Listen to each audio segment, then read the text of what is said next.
Meng Lang traversed the realm of cultivation for 30 years, barely reaching the third level of qi training. As the end of his lifespan approached, leaving him with no hope for immortality, he resolved to abandon all effort.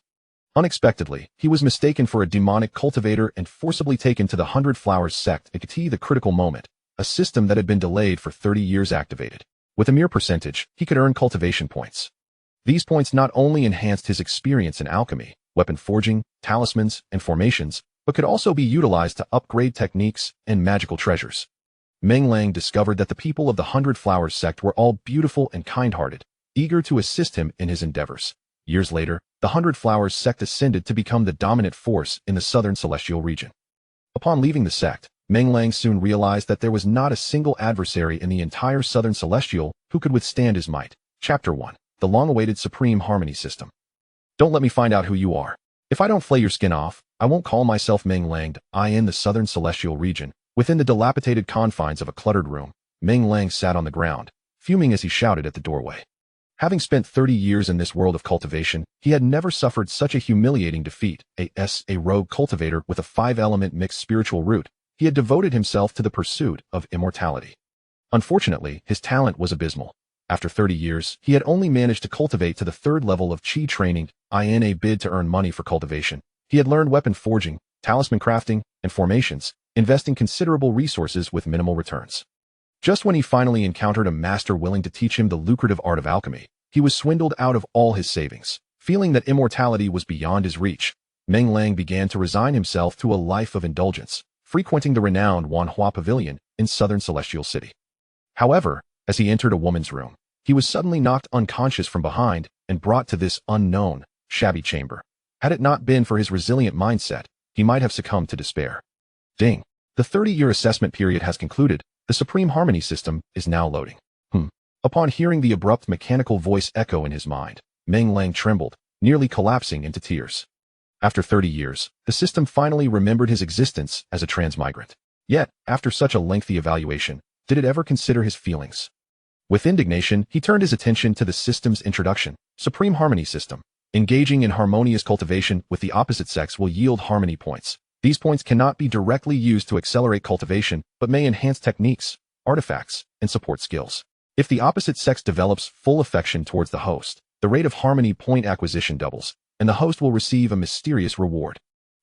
Meng Lang smacked his lips, then broke into a grin. In this realm of cultivation, countless female cultivators willingly became the playthings of powerful beings to acquire resources for their cultivation, an arrangement where they exchanged bodies for resources, each benefiting according to their abilities. During his 30 years, he had witnessed numerous astonishing events, particularly hearing tales of several demonic sects, such as the Harmony Sect and the Six Desires Sect, which had perfected the dual cultivation method to its zenith. As the system completed its loading, Meng Lang suppressed his excitement and quickly examined his panel. Name, Meng Lang. Gender, male. Bone age, 50-85 strength, third level of qi training root, 5-element mixed spiritual root, useless root. The panel was straightforward, only displaying 5 elements.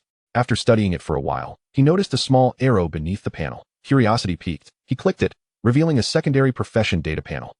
Alchemy. First grade alchemist, 0/500. Weapon forging.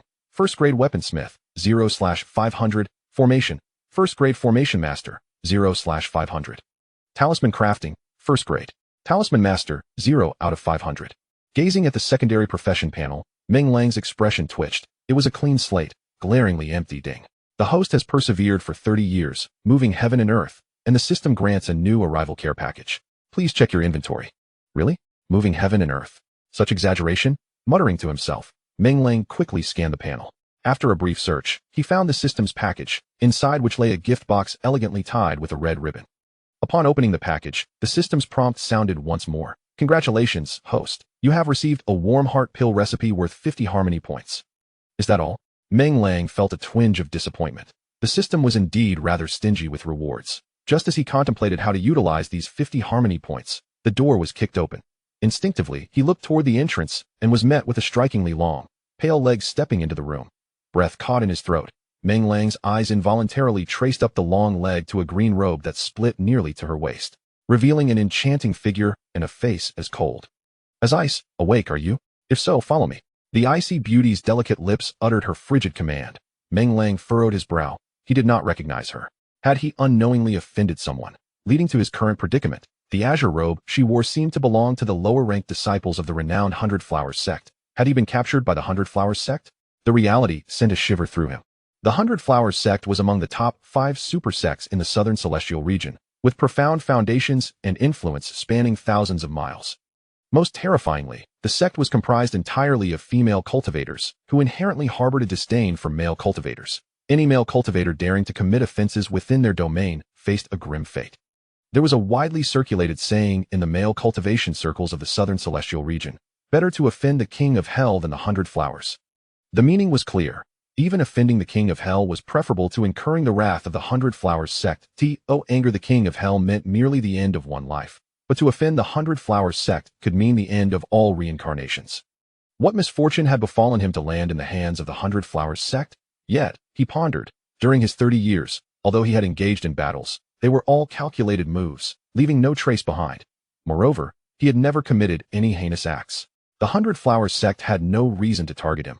Could it be that his unrestrained entrance into the Wanhua Pavilion had led to this? Contemplating this possibility, Meng Lang looked earnestly at the icy beauty, esteemed fairy of the 100 flowers sect. Is there some misunderstanding? I am merely a rogue cultivator, and believe I have never provoked your sect. Whether you have provoked us is not for you to decide. The icy beauty shot him a cold glare, then proudly stepped forward. Our 100 flowers sect does not wrong any good person, but we certainly will not spare any vile creature. Meng Lang felt a bit speechless. Was this icy beauty implying something about him? What had he done to deserve such a label? It seemed he had never committed any such atrocious acts. Perhaps the worst thing he had done was force a rogue cultivator who dared to ambush him to drink a bit of the 6 paths of reincarnation water. Could it be that she had mistaken him for someone else? Given her assurance of not wronging the innocent, he truly did not believe that the renowned 100 flowers sect would engage in such ruthless acts. Gritting his teeth, Meng Lang stood up, feigning calm as he faced the icy beauty. Strange to say, moments ago he was looking up at her, but now, from a higher vantage point, the deep ravines of her figure transformed into another captivating sight, making it hard to look away, especially her flawless skin, which, with just a glance, could send his heart racing. Each member of the 100 flowers sect was extraordinary. If only he could remain within their ranks. Hissed that a chill pierced through Meng Lang's mind, causing him to instinctively shrink his neck. It was only then that he noticed the icy beauty across from him, her gaze as if it were capable of devouring him whole. Ahem. Since the fairy claims not to wrong any good person, I, Meng Lang, consider myself far from a villain. Let's accompany the fairy for a while then. The ice princess completely ignored Meng Lang, her slender waist swaying gracefully as she stepped out of the room. Watching her figure disappear at the doorway, Meng Lang's cheeks twitched, and he couldn't help but mutter, "Divine artifact, one day I shall have you in my grasp." With a determined stride, Meng Lang placed one hand behind his back and walked towards the exit. Chapter 2. Inquiry at the Law Enforcement Hall. Outside, the atmosphere was remarkably serene. This was deep within a bamboo grove, surrounded by lush, upright, green bamboos. Observing his surroundings, Meng Lang felt a surge of joy and hastily approached the ice beauty. "Let's go, stay close to me." The ice beauty shot him a sideways glance, about to turn away, but seemingly recalling something, her voice elevated a notch. "Keep your eyes to yourself if you don't want to lose them." Meng Lang chuckled awkwardly. What ridiculous demands. Can you govern the skies and the earth, and even dictate how one relieves oneself? Ugh, he couldn't help but smirk internally, reminiscing about his innocent university days back home even after 3 decades of being here. Noticing that the ice beauty had already advanced quite a distance, he hurriedly quickened his pace to catch up. As they walked, Meng Lang found his gaze uncontrollably drawn to the glimpses of her snowy skin. With a spirit of experimentation, he activated the panel to gaze upon her. Name: Ji Rushua. Gender: female. Bone age: 25/100. Strength: Chi refinement level 7. Root: water spirit root. Mysterious grade: favorability 10. Wow, this name is indeed fitting, as white as snow. But what's with this negative favorability? Do you dislike me? Surprised at the additional favorability entry on Ji Rushua's panel, Meng Lang murmured. He quickly took a few steps to walk alongside Ji Rushua. "Fairy, where are we headed? I assure you, there's been a mistake. I, Meng Lang, am a genuinely good person." Just as he finished speaking, his vision blurred, and his body was uncontrollably hurled backward. Thud! 20 meters away, Meng Lang crashed heavily to the ground. Before he could utter a reprimand, Ji Rushua's cold voice resonated again. "Speak another word, and I'll twist your head off to report." But a sudden chill ran down his neck, and he quickly scrambled to his feet. He couldn't afford to provoke her. The people of the Baiwa sect were indeed as rumored. each a cold-blooded beauty that he believed that if he dared utter even a single word, she would genuinely twist his neck. Humph, just you wait. Don't let it be the day you fall into my hands. After cursing inwardly a few times, Meng Lang hurried back, Ji Rushua's lips curled into a smug smile, proudly leading the way once more. Along the journey, Meng Lang's eyes never ceased to wander. The Baiwa sect truly lived up to its reputation as a renowned sect for female cultivators in the southern heavens. Where female cultivators abound, beauties are as numerous as dogs. This phrase could not be truer in this sect. Of course, Meng Lang remained mindful of Ji Rushua's words, daring not to display even a hint of disrespectful expression towards any passing female cultivator. Even when a few female cultivators paused to point at him, he remained unfazed, attributing it to their admiration for his handsome appearance. After about half an hour, Meng Lang followed Ji Rushua into a 3-story building, marked by a plaque bearing the name Law Enforcement Hall. Senior Sister Yan, I have brought the person. Upon entering the building, Ji Rushua bowed respectfully to a middle-aged beauty. The beauty set down the tome in her hands and looked up at Ji Rushua. You may step aside. As Ji Rushua moved aside, the beauty's gaze fixated on Meng Lang, making him feel exceedingly uncomfortable. Gathering his courage to speak, the beauty interjected with a stern voice. Do you know your crimes? What crimes? Meng Lang cursed inwardly, straightening his chest to meet her gaze. This beauty, much like Ji Rushua, possessed exquisite features. Though slightly plump, her charm remained intact. Her elegantly tied long hair accentuated both her mature beauty and a sense of competence that I am unaware of the crime the fairy speaks of. Meng Lang realized he could no longer remain passive and decisively inquired. After speaking, he too examined the beauty's panel. Name, Yin Yin gender, female bone age, 75/200 strength, foundation establishment level 9 root, wood and water dual spirit roots, earth grade, favorability, 10. After reading the beauty's panel, Meng Lang couldn't help but gasp. This beauty was actually a master at foundation establishment level 9, in the realm of cultivation. Those below Qi refinement level 3 were considered novices, levels 4 to 6 were mere beginners, while levels 7 and above were regarded as having achieved some success. As for foundation establishment, such individuals were welcomed wherever they went, a status unattainable for wandering cultivators like him. Let alone this one being at foundation establishment level 9. Just a glance from her could compel countless Qi refinement cultivators to kneel in submission. The beauty took a sip from the teacup on the table before leisurely stating, in a certain mortal village under the jurisdiction of our Baiwa sect, a massacre occurred overnight, leaving bodies strewn everywhere. According to our investigation, the perpetrator is named Meng Lang. Meng Lang wore a bewildered expression. What is this? True, his name was Meng Lang, but he wasn't the only one who could bear that name. Moreover, even if he were ruthless, he would never commit such heinous acts against ordinary people, right? I believe you have mistaken the person. Though my name is indeed Meng Lang, I have never engaged in such wicked behavior. Carrying a sense of displeasure, Meng Lang stood tall, meeting Yan Yan's gaze. Elder Yan, do not listen to his nonsense. I have evidence. Just as Meng Lang finished speaking, Ji Rushua interjected angrily. He turned in astonishment to Ji Rushua, curious about the evidence she possessed to prove he had committed such barbaric acts. Under Meng Lang's suspicious gaze, Ji Rushua waved her hand, and a blood-stained white handkerchief floated to the ground. This item was found on you. What else do you have to say?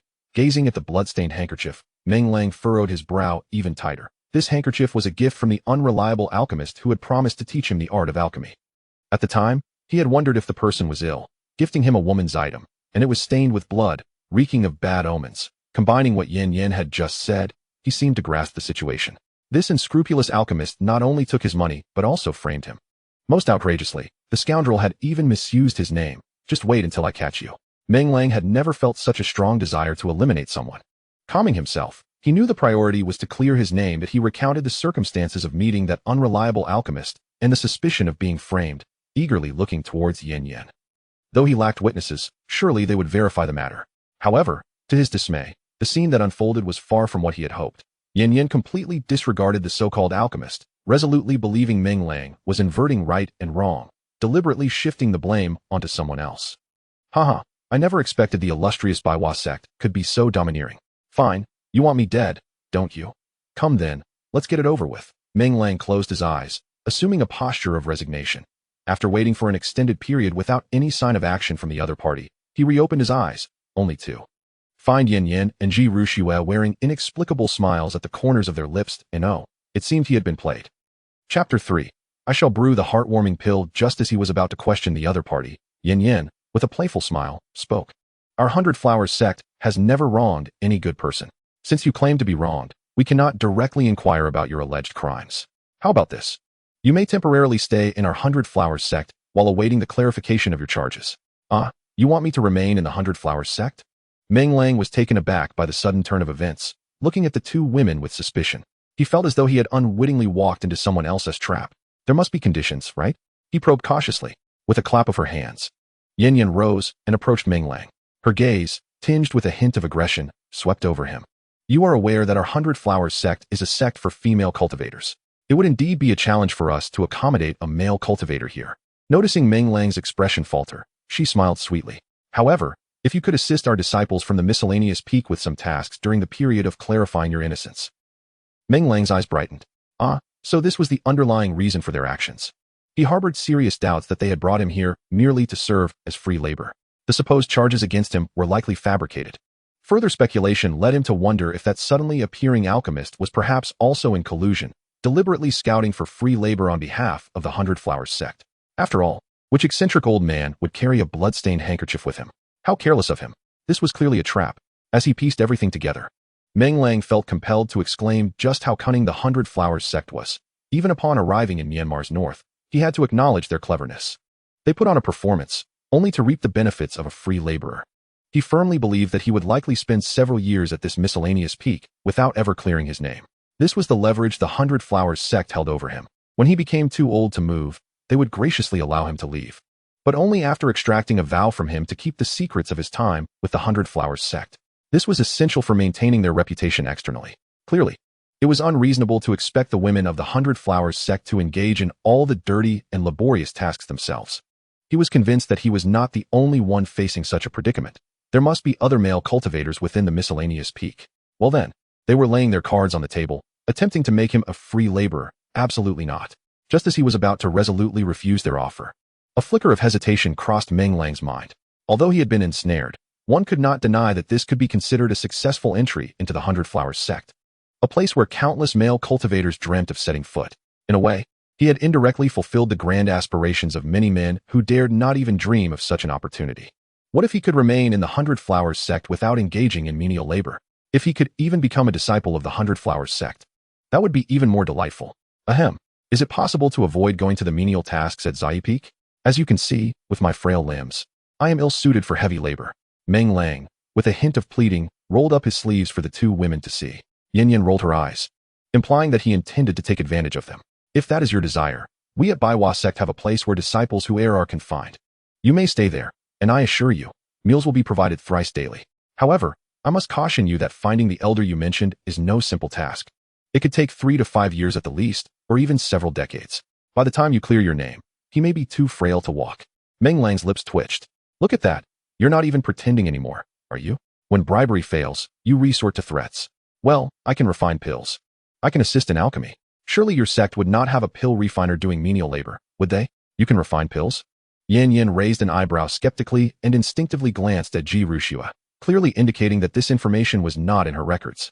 What grade of alchemist are you? Sensing an opportunity, Meng Lang boasted, I am at the peak of the 1st grade. Given enough resources, I can swiftly ascend to the 2nd grade. A fleeting look of disappointment crossed Yan Yan's face. A 1st-grade alchemist is rather common. Which sect does not have one? Seeing that she was about to reject him, Meng Lang gritted his teeth and declared, I am the only one capable of refining the heartwarming pill. What? Both Yan Yan and Ji Rushua displayed expressions of astonishment. Meng Lang was taken aback, unable to suppress his murmurs. He merely assumed that the system, being so unique, would grant him an equally exceptional recipe. Not to mention, it should be rare, if not supreme. He had no idea it would evoke such a reaction from the two women. Do you truly possess the ability to refine the heartwarming pill? That recipe has been lost for ages. Yan Yan grasped Meng Lang's hand, her excitement rendering her nearly speechless. Feeling the warmth and softness of her hand, Meng Lang's heart fluttered. This was a sure win. The system had not deceived him. It had indeed bestowed upon him an ancient recipe. Humph. Baiwa Sect dares to deceive me. They shall see how I will deal with these women. He envisioned a future surrounded by the most beautiful women in the entire southern sky realm, and his mind soared into the clouds. Sister, I can't shake the feeling that he is lying. Ji Rushua's words yanked Meng Lang back to reality. Is that so? Sister, what do you mean by undermining me? Have I offended you in any way? Is it so terrible to have looked at you a bit longer? As Yan Yan scrutinized him, Meng Lang puffed out his chest. Indifferent to their doubts. I think it would be better if you locked me up. Even if I were to perish within Baihua sect, I will never take the blame for another. Ah, Meng, my friend, why are you so upset? Upon noticing Meng Lang's demeanor, Yin Yin immediately grasped his hand and shook it gently. It is undeniable that Yin Yin is quite the seasoned expert when it comes to understanding men. She handles it with remarkable ease. This shake sent a flutter through Meng Lang's heart. Well then, my friend, mere words cannot substantiate your claims. If you can concoct a heartwarming pill in front of me, I could perhaps intercede on your behalf with the sect leader, she suggested with a playful smirk. Clearly eager to verify his abilities in person, Meng Lang murmured to himself, contemplating this challenge. According to the system, the Hehuan points could enhance auxiliary skills, and surely, alchemy qualifies as such. With a spirit of experimentation, he boldly invested all the Hehuan points from the care package into his alchemy skill. Alchemy, first grade alchemist, 50500. A profound sensation surged within him, and Meng Lang felt as if he had instantaneously mastered the art of alchemy. Elated, he promptly selected the formula for the heartwarming pill. Heartwarming pill, first stage low-grade pill. Effect, dispels cold, warms the heart. Alleviates the damp chill accumulated from prolonged practice of water-related techniques. Ingredients, fire crystal, tranquil fruit, stone milk. No wonder the reaction was so significant. Upon reviewing the pill's effects, Meng Lang understood. The female cultivators of Baihua sect predominantly possess water and with spiritual roots, practicing water-based mental and martial techniques, inevitably accumulating damp chill within their bodies. This explains why, despite their ethereal beauty, they often emanate an aura of frigid aloofness. With the heartwarming pill, it would not merely enhance their strength, but also alleviate their discomfort caused by the damp chill. A smile graced his lips as he confidently clicked to learn the formula, casting a knowing glance at Yin Yin. Since she wished to test his authenticity, he could only oblige and reveal his skills. Chapter 4. Perfect Level Heartwarming Pill. The heartwarming pill is merely a first-stage low-grade elixir, and the required materials are quite easy to procure. Following Meng Lang's request, Ji Rushue quickly returned with the necessary ingredients. Meng Lang then retrieved the alchemy furnace he had purchased at a hefty price to learn the craft. As he set the furnace down, memories of the old man who had swindled him surfaced, causing him to grit his teeth in frustration. That old fool better pray he doesn't fall into my hands, he muttered before resolutely commencing the creation of the heartwarming pill. Traditionally, the art of alchemy demands meticulous attention to both the heating of the furnace and the careful addition of ingredients. However, Meng Lang proceeded as if he were merely making soup, carelessly tossing all the materials into the furnace at once. This spectacle left Yin Yin and Ji Rushue, who were observing nearby, utterly dumbfounded. They exchanged glances, both realizing the same truth. Meng Lang was no alchemist at all. They had been played for fools. Yin Yan's expression instantly turned cold. Was she struck by a donkey to believe that this unreliable fellow was an alchemist? Now, not only has she squandered a considerable amount of materials from the sect, but she has also brought shame upon herself. With this thought in mind, Yin Yin resolved to put an end to this farce. Just then, Meng Lang lifted the lid of the alchemical furnace, and 3 crimson pills soared into the air, which he deftly caught in his hand. Ah, has he truly succeeded? Typically, an alchemist requires no fewer than 3 to 5 hours, and sometimes even 10 days or half a month, to refine a batch of elixirs. Yet this fellow has seemingly accomplished it in the blink of an eye. Could he be a prodigy in alchemy? If so, then the 100 Flowers Sect has indeed stumbled upon a treasure. With excitement bubbling within her, Yin Yin licked her lips, gazing at Meng Lang. Meng, my friend. At this moment, Meng Lang was equally bewildered. He had previously understood the arduous nature of alchemy. Otherwise, he would not have been swindled by that old man of all his possessions. Yet today, the process felt as effortless as eating or drinking. Was he mistaken in his assessment of alchemy's challenges, or was the system simply too powerful? Upon hearing Yin Yin call his name, Meng Lang snapped back to reality. He glanced at the heart-warming elixir in his palm, resembling red agate, and found himself reluctant to part with it. This was his first pill. If he were back home, it would surely be revered. After a moment's contemplation, Meng Lang pinched one of the pills and offered it to Yin Yin with a smile, relieved to have succeeded. Yin Yin eagerly accepted the elixir. In the next instant, she shouted as if possessed, "Perfect grade? How can this be?" "What? Perfect grade?" Ji Rushue, upon hearing this, hurried over as well. The 2 women meticulously examined the pills in their hands, and soon their smiles could no longer be contained. Meng Lang's body trembled slightly as he quickly glanced at the pill nestled in his palm. Although he had heard of the distinctions between low-grade, mid-grade, high-grade, and perfect-grade elixirs, this was his first encounter with what was termed a perfect-grade pill. The classification of elixirs, as explained by that old man, is determined by the impurities contained within.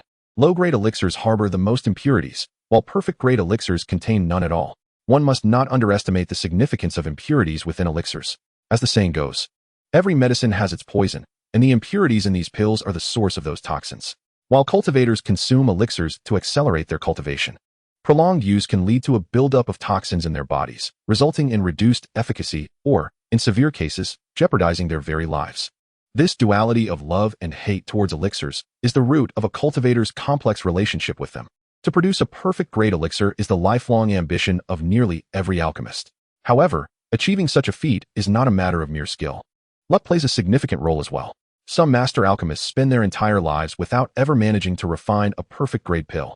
On his first attempt at alchemy, he produced a perfectly graded elixir. If this were to be revealed, it would surely infuriate countless alchemists. Gazing at the warm heart elixir glowing in his palm, Meng Lang felt an overwhelming joy. If he was not mistaken, with the system's enhancement, any elixir he crafted could potentially reach perfection. A chill unexpectedly coursed through him at this thought. If that were indeed the case, he could singularly sway an entire sect, which would undoubtedly not bode well for him. Should he reach that level, he would become a coveted treasure, pursued by all sections. The notion of what I cannot possess, others shall not have would inevitably lead to a coalition of major sects seeking his demise. No, he must conceal his talents.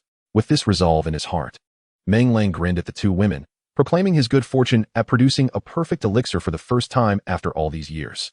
Could it be that the feng shui of your 100 Flowers Sect is particularly auspicious? Upon hearing his words, Yin Yin and Ji Ru Shui exchanged glances, both exuding a sense of relief. Indeed, it was fortuitous to have crafted a flawless elixir. If it were as they suspected, it would be a momentous event. May I test the elixir's efficacy? Yin Yin asked, steadying her composure as she smiled at Meng Lang. Unbeknownst to him, he sensed an inexplicable depth in her gaze. Why not? After all, elixirs are meant to be consumed. Meng Lang shrugged nonchalantly. Yin Yin returned his smile sweetly, carefully placing the elixir to her lips. Nearby, Ji Ru Shui swallowed hard, watching intently as the elixir vanished into Yin Yan's mouth, eliciting a secret delight within Meng Lang. This little girl was quite greedy. Fairy Ji, I have another here. You may also experience its effects. Meng Lang generously extended his hand, offering another warm heart elixir. Ji Ru Shui stiffened momentarily, glancing at Meng Lang in astonishment. You don't blame me? While Meng Lang wore a cheerful smile, his thoughts were quite different. Why would he hold a grudge? After all, they had resorted to underhanded tactics to abduct him to the 100 Flowers Sect, assuming it would be that simple to move on. However, what fisherman would cast a line without bait? This warm heart elixir was the bait. He eagerly wished for both to enjoy it thoroughly, for the more they relished it, the greater his value and leverage would become. Once they experienced its benefits, he suspected they would be compelled to seek him out again. Fairy G's actions were justified. Why should I blame you? Conversely, I should express my gratitude. If it were not for you, I would not have had the opportunity to be a guest at the 100 Flowers Sect. Do you agree, Fairy Ji? Ji Ru Shui stared blankly at Meng Lang, then broke into a smile as radiant as a snow lotus. Thank you. Previously, I thought you to be a rogue, but now it appears that your magnanimity surpasses all. Upon hearing this, Meng Lang couldn't help but grin broadly. Listen, who claims that the female disciples of the 100 Flowers Sect are all frigid? Is this not a display of eloquence? As he gently extended the elixir towards her, Meng Lang slightly bent forward, saying, Please, Miss Ji. What Ji Ru Shui failed to notice was that at that moment, Meng Lang's gaze remained fixated on the alluring peaks before him. Ji Ru Shui cautiously accepted the warm heart pill. Just as she was about to place it in her mouth, a piercing scream erupted from Yin Yin nearby, who, in a fit of frenzy, leaped onto Meng Lang. Chapter 5. Welcome the junior brother to the sect. Ah, what is this? Meng Lang was taken aback by the suddenness of this bliss, momentarily rendered speechless. Yin Yin, adorned in an outer sect robe akin to Ji Ru Shui's, wore a garment that, while seemingly modest, was audaciously designed. The hem, though ostensibly discreet, was perilously close to the waist. With such an abrupt leap onto him, her delicate thighs ensnared him like a vice. And what stirred Meng Lang's heart the most was that at this moment, Yin Yin's chin surpassed his forehead, and the two formidable mounds before her appeared liberated from restraint, threatening to cascade toward him at any moment. Though he had lived 2 lives, Meng Lang remained a novice in matters of intimacy, utterly unable to withstand such temptation. Instantly, a feverish heat enveloped him, particularly as his little banner had long since raised the white flag in surrender. Sensing the unusual tension, Yin Yan's face flushed, and she gradually released her grip around his neck, allowing her hands to slide down to the ground. Whether intentional or not, as her hands departed from his body, one brushed teasingly against him, sending electric shocks coursing through his being, nearly provoking an audible reaction. Who would have thought that Meng Daoyu possesses such profound reserves? Yin Yin remarked with a sultry chuckle. Meng Lang's face darkened. How could he not have depth? He had accumulated it over decades. Were it not for Ji Ru Shui's interruption, He might have exhausted his reserves entirely. Yin Dao you jest. I wonder how effective the warm heart pill truly is. Upon mentioning the warm heart pill, Yin Yan's face lit up with delight. It is exceptionally splendid. This warm heart pill from Meng Daoyu is truly a boon for all the female disciples of the 100 Flowers Sect. With this, my sisters will no longer suffer the torment of chill invading their bodies. On behalf of all the sisters of the 100 Flowers Sect, I express my gratitude to Meng Daoyu. From now on, Meng Daoyu shall be our esteemed alchemist. While Meng Lang initially found solace in her words, he gradually sensed something amiss. What does this imply? Is Yin Yin intent on exploiting this generosity to the fullest? A few words of gratitude, and he is to toil away in the 100 Flowers Sect, concocting potions? Does such good fortune truly exist? Does she regard him as a Navi child? Very well. Since she is playing tricks, he shall not be blamed for his reluctance to exert himself. Well said, well said. Given your sect's warm hospitality, it would be unreasonable for me not to lend a hand. Henceforth, I can assist in producing a batch of warm heart pills each month. As Meng Lang's words faded, an oppressive silence enveloped the room. Yin Yin and Ji Rushue stared at him in astonishment, their mouths agape. What is this? Are my two esteemed friends at a loss for words? Sensing their bewilderment, Meng Lang feigned ignorance and inquired. Yin Yin, with a hint of melancholy, remarked, Meng, our 100 Flowers Sect, with its outer and inner disciples combined, boasts no fewer than 10,000 cultivators. Are you jesting with your proposal of merely one furnace of heartwarming pills per month? Meng Lang nodded earnestly, acknowledging her point. It seems indeed insufficient. Very well. I shall grit my teeth and provide 2 furnaces each month. Just as Yin Yan's lips twitched to respond, he swiftly interjected. Please do not feel the need to thank me, my dear Yin. I am merely offering a modest assistance within my capabilities. Yin Yan's expression darkened instantly. She, being astute, recognized that Meng Lang was playing a clever game of negotiation. By initially suggesting 1 furnace and then raising it to 2, he was clearly protesting her earlier statement. How foolish of her to waste her emotions. She had thought this old fellow would be easily swayed by a mere hint of temptation, but it turned out he was a cunning fox who wouldn't reveal his intentions without assurance. With a dismissive glance at Meng Lang, Yin Yan's demeanor returned to normal. All right then, Meng, we are both seasoned players in this game. Let us dispense with the riddles. What are your terms? I shall consider them judiciously. Of course, if your conditions are excessively demanding, I may have to encourage my fellow sisters within the sect to endure some hardships. Meng Lang regarded Yin Yin with amusement. She was still putting on a performance. When her urgency was palpable, it was a waste of talent for her not to pursue acting. Despite her facade of indifference, he could sense her inner turmoil, and he felt a twinge of sympathy for her. With his bargaining chips laid bare, Meng Lang decided against further subtlety and stated decisively, I require 100 heartwarming pills each month. With you providing the materials, I shall handle the refining. In addition, I seek the status of an outer disciple of the 100 Flowers Sect, along with all associated rights and privileges. However, should you find my terms too lenient, I would not object to discussing additional perks. This proposal was the result of Meng Lang's careful consideration, as he deemed it to be the most reasonable arrangement. He was not naive enough to allow himself to be kept like a canary. His aspiration was to pursue the path of longevity. At 50 years of age, he realized that if he did not expedite his cultivation, based on the average lifespan of those in the qi refinement stage, he could only expect to live another 2 or 3 decades. Conversely, should he elevate his strength to the foundation establishment stage, his lifespan could easily double. Therefore, becoming an outer disciple of the 100 Flowers Sect was undoubtedly a lucrative opportunity. Refining 100 heartwarming pills each month would take him only a few hours, allowing him to maintain his regular cultivation routine. What? You wish to become an outer disciple of the 100 Flowers Sect? Yin Yin exclaimed with exaggerated astonishment. It is not surprising that she feels this way. Throughout the entire Tiannan realm, which cultivator is unaware that the Baihua sect has never accepted male disciples. Meng Lang's proposition is utterly unrealistic, and she has every reason to suspect that the other party has no genuine intention of negotiating terms. Just as she was about to flatly reject Meng Lang, a voice resonated directly within her mind. Upon confirming the identity of the speaker, Yin Yan's eyes widened in astonishment.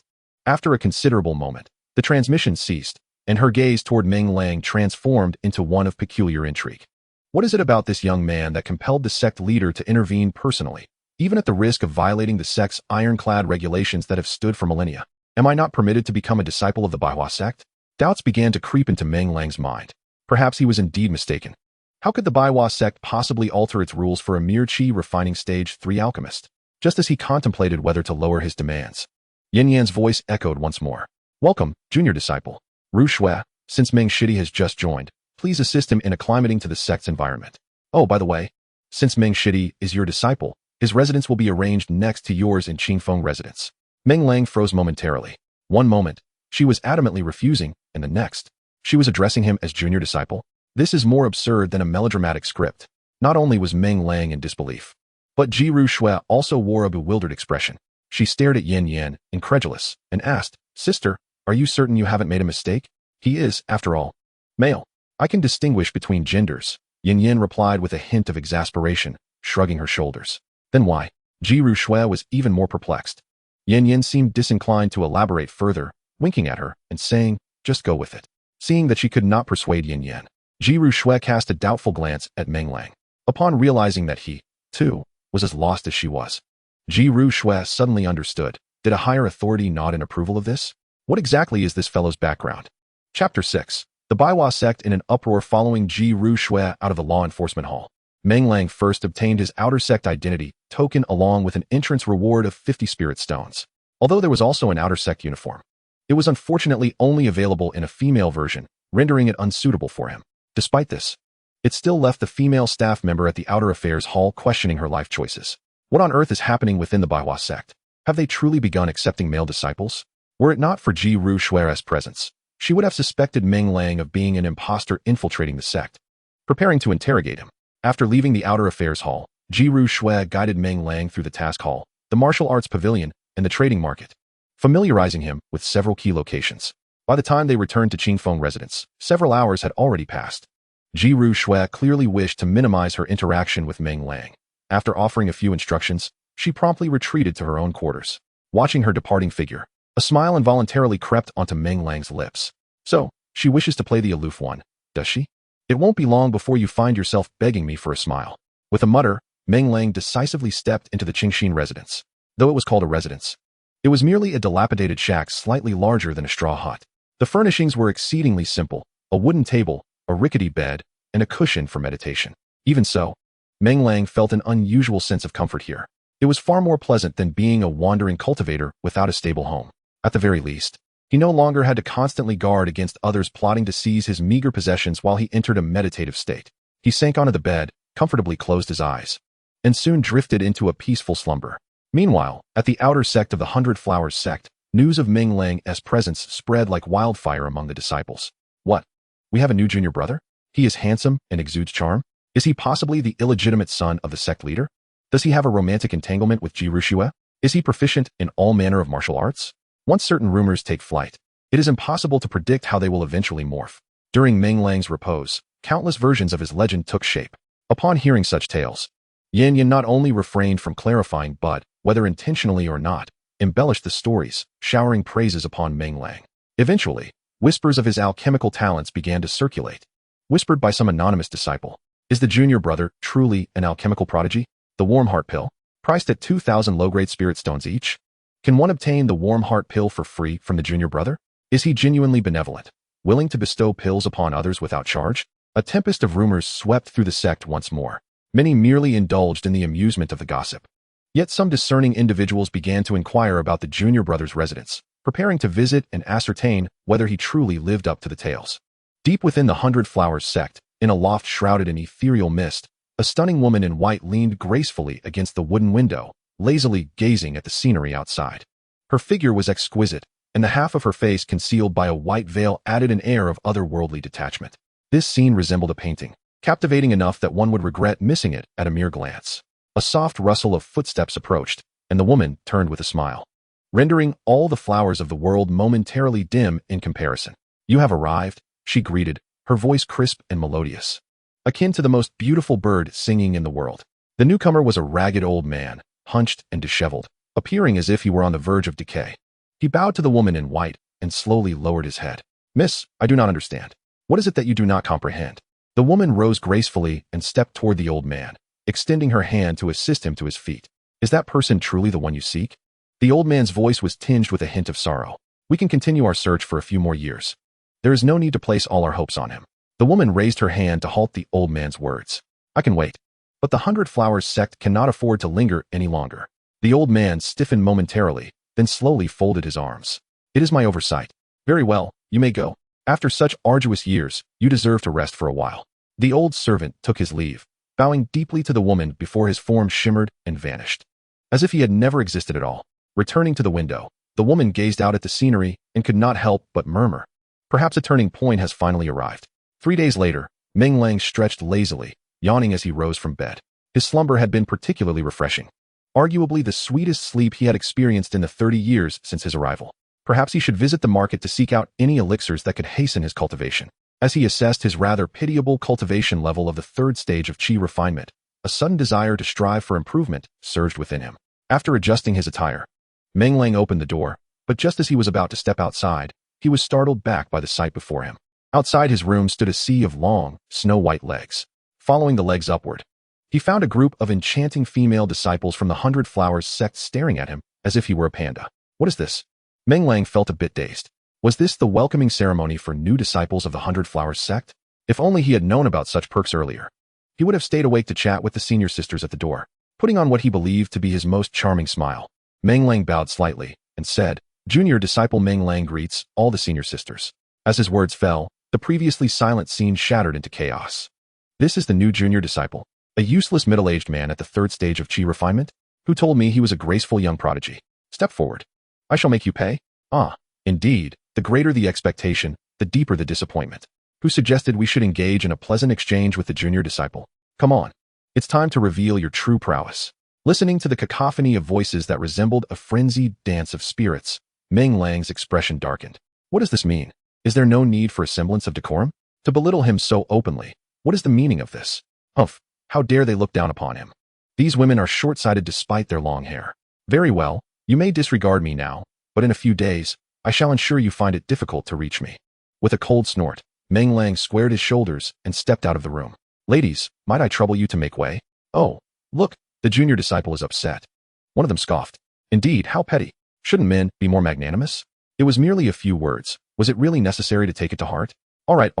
Everyone step aside. Our junior disciple has someone backing him. We wouldn't want to receive a little report and suffer the consequences. Humph. As if I would stoop to appease an old failure.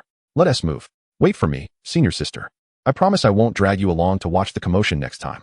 Amidst the clamor, the crowd dispersed like startled birds, leaving not a single soul to greet Meng Lang. He shook his head, about to depart, when he noticed a frail figure standing a short distance away. Observing him with a hint of shyness, this figure, adorned with a delicate face, appeared so thin that it seemed a gust of wind could topple her. To Meng Lang's astonishment, such a fragile physique bore 2 remarkably large fruits. Upon closer inspection of her pale visage, he involuntarily gasped. What exquisite features! In terms of beauty, she could rival even Ji Rushua. Intrigued, Meng Lang approached her and performed a courteous bow. Junior brother pays his respects to senior sister. May I inquire if you have any instructions? The slender figure's face flushed crimson, her head instinctively lowering. Even her fair hands subconsciously clutched at her clothing's hem. Greetings, junior brother. I have heard that you can concoct heartwarming pills. Meng Lang was taken aback. This fragile figure had come seeking heartwarming pills, and the news had spread rapidly. Curiosity piqued, he promptly activated his panel to examine her. Chapter 7. The Senior Sister's Promise. Name: Linyu. Gender: female. Bone age: 2290. Strength: qi refining 5th layer. Root bone. Dual spirit roots of water and wood. Earth grade. Affinity: 10. Meng Lang gasped in astonishment. The talent of Linyu before him was as formidable as Yin Yan's, yet her strength was inferior to Ji Rushua's. What baffled him the most was that her affinity towards him was not negative. Considering her physical condition and her immediate request for heartwarming pills, he began to comprehend. Linyu was likely suffering from the intrusion of cold energy, which had led to her cultivation issues. This could also explain why the other senior sisters lost interest upon seeing him, a 50-year-old man, while Linyu remained resolute. Senior sister, shall we converse indoors? Meng Lang bowed once more to Linyu. She hesitated for a moment, glancing at the pristine abode behind him, before gently biting her lip and nodding. A smile graced Meng Lang's lips as he led her into the house. After surveying the surroundings and confirming their solitude, he turned to close the door. Junior brother, could you please not shut the door? Upon seeing him close it, Linyu's body tensed inexplicably. After all, he was a man, and being alone with a woman in a confined space felt somewhat awkward. With the door open, it was more acceptable. Closing it might invite judgment from others. If you find it inappropriate, senior sister, you may leave at any time, Meng Lang said nonchalantly, shrugging his shoulders. The bait had been cast. After much effort in luring the fish, it would be unreasonable to let it slip away now. Linyu shivered slightly, gazing into Meng Lang's slightly aggressive eyes. She bit her pale lips, ultimately surrendering her attempts at persuasion. Meng Lang observed Lin Yu's expression, and upon witnessing her conflicted demeanor, decisively retrieved the last remaining warm heart pill. Was this the reason for her visit? Yet, he pondered, what would she offer in exchange? As Lin Yu's gaze fell upon the warm heart pill clutched in Meng Lang's hand, her eyes sparkled, and her breath quickened. Indeed, her junior still possessed a reserve. State your price, I shall buy it, she declared. Rather than providing a direct quotation, Meng Lang stepped forward, extending the warm heart pill into her palm, and calmly remarked, "Perhaps you should examine the product before we discuss the price." A slight twitch appeared at the corner of Lin Yu's mouth as she earnestly scrutinized the pill in her hand. In the next moment, she was elated, her hands gesticulating wildly. This was indeed a perfect-grade elixir. Absolutely, a perfect grade. Meng Lang languidly shrugged. What price does my esteemed senior propose? Lin Yu's face flushed with embarrassment. Initially, she believed the warm heart pill, rumored to be valued at 2,000 spirit stones, was merely of average quality. She was astonished to discover it was perfect grade. Such a pill would be somewhat of a burden in the hands of others. Yet within the 100 Flowers Sect, it was akin to a priceless treasure. She firmly believed that if the sect were to sell the warm heart pill, there would undoubtedly be numerous additional stipulations, to exaggerate. It might even be awarded to those who made significant contributions to the sect. She was not concerned about the sect increasing the conditions for purchasing the warm heart pill. Rather, her fear lay in her physical condition not enduring until that moment. After a moment's contemplation, Lin Yu cautiously produced 5,000 spirit stones along with a jade slip from her storage pouch. Junior, here are 5,000 spirit stones and a recipe. I wonder if this is sufficient. Observing what Lin Yu offered, Meng Lang did not reach out to accept it. Instead, he regarded her with an amused expression. Logically, what Lin Yu offered was already quite generous. However, others could provide such items as well. There was no familial bond between them, so why should he sell to her? Perhaps it was his senior sister's lofty expectations. A hint of disappointment crossed Lin Yu's face as she retracted the spirit stones and recipe, preparing to return the warm heart pill and depart. At that moment, Meng Lang's voice, laced with a hint of seduction, floated toward her. Sleep with me, and the warm heart pill will be yours. What? Lin Yu found it hard to believe her ears, casting a skeptical glance at Meng Lang. Upon realizing he was not jesting, her face flushed crimson. Junior, how could you utter such audacious words? Why? Is there a sect rule preventing juniors and seniors from sleeping together? Meng Lang replied nonchalantly, unabashedly glancing at Lin Yu's chest as he spoke. And no, it's not that. Lin Yu was utterly flabbergasted. This was the first time she encountered someone who could speak so casually of matters between men and women. It seemed her senior sister was unwilling, and thus, her junior would not press the issue. Originally, I had hoped that if my senior sister agreed, I could reserve a heartwarming pill for her every month. As Meng Lang observed Lin Yu grappling with her dilemma, he decided to sweeten the deal. Are you not tempted? With a barrage of enticing offers, I find it hard to believe you can resist. Lin Yu's breath caught in her throat. The prospect of receiving one every month? This temptation was utterly life-altering. If she could obtain a heartwarming pill each month, her cultivation would progress without hesitation, potentially allowing her to surpass Ji Rushue within a year or two. She and Ji Rushue had entered the Baihua sect together, and though her innate talent had initially surpassed that of her peer, her impatience had led her to overlook the backlash from her chosen techniques, resulting in the accumulation of chilling energy that stunted her progress for far too long. Upon hearing rumors about Meng Lang's heartwarming pills, she sensed it was a fortuitous opportunity. Gritting her teeth, Lin Yu closed her eyes and slowly nodded, agreeing. Fine, I accept. Ah, really? You agreed that easily? Meng Lang was somewhat taken aback. He had prepared to offer additional pills that could expedite her cultivation if Lin Yu remained hesitant. Yet he had not anticipated that just a single enticing proposal would sway her. It seems I have underestimated the ambition of the Baihua sect's practitioners. With a smirk, Meng Lang regarded Lin Yu. Senior sister, forgive my boldness. Lin Yu's cheeks flushed as she emitted a soft, shy sound. Having lived her life thus far as a paragon of virtue, she had often entertained fantasies while listening to her fellow sisters discuss matters of romance, pondering the kind of companion she might one day find. Now, it seemed, her junior brother had taken advantage of the situation. Feeling Meng Lang's large hand resting on her shoulder, Lin Yu trembled slightly, raising her gaze to meet his, her eyes warm and inviting, as she noticed that, upon closer inspection, this initially unremarkable junior brother possessed a certain charm. Be gentle, she whispered shyly, extending her hand to the sash tied around her waist. 2 hours later, Meng Lang struggled to rise from the bed, realizing that one must regularly practice with such tools, lest calamity strike at a critical moment. Observing Lin Yu, now fully dressed and composed, he smiled affectionately. Senior sister, might you allow me to study your pill formula? Lin Yu was taken aback. Goodness. You've thoroughly taken advantage of me, and now you wish to reclaim something? Do not misunderstand, senior sister. I merely wish to research it to see if it can provide any assistance in your cultivation. Ding. Lin Yu's affection for you has increased by 10. Host has successfully engaged in harmonious union with Lin Yu. Harmony points. 50. As soon as Meng Lang finished speaking, 2 system notifications echoed in his mind. Chapter 8. Shall we try again? Meng Lang was momentarily stunned. So, this is how one accumulates harmony points? The slumber proved to be quite fruitful. Not only did it yield a significant increase in my affinity with Lin Yu, but it also raised her favorability score to 10. Meng Lang instinctively gazed at Lin Yu's profile. Name: Lin Yu.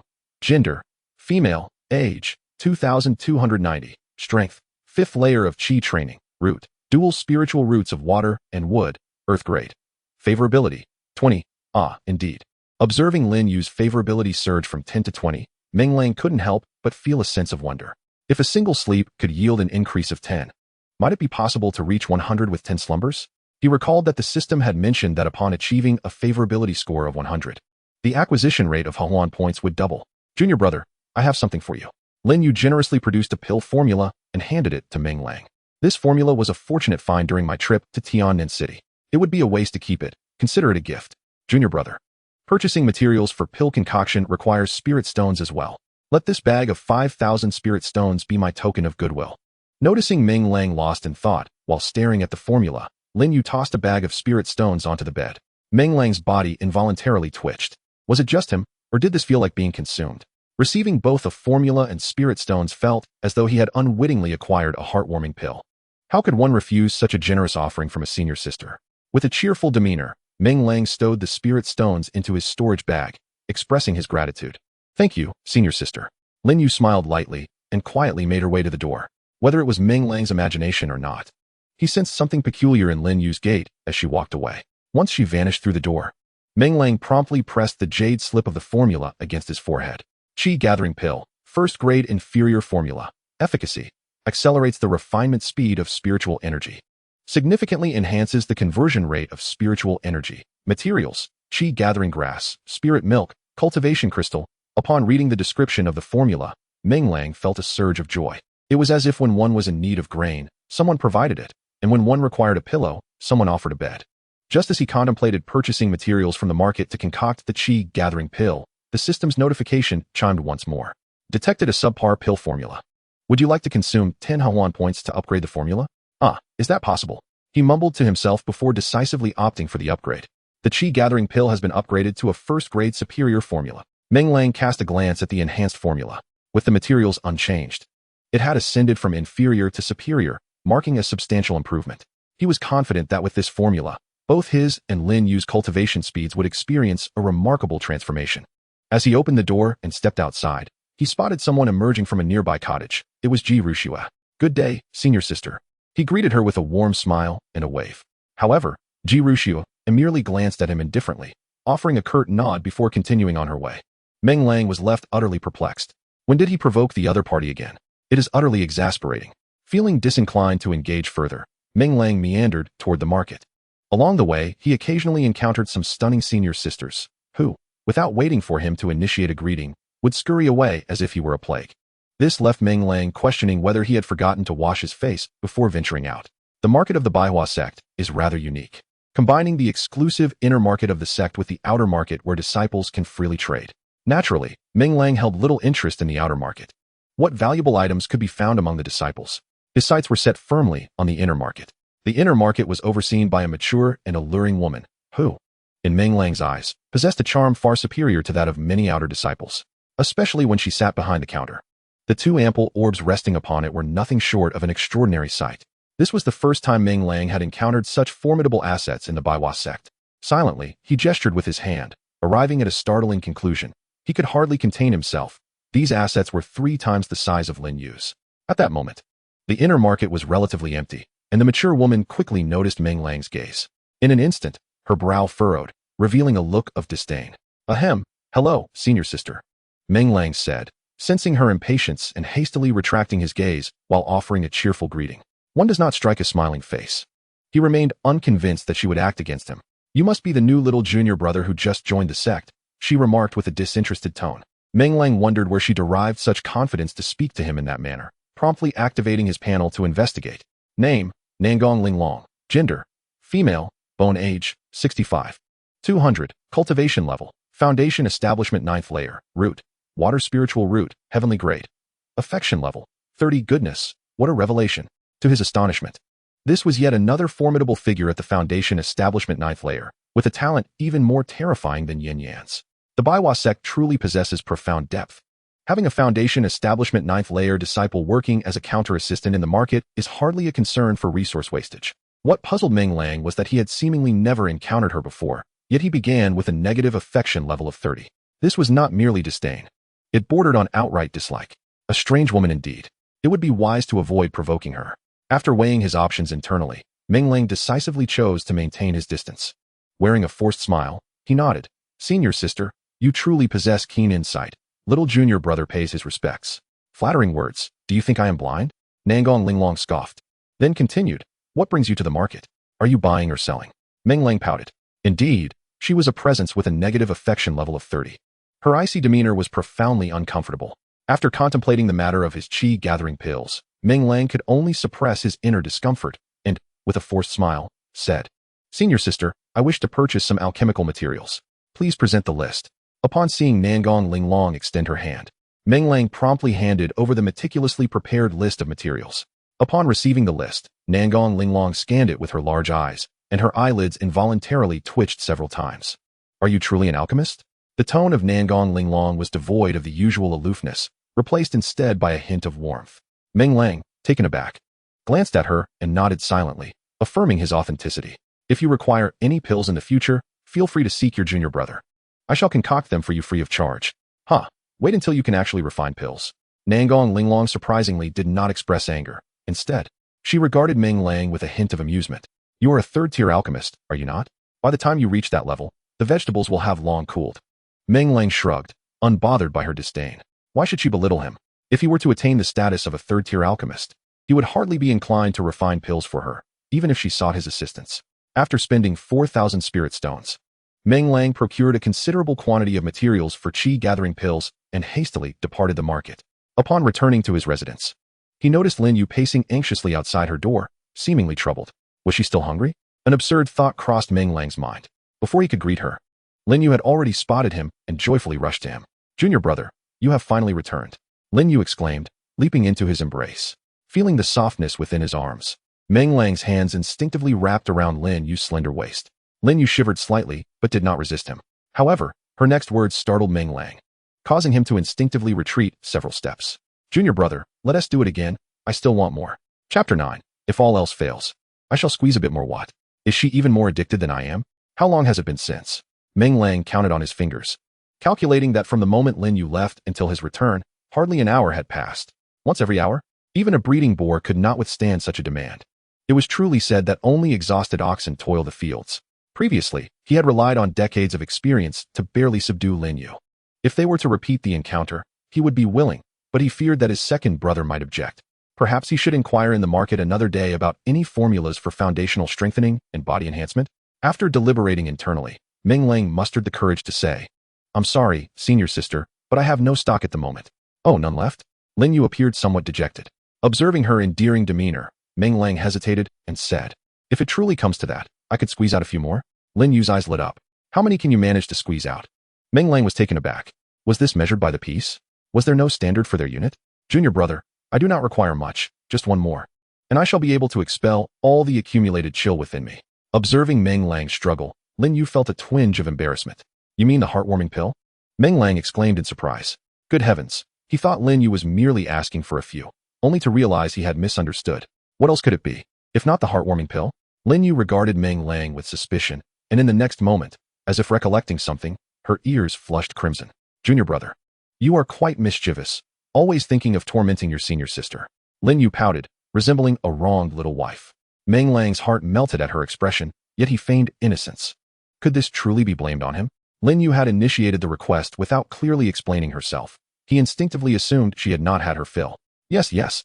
I was in the wrong, senior sister. Perhaps you could give me a good beating? Upon hearing this, Lin Yu extended her delicate hand to strike him, only for Meng Lang to grasp it firmly. Just as he intended to pull Lin Yu into his embrace, a chilling voice echoed from behind. Junior brother Meng. Junior sister Lin, should you not be mindful of your conduct in the sect? Both Meng Lang and Lin Yu jolted as if caught in an act of infidelity.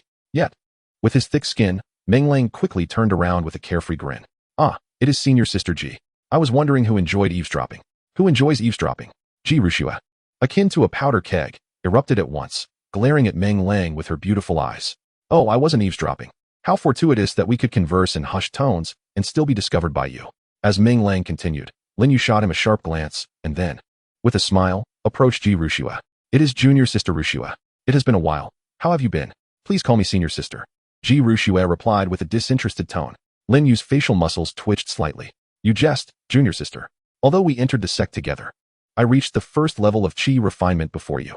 It is only proper for me to be addressed as senior sister. Humph, now that my strength surpasses yours, it is only fitting for me to be called senior sister as well, Ji Rushua retorted, not conceding an inch. As he watched the two young women squabble over the title of senior sister like two roosters, Meng Lang could not help but muse upon the enigmatic nature of the world of women. Ahem, esteemed senior sisters, would you prefer to continue your discussion? I shall take my leave. Meng Lang sought to halt their escalating argument by finding an excuse to depart.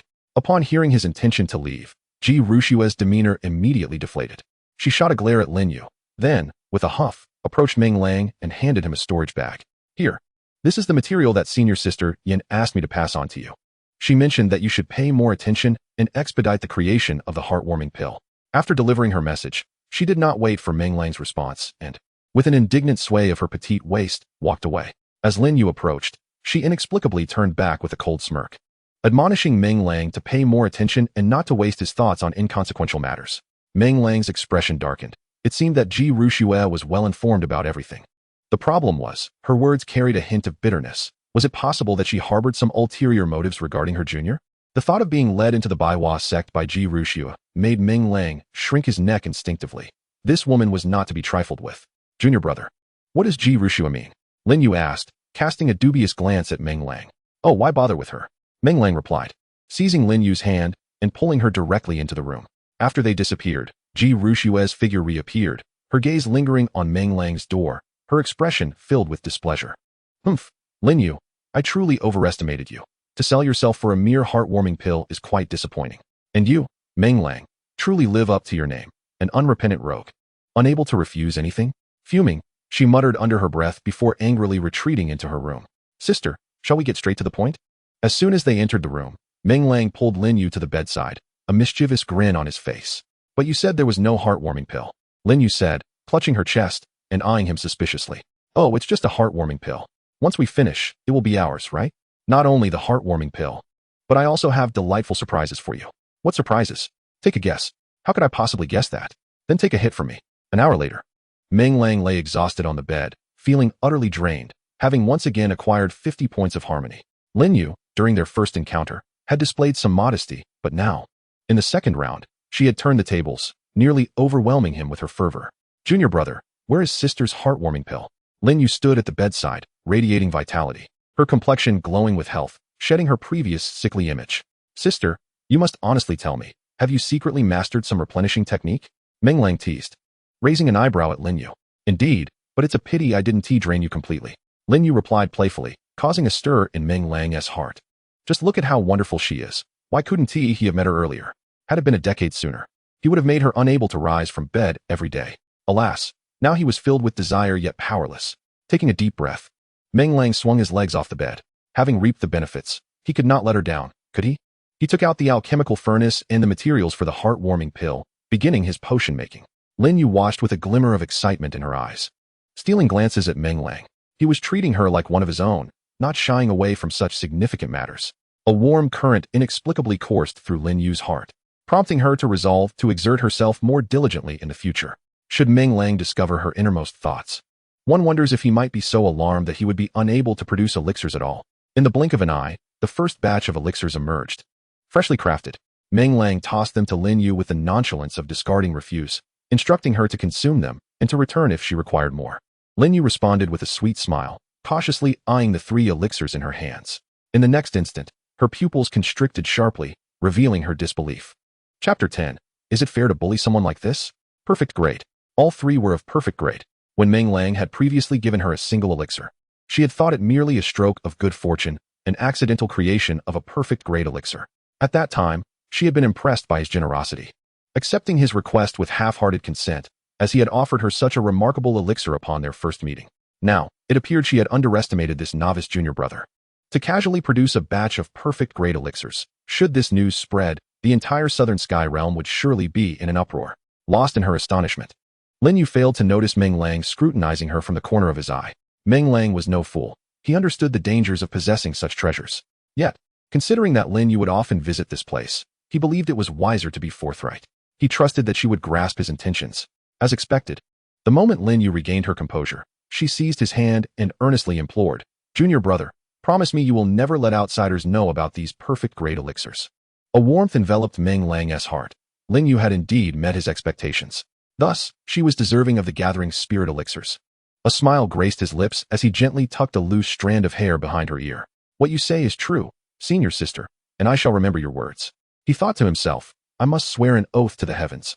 I trust my senior sister, and she must not squander my earnest efforts." While she spoke, Lin Yu promptly established a heavenly oath, vowing to never disclose her junior brother's secrets. Meng Lang found himself increasingly fond of Lin Yu. She was truly an admirable ally, always considering his well-being. "Senior sister, from now on, these perfect grade elixirs are for our own consumption only." "Indeed," Lin Yu replied with a sweet smile, wrapping her arms around Meng Lang's waist from behind. "Junior brother, I have something else wonderful to show you." As he spoke, Meng Lang retrieved the materials for the gathering spirit elixirs. Before long, he successfully crafted a batch, and perhaps due to his elevated state of mind, this time he produced 5 elixirs. As he presented the vibrant green elixirs to Lin Yu, she momentarily froze in surprise. "Junior brother, are these the elixirs made from the formula I provided?" Lin Yu inquired, her gaze filled with skepticism. Before Meng Lang could utter a word, she decisively shook her head. "No, I have inquired with others. That elixir formula is merely a low-grade first-tier pill. Yet, what you have concocted is a high-grade first-tier pill. A difference of 2 whole tiers." Lin Yu was no fool. She understood the vast disparity between a low-grade and a high-grade first-tier pill. If one were to assess its value in spirit stones, a low-grade first-tier pill might fetch a mere few dozen spirit stones, while a high-grade first-tier pill could be worth over 1,000. This valuation pertains to ordinary pills. Should it be a perfect-grade pill, the price could indeed double. And such pills are not only rare, but also often unavailable despite their worth. Meng Lang had produced a perfect-grade high-tier pill, which, if sold, could easily command several thousand spirit stones. One should not underestimate the potential market for first-tier pills, as the foundational stages of qi refinement and foundation establishment are crucial for all cultivators, many of whom aspire to perfect their foundational skills. The sturdier one's foundation, the broader the prospects for advancement. Recognizing the significance of this pill, Lin Yu resolutely returned it. Her action earned Meng Lang's admiration once more. The ability to recognize such value and yet restrain one's desires, remaining unready and uncalculating, is indeed a rare virtue. Meng Lang took Lin Yu's hand and placed the pill back in her palm. "It was crafted for consumption. Do you not wish to hasten your path to strength?" Noticing Lin Yu's reluctance to accept, Meng Lang wore a mischievous grin. "How about this? 1 pill in exchange for 1 night of companionship. Surely, you do not wish to see Ji Rushua flaunt her seniority over you each time?" As soon as these words left his lips, Lin Yu's expression hardened with determination. She could tolerate stagnation in her cultivation, but she could not stand to be overshadowed by Ji Rushua's senior status. Moreover, given her current relationship with Meng Lang, a few more encounters seemed inconsequential. "Here are 5, that means 5 nights. Junior brother, you cannot be so cruel." Meng Lang's legs momentarily weakened at her words. Seeing his reaction, Lin Yu could not help but burst into laughter. "Well, I shall first go and cultivate, and I will owe you this favor." With such a perfect grade spirit gathering pill, she could indeed aim for the outer sect competition 2 years hence. Upon hearing Lin Yu's words, Meng Lang's curiosity was piqued. "Senior sister, what is this outer sect competition? Do enlighten me." Lin Yu had no intention of withholding information and recounted everything in detail. It turned out that the Baiwa sect has 2 major rankings, the outer sect ranking known as the Silver Phoenix list, and the inner sect ranking called the Golden Phoenix list. These rankings are updated every 3 years, with a month-long challenge tournament held for the purpose of vying for a place on the list. Any disciple who manages to secure a position within the top 100 of the rankings is entitled to substantial rewards. It is said that those ranked in the top 10 may even represent the sect in the decennial competition among the 5 major sections. Every cultivator harbors the ambition to ascend, and the dual rankings of the Baiwa sect are coveted by every disciple eager to carve their name into the annals of recognition. Thus, I extend my heartfelt congratulations to my esteemed sister for her impending triumph. hoping she ascends to the pinnacle of the Silver Phoenix ranking. After listening to Lin Yu's narration, Meng Lang expressed his sincere wishes. Lin Yu gazed at Meng Lang, her eyes curving into a charming smile.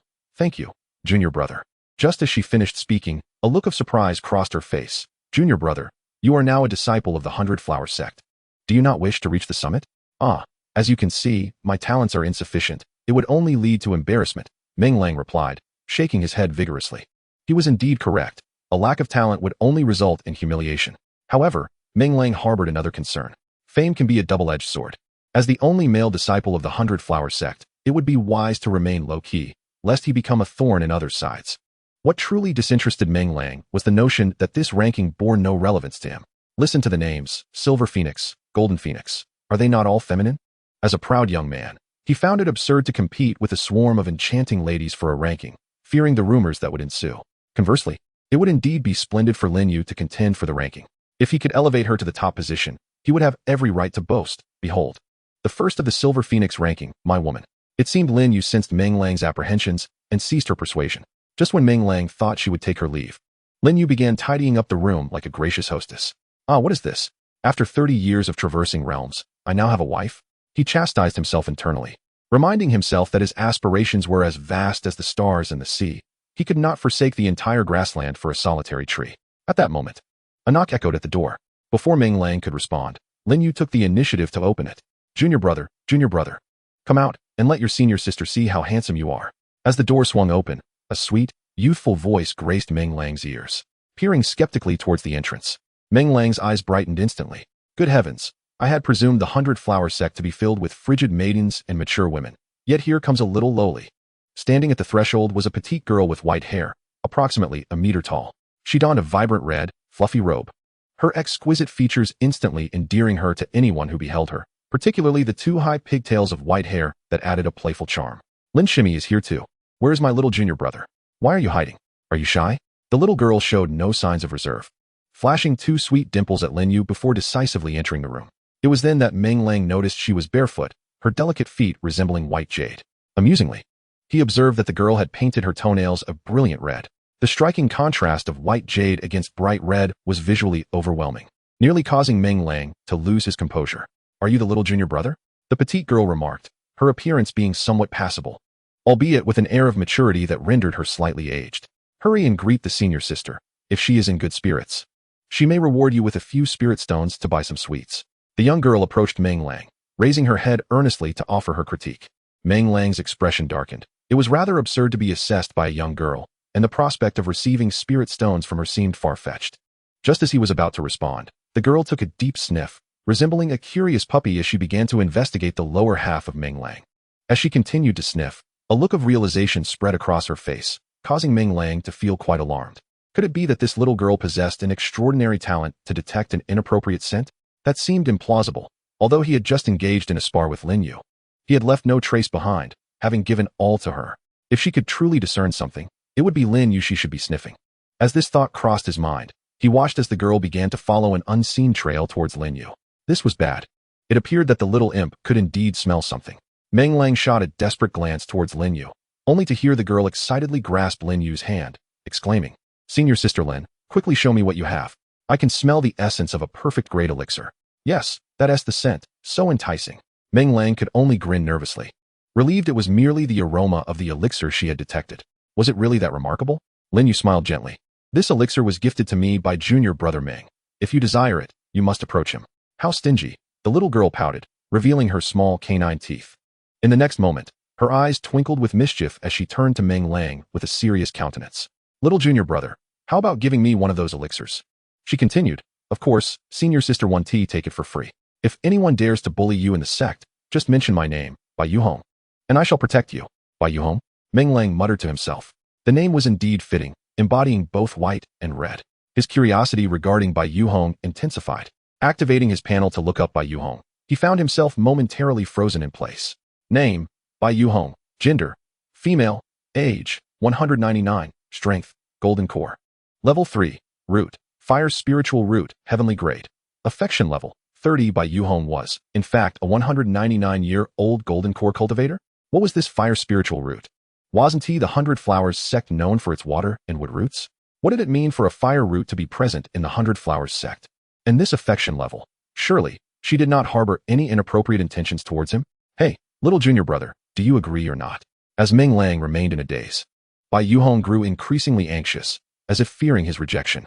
Junior brother Meng, Lin Yu reminded anxiously, Sister Bai is the #1 on the inner sect's Golden Phoenix list. Meng Lang stumbled, taken aback. How fortunate, he thought, to have just learned of the existence of these two rankings within the 100 Flowers Sect, and now to find both the top of the Golden Phoenix list and the future top of the Silver Phoenix list right beside him. Should he feel elated or dismayed? Ahem, it is indeed Sister Bai. My apologies. Meng Lang quickly bowed to Bai Yuhong. However, she was not impressed and shot him a disdainful glance. Enough of the pleasantries. Tell me, do you have any perfect grade elixirs? Meng Lang hesitated. If he said no, he feared her wrath. If he said yes, he worried that she might spread word indiscriminately, bringing him unnecessary trouble. Are you still a man? Speaking so hesitantly, you are worse than my master, she taunted. Meng Lang puffed out his chest in indignation. While she could say anything about him, questioning his masculinity was unacceptable. In his hometown, such words could incite a brawl. Of course, I can produce elixirs, he replied diplomatically, observing Bai Yuhong's eyes widen in anticipation. However, at this moment, I do not. Bai Yuhong slumped down onto the ground, exclaiming, what? Even the experts are so down to earth? I don't care, I want to eat now. You must refine a batch of perfect grade elixirs immediately. She pouted, resembling a petulant child. Seeing Lin Yu's resolve begin to waver, Meng Lang swiftly seized her and shook his head.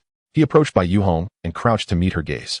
Sister Bai, have you ever encountered an alchemist who can produce perfect grade elixirs on command? I might be fortunate enough to occasionally succeed, but if you continue to throw a tantrum like this, I will surely be angered. If I become upset, my state of mind will be severely affected, and I might never produce perfect grade elixirs in my lifetime. Should we commence the refining process now? Meng Lang deliberately raised his voice. Bai Yuhong's face shifted through shades of blue and purple. Though childlike in spirit, she was far from foolish. Meng Lang had just placed a heavy burden upon her. If her actions were to cause him to lose the ability to create perfect grade elixirs, her master would undoubtedly be furious with her. The mere thought of her master's icy demeanor made Bai Yuhong shudder involuntarily, prompting her to leap to her feet. Junior brother is right. Haste makes waste. Sister can wait. But we must agree.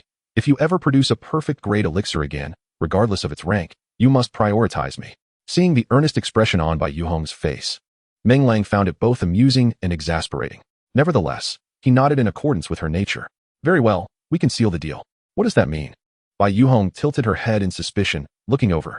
Meng Lang was taken aback. Well, she couldn't even grasp the concept of a pinky swear. After all these years of enjoying free meals, it was no wonder that at nearly 200 years of age, she still possessed a childlike heart. He painstakingly explained what a pinky swear was, followed by a lesson on what it meant to stamp a seal, finally fulfilling their agreement. Ha, little junior brother. We are now good friends who have sworn a pinky promise and sealed it. You cannot deceive me. If you dare to trick me, I shall spank you. As Meng Lang instinctively went to cover his backside, Bai Yuhong was particularly delighted. With a grand gesture, she produced a flying sword and handed it to him. Sister won't take your elixirs for free.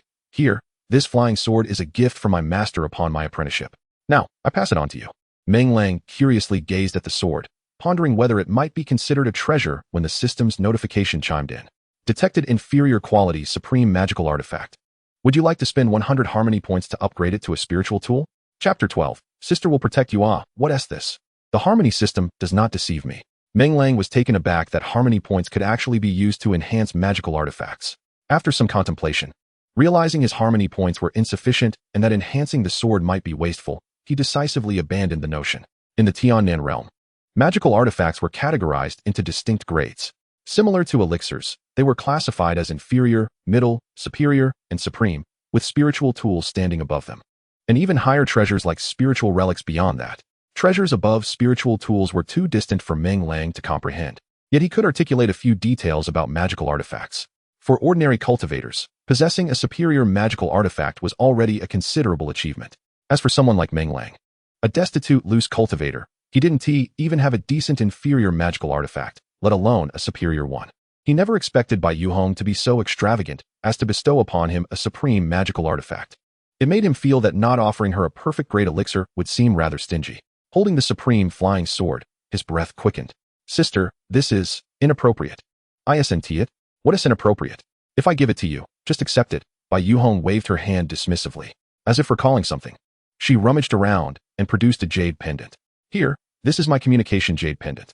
If anyone bullies you in the future, just inform your sister, and I shall avenge you. Meng Lang felt his eyes warm. Well, this little loli was exactly to his taste. Grinning, he tucked away the flying sword and accepted the communication jade pendant, revealing a radiant smile. Then, junior brother shall humbly comply. Sister, I suddenly feel my mindset has transcended. Perhaps I can soon refine a perfect great elixir. Bai Yuhong displayed an expression of surprise. What are you waiting for? Hurry and practice. Meng Lang merely felt that Bai Yuhong's care for him was heartfelt, and he wanted to foster a good relationship with her, intending to gift her a few perfect great elixirs, unaware of her eagerness. At a moment of difficulty, Lin Yu stepped forward and took Bai Yuhong's hand. Senior sister, our junior brother prefers tranquility while refining pills. Shall we wait outside? Ah, yes, yes, tranquility is indeed preferable. Only then can one produce perfect great elixirs. Bai Yuhong immediately grasped Lin Yu's hand and made her way outside. Meng Lang shot Lin Yu a grateful glance as he watched the two exit and close the door, before resuming his alchemical endeavors. 2 hours later, Meng Lang had lost count of how many batches of elixirs he had refined. His hair was in disarray, and he feigned exhaustion as he opened the door. Upon seeing him emerge, Bai Yuhong rushed forward, brimming with excitement. Junior brother, have you succeeded? Before Meng Lang could respond, Lin Yu interjected, Senior sister, can't you see that junior brother looks utterly worn out? He must have expended too much effort in his quest to create a perfect great elixir for you. Ah, yes, my apologies, junior brother. I completely forgot to check on you. How about this? Return to your room, and I shall give you a massage. Meng Lang froze at the suggestion. Would Bai Yuhong actually give a massage? Perhaps it would be a delightful experience at some point in the future, but currently, he feared that his delicate constitution might not withstand it. After all, this girl was a formidable powerhouse at the third layer of the Golden Core stage. One could only imagine the strength she possessed. Ahem, thank you for your concern, senior sister, but a massage is unnecessary. I can manage with a bit of self-regulation. While speaking, Meng Lang produced 2 perfect-grade heartwarming pills and presented them before Bai Yuhong. Alas, junior brother, I am lacking. I could only produce 2 perfect-grade elixirs. Bai Yuhong gazed at the elixirs in Meng Lang's hands, her innocent eyes sparkling with delight. These are truly perfect grade. Junior brother, you are truly remarkable. You far surpass those ancient alchemists of our sect. Do you know, they might spend decades without managing to create even one perfect grade elixir? Meng Lang coughed lightly. How was he to respond to Bai Yuhong's remarks about the sect's alchemists? There were countless ancient beings within the sect, and who could say if one of them was eavesdropping with some esoteric means? Bai Yuhong was a golden core master. Her words could be spoken freely. But if he were to join in on mocking others, he might find himself facing unforeseen repercussions. Luck, just luck, Meng Lang humbly nodded. Luck is also a part of strength. Doesn't junior brother know that excessive modesty is akin to weakness? Not at all. Young lady, you possess quite a bit of insight. If you continue speaking this way, I might have to engage you in a debate. You can say I am not handsome, but you must not question my capabilities in other areas. Beware, for I might just show you what it means to strike with precision and resilience. Fortunately, the considerate Lin Yu intervened once more to defuse the tension. She took Bai Yuhong by the hand and, like a concerned guardian, said, Senior sister, you understand the significance of perfect grade elixirs. Let us not create troubles for junior brother. If others were to discover it and come seeking elixirs. Bai Yu's crimson pupils abruptly contracted. She swiftly snatched the elixir from Meng Lang's hands, cradling it protectively as she cautiously surveyed her surroundings. Only then did she breathe a sigh of relief. Sister is right. We must keep this secret for our junior brother. We cannot allow those unseeing individuals to disturb him. I have made up my mind. I shall remain at the entrance to his quarters, ensuring no one dares to interrupt him. Meng Lang, however, felt that Bai Yu's presence was becoming quite burdensome. How could he extract benefits from Lin Yu while she stood guard at the door? Was she intentionally making things difficult for him?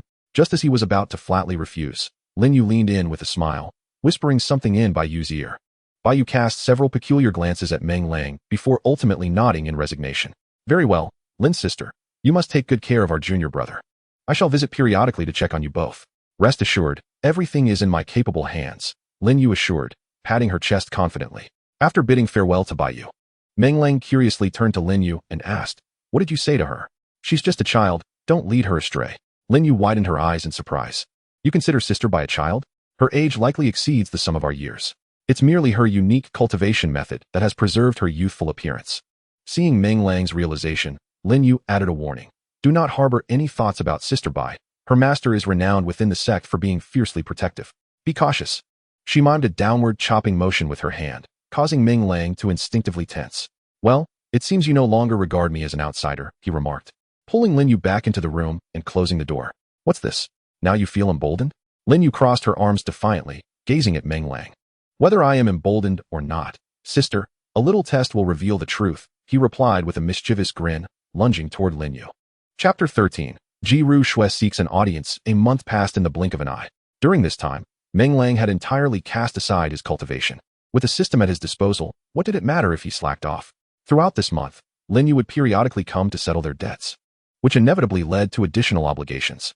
With the aid of the perfect grade gathering spirit pill, Lin Yu's cultivation soared, propelling her from the 5th level of qi refinement to the 6th. Several times, Meng Lang found himself struggling to keep up. Through sheer perseverance, he bore the weight alone, eventually amassing a substantial 500 harmony points. Upgrade my alchemy skills to the 2nd rank, he declared, wagering all his points on the alchemical arts. Just as he closed his eyes, preparing to embrace the moment of becoming a 2nd-rank alchemist, the system's cold, unyielding voice nearly plunged him into despair. The host's strength is insufficient to advance to a 2nd-grade alchemist. Note: a 2nd-grade alchemist requires the host's strength to reach the foundation establishment stage. Is it merely a fanciful notion of my own? Indeed, possessing formidable strength is the undeniable truth. Meng Lang quickly adjusted his mindset. It's simply a matter of enhancing one's capabilities, after all. In the past, he was destitute, constrained by his mediocre 5-element mixed spirit roots, which hindered his progression. Now, equipped with the perfect grade spirit gathering pills and the ability to continually acquire resources from the sect, he firmly believed that even if he were a mere pig, with an abundance of resources, he could reach the foundation establishment stage. Resolute in his decision, Meng Lang promptly retrieved a spirit gathering pill and decisively swallowed it. A surge of pure spiritual energy coursed through his meridians, and at that moment, his stagnant cultivation began to show signs of movement. An hour later, Meng Lang opened his eyes, revealing a look of distress.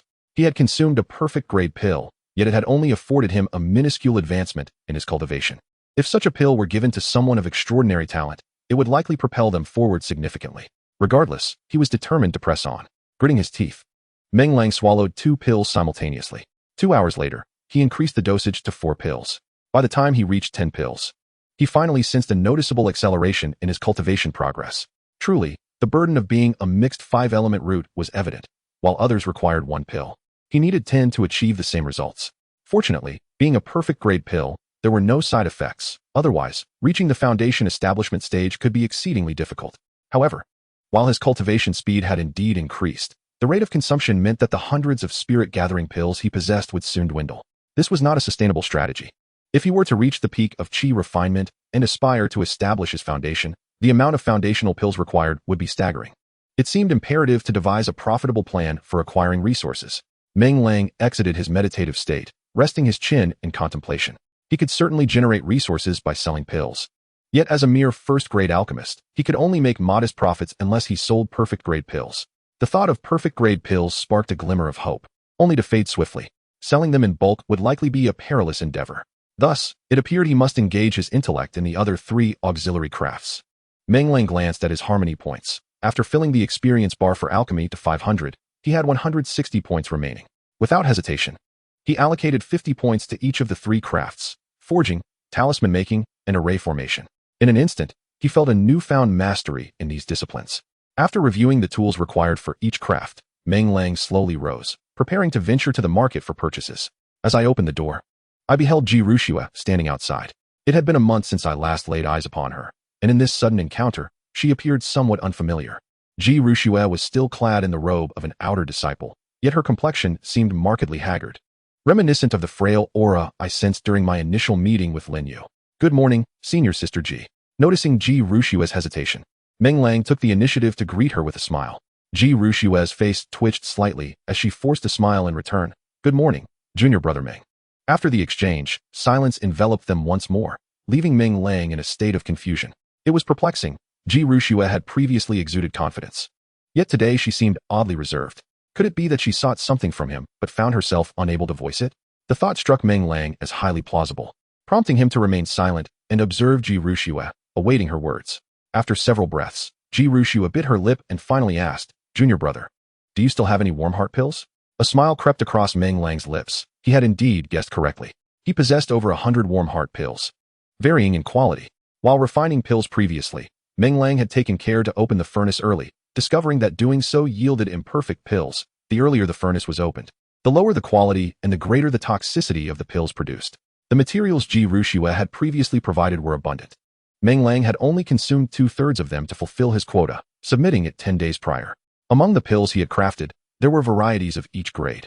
Save for the perfect grade, the leftover materials had all been transformed into various qualities of warm heart pills, with the others reserved for future needs. While the perfect grade was set aside for trade with Linyu, Ji Ruxue, fully aware that he had already submitted his pills to the sect, still inquired about them. Suggesting that acquiring warm heart pills from the sect was no simple feat. With a troubled expression, Meng Lang lowered his voice. Senior Sister Ji, has the sect raised the requirements for exchanging warm heart pills? Ji Ruxue offered a bittersweet smile, explaining that the higher-ups of the sect, after deliberation, had altered the purchasing conditions for warm heart pills. They were no longer available for spirit stones, but rather could be exchanged for 10 contribution points each. A sense of amusement flickered within Meng Lang. The sect's leadership had certainly put considerable thought into this decision. What value did spirit stones hold? Even if warm heart pills were sold for 10,000 each, how much profit could they truly generate for the sect? Contribution points, on the other hand, were tangible rewards earned through actual contributions to the sect. Over the past month, he had gleaned considerable information about the Baiwa sect from Linyu. Most contribution points were acquired through sect missions. According to Linyu, the difficulty of the missions varied, and thus the contribution points awarded differed. The most challenging missions yielded only 100 points. Meng Lang felt a pang of confusion. Given Ji Ruxue's strength, she should possess a substantial number of contribution points. Why, then, did she appear so troubled? Was it possible that the demand for warm heart pills was overwhelming, and she had been unable to secure any? Driven by curiosity, Meng Lang candidly expressed the doubts that lingered in his heart. Ji Ruxue offered a bittersweet smile. It would be understandable if she were unable to obtain it. Yet she lacked even the qualifications to exchange. Noticing the astonishment in Meng Lang's eyes, Ji Ruxue continued, explaining that to exchange for the heartwarming pill, one must accumulate a contribution of at least 1,000 points. Meng Lang exclaimed, his expression one of incredulity. Isn't that condition rather stringent? How many tasks must one complete to earn such points? Within the entire outer sect, I doubt there are many who can afford it. It seemed that Senior Sister Ji would not meet the requirement. Meng Lang shrugged, pondering aloud. But Senior Sister could simply find someone who meets the criteria to assist with the exchange. You could even offer double the contribution points to purchase it from them. Ji Ruxue shook her head, explaining that the heartwarming pill has a limit of 1 exchange per person each month. Meng Lang nearly burst into laughter. Who on earth crafted such a rigorous system, sealing up every loophole? It's clear that if you cannot exchange, it simply means you haven't put in the effort. The sect offers no lack of opportunities. So, Senior Sister wishes to purchase the heartwarming pill from me? Meng Lang, no longer inclined to dance around the subject, approached it directly. Before Ji Ruxue could nod, he wore a playful smirk and asked, "What price are you willing to offer?" At that moment, he unabashedly cast his gaze toward Ji Ruxue's long, fair legs. If this opportunity was presented to him, he would be remiss to forego some interest. Chapter 14. Is it truly just a game? Ji Ruxue noticed Meng Lang's audacious gaze. Had this been in the past, she would have sternly warned him, perhaps even taken action to teach him a lesson. However, circumstances had changed. She found herself in need of his assistance. Originally seeking medicine from Meng Lang, she had wrestled with her feelings for quite some time. He was the one she had brought to the Baiwa sect, and she was all too familiar with his origins in the Wanhua Tower. Thus, her initial impression of him had been far from favorable. Had he not previously gifted her a perfect heartwarming pill, softening her stance towards him, she might have ignored him entirely upon encountering him within the sect. Suppressing her discomfort, Ji Ruxue bit her lip and tentatively inquired, "What conditions does junior brother Meng require?" "Techniques, magical artifacts, spirit stones, whatever I possess, I shall endeavor to meet your needs." "Oh, anything you have will suffice?" Meng Lang responded with a mischievous grin, his gaze slowly traversing upwards to rest upon Ji Ruxue's curves, instinctively licking his lips. "You lecher." Ji Ruxue huffed, turning away in irritation. 2 perfect-grade pills, Meng Lang called out leisurely. Ji Ruxue halted momentarily, then quickened her pace. 3, he added, watching as she stumbled but continued onward. Meng Lang shook his head. It is not that he cares for the warm heart Dan, but rather he is certain that Ji Ruxue will seek him out again. There is no need to reveal all his cards at once. Are you not being reserved? Very well, when she comes knocking again, there may not be a price left to negotiate. Watching Ji Ruxue fade from view, Meng Lang concealed his amusement and silently made his way toward the marketplace. What? You intend to purchase a forging table, a rune pen, and a formation knife? Within the inner court, Nangong Linglong nearly leapt in astonishment at Meng Lang's intended acquisitions. Has this lad lost his senses? One craft of alchemy is already a handful. Now he wishes to delve into the realms of weapon crafting, talismans, and formations as well. In the Tiannan realm, alchemy necessitates a cauldron, and other tools are equally indispensable. Among these, forging requires a crafting table, talismans necessitate a rune pen for inscribing, and formations demand a formation knife to carve the runes onto spirit stones or formation plates. It is evident to all that purchasing such tools signifies one's intentions. A cultivator, while honing their skills, often learns a couple of auxiliary crafts. After all, cultivation is a costly endeavor, and possessing an additional skill can significantly enhance one's efficiency. Typically, individuals choose one side profession, and those who dabble in two are rare indeed. Yet here is Meng Lang, daring to pursue 4 crafts simultaneously. If he is not lacking in judgment, he must be simply seeking trouble. Cough, cough. I am merely curious and wish to experiment. Meng Lang, of course, would not divulge that he possesses a system, rendering the learning of anything a trivial pursuit, with mastery attainable for all. Had he not scoured the outer market and found nothing, he would not have ventured into the inner court to face Nangong Linglong's frigid demeanor. Junior brother, your ability to concoct the warm heart Dan, a remarkable elixir, has undoubtedly benefited many of our sisters. I truly do not wish to see you stray from your path. Focusing solely on alchemy and becoming a master in the craft is not out of reach. However, if you pursue every avenue, I fear you may simply buy these tools out of fleeting interest and abandon them shortly thereafter. Meng Lang patiently explained. Were it not for his desire to remain discreet, he would have relished the opportunity to challenge the imposing demeanor of this noble lady. Is it really just for fun? Nangong Linglong still bore a hint of skepticism. Meng Lang shrugged his shoulders. Sister, given my talents, I can hardly grasp the intricacies of cultivation. Do you truly believe I could excel in anything else? Indeed. Nangong Linglong muttered in agreement, only to become flustered as she caught Meng Lang's gaze upon her. A blush crept across her cheeks, painting them in a rosy hue. Phew. Meng Lang found himself breathless, his heart racing uncontrollably. It is not the fierce matron one fears, but rather the coyness of one pretending to be innocent. Nangong Linglong's bashful demeanor could easily ensnare the hearts of many. What a transgression. Thankfully, I am not in my hometown, Meng Lang murmured, flashing an innocent smile once more. The ensuing matters proved to be far simpler. These tools belong to the realm of the obscure, and their prices are relatively modest, costing merely a few hundred spirit stones. Nangong Linglong appeared to take delight in witnessing Meng Lang's misfortune, generously bestowing upon him a forging blueprint she had fortuitously acquired. After gathering all the tools, Meng Lang turned his gaze to the blueprint.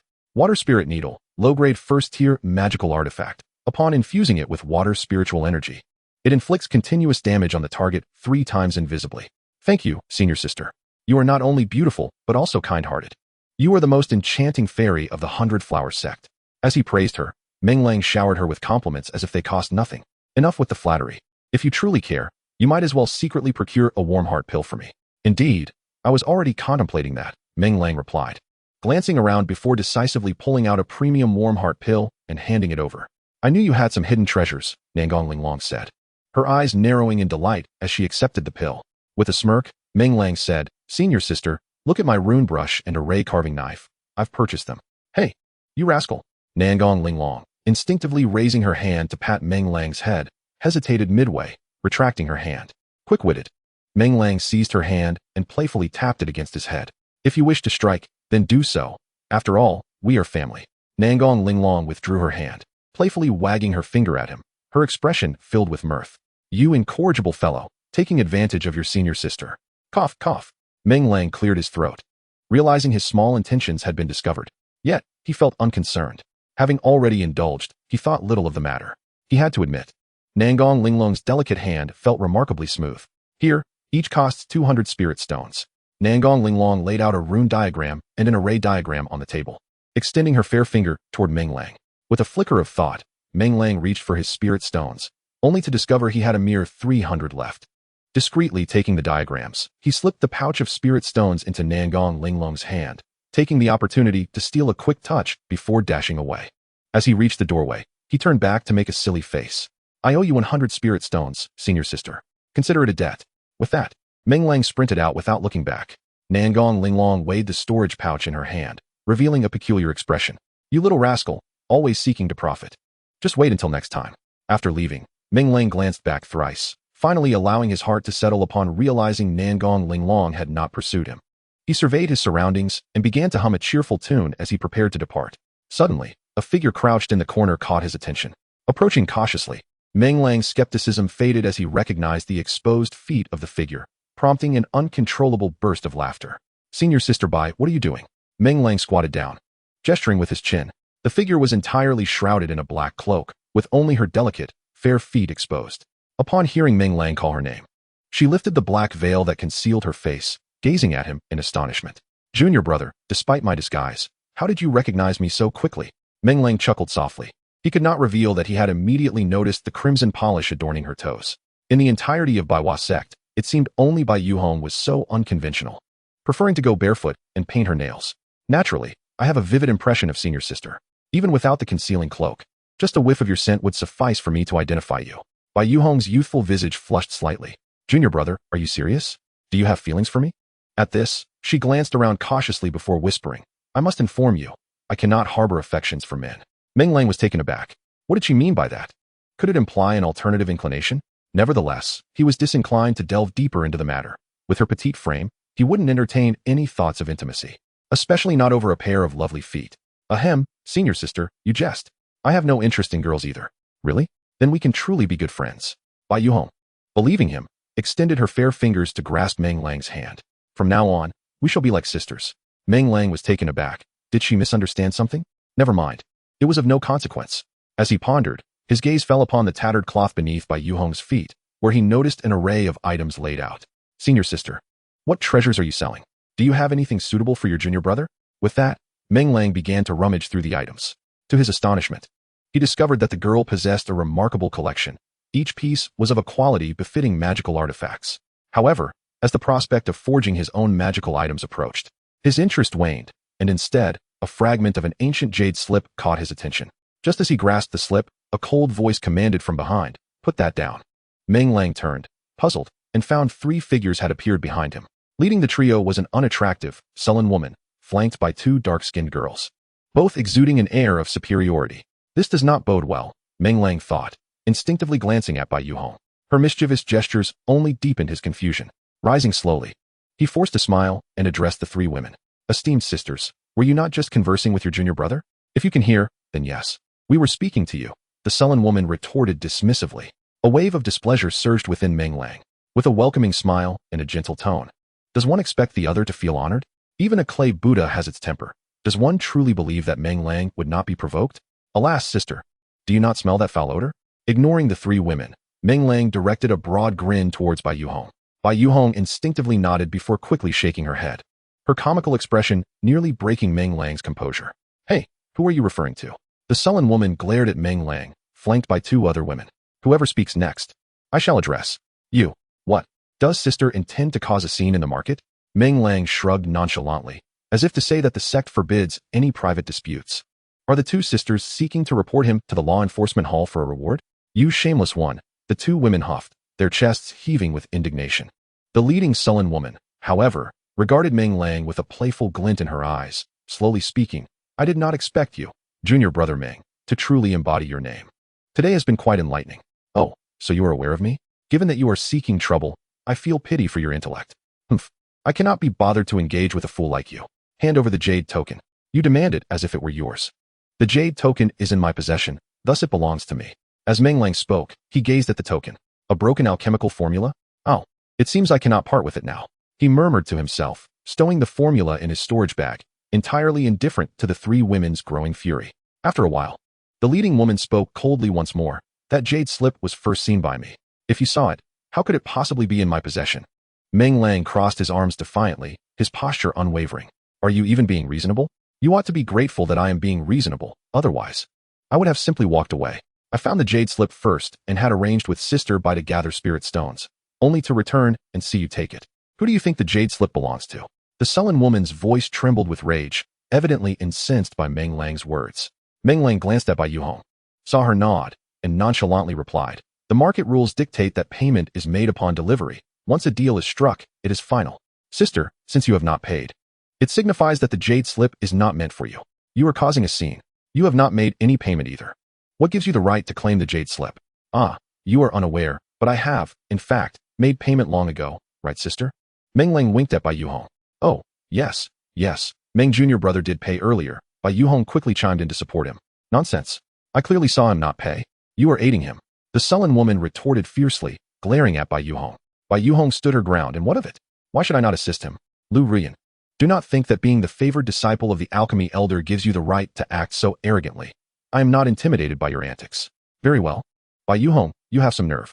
From now on, refrain from consuming the elixirs of our Dan Hall. If you choose not to partake, then so be it. Do you think I relish them? You cannot even concoct a single perfect grade elixir, yet you still dare to call yourselves the Dan Hall. I suggest you dissolve the hall before you bring further disgrace upon yourselves. You speak nonsense. Lu Ruyan nearly choked on her indignation. Meng Lang listened, astonished. No wonder Lu Ruyan was so arrogant. She was a direct disciple of an elder from the Dan Hall. Who would have thought that after a month of keeping a low profile at the Baiwa sect, he would stir up such trouble? Given another chance, Meng Lang was confident he would react the same way. Lu Ruyan was simply insufferable. What did she have to gain by provoking him when she was lacking in both stature and influence? I wondered why the marketplace was so lively today. It seems a grand spectacle is about to unfold, a sultry voice chimed from a distance. Meng Lang instinctively turned his gaze. Upon seeing a stunning woman in revealing attire strut closer, his eyes widened in surprise. Be discreet, Bai Yuhong whispered, gripping Meng Lang's hand. That's Elder Nangong from the artifact hall. Elder Nangong. A shiver ran down Meng Lang's spine as he unconsciously recalled the image of Nangong Linglong. Could this Elder Nangong possibly be related to her? Out of curiosity, he glanced towards the inner courtyard and vaguely spotted a figure swiftly retreating into the shadows. Well, it seems Nangong Linglong is quite concerned for him. He had just stirred up trouble, yet she was already preparing to assist him. It appears he should reward her kindness accordingly in the future. Greetings, Elder Nangong. Meng Lang mustered a polite smile and offered a respectful bow to the enchanting woman. She acknowledged him with a slight nod, her alluring eyes unabashedly surveying him from head to toe. He was indeed handsome, though regrettably lacking in talent. Meng Lang's lips twitched, and he refrained from further conversation.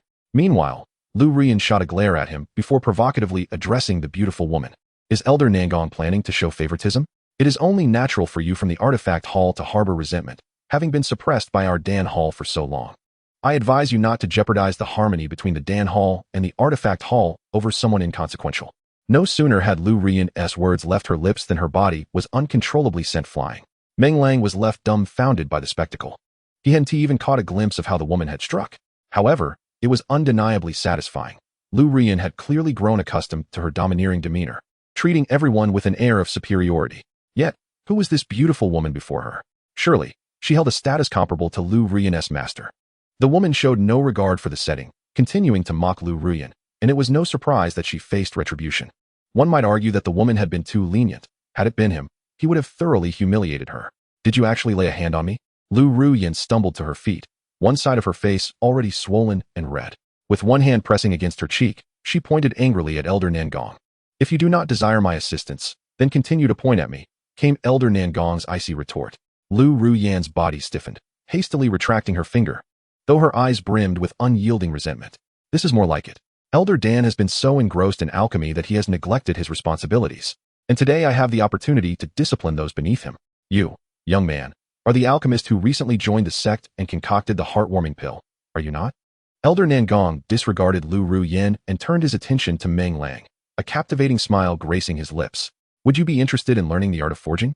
Our weapon hall is in dire need of talents like you. Before Elder Nangong could finish speaking, an elderly woman abruptly appeared at her side. The old woman shot a glare at Lu Ruyan, her face wrinkled and contorted into a smile that was almost more sorrowful than joyful. This young man possesses extraordinary talent in alchemy. He ought to join my alchemy hall. Nangong Mingyu. Have you overstepped your bounds? Nangong Mingyu. Meng Lang murmured instinctively. The name was rather pleasant and fitting, as the moon was indeed bright. Danji, you have finally chosen to make an appearance. I thought you preferred to remain a shadowy figure in the corners. It seemed that Nangong Mingyu was already aware of Danji's hidden presence and offered a sarcastic remark. I am a mouse. You are hardly any better off, attempting to lure away members of our alchemy hall. Danji snorted, her presence formidable, matching that of Nangong Mingyu. Meng Lang felt a tremor within. What could these two elders possibly want with him? When did he become so desirable that two prominent elders would conspire over him? Wait a moment, what did that old hag just say? Who agreed to join your alchemy hall? Could you not show a modicum of restraint? Esteemed elder, I do not recall ever joining the alchemy hall, Meng Lang boldly declared, refusing to grant them face any longer. Danji's face twitched for a moment before she regained her composure. What was not is now. Your ability to concoct the heartwarming pill indicates that you possess a certain talent for alchemy. Joining my alchemy hall would undoubtedly lead to remarkable achievements. Remarkable achievements? What the hell does that even mean? Who would want to associate with you? an elderly woman with a face full of wrinkles. Meng Lang seethed inwardly, feeling insulted. Before he could voice his thoughts, Dan Ji continued, "Of course, should you join my alchemy hall, your performance will be scrutinized. If you are willing to share the formula for the heartwarming pill, I could grant you the status of a direct disciple." Dan Ji regarded Meng Lang with an air of authority, as though her words were decrees that none could defy. Meng Lang's heart raced. He realized that his earlier insults about showing restraint were entirely misplaced. This individual sought not merely restraint, but was unabashedly coveting the formula for the heartwarming pill. The significance of the warm heart pill is undoubtedly well understood by the upper echelons of the Biflower sect, for it is the very foundation upon which his existence within the sect relies. To think that one could persuade him to relinquish it merely based on his status as a direct disciple is laughable. "I bought a watch last year," Elder Dan chuckled, noting that without a formula for the warm heart pill, the notion of offering it is absurd. Meng Lang pondered this, recognizing that the elder deserved a modicum of respect, and thus he tactfully declined the request. "Young man, you must contemplate this carefully. Should you miss this opportunity, it may never return," he warned. Meng Lang responded, "I am fully aware that a lack of availability means just that. I trust Elder Dan would not impose undue hardship upon me, a junior disciple." Nearby, Nangong Mingyue had been listening intently. After Meng Lang repeatedly rejected Dan Ji's advances, she could not restrain her laughter, exclaiming, "Elder Dan, it appears your little scheme has faltered." Dan Ji retorted, "Humph, Nangong Mingyue, do not revel too much in your triumph. This young man is ungrateful, and his fate is sealed. As for you, why do you persist in opposing our Dan Hall? Do you truly wish to forego the benefits of our elixirs?" Nangong Mingyue responded with a knowing smile, "Elder Dan, your assertion is flawed. Has any disciple of the sect ever consumed our elixirs without making a contribution? Must we incessantly revisit this topic? As if your hall is bestowing charity upon the entire sect?" She continued, "Moreover, in the vast expanse of Tian Nan, you are not the sole alchemist capable of producing high-grade elixirs." After receiving a stinging rebuttal, Dan Ji's countenance soured, and in a fit of frustration, she prepared to depart. At that moment, Lu Ruoyan, seemingly misguided, approached Dan Ji and angrily pointed at Meng Lang, declaring, "Master, he has stolen my formula." Dan Ji cast a disdainful glance at Meng Lang before delivering a sharp slap to Lu Ruoyan's other cheek, exclaiming, "You disgraceful fool." With that, she vanished from sight. Having endured an unwarranted slap, Lu Ruoyan was on the verge of collapse. Clutching her cheek, she glared menacingly at Meng Lang, saying, "Very well. We shall see how this unfolds." Nangong Mingyue observed the three retreating figures with a hint of melancholy, remarking, "Young man, while your skills may be limited, you certainly excel at causing trouble." Meng Lang, with a grin, thought to himself that he now had Sister Nangong to support him. She smiled knowingly. "Consider yourself fortunate. I shall remember this favor, and expect you to repay it in the future." With those words, her figure gradually faded from view. "Cough, cough, junior brother. You do not hold any resentment towards me, do you?" Only Bai Yuhong and Meng Lang remained, with Bai Yuhong timidly toying with her fingers, unable to meet Meng Lang's gaze. "Sister Bai, who was it that promised to protect me within the sect? Why did you not speak a word in my defense just now?" Meng Lang approached Bai Yuhong with a mischievous grin, shaking his head knowingly as he drew closer. Chapter 17. Coercion of Sister Bai Yuhong. Bai Yuhong offered an awkward smile. "The issue is, have you considered who you are provoking?" Meng Lang, intrigued, inquired, "What? Are you unable to protect me?" Bai Yuhong, possessing the strength of a third-tier alchemist, surprisingly found herself unable to shield even herself from the two elders. Just how formidable were their powers? Soon, Bai Yuhong unveiled the mystery that plagued his mind. "The alchemy elder and Elder Nangong, much like my master, are both formidable beings at the nascent soul stage. How could I possibly manage them? Junior brother Meng, I have come to realize that you seem to possess an innate tendency to attract trouble. It would be wise for me to maintain my distance from you, otherwise I may find myself embroiled in your misadventures." Meng Lang's lips twitched, and he quickly flashed a grin, saying, "Oh no, Sister Bai. Did you not just declare that we are good sisters? Would you truly turn your back on a sister in distress?" Bai Yuhong appeared conflicted. Meng Lang promptly produced 2 flawless warm heart pills and presented them, stating, "Here, I know Sister Bai has a fondness for these. I saved them just for you." Upon seeing the exquisite pills, Bai Yuhong's defenses crumbled instantly as she snatched them with great delight. "You truly understand me, junior brother. Given your thoughtfulness, I retract my earlier statement. As long as you do not provoke anyone significantly stronger than myself, I will still offer my protection." Bai Yuhong paused, scanning their surroundings cautiously before leaning closer to Meng Lang and whispering, "Junior brother, I must caution you. That Lu Ruoyan is a vengeful character, and her family background is quite complicated. It would be best to avoid crossing paths with her." Meng Lang stiffened momentarily. What sort of predicament was this? If others openly mocked him, Would he have to avoid them from then on?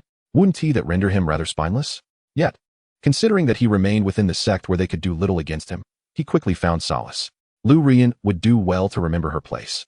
Should she dare to provoke him again, he would ensure she faced the consequences. Enough about that detestable individual, he said. What about you? Isn't there a marketplace within the inner sect? How did you manage to sneak out here to trade? Bai Yuhong wore a bitter expression. All these items were pilfered from my master. If I attempted to sell them in the inner sect, I would surely be caught. Meng Lang was taken aback. Who would have imagined this little girl would engage in such audacious acts of betrayal?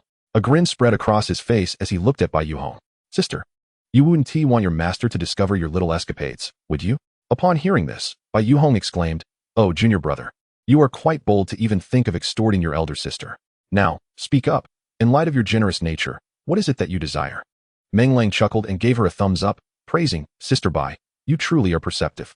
Well, my resources are a bit scarce at the moment, given your affluent background. Would you be so kind as to spare me a few thousand spirit stones? How many exactly?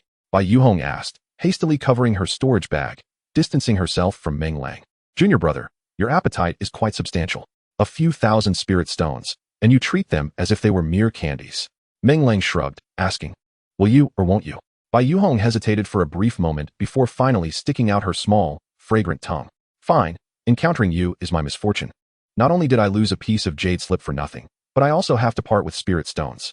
As she spoke, Bai Yuhong tossed a pouch of spirit stones and added, Junior brother, I've just remembered that I haven't collected my clothes. I must take my leave. Watching Bai Yuhong hastily retreat, Meng Lang stroked his chin, shaking his head in resignation. Sister, thank you. What can I say? You have a good master and I, as a junior brother, am left with no choice. However, rest assured, I shall not squander your spirit stones. Muttering this, Meng Lang put away the spirit stones and retrieved the previously stored, damaged jade slip. Do you wish to consume 10 harmony points to repair the damaged elixir formula?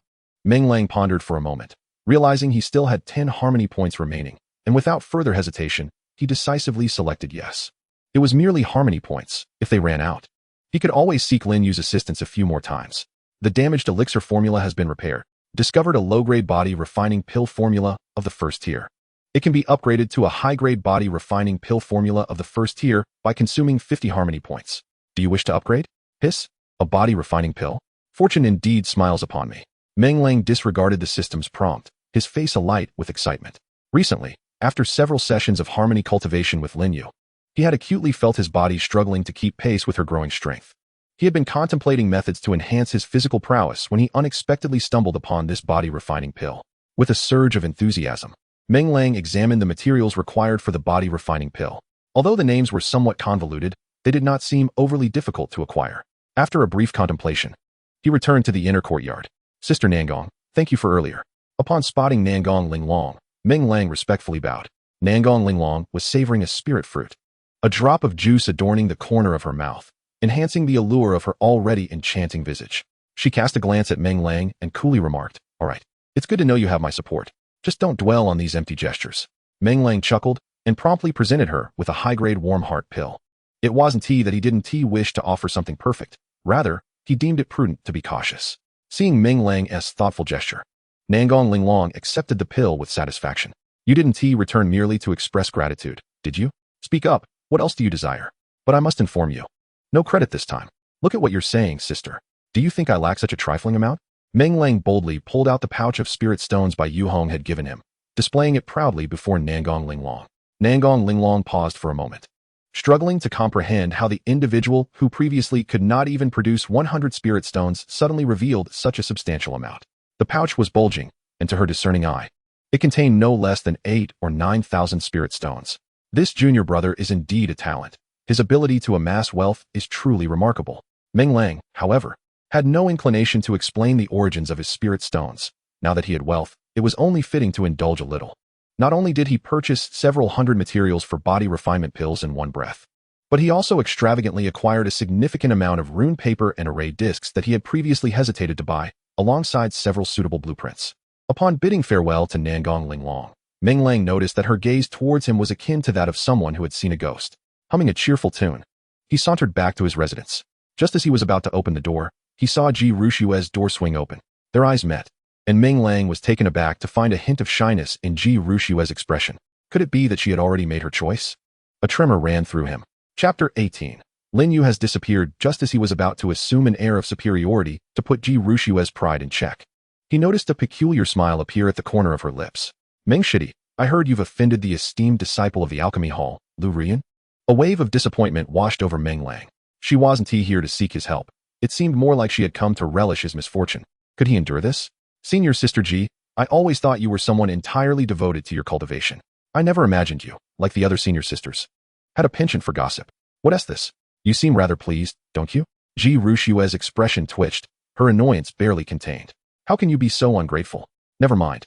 I want to stoop to your level. Tell me, will you sell me a warm heart pill? If you agree to sell me one, I can assist you in reconciling with Lu Rian. I have a good friend in the alchemy hall whose words carry some weight. Meng Lang regarded Ji Rushue with suspicion. Was she intending to take advantage of him?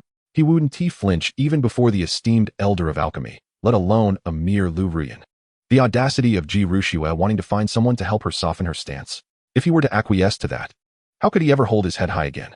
Considering her intentions were somewhat benevolent, Meng Lang suppressed the surge of profanity within him and forced a nonchalant smile.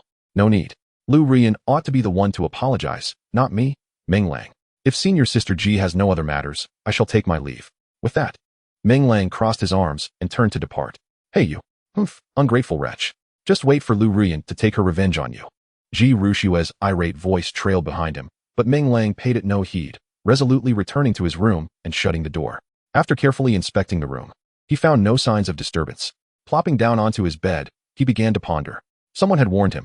Perhaps they had ulterior motives. The continuous warnings indicated that Lu Rian might indeed be more formidable than she appeared. If he didn't remain vigilant, he could find himself at a disadvantage. With this thought in mind, Meng Lang decisively retrieved the substantial supplies he had procured from the inner district. He was no longer merely an alchemist. He was on the verge of becoming an adept at weapon forging, talisman crafting, and array engraving. With such an array of methods at his disposal, he truly could not believe that Lu Rian could gain even the slightest advantage from him. At this moment, the foremost priority was to establish a formation to shield against prying eyes. After witnessing the uncanny abilities of the nascent soul experts, Meng Lang felt a chill run down his spine. He had spent several days in his quarters with Lin Yu, and he could not help but wonder if they had attracted the attention of some discerning elder. If that were the case, he could only exclaim how lacking in martial ethics they were. This time, the formation blueprints he selected were all of the first tier, including confinement formations, spirit-gathering formations, illusion formations, and even lethal formations capable of inflicting damage. After careful consideration, Meng Lang resolved to implement all of these within the confines of his small dwelling. Although this was a sect, Lu Rian would not dare to act openly, yet he could not discount the possibility of her employing covert tactics. He could not place his hopes on her adherence to principles. With determination, Meng Lang set aside all distractions and devoted himself to inscribing the formation patterns onto the array plates. 3 days swiftly passed.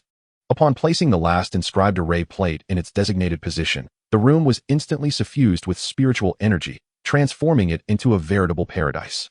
Taking a deep breath and savoring the density of spiritual energy within, Meng Lang nodded in satisfaction. Thanks to the spirit-gathering formation, the spiritual energy concentration in his room was at least triple that of the outside. He was confident that remaining in such an environment would significantly accelerate his cultivation. Another fortnight elapsed as Meng Lang exhausted the resources he had procured from the inner sanctum. Surrounding him were an array of talismans scattered like refuse, and magical artifacts strewn haphazardly across the floor. He paid no heed to these remnants, his focus entirely on the several vials of elixirs in his hands. Each potion gleamed with a captivating amber hue, appearing exceedingly enticing. He picked one up and tossed it into his mouth. The elixir melded with him like a sweet spring. In the next moment, he felt a crackling sensation throughout his bones, a sign that the body-refining elixir was subtly enhancing his physique. Clenching his fist tightly and feeling the transformation within, Meng Lang's eyes brightened. The efficacy of this body-refining elixir was nothing short of extraordinary. Seizing the moment, he sat cross-legged on his mat and began to fervently refine the elixirs. 5 days passed in the blink of an eye. With a resounding crack, a stone-like shell shattered above him, revealing a Meng Lang whose skin glowed with a radiant hue akin to that of an infant. I feel an inexhaustible surge of strength coursing through me. My physical prowess is surely now comparable to that of a practitioner at the 7th or 8th level of qi refinement. Lin Yu, if we spar again, I shall make you cry for mercy. Muttering to himself, Meng Lang assessed his own cultivation level, qi refinement, level 4. Well, although the progress may be somewhat disheartening, it is nevertheless a step forward. Meng Lang slowly rose, gathering the various talismans and magical artifacts scattered on the ground. After changing into a fresh set of attire, he opened a door that had remained shut for a considerable time. Upon swinging the door ajar, he was met with the startled figure of Ji Rushue. Meng Lang, you have finally decided to emerge, she exclaimed, her urgency palpable. If you had remained inside any longer, I would have suspected you were contemplating something dire. Perhaps even taking your own life within these walls. Ji Rushue was clearly anxious. The moment she spotted Meng Lang, she rushed forward and grasped his arm impatiently. What has transpired? Meng Lang cast a sidelong glance at her hand, his expression one of skepticism. It was evident that she had been waiting outside his door, clearly burdened with something significant. What has happened is hardly my doing, Ji Rushue retorted, giving him an exasperated look. Me? What have I done? I haven't stepped outside in ages, Meng Lang replied, feigning innocence with a hint of sarcasm. In the next instant, as if struck by a sudden realization, he grasped Ji Rushue's hand with surprising force. Startled, she involuntarily shivered, her expression one of bewilderment. As a practitioner at the 7th level of Qi refinement, she was taken aback that Meng Lang, who had only reached a few levels, could exert such strength. Was it possible that he had been concealing his true abilities all along? With a furrowed brow, Ji Rushue regarded Meng Lang with growing suspicion. A moment later, her gaze sharpened. Before her stood Meng Lang, his skin a luminous shade of red, appearing at least a decade younger than before. Just as she was about to inquire further, Meng Lang spoke urgently. Ji Rushue, please tell me what has happened. It's Linyu. She has gone missing. What? Linyu is missing? Meng Lang's face twitched, and it took him a while to regain his composure. He had been preoccupied with concocting various items lately and had not seen Linyu for some time. Previously, he had thought of her, assuming she was in seclusion for cultivation. However, it appeared that the situation was far more complex than he had anticipated. Chapter 19. Departing for Yunming Mountain. After garnering the details, Meng Lang learned the sequence of events. Just half a month prior, when he had begun his seclusion, Linyu had emerged, successfully breaking through to the 7th level of Qi refinement. She intended to settle some debts with Meng Lang, but had heard of an unlimited bounty task released by the mission hall, which had many sect sisters reaping substantial rewards. Driven by curiosity, Linyu ventured to the mission hall. This task was an anonymous bounty, soliciting the procurement of a large quantity of a particular spirit herb, with each piece earning a contribution point for the sect. Linyu had previously encountered this herb in abundance at a certain location and was immediately tempted, decisively accepting the task and departing the sect. Subsequently, while others returned to submit their tasks, Linyu did not appear. Someone had deliberately conveyed this information to Ji Rushue, prompting her to seek Meng Lang. Here, this bracelet was deliberately left at my doorstep yesterday. You should recognize it. Ji Rushue offered Meng Lang a bracelet. Meng Lang's eyes narrowed as he recognized the bracelet. It was undoubtedly the one Linyu often wore. Out of curiosity, he had once inquired why Linyu clung to it so dearly.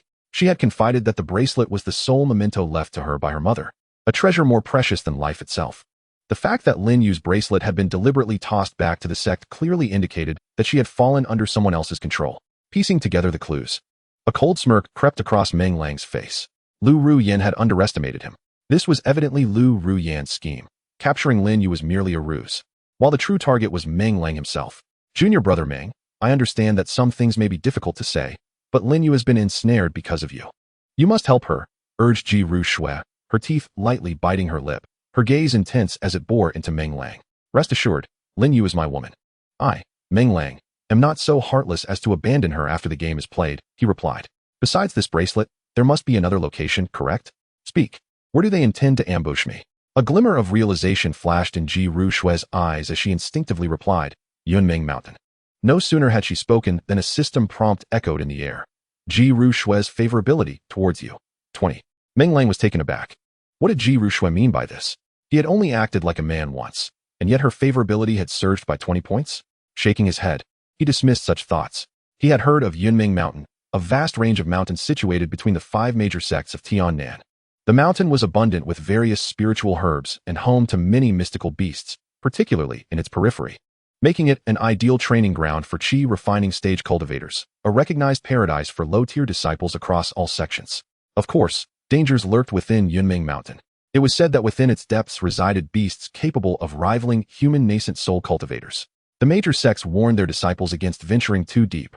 Since Lu Ruyan aimed to target him, a mere Qi refining cultivator, she would surely not venture into the depths but rather lay her ambush in the mountain's outskirts, waiting for him to take the bait. Very well, I understand.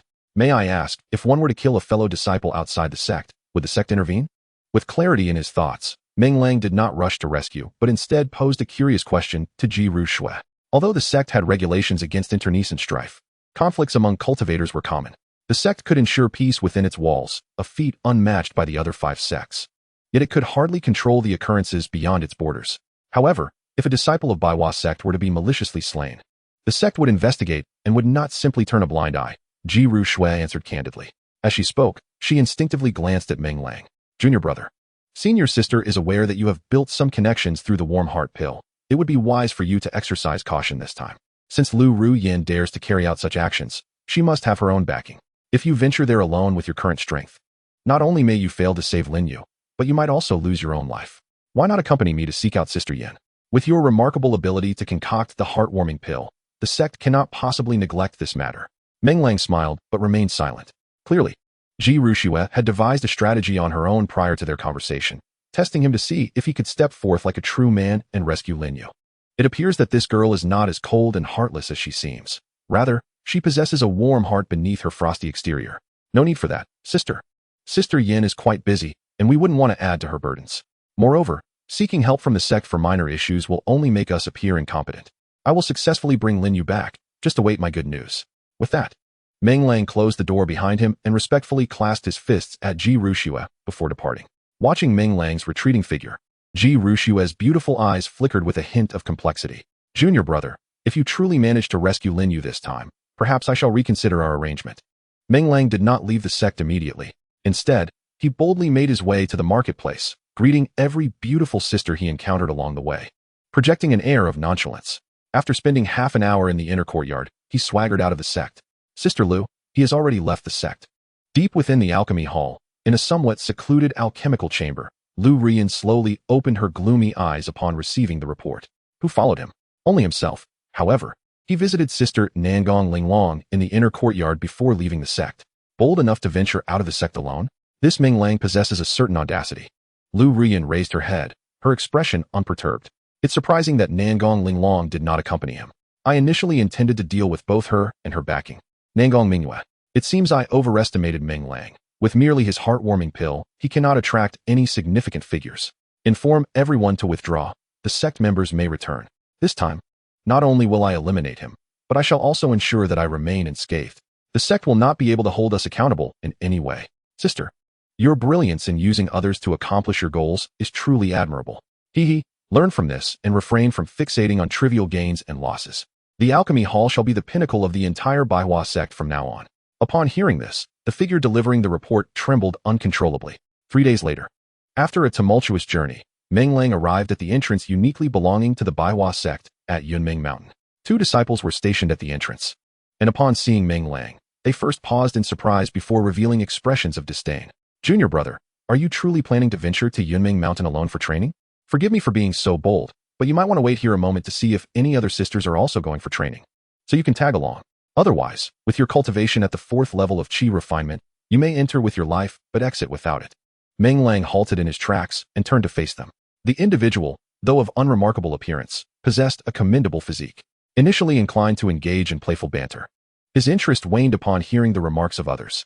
Thank you, senior sister, but my decision is final. Why concern yourself with him?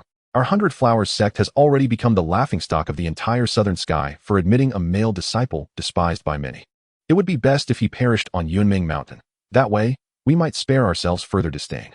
As Meng Lang's words fell, another senior sister, displeased, grasped the arm of the one who had spoken first. However, upon listening to her words, Meng Lang felt somewhat awkward. Why am I the subject of disdain? Are you unable to afford the heartwarming elixirs I have crafted? He scoffed internally, dismissing the ignorance of such individuals. They might currently find him irksome, but there may come a day when the entire 100 Flowers sect takes pride in his achievements. At that time, even a disciple of such modest appearance would not merit his attention. With a polite smile directed at the two, Meng Lang resolutely stepped toward Yunming Mountain. Just then, an enchanting voice called from behind. Wait a moment, junior brother, might I have the pleasure of your company? Meng Lang halted instinctively, turning back only to find himself momentarily speechless at the sight of the speaker. What a captivating senior sister she was. The newcomer did not don the typical azure robes of the 100 Flowers sect. Instead, she wore a translucent pink gown that clung to her exquisite figure, adding an air of mystery. The slight exposure of her abdomen seemed to possess a magnetic allure, firmly captivating Meng Lang's gaze. That waist must require considerable effort to maintain. He mused silently, lifting his gaze to align with her enchanting visage, inadvertently triggering a panel. Name: Yunmei. Gender: female. Age: 2690. Strength: Qi refining. Sixth layer: root, wood spirit root, earth grade. Favorability: 10. What a lovely name, Meng Lang murmured upon viewing her panel. Greetings, senior sister. Are you also heading to Yunming Mountain? Hello, junior brother. I am Yunmei. You seem to be preparing for a trial at Yunming Mountain as well. She spoke softly, revealing a captivating smile. As it happens, I too need to embark on a sect mission. Why not join forces? Indeed. Just a moment ago, a senior sister expressed concern about my journey alone, and now here you are. My luck seems to be quite favorable. Meng Lang cast a nonchalant glance at the two senior sisters who had mocked him, both now wearing awkward expressions. Yunmei, why did you not appear sooner?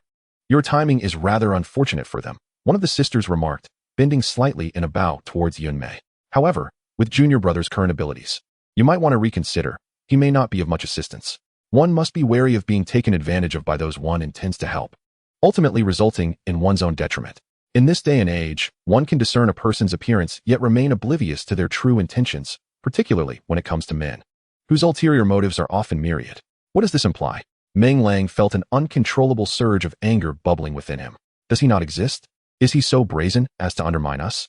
Just as he was about to reprimand the other party, Yunmei gently raised her hand, assuring the two junior sisters. There is no need for concern.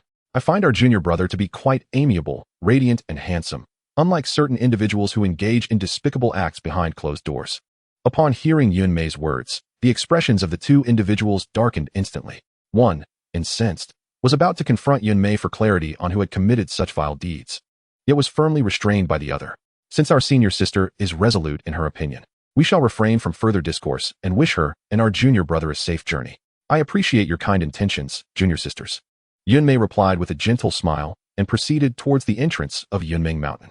Meng Lang cast a meaningful glance at the two well-meaning senior sisters, clasped his fists in gratitude, and departed.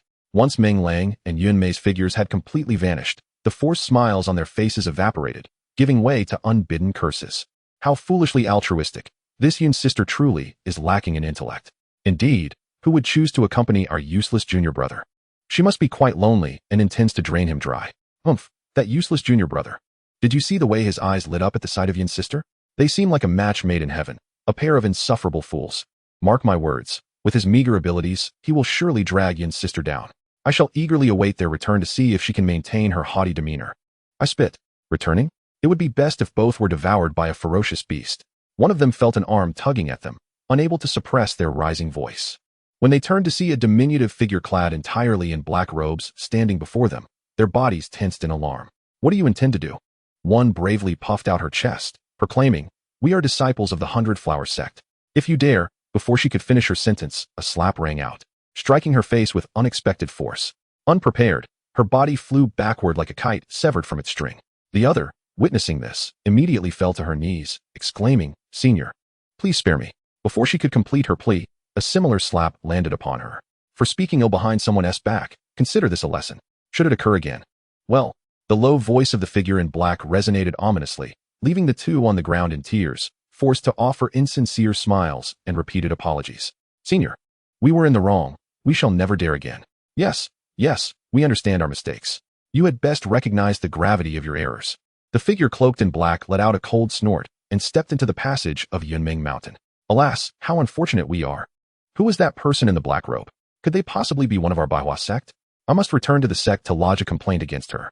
Upon realizing the black-robed figure had vanished, one of them, unable to contain her frustration, spoke out in anger. The other, hearing this, quickly covered her mouth. Are you foolish?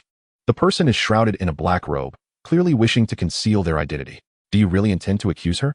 Do you think you are living too comfortably? You can't possibly have guessed her identity, right?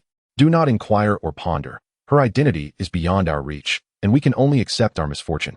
Oh, what a predicament. We have been inexplicably struck. Who have we offended? The speaker's words trailed off, and instinctively, she glanced at her companion, only to find a similar bitter smile reflected back. If they had provoked someone, it could only be that useless little junior brother. It seems he has someone backing him. They deserve to be dealt with. This little junior brother should have mentioned he had support. Had they known, their attitude would have been entirely different. Sister, in which direction lies your task? The outskirts of Yunming Mountain. Meng Lang, while discerning the direction, turned his head to look at Yunmei. Junior brother, I actually followed you out. Yunmei took a deep breath and answered earnestly. Meng Lang was not surprised. Rather, he found Yunmei's directness somewhat unexpected. What a coincidence could this be? He had just arrived at the entrance of Yunming Mountain, and she appeared right after him? Unless she had been following him. He could hardly believe it. The only mystery remained whether she had any connection to Lu Ruyan and if she might have been sent to monitor his movements. Knowing that she would not admit it, Meng Lang feigned astonishment. Followed me? What do you mean, sister? Yunmei bit her lip, seemingly hesitant to speak. After adjusting herself for a while, she took a deep breath. Junior brother, do you think your sister is beautiful? Meng Lang, with a hint of suspicion, opened his mouth. His gaze involuntarily drifting down to the alluring curves before him. Indeed, quite beautiful, and surely fragrant as well. Chapter 21. Sister is very satisfied. Yunmei was momentarily taken aback. Then she noticed Meng Lang's gaze and immediately felt a rush of shyness. Goodness, this little junior brother was indeed, as the sisters in the sect had said, a veritable lecher. She hadn't even spoken yet, and he had already assumed the role. Reflecting on her purpose for following Meng Lang, Yunmei felt no aversion to his gaze. Rather, she intentionally tugged her robe down. With a gulp, Meng Lang felt the urge to swallow as he sensed the ample curves nearly bursting forth. The implication was so evident that if he remained reserved, he would appear quite oblivious. Meng Lang stepped forward and embraced his senior sister's slender waist, leaning in to whisper in Yunmei's ear, choosing silence for now. To speak of matters later. Casually, he retrieved several array plates from his storage pouch and cast them upon the ground, causing both their figures to vanish from sight. In an inconspicuous corner, a small figure cloaked in black hesitantly removed their hood, revealing a delicate and youthful visage. By Yuhong.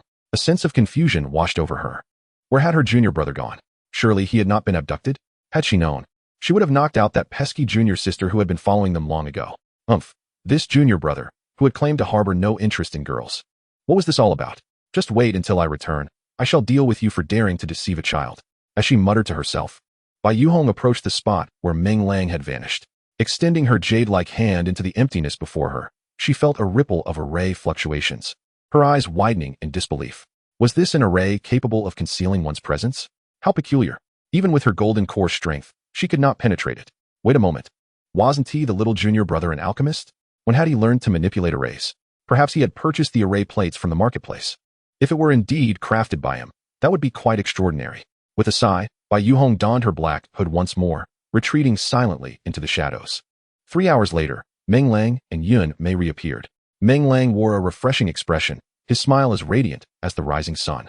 In contrast, Yunmei, though physically exhausted, cast a resentful glance at him. 3 whole hours had passed, unceasingly, and she could scarcely comprehend how her frail body had endured it all. Her senior sister seemed to linger in her satisfaction. If she was dissatisfied with his skills, Meng Lang could muster the resolve to assist her once more. Noticing the glimmer in Yunmei's eyes, Meng Lang's grin widened. If you are satisfied, that is all that matters. I prioritize customer satisfaction. Should you be dissatisfied, I would be compelled to redo my work. Customer satisfaction? Yunmei's lips twitched. What an odd phrase. How could such a thing possibly relate to their experience? Admittedly, she recognized that this experience was anything but ordinary, albeit a bit taxing on her physique. Observing Yunmei's forlorn expression, Meng Lang promptly offered her a recovery pill. A recent purchase from the inner market. Though of somewhat inferior quality, it would effectively aid Yunmei in regaining her strength.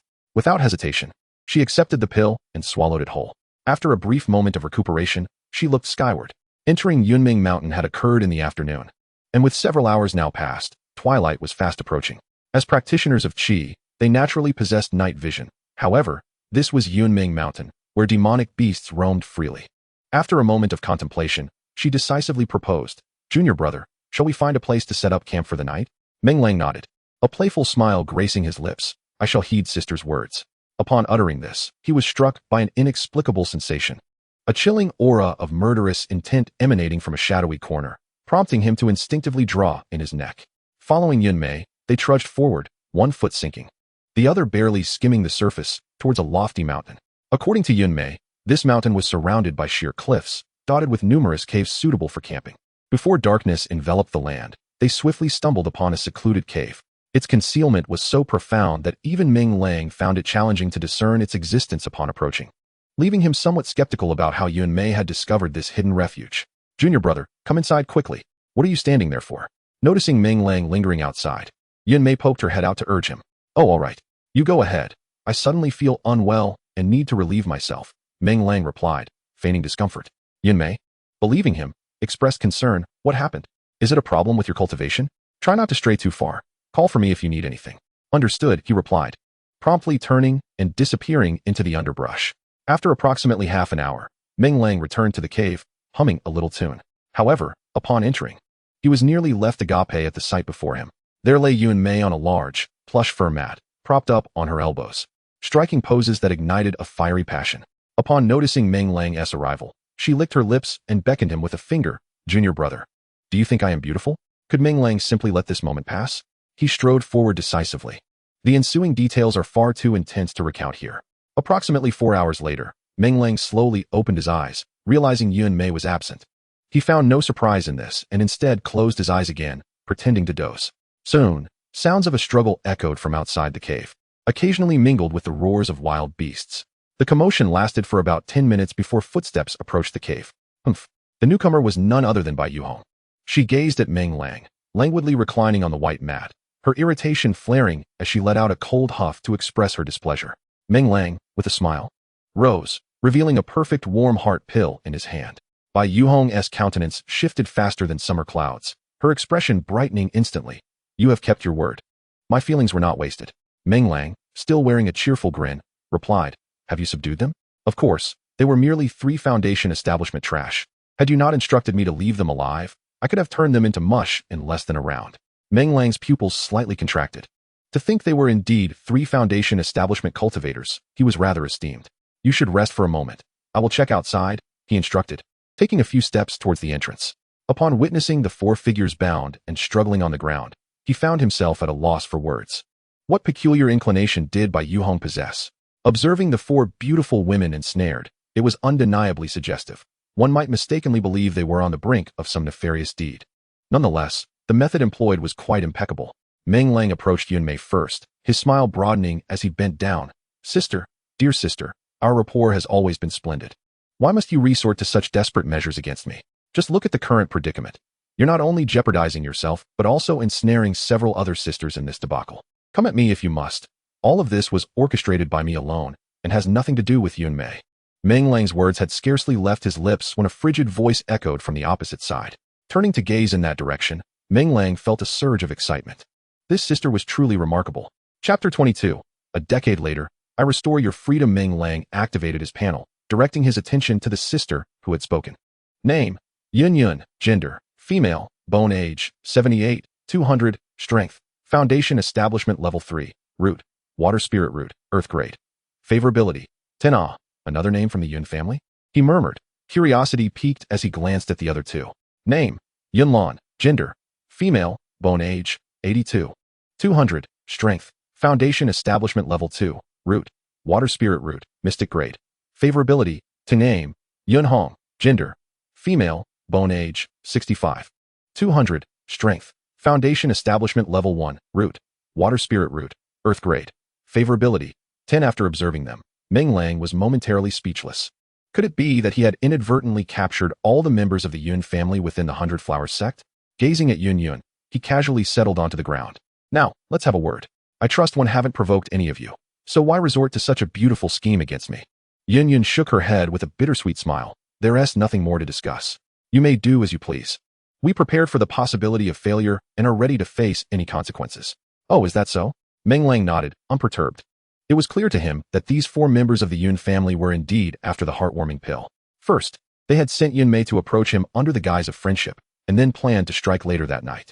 If he surmised correctly, their intent was not to kill him, but rather to abduct him quietly and take him to a place where they could have him concoct the heartwarming pill for them. It was evident that these sisters had gone to great lengths to keep him under their control. Had he not been vigilant from the outset and discreetly sought out by Yu Hong to ensure the restraint of these individuals, he might have indeed fallen into their clutches. You intend to imprison me in the Yun family, do you not? Meng Lang fixed his gaze on Yun Yun, speaking with certainty. Observing the barely perceptible twitch at the corner of the other SI, Meng Lang's suspicions were further solidified. Does your Yun family share the same troubles as the disciples of the Baiwa sect? He inquired, swiftly piecing together the situation. How do you know? Yun Yun instinctively responded. It's quite simple. In the vast Baiwa sect, while others remain idle, it is only you who takes action. If it were not for your greed, you must have been compelled to such a course of action. A sardonic smile graced Yun Yun's lips. It seems we have underestimated you, junior brother. You lingered around the sect for a considerable time before departing. merely to bait us, didn't you?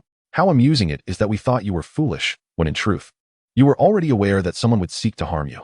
Meng Lang raised a hand to interrupt her. It is not as outrageous as you imagine. I was indeed fishing, but not for small fry like you. I can only say that you are merely an unexpected catch. Are you fishing for Lurian? Yin Yun's expression shifted dramatically as a realization struck her. It appears you are quite astute, as expected of the strongest among the four. Shaking her head, she cautioned, I advise you not to engage Lurian. You are not her match.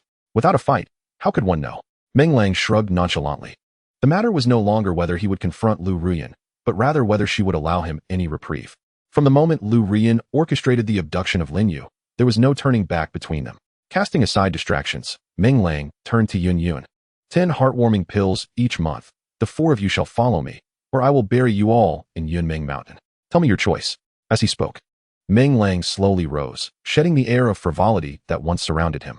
What do you mean by following you? Yin Yun did not respond immediately. Instead, she inquired warily. Just as you surmise, everything will belong to me. I shall do as I please. Of course, you should be grateful that I still harbor some sentiment for our sect and will not compel you to undertake any morally reprehensible actions. If you agree, open your minds and allow me to plant a soul seed. If not, next year on this day will be your day of sacrifice. I shall give you 3 minutes to contemplate.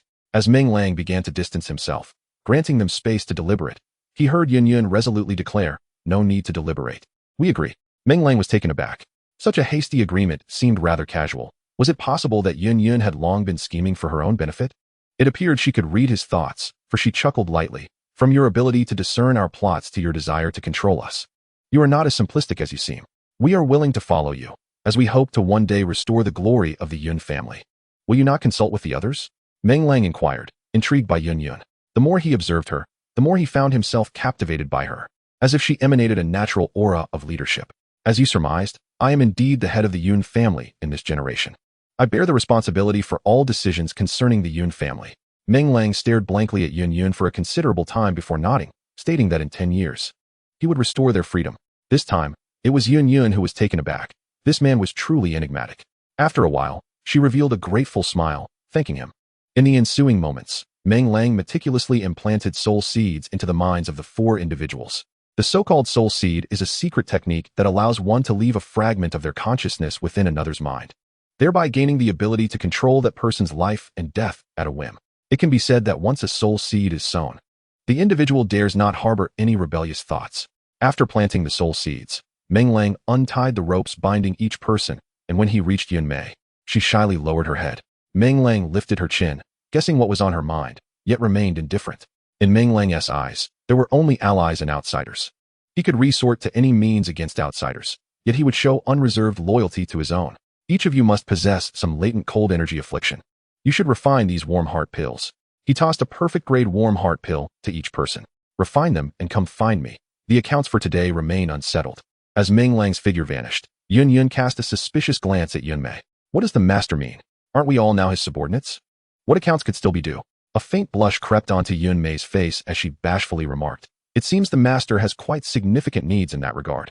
The others blushed as well. Despite being older than Yun Mei, they were all still inexperienced in such matters. The thought of impending punishment from their master made the warm heart pills in their hands suddenly lose their allure, just as they were about to pout in protest. Yin Yun's expression turned thoughtful. The warm heart pill in her hand seemed different from what she had previously seen. Upon closer inspection, her eyes widened in astonishment. It was actually a perfect grade pill. When their master had given them the pills, it was as if he were discarding trash. Now it appeared he possessed some extraordinary means to concoct perfect grade warm heart pills at will. Perhaps being punished by the master wouldn't be so bad after all. Chapter 23. Little junior brother, when we return to the sect, let us see how sister deals with you. A quarter of an hour later, the 4 of them returned to the cave. Meng Lang glanced at Bai Yu Hong, who was lingering about, refusing to leave, and his brow furrowed in irritation. This little girl seemed to be holding a grudge against him, stubbornly refusing to depart despite his attempts to coax her. Considering the impending battle, having a child present was indeed inconvenient. Thus, Meng Lang took out another perfect grade warm heart pill to appease her. Sister Bai, this is for you. I need some space to discipline these 4. Bai Yu Hong's crimson eyes shimmered with a flicker of light as she accepted the warm-hearted pill, showing no intention of departing. Meng Lang's expression soured as he exclaimed, it is inconvenient for you to remain here. What inconvenience could there possibly be? You may continue with your affairs, Bai Yu Hong retorted, steadfastly refusing to leave. If you do not depart, Return the warm-hearted pill to me. Meng Lang feigned anger, attempting to reclaim the pill from her grasp. Without hesitation, Bai Yuhong tucked the pill into her storage pouch, defiantly puffing out her flat chest. Ah, little girl, should you persist in this manner, I shall not hold back, he thought, just as Yun Yun approached Bai Yuhong with a smile. She first offered a slight bow to Bai Yuhong, before leaning in to whisper a few words in her ear. Upon hearing this, a smirk crept upon Bai Yuhong's lips as she leisurely stood and made her way toward the cave's exit. At the threshold, she glanced back with a smile and teased. Junior brother, wait until we return to the sect, you shall see how I deal with you. Meng Lang was momentarily taken aback, pondering what he had done to warrant such a response. Before he could voice his confusion, Bai Yuhong's figure had already vanished. Yun Yun, with a bright smile, approached Meng Lang, and as she leaned closer, the stark whiteness of the mountains became unmistakable. Master, shall we face our punishments one by one? Or shall we endure them together? Meng Lang momentarily cast aside thoughts of Bai Yuhong, gazing at the provocative Yun Yun, and, with a swift motion, drew her into his embrace, asking, what do you think? Time passed, and when the sky outside the cave brightened, Meng Lang finally emerged. Supporting his waist as he stepped out, he scanned his surroundings, but found no trace of Bai Yuhong, shaking his head in resignation as his gaze fixed upon a certain direction.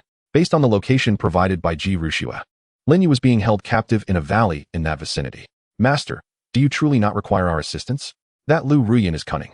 She may have already woven a web of traps, waiting for you to leap into it. Yun Yun voiced her concerns as she appeared behind him. Following his line of sight, the previous night, while he had been reprimanding them, Meng Lang had also shared his plan, which baffled them since it did not involve any of their participation.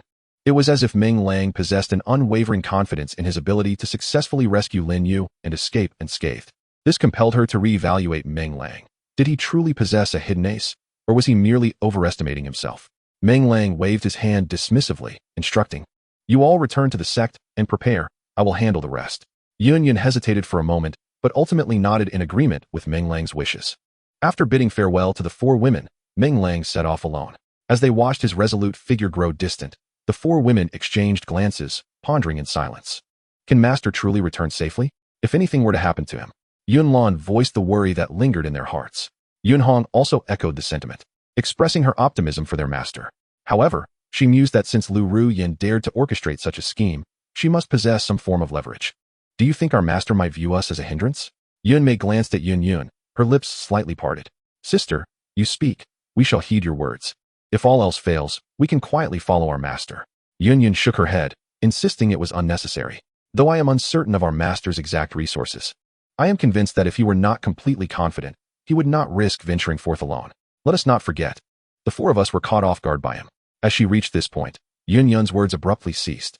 The other three women simultaneously flushed with embarrassment. Recalling the surreal events of the previous night, the scenes within the cave were particularly difficult for them to recollect without shame. A faint blush crept across Yun Yun's face, yet she maintained her composure. Let us not dwell on those thoughts. Have we all memorized the items our master requested us to search for? If we cannot find them within the sect, we must inform the family to ensure our master's wishes are fulfilled. However, Yun Lan and Yun Hong exchanged glances, each grappling with their own doubts. There are no buts. Our Yun family shall henceforth be vassals to our master. He may take whatever he desires from the Yun family at any time. Yun Lan and Yun Hong nodded gravely in agreement. In contrast, Yun Mei wore a captivating smile, seemingly recalling some delightful memory. Outside Yunmeng Mountain lay a valley known as Yunmeng Zhe, perpetually shrouded in mist. Even the beasts of the wild avoided this place. Curiously, at this moment, Yunmeng Zhe was teeming with people, burly men patrolling, ensuring that even a mosquito could not enter unnoticed. At the heart of Yunmeng Zhe stood a wooden stake, to which Lin Yu was bound, her spiritual energy shackled. The oppressive humidity of Yunmeng Zhe had thoroughly drenched Lin Yu's garments, causing her hair to cling to her scalp in disarray. As if in a daze, she opened her eyes, revealing a resolute glimmer. Meng Shidi, please do not come here. Even if I must resort to self-detonation, I cannot allow Lu Ruyan to harm you in any way. Just as Lin Yu finished her whispered plea, a mocking voice emerged from beside her. Oh, so you are awake. I bring you good news. Your little junior brother, your beloved, has entered Yunmeng Mountain. It won't be long before he reunites with you. Tell me, should I prepare him steamed or braised? The speaker was a middle-aged man with a bushy beard. Noticing Lin Yu's gaze upon him, he licked his lips, a greedy expression crossing his face. It's a pity that I'm instructed not to touch you, or else you would truly learn what a real man is. He sighed. What a splendid beauty, yet how unfortunate to be with the wrong person. Lin Yu let out a cold laugh. You members of the Black Shaman Gang dare to harm the disciples of the 100 Flowers Sect? Once the sect learns of this, they will surely annihilate your gang without leaving a trace. And as for that Lu Ruyan, she had better hope to extricate herself completely. Colluding with the Black Shaman Gang to harm her fellow disciples is a crime severe enough to warrant her demise tenfold. TSK, TSK, TSK, look at you. Facing imminent peril, yet still speaking so boldly. The man with the scraggly beard disdainfully stroked his chin. I wonder who instilled such confidence in you. Is it your little paramour, Meng Lang? You may not be aware, but we have already laid a web of traps throughout the Yunming Marsh. Should he dare to come, he shall surely find no way back. No sooner had the bearded man finished speaking than a sound of applause resonated from a distance. As he turned back in confusion, he beheld Meng Lang strolling leisurely into the depths of the Yunming Marsh. The bearded man's pupils constricted. This fellow had brazenly entered without a care? Could it be that he truly was as Lu Ruyan described, a fool whose mind was solely occupied with women? Chapter 24. Sorry, but I'm not interested, junior brother. You've lost your mind. Hurry and leave. As soon as Lin Yu spotted Meng Lang, her anger flared, and she shouted coldly at him. Before she could utter another word, the bearded man hastily stuffed a rag into her mouth. He had been waiting here for many days and could not allow Lin Yu to ruin his plans. With Meng Lang present, there was no reason to let him escape. Disregarding Lin Yu's muffled protests, the bearded man waved his hand, and his hidden subordinates surged forward, encircling Meng Lang. Before they could reach him, Meng Lang decisively raised both hands in a gesture of surrender. No need to rush, my dear brother. How much did Lu Ruyan offer you? I will give you 10 times that amount. Gazing at the bearded man, Meng Lang spoke in a tone laced with persuasion. 10 times? Just you? The bearded man clearly did not believe Meng Lang's words and scoffed derisively. Before Meng Lang could speak again, he snorted coldly. Do you think our Black Shaman Gang is some sort of disreputable outfit lacking credibility? Let me tell you, we pride ourselves on our reputation and would never engage in treachery. 20 times, Meng Lang replied nonchalantly. The bearded man hesitated, his breath quickening. But he soon regained his composure. Boy, you must have some substantial backing. Do you not realize that once you are dead, all that you possess will belong to us? 40 times, Meng Lang continued, seemingly unfazed by the bearded man's words, raising the stakes further. The bearded man trembled slightly. Was this fellow unable to comprehend his words? Or was he simply ignoring them? Despite the clarity of his warning, Meng Lang continued to raise the stakes as if he were mocking him. Just as he was about to command his subordinates to capture Meng Lang, he noticed Meng Lang's open palms, indicating that there was indeed nothing left to negotiate. Shaking his head, Meng Lang regarded the bearded man with a hint of regret. You have squandered your last chance at survival. The bearded man chuckled heartily at this juncture. You still cannot discern the gravity of your situation, yet you dare to threaten me? Allow me to demonstrate who shall live and who shall perish. Come, seize him. At his command, a throng of subordinates began to gather their strength, their hands charged with vibrant spiritual energy. However, Meng Lang remained unfazed, brushing off his garments. Sister Bai, this is now in your hands. No sooner had he spoken than a colossal fiery handprint descended from the heavens, crashing down before Meng Lang. Those who had initially blocked his path were caught unawares, their bodies reduced to mere pulp before being incinerated into ash by the residual flames. In the next instant, the diminutive figure of Bai Yuhong appeared, hovering above Meng Lang's head. A barely perceptible twitch of his lips betrayed his annoyance. Why must you flaunt yourself so, Sister Bai? Could you not choose a less conspicuous position?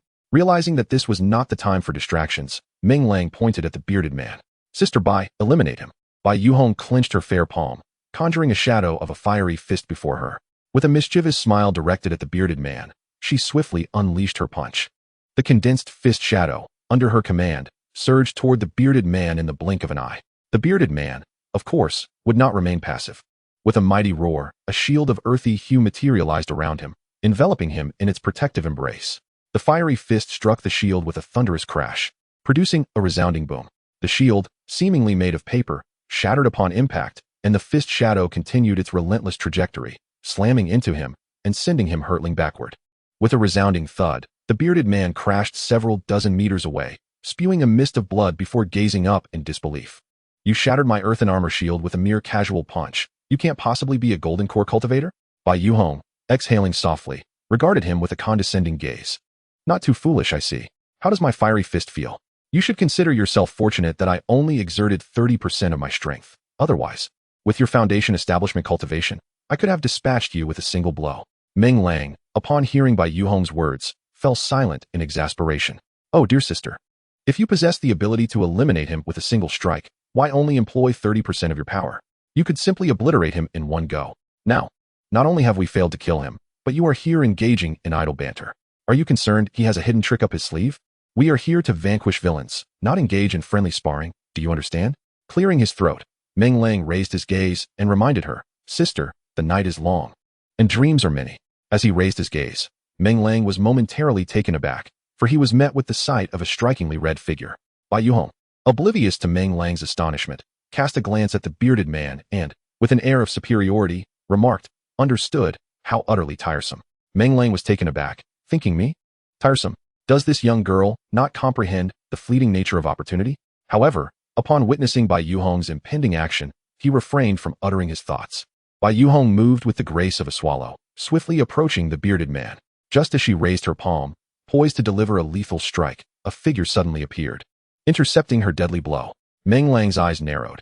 He had foreseen that Bai Yuhong's actions would lead to trouble, and now, it seemed, the opposition's backup had arrived just in time.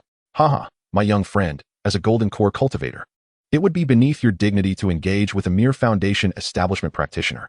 Allow me, Wang, to exchange a few moves with you, the bearded man declared. Upon witnessing Bai Yuhong's astonished expression, he could not help but beam with delight. Haha, Elder Wang, I told you not to trust that Lu Rian entirely.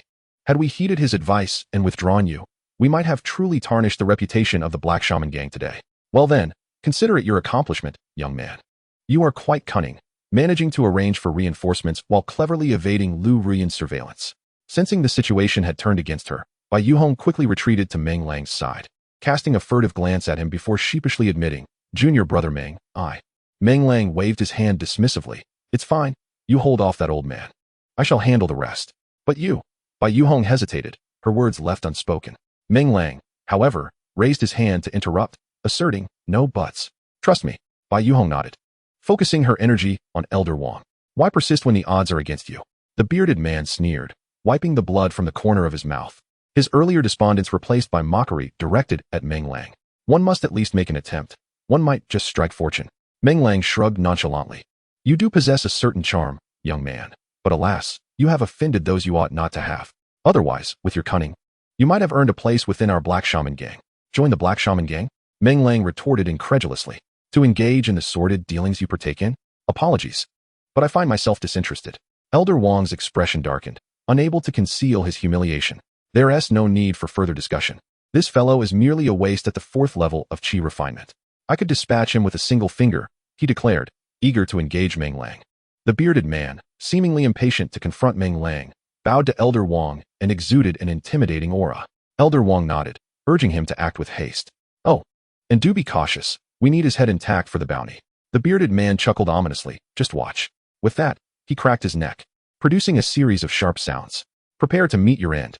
In the next moment, the man with a bushy beard forcefully kicked the ground and charged towards Meng Lang. Chapter 25. Nangong Linglong takes action. Junior brother. Bai Yuhong, witnessing Meng Lang in peril, shouted in alarm, preparing to assist him in countering the bushy-bearded man's lethal strike. Before she could make a move, Elder Wang swiftly approached, declaring, Young friend, your opponent is me. With that, he brandished a crimson longsword, elegantly performing a flourish that instantly targeted Bai Yuhong's vital points. Should Bai Yuhong dare to impede the bushy-bearded man, Elder Wang would seize the opportunity to strike a fatal blow. Left with no choice, Bai Yuhong could only devote herself entirely to confronting Elder Wang. Huh, boy, your backup plan is in ruins. Resign yourself to your fate. The bushy-bearded man sneered, a triumphant grin illuminating his face as victory seemed assured. Meng Lang stood calmly, displaying no inclination to evade. As the bushy-bearded man closed the distance, Meng Lang sighed and shook his head. Nangong sister, it appears I require your assistance. The bushy-bearded man faltered, his steps momentarily disordered. What does this mean? Could he still have a trick up his sleeve? No, he must be trying to deceive me. How infuriatingly cunning. Seemingly having deciphered Meng Lang's intentions, the bushy-bearded man hesitated no longer. Gritting his teeth, he unleashed a fierce aura of foundational cultivation, launching a powerful punch aimed directly at Meng Lang's chest. The force of that punch was overwhelming, imbued with an unyielding spirit that even a practitioner at the 9th level of chi refinement would struggle to withstand. He was convinced that this blow would shatter Meng Lang's body, and even if the latter possessed any protective treasures, they would be of no consequence. As he envisioned Meng Lang's imminent demise, the bushy-bearded man's lips curled into an uncontrolled grin. In the following instant, a pale fist unexpectedly appeared at his side. Moments later, the bushy-bearded man was sent flying like a cannonball. This scene unfolded so rapidly that even Elder Wang and Bai Yuhong, both in the Golden Core stage, were unable to react in time. Once Bai Yuhong recognized the identity of the assailant, she could not help but exclaim, "Sister Nangong, you've come as well? How splendid! This junior brother has concealed even this from me." Enraged, Bai Yuhong waved her fist at Meng Lang and then directed all her ire towards Elder Wang. The balance of power between the two, previously equal, was now disrupted by Bai Yuhong's sudden outburst, leaving Elder Wang in a state of distress. "Junior brother Meng, you have not disappointed. However, I must say, the effectiveness of your concealed aura formation is remarkable.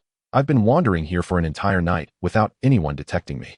I demand that you gift me this formation upon our return to the sect." The speaker was, of course, Nangong Linglong. Meng Lang was well aware that this situation was precarious and had thus come prepared. When she went to the market, she discreetly enlisted Nangong Linglong to take action, ensuring that their activities remained concealed from the sect. To aid this, he provided her with a set of specially crafted concealment talismans to carry. Originally, he hoped that everything would proceed smoothly, and Nangong Linglong would not need to intervene. However, at a crucial moment, reliance on her became inevitable. Meng Lang cast a sidelong glance at the direction of Bai Yuhong. If it weren't for this mischievous girl, would he have resorted to activating this contingency plan? It was merely a set of talismans. If Sister Nangong desired them, she was welcome to take them. Observing Nangong Linglong's somewhat endearing demeanor, Meng Lang waved his hand generously. He would not even mind if she wished to claim him as well. Nangong Linglong flashed a playful smile, expressing her gratitude, and stated she would proceed with her tasks. Without delay, she surged toward the direction of the bearded man. That earlier strike could be considered a sneak attack, while it might cause some discomfort to the bearded man. A single strike to eliminate him entirely was rather unrealistic. Shortly after, the sounds of a fierce battle erupted from that area. "Are you all just idling about? Capture that brat," Elder Wang exclaimed, having taken a palm strike from Bai Yuhong that left his breathing somewhat erratic. Yet, relying on his formidable strength, he steadied himself. Observing that the bearded man was entangled with Nangong Linglong, the minions he had brought with him were merely spectators, which incensed him further. "You lot. If you don't act now, I'll be the first to deal with you." Elder Wang's furious roar echoed. As the gang hesitated, he bellowed again. Just as he finished speaking, a fiery palm pierced through his defenses, striking him squarely in the chest. Elder Wang coughed up blood and staggered back several steps, his blood sword clattering to the ground, and his aura plummeted by 30%. "Who do you think you're looking down on? Distracted in a fight?" Bai Yuhong taunted, raising an eyebrow at Elder Wang before charging at him once more. Gritting his teeth, Elder Wang hastily drew a flying sword, activating it, and sending it toward Bai Yuhong, hoping to buy himself a moment of respite. However, this action seemed only to enrage Bai Yuhong further. She showed no intention of evading the sword and barreled toward him unrelentingly. Elder Wang found himself lamenting his fate, gritting his teeth as he re-engaged in combat with Bai Yuhong. Meanwhile, under the pressure of Elder Wang's authority, the minions finally stirred into action, encircling Meng Lang. This fellow is merely a waste of talent at the 4th level of Qi refinement, although they are all Qi refinement practitioners. Among them are those who have reached the 7th and even 8th levels. There is no reason to fear him. Sigh, isn't it better to simply live well? As the crowd closed in once more, Meng Lang exhibited no trace of fear. Instead, he appeared eager to engage, casting doubt among those who had just steeled their resolve. Could this young man truly possess some hidden ability? If he charged too recklessly, he might only serve as cannon fodder. Let those who consider themselves formidable rush forward to claim the accolades. Your audacity is rather lacking. Ailey, do not believe this young man can contend with someone at the 7th level of Qi refinement. A sharp-featured individual could no longer restrain himself and shouted angrily as he charged at Meng Lang. Thunder rumbled in the sky. Before the man could comprehend the situation, a bolt of lightning struck him, leaving him charred yet intact. Witnessing the convulsions of the fallen man, the already hesitant subordinates retreated several steps, distancing themselves from Meng Lang. This fellow is simply too uncanny. Humph, is that all? Meng Lang sneered, yet inwardly he dared not relax even slightly. Between his fingers lay a talisman, crackling with arcs of electricity.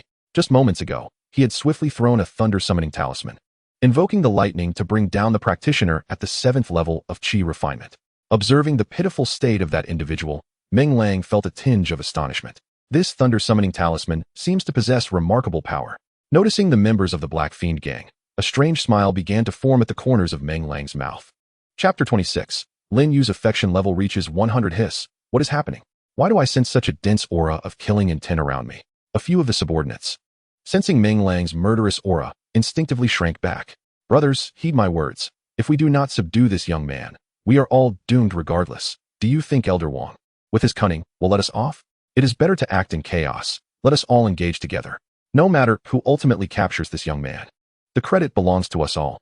Yes, with so many of us, if we cannot subdue a mere 4th-level chi refinement waste, we might as well find a wall to run into and save ourselves the shame. Indeed, what this brother says makes sense. Let us go for it. On the count of 3, everyone charge with me. 1, 2, 3. Before the 3 could even finish, several talismans had already arrived. Boom. Thunder followed closely, striking above the man's head and scattering the words he had on the tip of his tongue. Run, someone shouted. And the members of the Black Fiend gang immediately scattered like birds and beasts. Want to flee? Have you consulted the talismans in my hand? Explode. As Meng Lang was fervently unleashing his fury, he abruptly noticed a group of individuals scattering in a panic.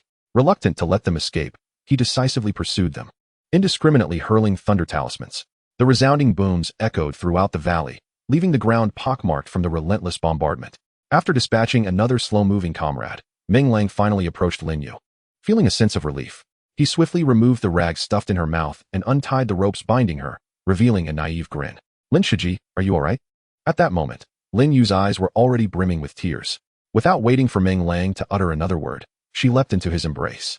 Woo-woo, little junior brother. Why are you so foolish? Knowing full well this was Lu Rian's scheme, why did you still come? Hee, I was just worried about you, Meng Lang replied instinctively, patting Lin Yu's back. Just then, the system's notification chimed unexpectedly. Lin Yu's affection for you. 10, current affection. 100, achieving an unwavering bond. Congratulations, host. You have acquired your first steadfast companion, receiving a mysterious reward. Please check the system gift pack for details. Finally 100. Upon hearing the notification, Meng Lang's face lit up with excitement. A month prior, Lin Yu's affection for him had skyrocketed to 90 points due to his repeated gifts of elixirs. What puzzled him was that once her affection reached 90, it had ceased to rise. He had speculated that perhaps a special method was required to elevate it further. And now this hypothesis was confirmed. Those final 10 points of affection demanded a genuine and profound connection. His elaborate efforts to rescue Lin Yu were partly motivated by this subtle intention. Not in a hurry to examine the mysterious reward, Meng Lang retrieved several elixirs, offering them to Lin Yu. Here, you must have endured quite a bit lately. Let's restore your strength. Lin Yu, with reddened eyes, accepted the elixirs but did not consume them. Instead, she gazed at him, lost in thought. What's wrong? Why are you looking at me like that? Meng Lang felt uncomfortable under her scrutiny and asked curiously. Lin Yu shook her head, remaining silent, her gaze unwavering on Meng Lang's face. He observed her in bewilderment, wondering if she had experienced some sort of trauma. Just as he was about to check on her, Lin Yu suddenly leaned in close and bit his lip. Woo-woo. The unexpected sweetness left Meng Lang in shock. By the time he gathered his wits to reprimand her, Lin Yu had already mischievously distanced herself. Hey, little enchantress. You can take off without a care for the landing, can't you? If it weren't for the ongoing battle, I would show you how to stay grounded. He muttered inwardly, feeling helpless. At that moment, a piercing scream broke through the air. Following the sound, Meng Lang turned to discover Elder Wang, his arm wrenched off by Bai Yuhong, frantically fleeing towards the valley's edge. Attempting to escape? Have you consulted with me first? In his hand appeared a spirit stone engraved with intricate runes, which he hurled towards the direction of Elder Wang's retreat without a second thought. A dull hum resounded throughout the valley, and in the next instant, a figure plummeted from the sky, crashing to the ground without warning. As this figure attempted to rise, the surrounding scene suddenly transformed, as if countless beauties were beckoning to him. Humph, mere trifles. The one who had fallen was, of course, Elder Wang. He did not ponder why he had lost control and descended so abruptly. Instead, he regarded the multitude of alluring figures with disdain. In the next moment, with his remaining arm clawed outstretched, he swiped forward. With a crack akin to shattering glass, those enchanting figures vanished into thin air. A triumphant smile graced Elder Wang's face as he prepared to flee once more, when a fireball appeared without warning, crashing directly into his back. Stumbling, he instinctively turned around, his expression shifting dramatically. Another formation? Damn that brat, don't let him escape. Muttering to himself, Elder Wang braced himself to break the formation. Just then, the environment within the formation shifted, one moment engulfed in flames, the next, it transformed into a flurry of swirling snow. The heavy snowfall obscured his vision, rendering him barely able to see a few meters around him. Unbeknownst to him, above his head, icicles poised like swords were already charged and ready to strike. Fall. A chilling voice echoed in the air, and the eager icicles shot down with a whoosh. As a gold core cultivator, Elder Wang sensed the impending danger the moment the icicles descended, decisively channeling his spiritual energy to form a transparent protective barrier around him. The icy spikes struck against it, producing a clanging sound, yet they could not budge him in the slightest. Observing the scene, Meng Lang sighed and shook his head. The formation's level was still too low. These tactics were all Meng Lang's design. From the moment Nangong Linglong had concealed herself here, she had scattered formation plates as per Meng Lang's instructions. These plates remained dormant until Meng Lang cast the rune-engraved spirit stone, triggering the concealed formation to erupt simultaneously, ensnaring Elder Wang within layers of traps. The only frustration for Meng Lang was that, as a mere first-tier formation master, the runes he could inscribe were all of the first rank. Suitable perhaps for confronting Qi refinement stage cultivators, but insufficient against a gold core practitioner. He believed it would not be long before Elder Wang regained his composure and began to counterattack, swiftly breaking free from the formation. Junior brother, open a path for me. Let me take over. Bai Yuhong had somehow landed beside Meng Lang. Observing Elder Wang ensnared within the formation, her eyes shimmered with intrigue, her curiosity towards Meng Lang intensifying. Aware that this was not the moment for inquiries, she decisively requested to assist. Meng Lang hesitated not for long. The very fact that they dared to reveal such methods indicated their worthiness of his trust. Sister, allow me to guide you through the path, he whispered. His gaze resolute as it fixed upon the formation. This farcical spectacle had persisted long enough. It was time to bring it to a close. Chapter 27. More demonic than the demons as the descending ice spikes proved ineffective against him, Elder Wang wore an expression of disdain. Ultimately, these were mere tricks. Thus, he resolved to shatter them with sheer force. Forming a fist with one hand, he prepared to break the formation, only to witness another barrage of ice spikes rushing towards him. Believing these spikes to be as ineffective as the previous ones, Elder Wang decided to retract the spiritual energy he had gathered around him, for he needed to conserve it for an escape. Come, I am unguarded. What can you do to me? He taunted, confident in the strength of his golden core body against a paltry low-level formation. Thud, thud, thud.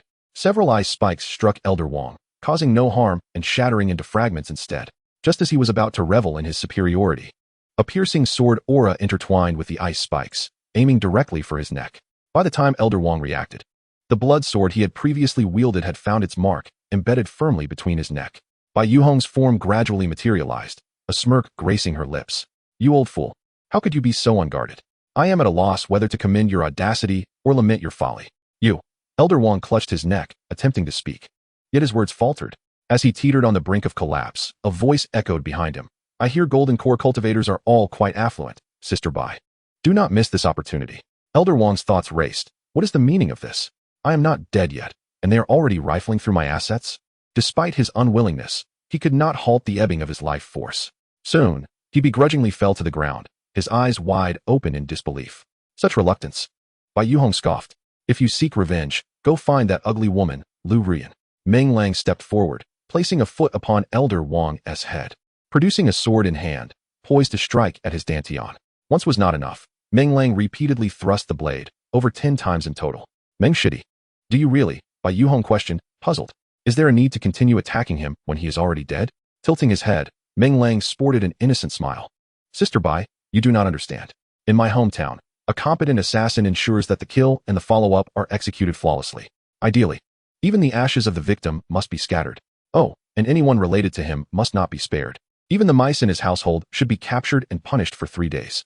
Bai Yuhong's eyes widened in shock. Why? Did their mice provoke you? Indeed. I harbor no fears concerning any peculiar inclinations this fellow may possess. I simply wish to avoid entanglements with his household rodents and the potential progeny they might spawn.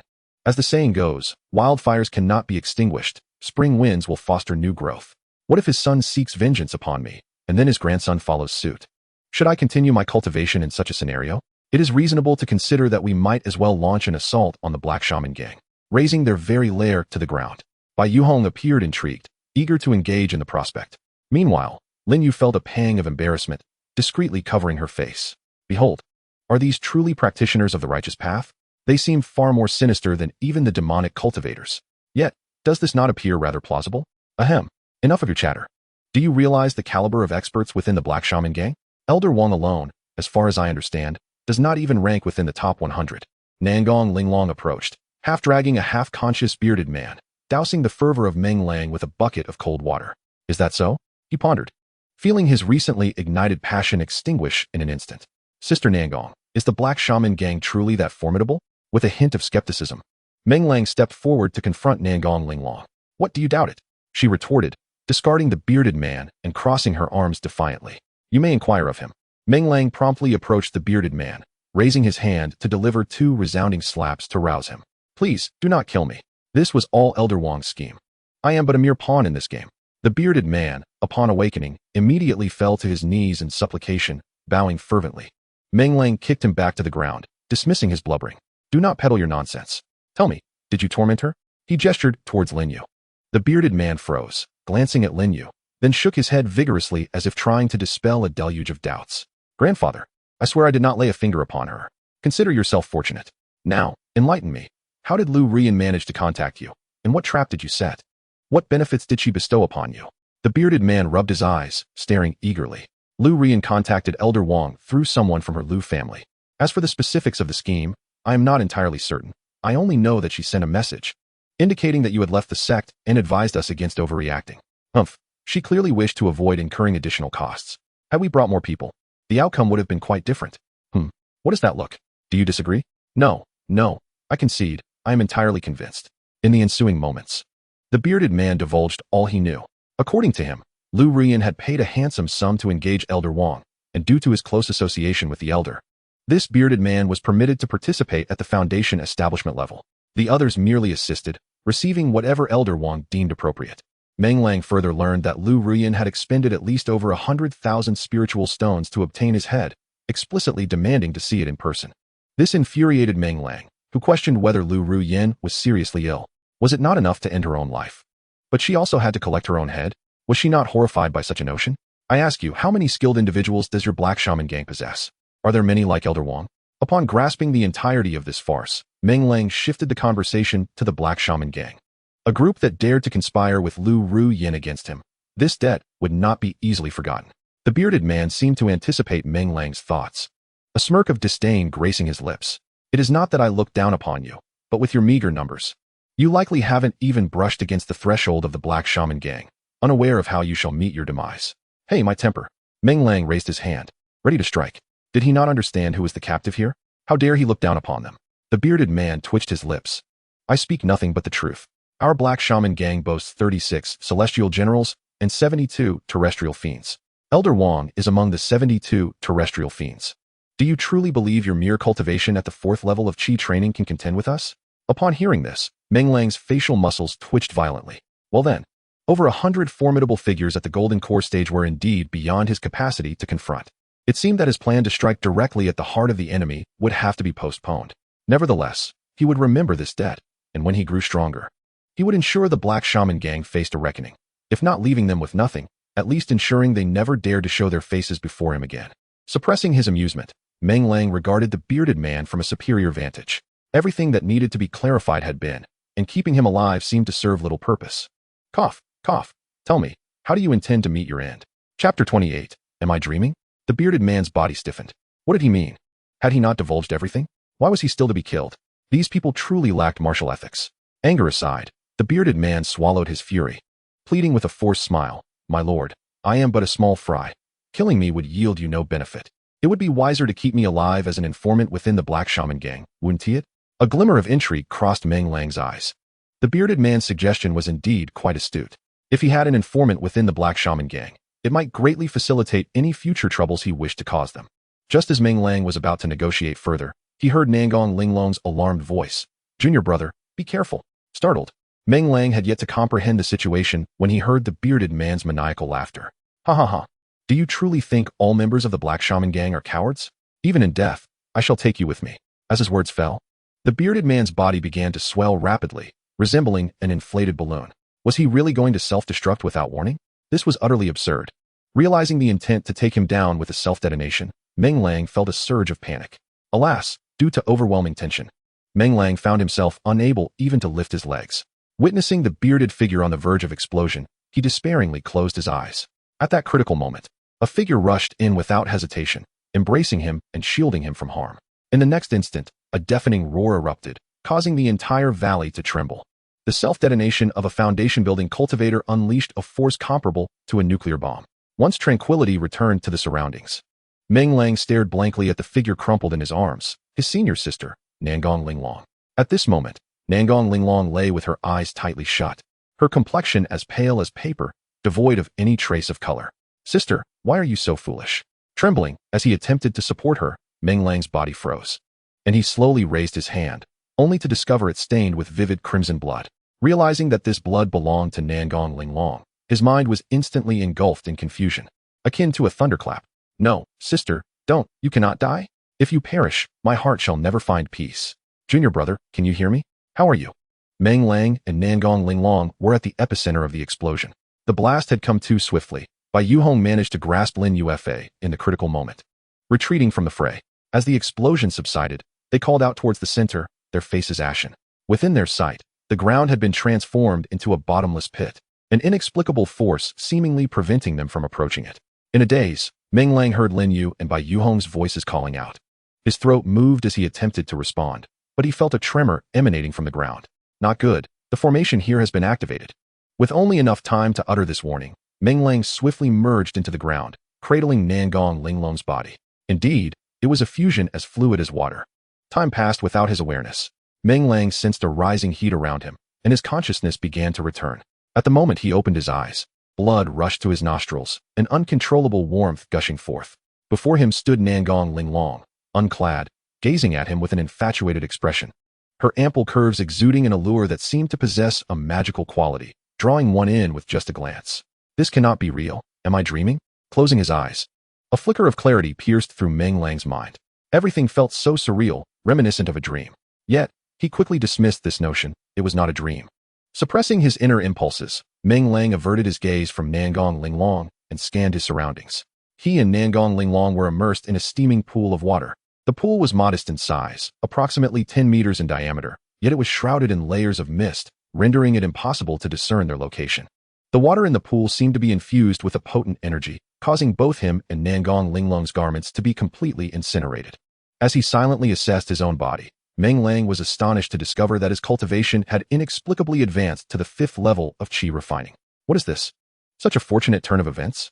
He had merely lost consciousness for a moment, and yet his cultivation had soared? What kind of water is this? Its effects are undeniably extraordinary.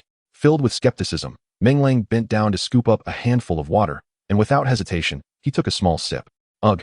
This water was bitter and hard to swallow, far more so than the herbal concoctions he had consumed back home. Could it be that it is only suitable for soaking, rather than drinking? He attempted to activate every pore in his body, and in an instant, an overwhelming surge of energy surged through him, causing his body to tremble uncontrollably, and the flow of his blood quickened. Hastily, he closed all his pores and cast a wary glance at Nangong Linglong. At that moment, she was flushed with color, completely devoid of the pallor she had previously exhibited, seemingly having emerged from her near-death state. However, there was an unsettling glint in her eyes, filled with madness and greed when she gazed at him. Could it be a consequence of absorbing too much of his pool water? Meng Lang's mind immediately linked this water with the accelerated flow of his blood since he had chosen to open his pores. It was evident that the energy contained in this pool was astonishingly vast. Given Nangong Linglong's innate talent, her rate of absorption would undoubtedly surpass his own. Could it be that my inferior aptitude is the reason I can barely maintain my sanity? Confronted with this disheartening truth, Meng Lang was at a loss as to whether to feel joy or despair. Shaking his head, he forcibly diverted his thoughts away from such matters. The most pressing concern was to ascertain Nangong Linglong's condition. Judging by her current demeanor, remaining in the water could lead to unpredictable consequences. Sister Nangong, how do you feel?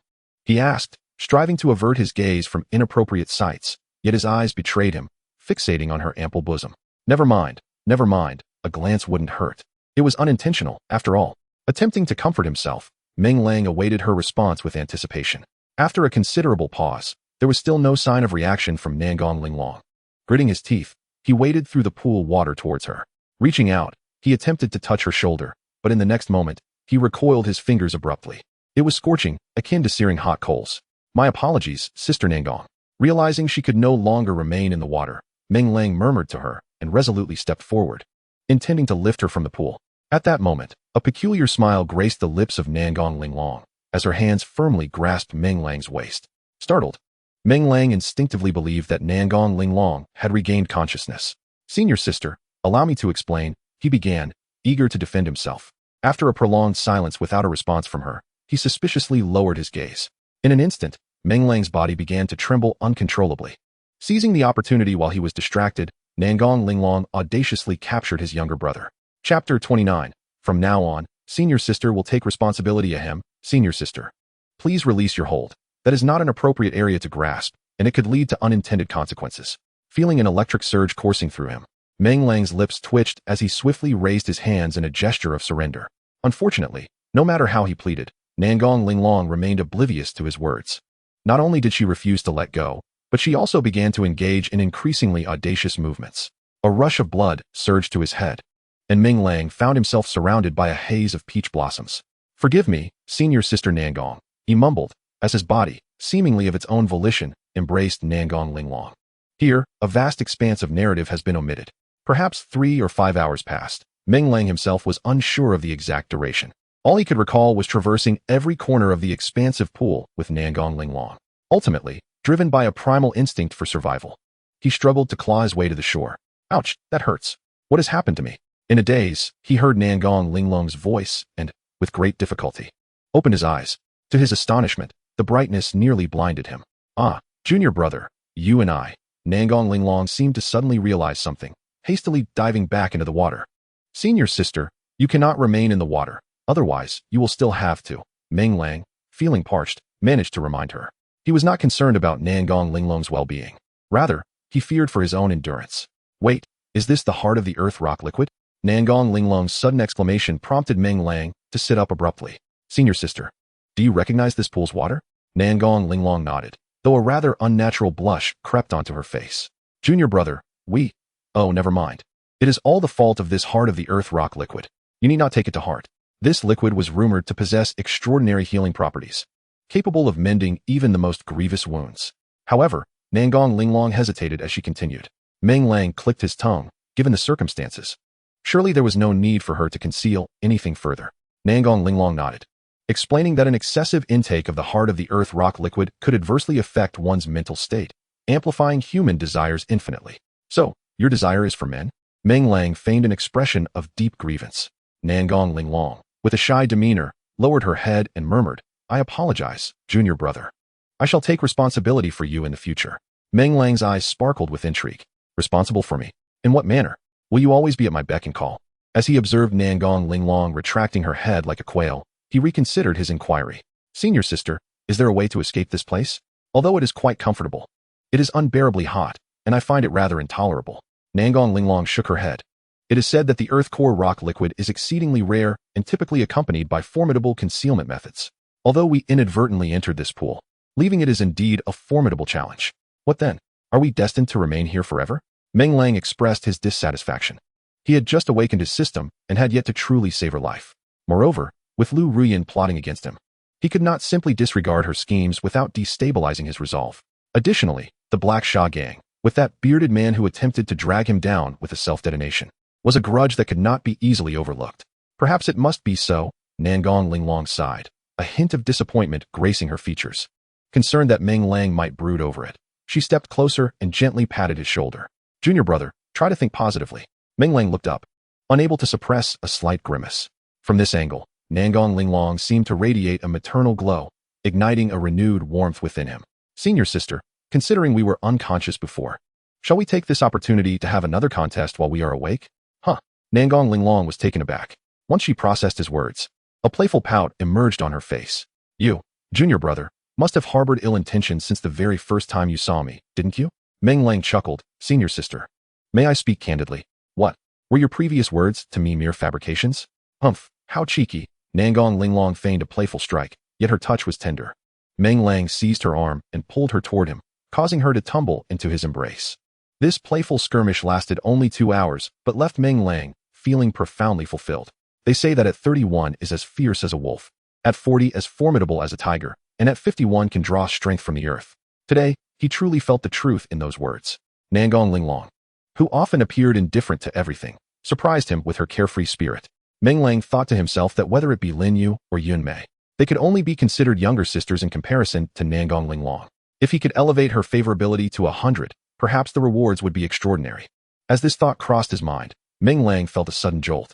If he recalled correctly, when Lin Yu's favorability reached 100, he hadn't had the chance to review the system's rewards. With that notion, he quickly turned his attention to the system package. Upon opening it, a radiant smile blossomed on his face. The eye of disillusion, capable of seeing through all illusions, discerning the true essence. Indeed, This was the enigmatic reward bestowed upon him by the system, a pair of disillusioning eyes. With a heart brimming with excitement, Meng Lang decisively clicked to activate it. In a fleeting moment, a wave of soothing warmth enveloped his eyes. When Meng Lang opened them to gaze around once more, everything appeared transformed. Beyond the veils of mist, intricate formations emanated a soft glow, completely shrouding the area around the pool in an elaborate array. Looking upwards, Meng Lang's expression shifted to one of astonishment. Behind the layers of fog lay an invisible grid woven from the interlacing of formations. Observing the pool's waters, he noticed specks of energy diffusing outward, only to be thwarted by the formations and drawn back into the depths. His storage bags remained unscathed. Upon discovering the two floating storage bags at the bottom of the pool, a smirk crept across Meng Lang's face. While being unclothed had its charm, it was hardly a sustainable solution. He was certain that his spare garments lay within his storage bag, just as he believed South Palace Linglong's did as well. Without further hesitation, Meng Lang rose and plunged into the water. "Junior brother, you?" South Palace Linglong was startled, and just as she intended to pursue him to prevent his dive, she found his figure had vanished. Splash! As South Palace Linglong pondered how to locate Meng Lang, his head broke the surface of the water. "Senior sister, look what I have." He raised the storage bag in his hand, displaying a boyish grin reminiscent of sunshine. South Palace Linglong's eyes narrowed playfully as she leaped into Meng Lang's embrace. "You scared me to death, junior brother. You mustn't do that again." Breathing in the fragrant scent that wafted from her, Meng Lang nodded happily, assuring her that he would seek her consent henceforth. "Now that is more like it," South Palace Linglong said, shooting him a mock glare before snatching her storage bag back. Moments later, she had donned a brand new robe, seemingly intent on teasing Meng Lang. She twirled by the pool's edge like a delicate butterfly. "Junior brother, what do you think? Isn't this outfit lovely?" "Ahem, senior sister. I believe you'd look even more exquisite without it." "Oh dear, you're such a rascal." Watching the beauty blush, Meng Lang felt an inexplicable joy, and after donning his own attire, his gaze fixed on a direction shrouded in mist. "Senior sister, I think I've discovered the exit." Chapter 30. The secrets within the young junior brother. What? An exit? Junior brother, have you truly found the way out? Wait, something seems off. Junior brother, your eyes appear rather peculiar. Having just activated the Eye of Disillusion, Meng Lang could hardly wield its power with finesse. It was only natural for South Palace Linglong to notice something amiss. Of course, he had no intention of divulging any details about the system to her. This was a secret he would guard fiercely, even from those closest to him. With a playful glint in his eyes, Meng Lang fabricated a casual excuse. "Senior sister, I too find myself perplexed. This earth core liquid is indeed remarkable, possessing the ability to enhance one's vision.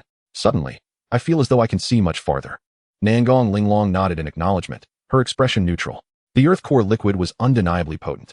It was a stroke of fortune for her junior brother to have encountered such a treasure. It seemed that both of them could safely emerge from this predicament. Yet, as she spoke, a subtle trace of melancholy shadowed her features. Sensing this slight shift in Nangong Linglong's demeanor, Meng Lang quickly comprehended the underlying sentiment. She must be reluctant to part with the moments they shared in solitude. "Senior sister, once we are out, I shall frequently visit the inner courtyard. You mustn't find my presence bothersome," he teased playfully. Nangong Linglong, not one to miss the implication, blushed and smiled, secretly wishing for him to visit daily. Yet, she harbored a fear that her junior brother's heart might be captivated by Lin Yu, their junior sister. Is that a hint of jealousy I detect? Meng Lang paused in surprise. How curious it was. Perhaps his charm was more potent than he realized. Or perhaps the disciples of the 100 Flowers Sect were indeed characterized by their cold exteriors and warm interiors. Once one entered their heart, they became the sole occupant within. What a transgression, he murmured internally, then resolutely took Nangong Linglong's hand. "Come, senior sister, my heart will always hold you dear." Nangong Linglong momentarily stiffened, only to shake off the gloom and reveal a brilliant smile, willingly allowing Meng Lang to lead her onward. "Junior brother, aren't you going to take some of the earth core liquid with you?" After a few steps, she inquired, tugging gently at his hand. Glancing back at the pool of earth core liquid, Meng Lang had no intention of collecting it. He understood that only he and Nangong Linglong were aware of its presence. Once his strength grew, he could return at any time to procure it. There was no need to carry it now and invite trouble. "Not taking any," he replied with conviction, prompting an even brighter smile from Nangong Linglong. For a cultivator, encountering such fortunes was commonplace. What was rare and commendable was the ability to maintain one's composure in the face of opportunity. Unbeknownst to her, Meng Lang had already deemed this place as his sanctuary, which only further enhanced her admiration for him. Arriving at the edge of the mist, Meng Lang activated his Eye of Disillusionment to its fullest extent. In his line of sight, a pathway leading through the multi-layered formations gradually unfolded, culminating in a mysterious opening that flickered with a faint red glow from within. Senior sister, remember to tread where I have walked, he cautioned, taking a deep breath before decisively stepping into the fog. With a solemn expression, Nangong Linglong followed closely behind. They traversed the maze-like formations, stopping intermittently, the duration of their passage indeterminate. Finally, just as Meng Lang felt his eyes growing weary, he led Nangong Linglong through an imperceptible veil of light, emerging from the array. Feeling a sense of lightness in his body, Meng Lang quickly retrieved several revitalizing pills from his storage bag, hastily consuming them to commence their refinement. Nangong Linglong silently assisted in maintaining vigilance over their surroundings. After scanning the area and detecting no immediate threats, her gaze inadvertently settled upon Meng Lang. Each formation in this realm held the potential to claim lives, yet her junior brother managed to evade all traps flawlessly, seemingly relying solely on his eyes. Is it truly the case that such extraordinary vision is merely activated by the essence of the Earth's core? It appears that her junior brother harbors numerous secrets. However, to cultivate a close bond with such an individual certainly constitutes a fortuitous opportunity for me, Nangong Linglong. Dear junior brother, you must swiftly mature, for your time is running short. Beyond the Yunming Marsh, Bai Yuhong and Lin Yu sat despondently upon the ground, their eyes fixed on the marsh before them, helpless in their plight. They had been waiting here for 3 days and nights, yet still had not glimpsed a trace of Meng Lang. Just half a day prior, a force of rejection surged from within the Yunming Marsh, forcibly expelling the two from the valley. Bai Yuhong kicked the head of a low-tier demon beast that lay on the ground, glancing regretfully at Lin Yu. Junior sister Lin, we can no longer remain here. The stench of blood will soon attract more demon beasts. Lin Yu resolutely shook her head. Sister Bai, you may leave, but I shall not depart without seeing junior brother Meng. Why must you insist on this? Bai Yuhong replied, shaking her head in resignation. We both understand that the chances of a Foundation establishment cultivator surviving a self-detonation, coupled with the peculiar formations behind it, are exceedingly slim. No, I refuse to accept that. Junior brother Meng is destined for greatness. He will surely be unharmed. Sighing, Bai Yuhong lamented, what is it about Meng Lang that captivates you? You seem to fall for every affliction he encounters. If it were me, I would likely disregard him entirely. His demise would be a relief. Yet he has yet to fulfill the promise he made to me regarding my assistance. If he were to vanish now, it would only serve to benefit him. Bai Yuhong appeared to be both advising Lin Yu and engaging in self-reflection. As their conversation continued, she cast a glance at the layers of mist that enveloped the Yunming Marsh. It was clear to anyone that she was speaking contrary to her true feelings. Though she claimed indifference, her heart was undeniably concerned for Meng Lang. Sister Bai, do you know? Initially, I did not hold any fondness for junior brother Meng. My agreement to engage in a transaction with him was born out of necessity. Bai Yuhong, intrigued by Lin Yu's words, settled beside her and eagerly awaited further elaboration. Through Lin Yu's narration, she discovered a different facet of Meng Lang. Lin Yu and Ji Rushua hailed from the same remote town, a place perpetually besieged by demonic cultivators. Had it not been for the skilled practitioners of the Baiwa sect passing through, both she and Ji Rushua would likely have become the demonic cultivators' playthings that day. After being discovered to possess spiritual roots, they were taken back to the Baiwa sect for training. However, the two remained haunted by their past, harboring an innate aversion to demonic cultivators, particularly men. That day, standing behind all her fellow sisters, Lin Yu hesitated for a long time before ultimately gritting her teeth and deciding to stay. She was unwilling to allow her cultivation to stagnate. When Meng Lang proposed the condition of taking a nap, she surprisingly found little inner turmoil. Instead, she felt a sense of acceptance. After all, weren't all men the same? However, as she interacted more with Meng Lang, she discovered that he was quite peculiar. He was indeed a lecher, but once he placed his trust in you, he would show you unreserved kindness. During that period, she experienced the happiest moments since joining the Baiwa sect, secretly considering Meng Lang as her one and only. Especially after encountering the recent scheme, the moment she saw Meng Lang appear, her heart could no longer accommodate any other man. Given your words, it seems our mischievous junior brother is not entirely devoid of merit, she mused. Very well.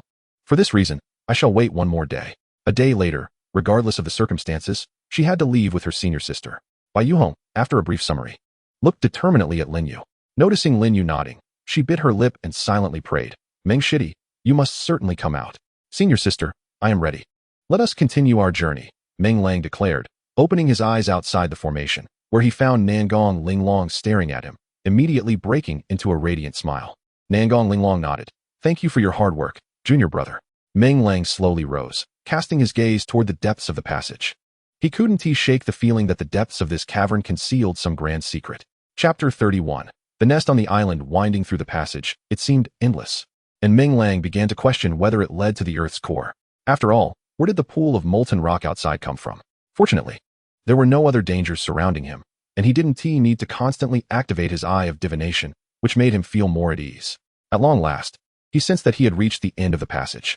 Rising onto his toes for a better view, he was struck with astonishment. At the passage's end lay a stream of magma, with several small islands formed from massive stones floating in the dark current. These islets seemed to create a formation, encircling an unassuming little island at the center. On that small island was something resembling a bird's nest. Indeed, it resembled the nests he had seen hanging from trees back home, but the twigs comprising this nest were anything but ordinary. They were of vivid crimson, exuding an aura that warned of danger to any intruder. "Senior sister, do you see it?" Meng Lang turned, his face alight with excitement. "See what?" "There's nothing ahead," Nangong Linglong replied, looking perplexed. "The nest. Can't you see it?" Meng Lang exclaimed, narrowing his eyes in suspicion, quickly realizing it must be an illusion due to the formation. "Just wait, watch me retrieve that nest.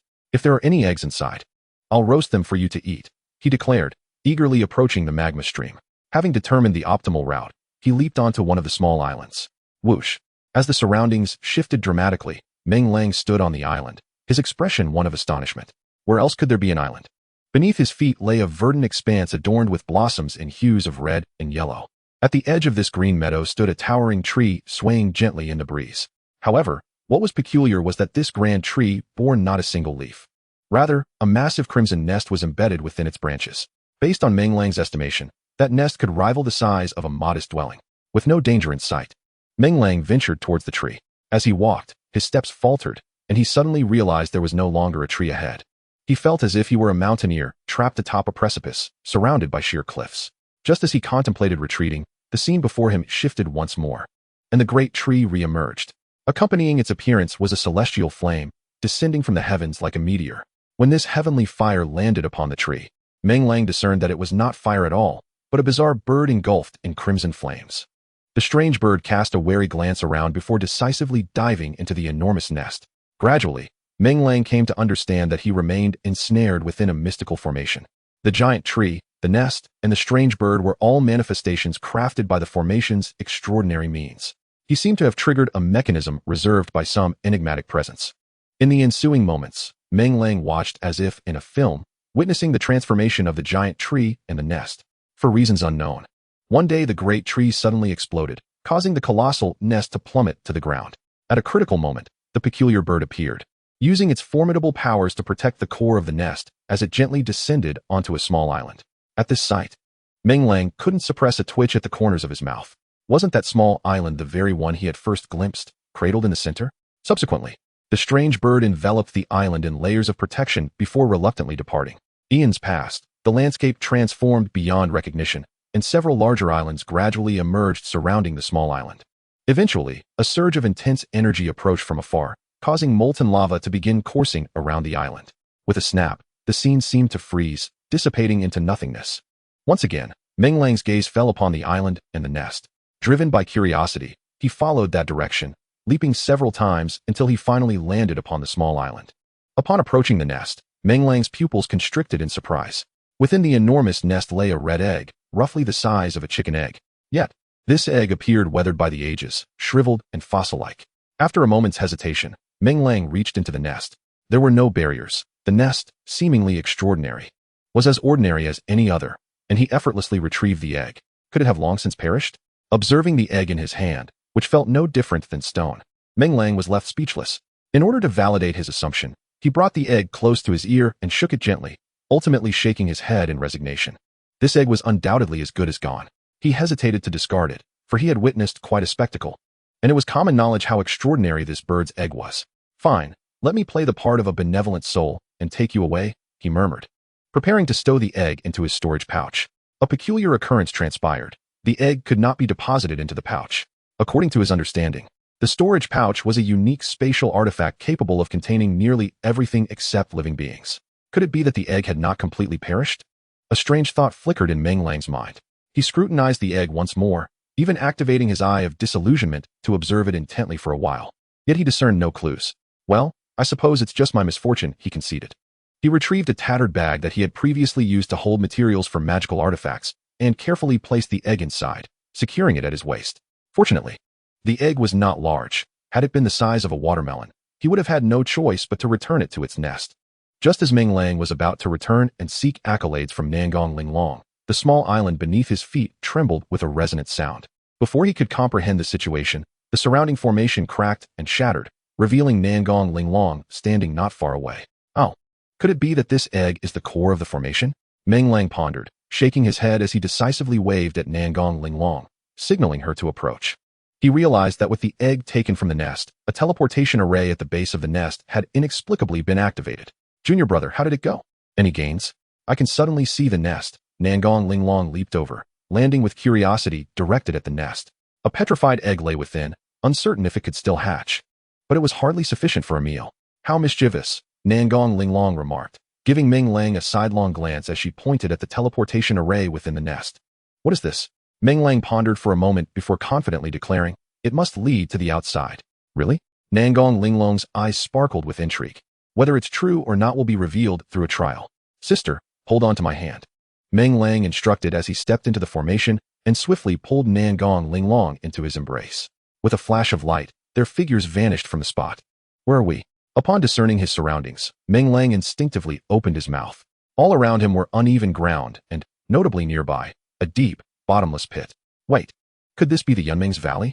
Realizing they had indeed emerged into Yunming's, Meng Lang's excitement was palpable as he turned to Nangong Linglong.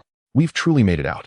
Chapter 32. No money. Just a life. Nangong Linglong also scanned her surroundings, especially upon noticing the large pit in the center, which sparked a look of understanding on her face. This must be within Yunming's. I never expected that teleportation array could actually bring us out. Junior brother, who exactly is it that has laid such numerous formations beneath the depths of Yunming Marsh?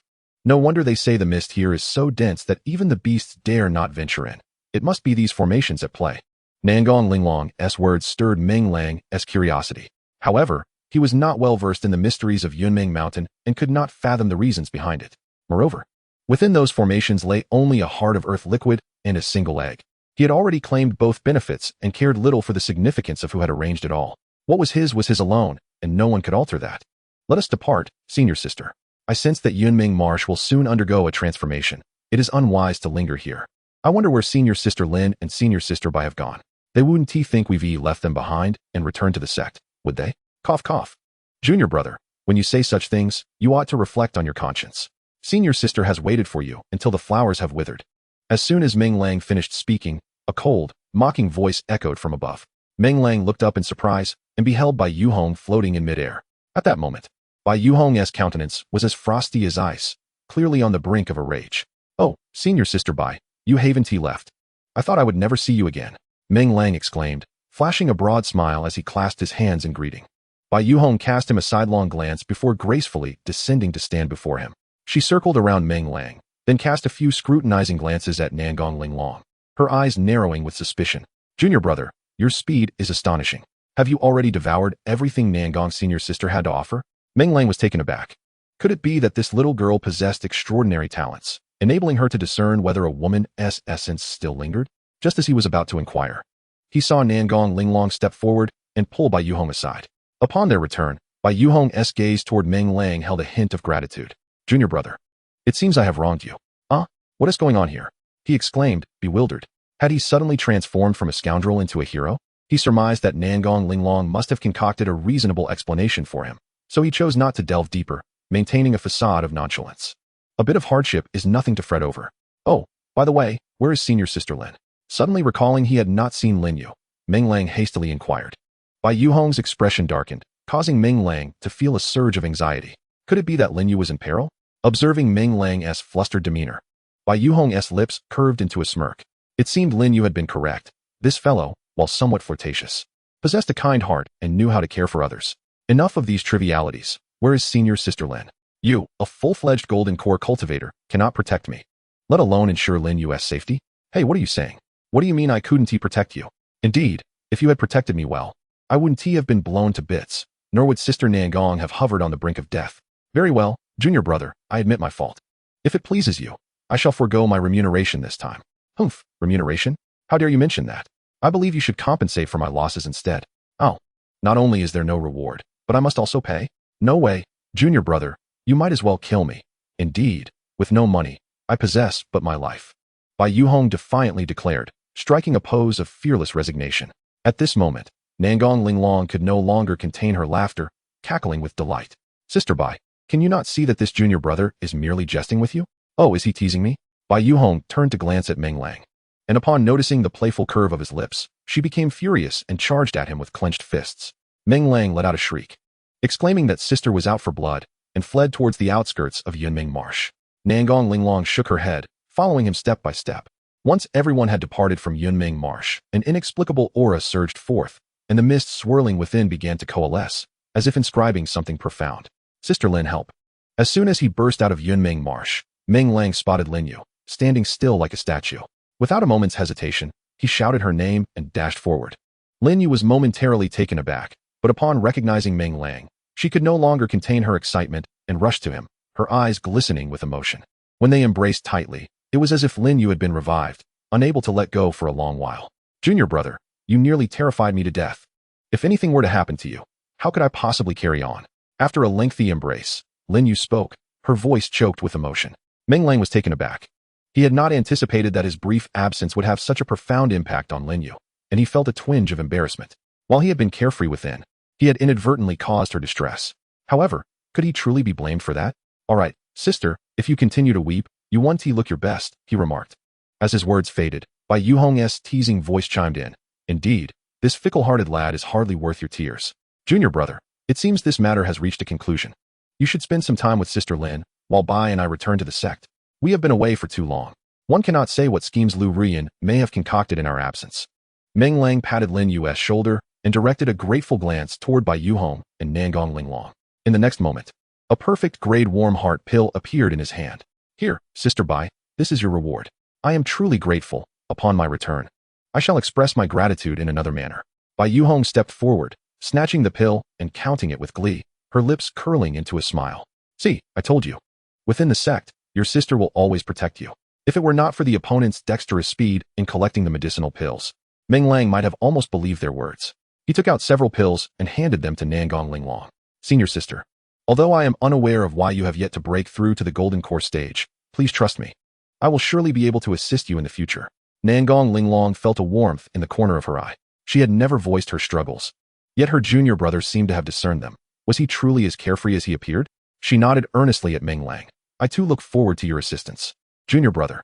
All right, Sister Nangong. Let us depart quickly and not disturb the romantic atmosphere of others. Bai Yuhong stepped forward, grasping Nangong Linglong's hand and leading her away. Nangong Linglong glanced back 3 times, ultimately smiling at Meng Lang before following Bai Yuhong. Watching their departing figures, Lin Yu leaned her head against Meng Lang's shoulder, her voice soft like a bird's. Junior brother, what shall we do next? Meng Lang felt a tightening in his lower abdomen, his legs trembling. It seemed that Lin Yu's desires surpassed even his own. Chapter 33. Do not rush. Let the bullet fly for a while. Spending a day alone with Lin Yu in the cave of the cliff where Yun Mei had previously taken him, Meng Lang emerged feeling as though his legs were devoid of strength, walking with a lightness that was almost ethereal. In stark contrast, Lin Yu wore a contented expression, clinging to Meng Lang's arm like a newlywed bride, her smile uncontainable. Junior brother, do you truly intend to pursue a vendetta against Lu Rian? Stealing a glance at Meng Lang, Lin Yu leaned her face against his chest and whispered softly. Meng Lang tightened his grip on Lin Yu's hand. Yes, it is a matter of life and death. That madwoman has targeted me, and she dares to threaten you as well. Furthermore, she nearly caused Sister Nangong's demise. This debt cannot simply be overlooked. But I fear for your safety, Lin Yu expressed her concern. Meng Lang, well aware of Lin Yu's apprehension, replied with a reassuring smile. Do not worry. Until I possess absolute certainty, I will not act recklessly. Lu Rian is not affiliated with the Pill Hall, so we shall avoid direct confrontation. However, do not forget, I am a first-grade alchemist capable of refining perfect-grade pills. Imagine the reaction of the Pill Hall if I were to flood the sect with low-tier pills at a bargain price. Lin Yu tensed at the thought. Surely Elder Dan would be furious. Precisely, that is the effect we desire, Meng Lang grinned. We can subtly spread the word that this entire situation was instigated by that vile Lu Rian. How could she endure such a predicament? Lin Yu's eyes sparkled with excitement, and seizing the moment while Meng Lang was distracted, she pecked him on the lips. Then what are we waiting for? Let us return to the sect at once. Meng Lang chuckled. Hold your horses. Let the bullet fly for a while. Oh, what is a bullet? Lin Yu inquired earnestly, having noticed that her junior brother often employed phrases that baffled her. Meng Lang smiled mysteriously and leaned down to whisper in Lin Yu's ear. Upon hearing this, Lin Yu's face instantly flushed crimson as she dragged Meng Lang back into the cave, regardless of his futile struggles. Junior sister, it has been so long. Do you think that junior brother Meng has already? Lower your voice, lest there be ears on the other side of the wall. Yunming Mountain serves as the entrance to the Baiwa sect. Previously, 2 disciples tasked with guarding the entrance, bored and restless, began to gossip amongst themselves. They had mocked Meng Lang earlier, but had since been subdued by a mysterious figure in black, leaving them dissatisfied. Noticing that Meng Lang had yet to emerge, their curiosity was piqued once more. Indeed, who is that figure in black? Their methods were neither gentle nor light. I hope to not encounter them within the sect. Indeed, it's perplexing how junior brother Meng managed to befriend such a formidable expert. What fortune. It is merely that silver tongue of his. Honestly, I believe his only talent lies in his ability to speak. Beyond that, the speaker shook her head vigorously. Don't say that. I truly wonder what senior sister Lin Yu sees in him. She is so beautiful. Who knows? Perhaps she is drawn to his ability to concoct heartwarming pills. I've heard that senior sister Lu Ru Yen's recent schemes revolve around that very pill. Is that so? Senior sister Lu is from the alchemy hall. Would she truly concern herself with a mere heartwarming pill? You might be overestimating junior brother Meng. Let us not even discuss it. The thought of the heartwarming pill infuriates me. We guard this wretched entrance for a day and receive only 1 contribution point. Yet a heartwarming pill requires 1,000 points. That's enough for us to guard for 3 years.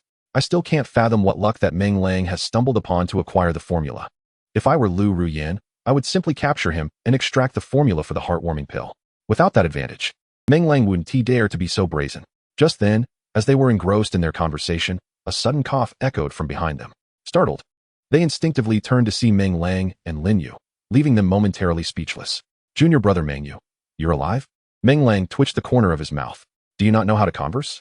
What does it mean to wish death upon someone upon first meeting? Thanks to you 2 sisters, I was fortunate enough to escape death. Not only did I survive, but I also rescued senior sister Lin. You tell me, is that not infuriating? Indifferent to the 2 women, Meng Lang spoke with an icy demeanor. The 2 sisters exchanged awkward glances. Realizing their idle chatter had been overheard by the very subject of their discussion, who could they turn to for justice? Dear sisters, I sense you harbor quite a bit of discontent towards junior brother Meng, Lin Yu remarked, aligning herself with Meng Lang and casting a sharp gaze at the 2 women.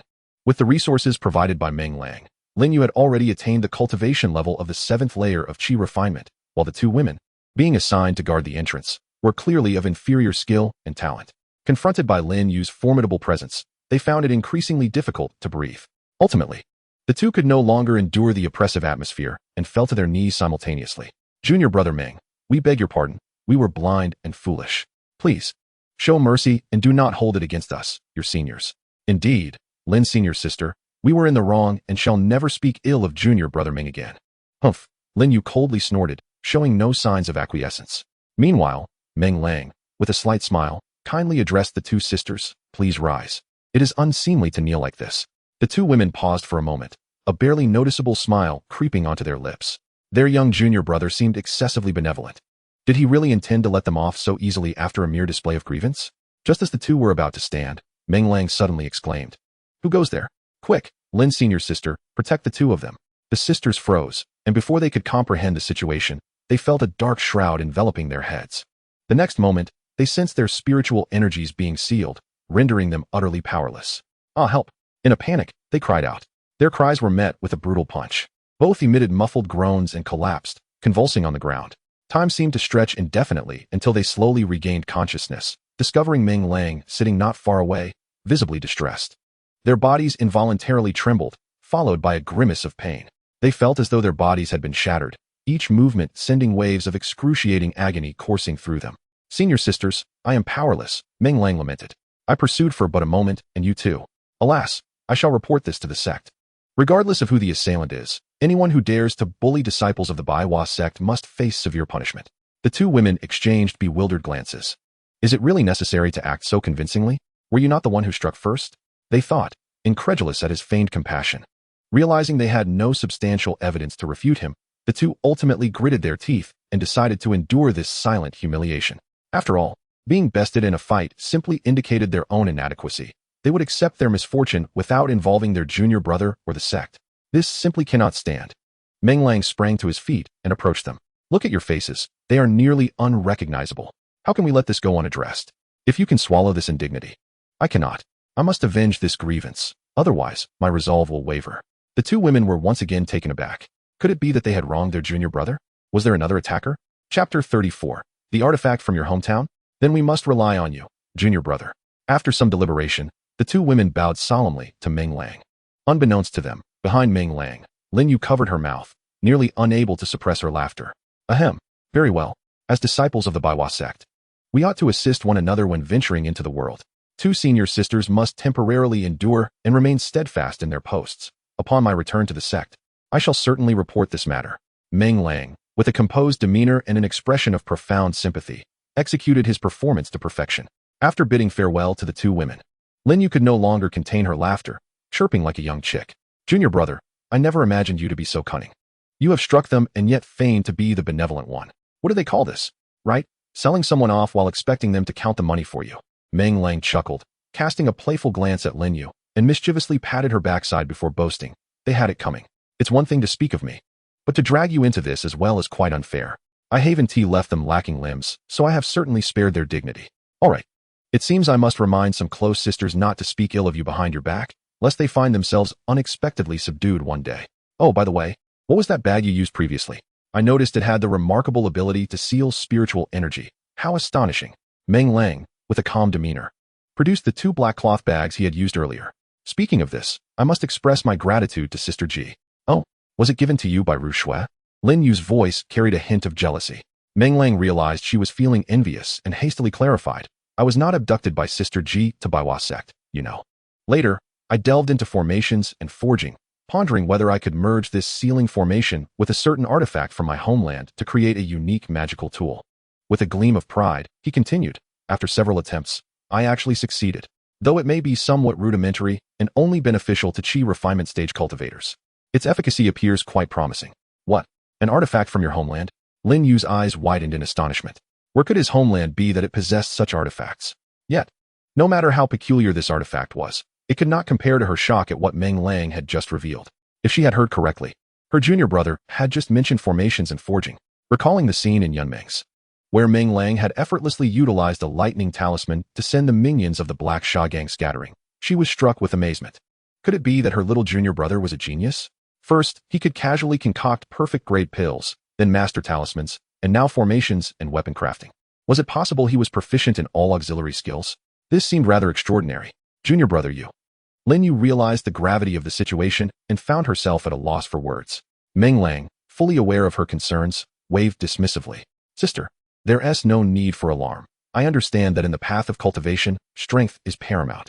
Everything else is merely a diversion. As long as you understand. Our pursuit in cultivation is the quest for enlightenment and longevity. We must not lose sight of our goals. While I concede your talents in other areas, these are ultimately secondary paths. Meng Lang nodded in agreement, recognizing the truth in her words. He recalled that Nangong Linglong had expressed similar sentiments. However, after experiencing this incident, his perspective shifted dramatically. The multitude of methods at his disposal indicated a substantial enhancement in his combat prowess, achieved almost imperceptibly. Would this matter have been resolved so seamlessly if he had not possessed such an arsenal? Setting aside the lesser practitioners, could the elder Wang, at the Golden Core stage, have been easily vanquished by Sister Bai had he been determined to escape? Yet, the adversary found himself ensnared by his formations, rendered utterly helpless. Naturally, Meng Lang had no intention of elaborating further to Lin Yu. His path lay beneath his own feet, and only he could truly comprehend the exhilaration of traversing it. Sister S' words echoed in his mind. He would indeed devote more energy to enhancing his cultivation in the future. Offering a word of comfort, the two fell silent, focusing intently on their journey. Meng Lang had spent 3 days ascending the mountain initially, but with Lin Yu accompanying him on the return, delays were inevitable. By the time they reached the sect's gate, 5 days had elapsed. Is that junior brother Meng and sister Lin Yu? Upon spotting Meng Lang and Lin Yu, the disciples stationed at the mountain gate gasped in astonishment. Rumors had already circulated prior to Meng Lang's departure. Everyone was aware of Sister Lin Yu's predicament. Though lacking direct evidence, it was not difficult to deduce that Lu Ruyen was somehow involved. Lu Ruyen, flaunting her status as a direct disciple of the Alchemy Hall, had grown accustomed to an arrogant demeanor, particularly since the Alchemy Hall controlled all the sect's medicinal resources, essential for many disciples' cultivation. Despite their disdain for her, most disciples had to restrain their feelings, often finding themselves compelled to flatter her to avoid her interference in their alchemical matters. Now, Witnessing Meng Lang not only rescuing Lin Yu but also returning unscathed, it inadvertently allowed the others to vent their frustrations. Gratitude glimmered in the gazes directed at Meng Lang. Haha, junior brother Meng truly has opened my eyes, exclaimed one. Who would have thought he could single-handedly return with Sister Lin Yu? If anyone dares to call him useless again, I shall confront them. Seeing Meng Lang's return filled me with a sense of excitement. I wonder how those who were aware of this incident reacted. Would their noses be bent out of shape? It would be splendid if they were utterly incensed, perhaps even to the point of losing their composure, as they often wore a disdainful expression, as if everyone owed them something. Hey, you all must not have heard yet, right? Just a few days ago, one of my friends took on a cleaning task at the alchemy hall. Guess what she saw? Oh, what did she see? Stop teasing us. The speaker cautiously scanned the surroundings before whispering that Lu Ruyin probably knew of her failures several days prior. On that very day, her mental state faltered, causing her to spit blood in anger. Is that true? Did your friend capture it on a recording stone? If so, please replicate it for me. I would love to enjoy it every evening. Indeed, with such fortuitous news, those who witness it shall share in the fortune. TSK, are you all so easily swayed? If I were to reveal the next piece of information, would you not be in a state of excitement for days on end? What news could possibly be so astonishing? Hee, it concerns Lu Ruyin. After spitting blood, the second-tier elixir she was refining exploded, reducing the entire alchemy chamber to ruins. Oh, is that true? Hiss. Now that you mention it, I vaguely recall hearing an explosion a few days ago. But what of Lu Ruyin? Surely she wasn't killed in the blast? If she were to perish, I shudder to think how many sisters would celebrate with songs and dances. Fear not, Lu Ruyin survived. She possesses a protective talisman gifted by an elder. Yet, although she lives, the talisman is rendered useless. One of my friends witnessed Lu Ruyin emerging from the debris, covered in dirt and looking utterly disheveled. The voices of the few conversing were neither loud nor soft. Meng Lang and Lin Yu, who were approaching the mountain gate, could hear them clearly, leading Meng Lang to suspect that they were deliberately speaking for his ears. Upon reaching the gate and intending to inquire about the details from the sisters, he suddenly felt Lin Yu tugging at his sleeve. Startled, Meng Lang instinctively looked toward the inner gate. Upon seeing that detestable figure, a smirk crept upon his face as he strode confidently into the gate. Chapter 35. The mockery of Lu Ruyin inside the gate. Lu Ruyin's countenance was as cold as frost. Her fierce gaze fixed upon Meng Lang as though she wished to devour him whole. She had been present for some time and had clearly overheard the words of the gatekeepers. To her astonishment, despite her kindness towards her sect sisters, they spoke ill of her behind her back. Let them gossip, she thought, as she dismissed the need to stoop to their level. However, these remarks were made in front of Meng Lang, the very person she wished to obliterate, which she felt was a profound humiliation. As Meng Lang approached her directly, Lu Ruyin suppressed the impulse to confront the gatekeepers and glared at him with hostility. This foolish wretch had disrupted all her plans, causing her to squander hundreds of thousands of spirit stones, and had drawn a scolding from the elder responsible for familial relations, who threatened that should the Black Sha gang pursue this matter, all consequences would fall upon her shoulders. This was the root of her recent distress, leading her to spit blood in frustration. To make matters worse, she had been refining a second-tier elixir, on the verge of success, when her turmoil disrupted her focus, resulting in a costly failure that nearly cost her life. Ah, is that not Lu Ruyin, the esteemed sister? What have I done to merit such an honor as to have her personally greet me at the mountain gate? As Meng Lang approached Lu Ruyin, he began to speak in a mocking tone. Were it not for the sanctity of the Blooming Flowers Sect, he would have delighted in bestowing upon her a few thunder talismans as a taste of her folly. No, he possessed not only thunder talismans, but an assortment of other charms, any of which could bring about her demise. Lu Ruyin's lips trembled, and an icy chill enveloped her, seemingly capable of freezing everything in its wake. Were it not for the multitude of eyes upon her, she would have torn Meng Lang's mouth apart. As she recalled the purpose of her visit, Lu Ruyin forced a smile that was more grotesque than tears. Meng Shidi's words felt rather presumptuous. After all, it was only natural for the senior sister to express concern upon hearing that he had ventured out to rescue senior sister Lin Yu. Not only was this day significant, but the senior sister had visited several times previously. Had it not been for his sudden appearance today, she might have wondered if he had perished in some obscure corner. Alas, what a disappointment it was for her to discover that not only was he alive, but he had also made a breakthrough in his cultivation. Was it not infuriating?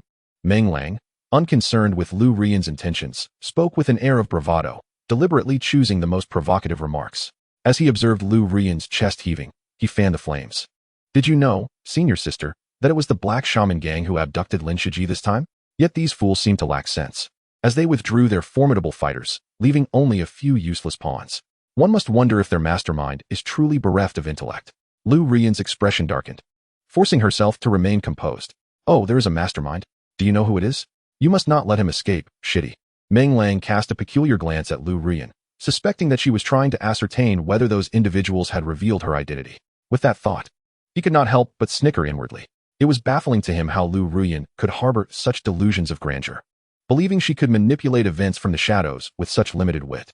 Nevertheless, he understood that even if he divulged the truth, the sect would not take action against Lu Ruyan based on mere hearsay, particularly given her influential connections. It would be far more satisfying to exact his own revenge gradually. Rest assured, senior sister, he declared, the one who dared to kidnap Lin Yu.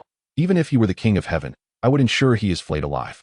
Lu Ruyan's expression twitched, her patience wearing thin as her gaze shifted to Lin Yu, who had just entered. To her relief, Lin Yu appeared not only unscathed but also in much improved spirits. A pang of discomfort surged within Lu Ruyan, yet she maintained her faade of cheerfulness. Lin Shimi, after enduring such a calamity, you must have suffered greatly. Here, take these healing elixirs. Reluctantly, she produced a few shriveled pills. Lin Yu, however, had no intention of accepting these elixirs, perceiving Lu Ruyan's feigned compassion for what it was. Meanwhile, Meng Lang, undeterred, snatched the pills from Lu Ruyan's grasp. Oh, look at how kind senior sister Lu is. Just the thing for my little pet, which has a penchant for these inferior pills. Lu Ruyan could no longer maintain her composure. This Meng Lang was utterly insufferable. His words dripped with ridicule, as though he believed her to be devoid of temper. As Lu Ruyan was about to voice her inquiries, Meng Lang preemptively interjected, Senior sister, I have heard that the alchemical business of your Dan Hall is quite prosperous. As an unremarkable junior, I possess a modicum of alchemy skills myself, and I would not mind sharing in some of that business in the future. The Dan Hall is vast and influential. Surely, it would not be averse to such an arrangement, would it? Lu Ruyan took a moment to steady her breath, revealing a look of disdain. What a preposterous notion, junior brother. The Dan Hall exists to serve the entire sect. There is no such thing as business in that context. If you possess the ability to contribute to the sect, then by all means, do so. Ah, how eloquently spoken. Senior sister, you truly embody the noble principles of the Dan Hall. I am grateful for your wisdom, Meng Lang responded earnestly, bowing to Lu Ruyan before turning to the gatekeepers with a cheeky smile. Ladies, you all heard it. It was senior sister who encouraged me to delve into the alchemical business. Should she later deny it, I would appreciate your testimonies. The gatekeepers, initially taken aback by Lu Ruyan's presence, had cast aside their apprehensions upon witnessing Meng Lang's audacious banter. They quickly deduced that Lu Ruyan was merely one who bullied the weak and feared the strong.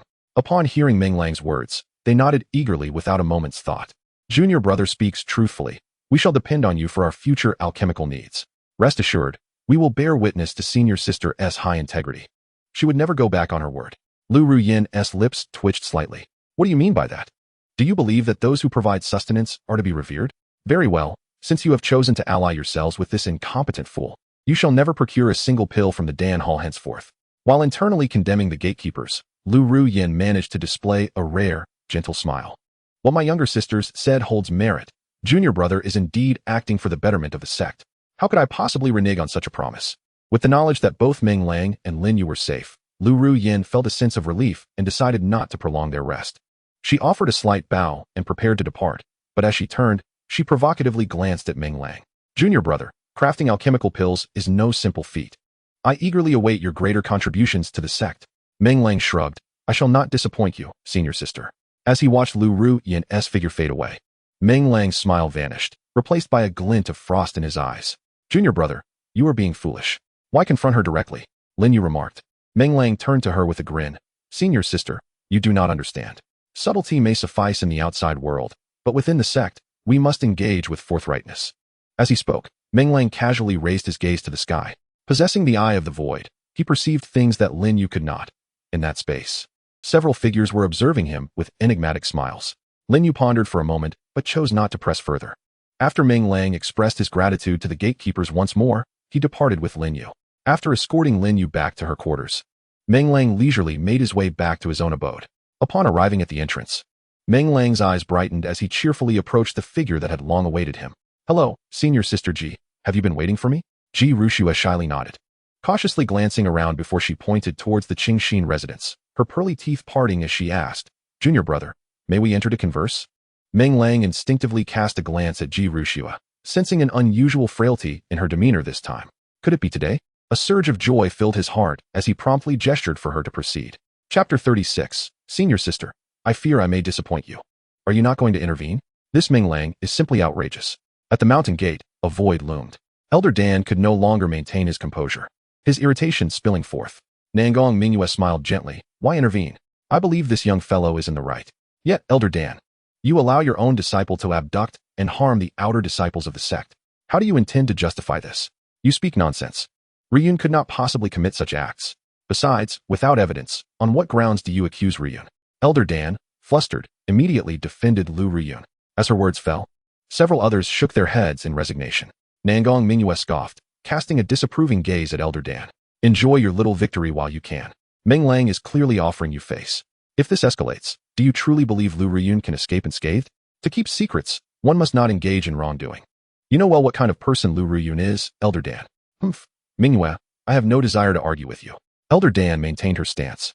Yet it was evident to the others that she was feeling cornered. The matter of medicinal pills was of utmost importance to the sect. This young man's interference seemed rather irregular. An elderly woman, clearly allied with Elder Dan, sensing the atmosphere calming, boldly returned the discussion to the forefront. What is irregular about it? Should we simply watch as the pill hall monopolizes everything? Elder Wang, you cannot favor Elder Dan simply because she has concocted a beauty elixir for you. Furthermore, at your age, why still concern yourself with appearances? Do you truly expect to rejuvenate? Elder Wang's face flushed at the remark, and after a moment of silence, he retorted, Mingyue, you speak from the ignorance of those who have never known hunger. Were we gifted with your talent to retain youth, we would not be troubled by such trivialities. Enough. Enough. Let us all temper our words. We have worked together for centuries. Why do we still engage in bickering upon meeting? Another elder interjected, that young fellow seems promising. I've heard the warm heart pill was crafted by him, and he has made considerable contributions to the sect. I suspect even those old-timers would support him. As this elder spoke, the others were momentarily taken aback, instinctively bowing towards a certain direction. It is unwise to trust that fellow.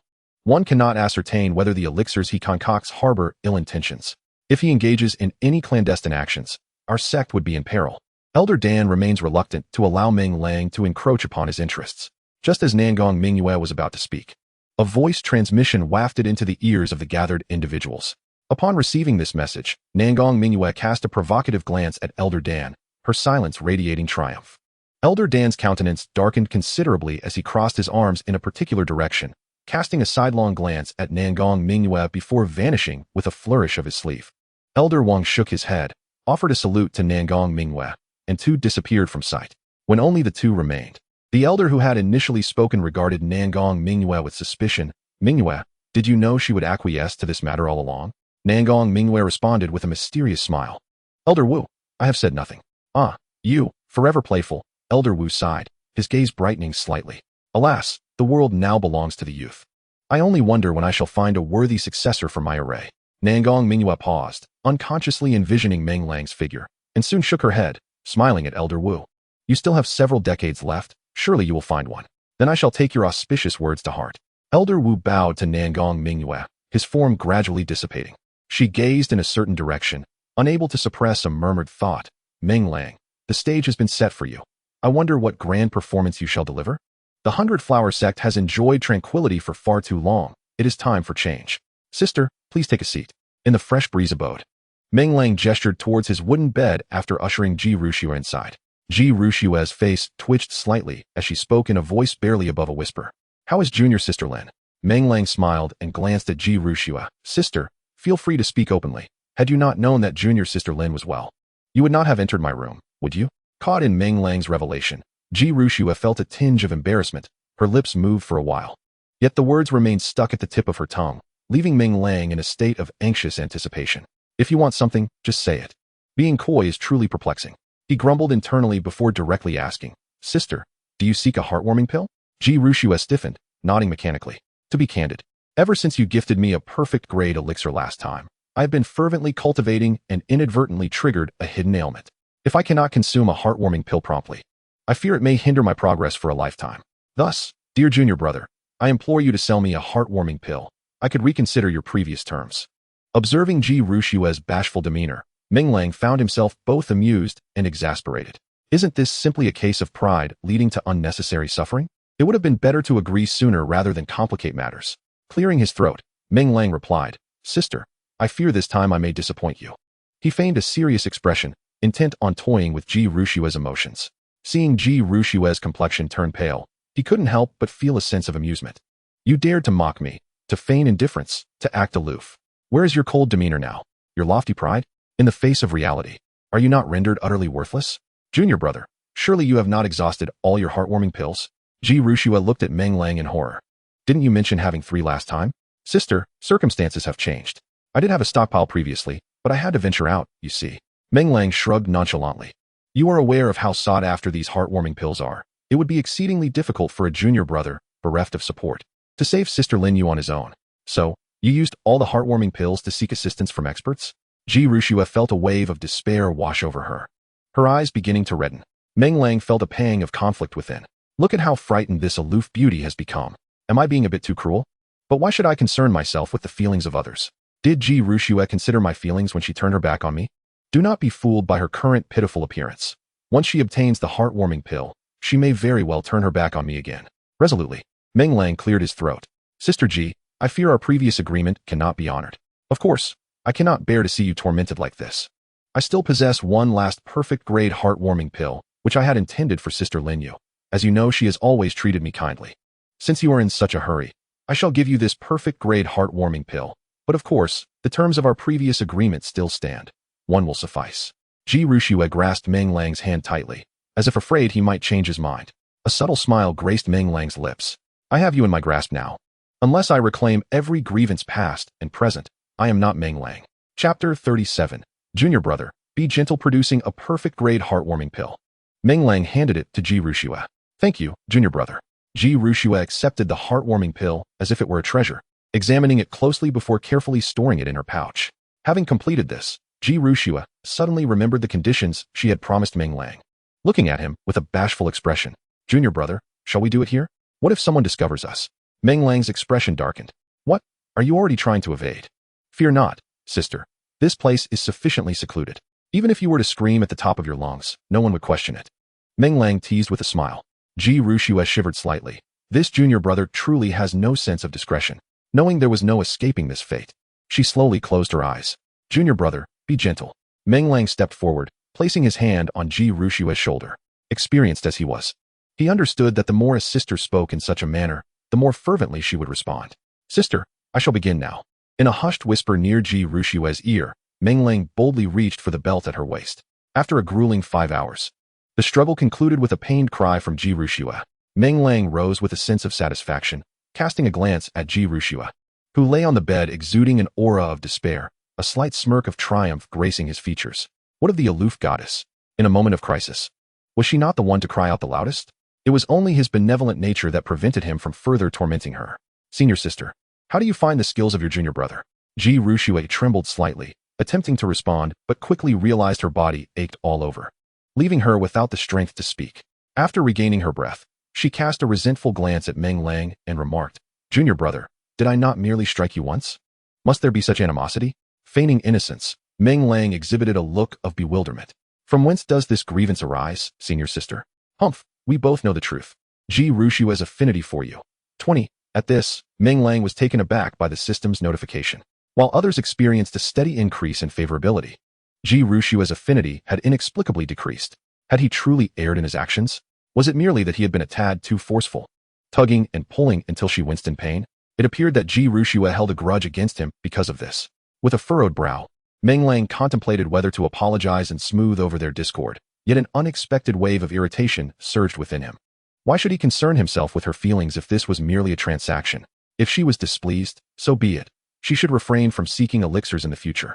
Initially, he had hoped that after their intense encounter, her demeanor would soften, and if she were amiable, he might have been inclined to bestow upon her a few spirit-gathering pills, enabling her cultivation to flourish. However, it now seemed prudent to conserve those pills. Senior sister is overthinking this, Meng Lang remarked dismissively, proceeding to tidy up his surroundings. Ji Rushue glared at his retreating figure as if she could kill him. And after a moment, a single tear fell from the corner of her eye as she silently rose. Not once did she utter another word to Meng Lang as she departed the room. Watching her silhouette fade, Meng Lang shook his head and returned to the bed. The lingering faint fragrance enveloped him, and in a moment of drowsiness, he drifted into a deep slumber. He slept soundly for 3 days. It was not until a knock on the door roused him that he jolted awake.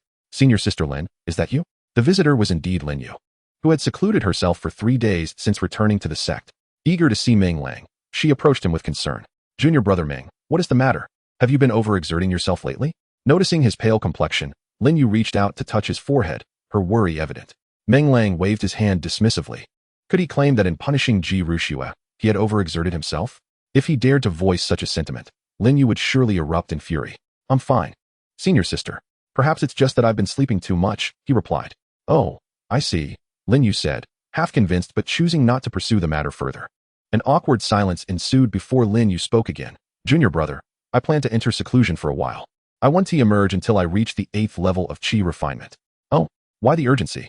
Meng Lang inquired with curiosity. He understood Lin Yu's ambition. But did she truly need to rush? After all, there remained a year and a half until the Silver Phoenix ranking commenced. Meng Lang's words, once spoken, caused Lin Yu to pout in annoyance, and it was all due to Ji Ruxue. Senior sister Ji? Upon hearing her name, Meng Lang felt a twinge of guilt. Had he inadvertently made it more difficult for Lin Yu to advance by providing Ji Ruxue with medicinal pills?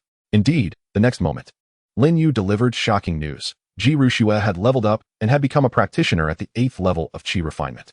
Upon receiving this information, Meng Lang found himself caught between laughter and tears. How peculiar that Ji Ruxue had chosen to break through after their battle, rather than before or after. He had reason to believe that he bore half the responsibility for her success. Noticing Lin Yu's displeasure, Meng Lang pulled her into an embrace. "Senior sister, do not be upset with that icy figure. It's merely the 8th level of qi refinement. With your talent, surpassing her will be a simple matter." Lin Yu's eyes narrowed into a charming arc, clearly appreciating Meng Lang's understanding. After a brief pause, she appeared somewhat bashful. Meng Lang instantly recognized that she desired more pills, but was too shy to ask. "Senior sister, haven't we been apart for 3 days? You're about to enter seclusion again, and it might be a long time before I see you."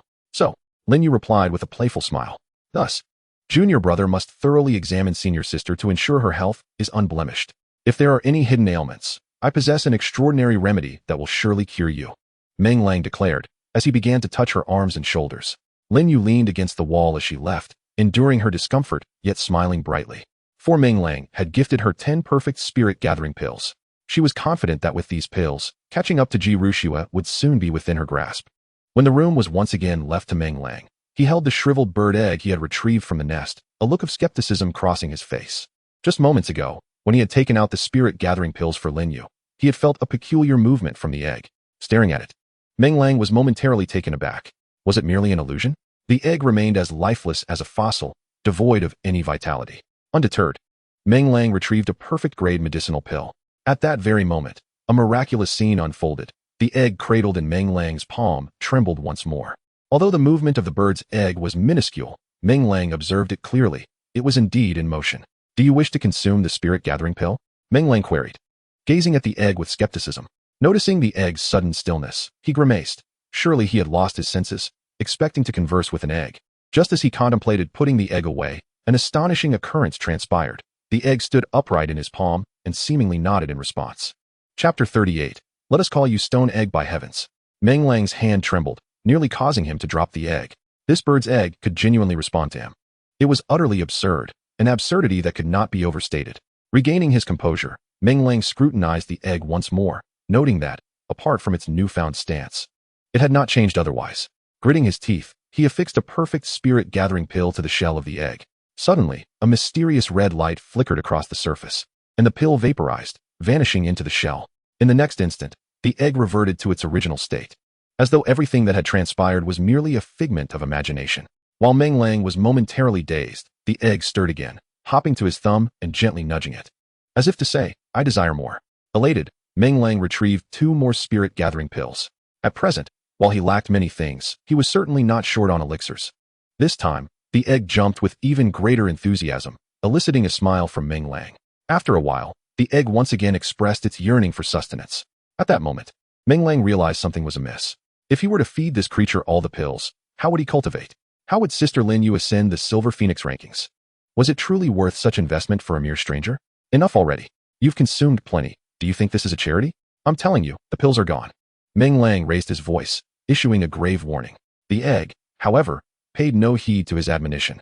Instead, it leaped onto the storage bag resting on his bed, bouncing atop it before nudging it gently. Meng Lang's lips twitched in disbelief.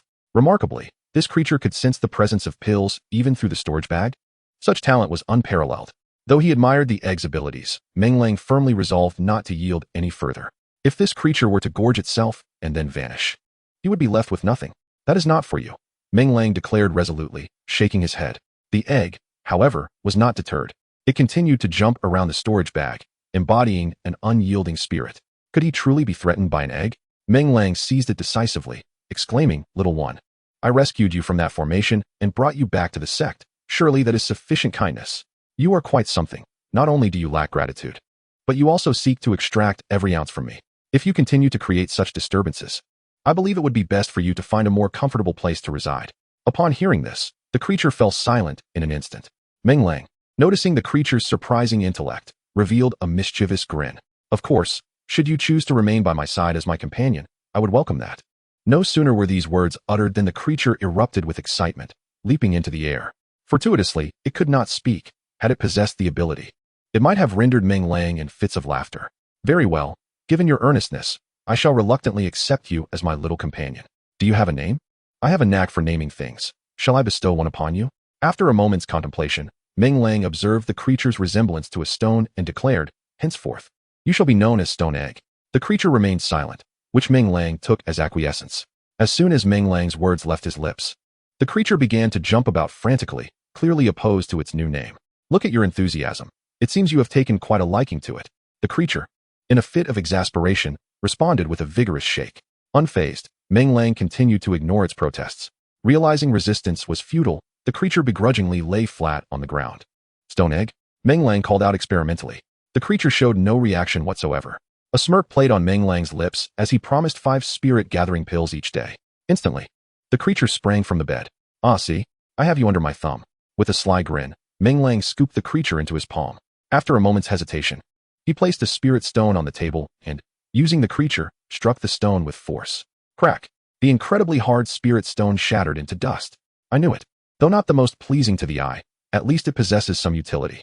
Regardless of the creature's protests, Meng Lang, upon encountering something sufficiently hard, continued to strike the stone with the creature's shell.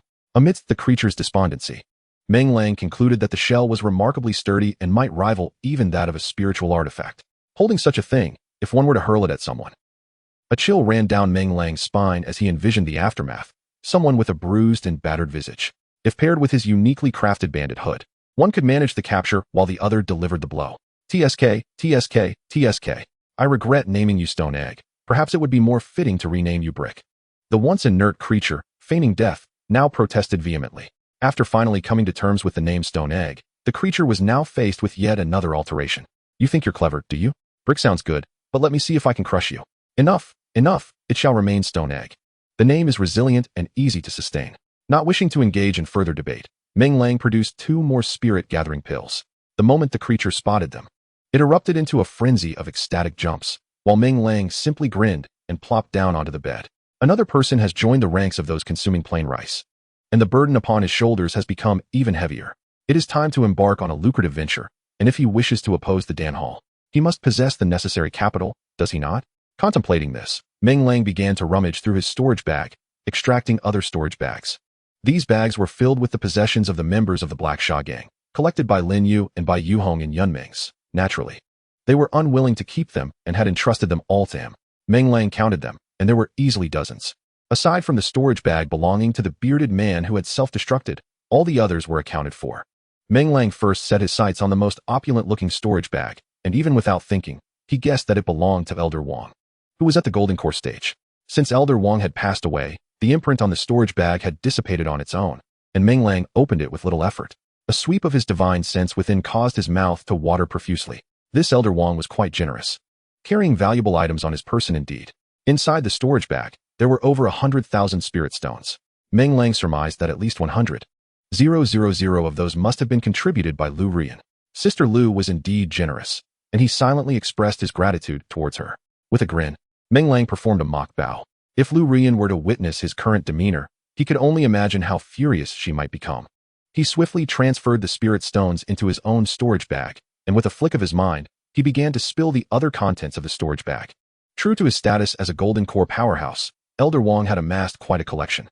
Meng Lang counted, and there were dozens of various magical artifacts, 2 of which had reached the level of spirit artifacts. One was a fan, and the other was a dagger. Meng Lang disregarded the fan entirely.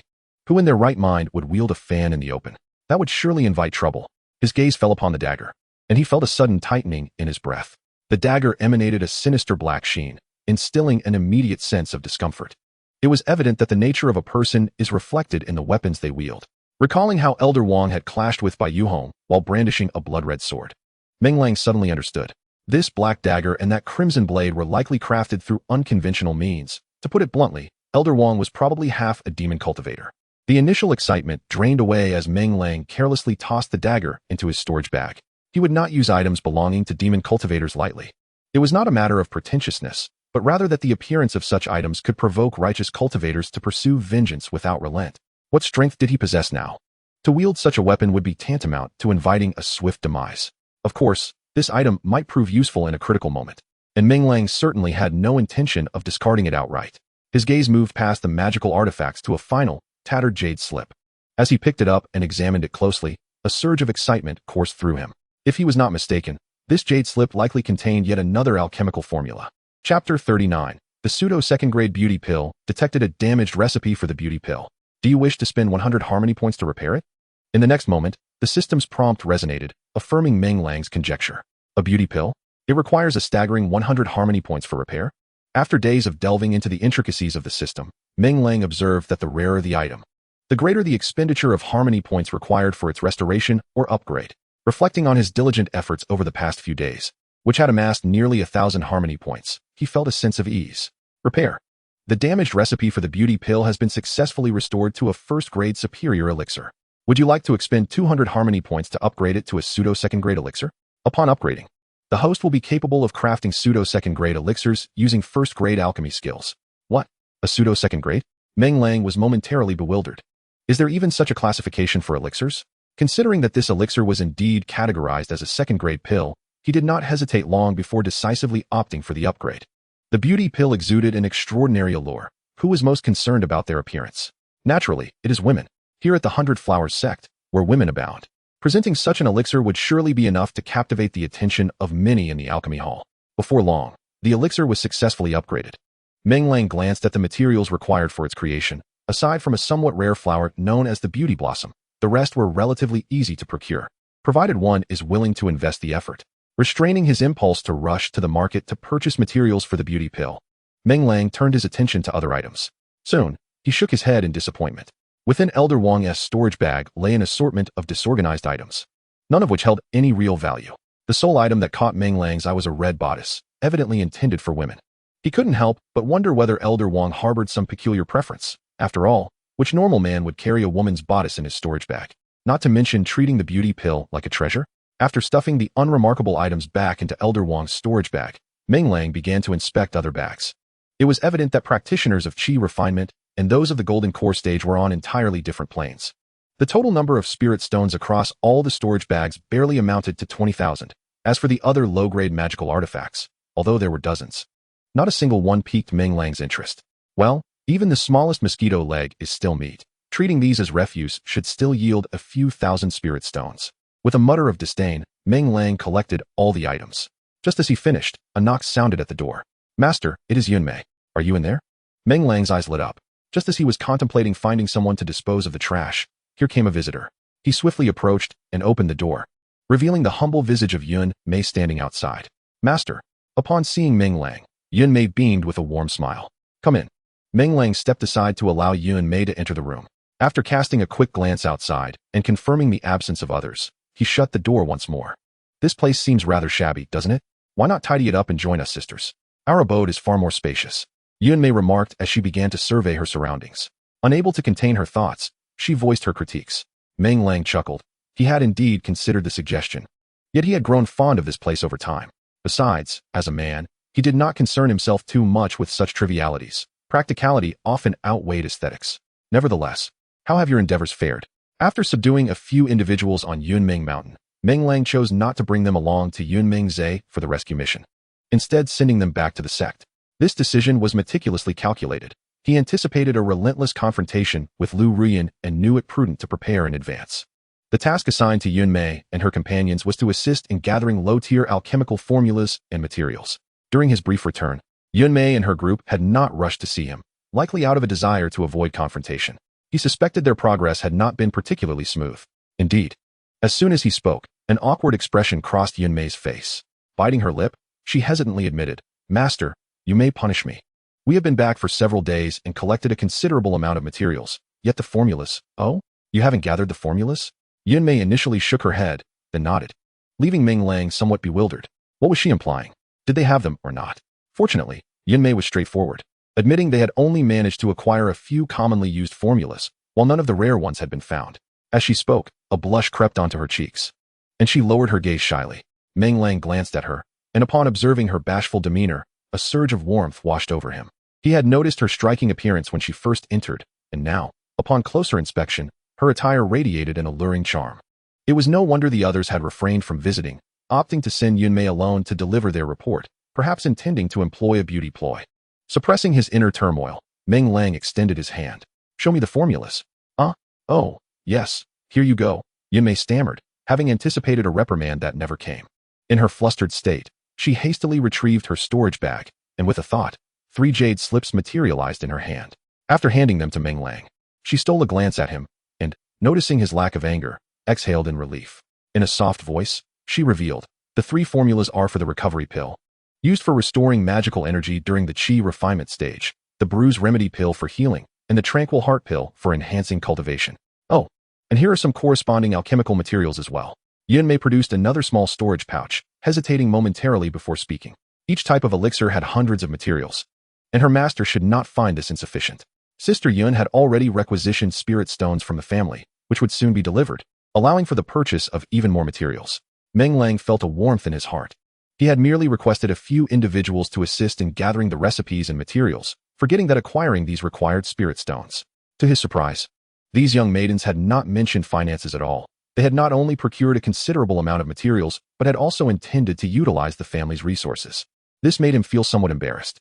After collecting the materials and recipes, Meng Lang gazed blankly at Yunmei, acknowledging their thoughtfulness and recognizing his own oversight. With that, he produced a pouch containing a substantial sum of 100,000 spirit stones and handed it to Yunmei. Informing Sister Yun that there was no need to involve the family, he was not lacking in funds. Yunmei, with a mix of skepticism, accepted the pouch. A sweep of her spiritual sense revealed the astonishing truth. There were indeed at least 100,000 spirit stones within. How could a mere practitioner of the 4th layer of chi refining, no, now at the 5th layer, possess such a fortune? Such a quantity of spirit stones would be hard for even an average golden core practitioner to muster. Could it be that her master hailed from a prestigious lineage? Yet, she had never heard of a formidable cultivation family by the name of Meng. Unbeknownst to Meng Lang, who was oblivious to Yunmei's thoughts, he turned towards the table to jot down the materials required for the beauty elixir. He should prepare a bit more of this material. Still in a state of shock, Yunmei mechanically accepted the list Meng Lang handed to her. After a brief glance, she gasped in astonishment. Meng Lang felt a jolt at her reaction. Was her excitement truly warranted? He had yet to accomplish anything significant. One might think he had done something monumental. "Master, you can refine the beauty elixir?" This time, it was Meng Lang who stood frozen in place. He had only just acquired the recipe for the beauty elixir, and given Yunmei's reaction, it was clear she possessed knowledge of it. Could it be that someone at the alchemy hall could refine such an elixir? If that were the case, it could prove troublesome. Chapter 40. Implementing hunger marketing in the world of cultivation. Yunmei noticed the change in Meng Lang's expression and quickly explained, "Master, do not be alarmed. I only learned of the beauty elixir because, during my recent research on recipes and materials, I came across many ancient texts that spoke of such a formula from ancient times. It is said that the beauty flower was the primary ingredient for the elixir back then. Upon seeing the first material on your list, which was the beauty flower, I instinctively mentioned it." Meng Lang's taut muscles relaxed. He had thought so. The restoration and enhancement of the beauty elixir had cost him 300 harmony points, and it made no sense for it to be something so common. If that were the case, would he not be driven to despair? 300 harmony points. He couldn't imagine how much effort it would take to earn that back. Indeed, by chance, I came upon a recipe for a beauty elixir. Since Yunmei is one of my own, I had no intention of concealing this from her and readily admitted it. What Meng Lang found somewhat overwhelming was that upon hearing his words, Yunmei immediately leaped towards him, clinging to his arm in a playful manner, pleading for a beauty elixir. A surge of delight coursed through Meng Lang. It appeared he had somewhat underestimated the allure of this elixir for women. If this were indeed the case, he would possess yet another card in his hand, aside from the heartwarming elixir. Ignoring Yunmei, who was playfully rubbing against his arm, Meng Lang squinted and inquired, "Why do you desire the beauty elixir so fervently?" Yunmei responded with a sweet smile, "Master, you must not be aware of the trials we female cultivators endure for our cultivation, right? Let me put it this way. Not all female cultivators possess exceptional talent. Many squander their youth on cultivation, only to discover, after acquiring a lengthy lifespan, that their beauty has faded. Which woman does not cherish her beauty? I can assure you that the more powerful the cultivator, the more they are concerned about their appearance. Yet, within the entire Southern Sky elixir market, there exists but one elixir, the youth preservation pill, capable of maintaining eternal youth." Meng Lang's eyes brightened. To his astonishment, such an elixir truly existed. The youth preservation pill sounded extraordinary. Why did not all the senior sisters of the 100 Flowers Sect procure one for themselves instead of allowing their beauty to diminish? Reflecting on the older female cultivators he had encountered in the sect, Meng Lang became skeptical. Was it possible that acquiring the youth preservation pill was exceedingly challenging? Are you wondering why no one buys the youth preservation pill? Yunmei appeared to read Meng Lang's thoughts, pouting as she asked. Meng Lang felt his face flush and nodded in acknowledgement. Yunmei sighed, "It is not your fault, master. Being a man, you naturally do not pay attention to the youth preservation pill. This elixir is exceedingly rare throughout the Southern Sky realm. Not only does a single pill provide effects for merely 10 years, but those capable of gathering the materials for the youth preservation pill are as scarce as phoenix feathers. I have heard that Elder Wang from our sect's talisman hall spent a lifetime collecting just enough materials for a single batch. Do you grasp the significance of that? Furthermore, even if Elder Wang were to consume the youth preservation pill at her current age, it would only preserve her present appearance for 10 years. Do you truly believe that by the time she reaches such an age, it would still be of any use?" Upon hearing this, Meng Lang could only mutter to himself in disbelief. To still be concerned about one's appearance at such an advanced age seemed futile, with a face full of wrinkles. What difference would a few more or fewer make? Nevertheless, through this discourse on the youth preservation pill, Meng Lang arrived at a conclusion. One should never doubt the extent to which female cultivators care about their beauty. With this in mind, if he could concoct the beauty elixir, would it not drive all the female cultivators of the sect into a frenzy? If he recalled correctly, after the system's upgrade, the effects of the beauty elixir were indeed timeless. Although it may not grant eternal youth like the revered youth elixir, it certainly offers substantial nurturing benefits. Furthermore, the beauty elixir is a lower-tier potion. Its cost is undoubtedly a mere fraction of that of the illustrious youth elixir. Realizing the formidable effects that the beauty elixir could unleash, Meng Lang involuntarily drew a sharp breath. Soon, however, he regained his composure. While the beauty elixir is indeed remarkable, it must not be released in large quantities, lest its value diminishes significantly. It appears a lesson in scarcity marketing is in order for this realm of cultivation. Muttering to himself, Meng Lang cast a mischievous glance at Yunmei. "Dear Sister Yun, do you desire the beauty elixir?" Sensing Meng Lang's somewhat predatory gaze, Yunmei exhibited no fear. Instead, she playfully licked her crimson lips. "Master, are you intending to punish Yunmei? As long as you promise to grant me a beauty elixir afterward, I shall willingly accept any punishment." Meng Lang shrugged, amused by her audacity to negotiate. Yet, as you all know, the master has always been generous to his own. Henceforth, each of you sisters shall receive a beauty elixir every month. Is that truly the case, master? Yunmei asked, hardly believing her ears. Meng Lang merely nodded, non-committally. Overjoyed, Yunmei leaped towards him. In this encounter, it was Yunmei's enthusiasm that placed Meng Lang in a passive role. However, after enduring a grueling 5-hour battle, Meng Lang arrived at a painful truth. The energy expenditure from one's own movements compared to that of another's is indeed disparate. For instance, when he rose, he felt as vigorous as ever, while Yunmei lay like a heap of clay. Had he not provided her with a revival pill, it seemed unlikely she would have risen from her bed that day. Watching Yunmei regain some strength, Meng Lang offered her a storage bag filled with various low-tier magical artifacts. Here are some low-tier magical items. See if any are of use to you sisters. Keep what you find beneficial and sell the rest. All the spirit stones obtained from the sales should be used to purchase materials for the elixirs. This time, we intend to make the Alchemy Guild feel the pinch. Yunmei smiled charmingly, scanning the contents of the storage bag, and in the next moment, she sprang from the bed with enthusiasm. Meng Lang raised an eyebrow at her exuberance. Master, could you secretly inform Yunmei whether you hail from some illustrious family? The resources at your disposal seem rather abundant. Shouldn't we perhaps ease our efforts? What illustrious family? I am but a solitary wanderer, Meng Lang retorted, somewhat irritated. Considering the wealth of items he had produced today, it was understandable for Yunmei to harbor such thoughts, so he refrained from elaborating further. How soon can you convert all the spirit stones into materials? Meng Lang's primary concern remained addressing the Alchemy Guild, and he asked with earnestness.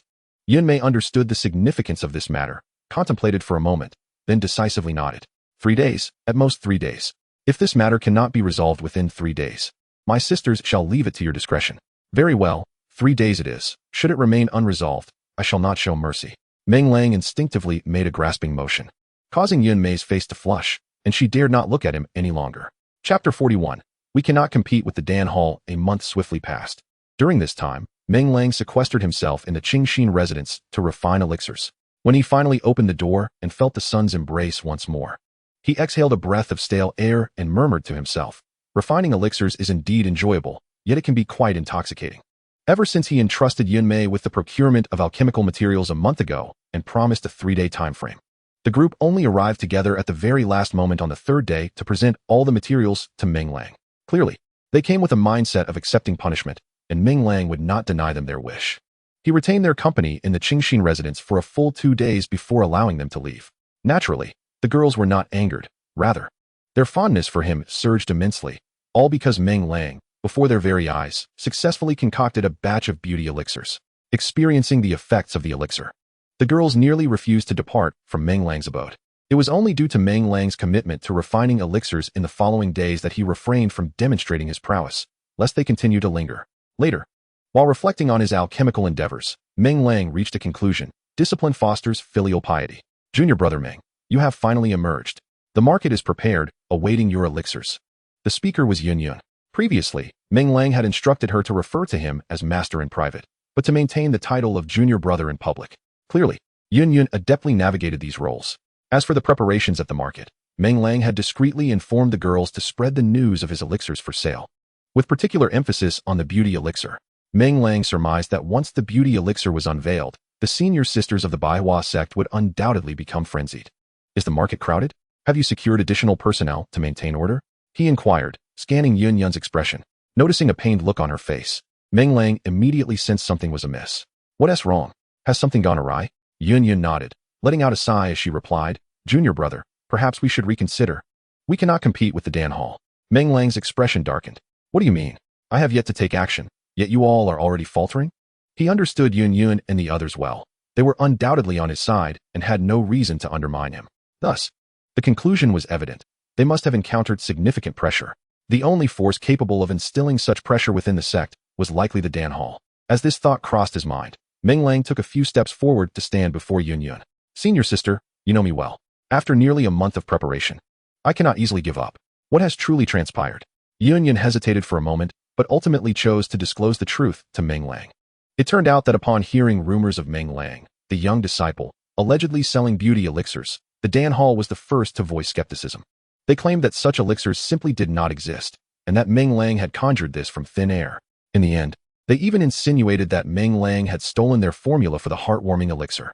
Naturally, Yun Yun and her companions staunchly defended Meng Lang, but their words fell on deaf ears, as no one believed them. Subsequently, it was unclear who among the sisters spread the rumor that consuming the pills given by Meng Lang had resulted in a hidden ailment, rendering them incapable of advancing in cultivation for the rest of their lives. Initially, there were a few who remained skeptical, but after hearing this news, they were utterly disheartened. Even the booth set up by Yun Yun and her friends for promotion in the market had been vandalized multiple times.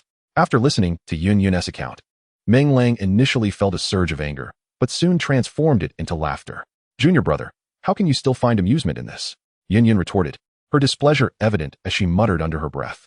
Meng Lang waved his hand dismissively. Senior sister, do you not realize that their frantic reactions only signify their fear? The mere mention of the beauty elixir has thrown them into such disarray. Imagine their reaction if I were to actually present it. A spark of understanding illuminated Yun Yun's face, yet upon recalling Lu Rian's despicable actions, her expression turned to one of concern. But Meng Lang reassured her, do not worry. I will manage this. Come, let us see what underhanded tactics Lu Rian is capable of employing. With that, Meng Lang led the way toward the market, and Yun Yun hesitated for a moment before hastily following.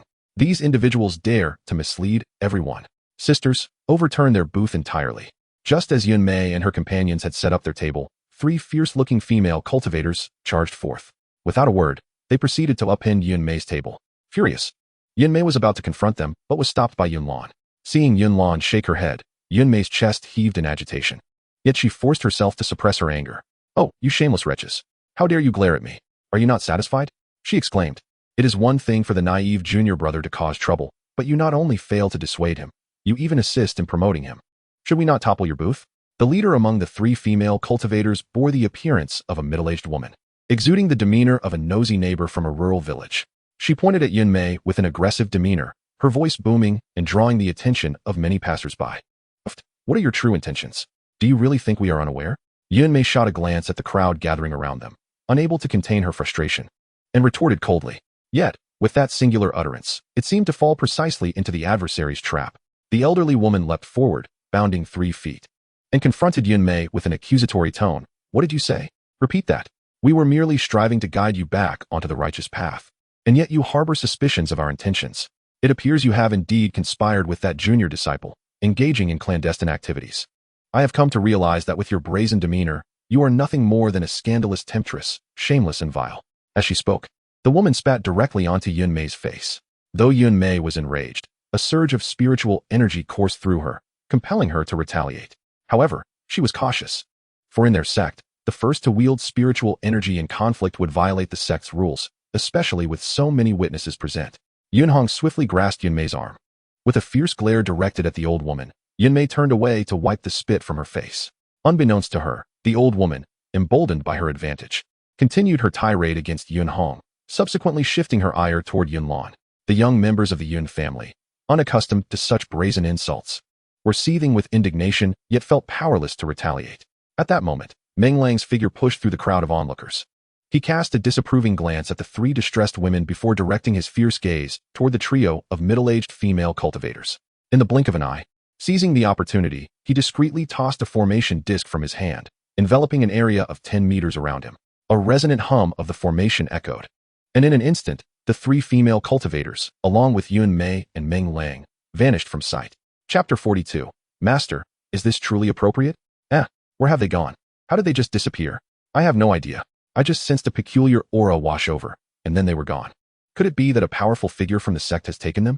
Hiss, was that the junior disciple Meng Lang we just saw? I heard he was dealing in counterfeit pills. Do you think the sect might punish him? Well, who told him to harm the sisters of the sect by peddling fake medicine? Hey, how can you be so certain that the junior disciple is selling counterfeit pills without evidence? Wasn't that warmth pill he helped concoct? No one has reported any issues with it. Humph, one may know a person's face, but not their heart. I shall make this declaration. If the junior disciple returns safely, I shall bow down and admit my fault.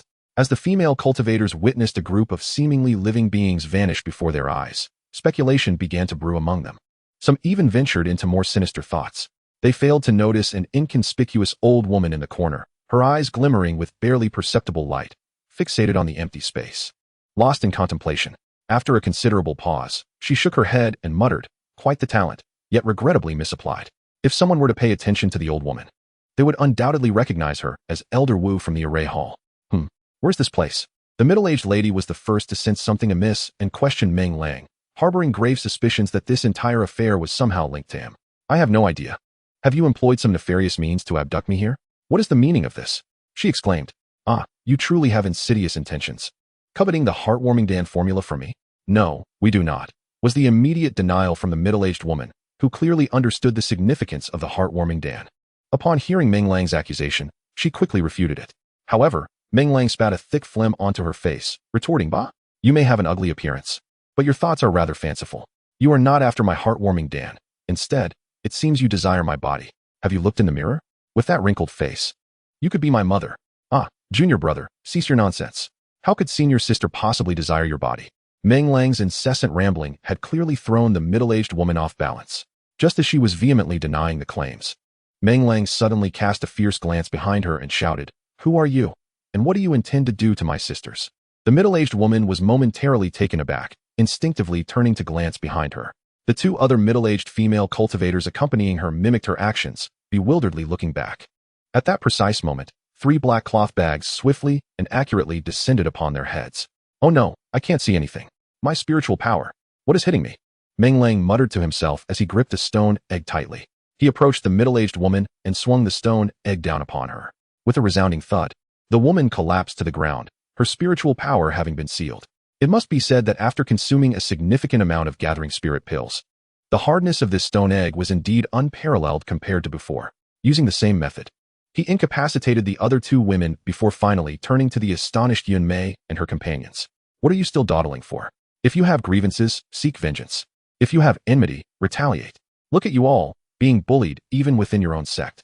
If you go out like this, do not claim to be associated with me. I cannot afford such disgrace. Yun Mei and the others exchanged awkward glances, yet none seemed inclined to take action. Meng Lang furrowed his brow. What? Are you all willing to endure this humiliation? With gritted teeth, Yun Mei was the first to step forward. Just as she was about to kick the middle-aged woman, Yun Hong seized her arm, saying, Master, is this really appropriate? What if something were to happen?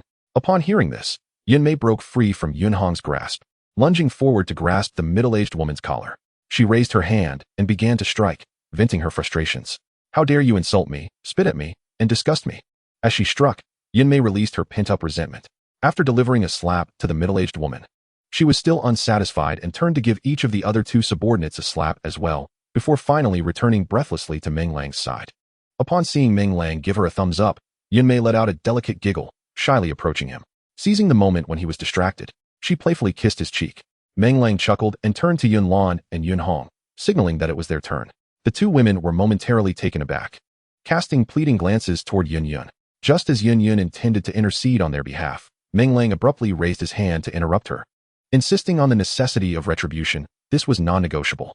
Not only were they involved, but so was she. In Meng Lang's realm, enduring such grievances without retaliation was simply not his style. However, as Yun Yun sought to speak again, Meng Lang's commanding voice rang out. What? Do you mean to disregard my words? Startled, Yun Yun's demeanor shifted to one of determination. She boldly stepped past Yun Lan and Yun Hong, launching a flurry of punches and kicks at the middle-aged woman. Yun Lan and Yun Hong exchanged glances, shedding their inhibitions, and decisively targeted the two lackeys. The unfortunate middle-aged woman, bewildered by the sudden turn of events, soon found herself resembling a battered mess. Once the women had vented their frustrations, Meng Lang approached, hesitating momentarily before ultimately refraining from striking. It was not out of compassion, but rather a lack of desire to engage further with such a disheveled figure. Watch for my signal, understood? He instructed, turning to the women. Upon receiving their nods, he waved his hand to dismiss the formation. Outside, numerous onlookers had been waiting for their return, and many, growing impatient, began to depart. Just as the last group was about to leave, several figures suddenly appeared before them, startling the crowd. Look, it's the fierce junior brothers. Why are they unscathed? Who's that lying on the ground? I have no idea. Their face is so swollen. It's unrecognizable. I know those three. They are from the Pill Hall, and were just criticizing Yun Mei. What on earth happened? How could the Pill Hall disciples end up like this? Could it be the junior brothers doing? Hearing the commotion outside, Meng Lang pinched his thigh hard, letting out a loud exclamation. Don't run. No matter who you are, if you dare to bully my senior sister, I, Meng Lang, will not let you off easily. Hey, where did that group go? Sisters, did you see a bunch of people in black? As he spoke, Meng Lang's gaze turned menacingly toward the surrounding onlookers. Seeing the sisters instinctively shake their heads, he wailed, throwing himself beside the middle-aged woman, tears streaming down his face. Sisters, it's all my fault for not protecting you, causing you to be harmed.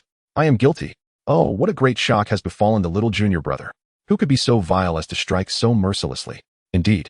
Look how upset he is. One might think the person on the ground is his own mother. But wait. Why were only the three from the Pill Hall targeted while the others remained unscathed? It is evident that the junior brother is closer to the sisters, which is why he managed to protect a few of them. However, one must question the junior brother's abilities. Can he truly be relied upon to safeguard everyone? What do you know? In certain situations, strength is not the only factor that matters. The junior brother is a man. It is only fitting that he stands before the women in critical moments, is it not? As the people around began to exonerate Meng Lang with their imaginative justifications, the expressions of Yun Mei and her companions twitched in disbelief. Is it really possible to interpret it this way?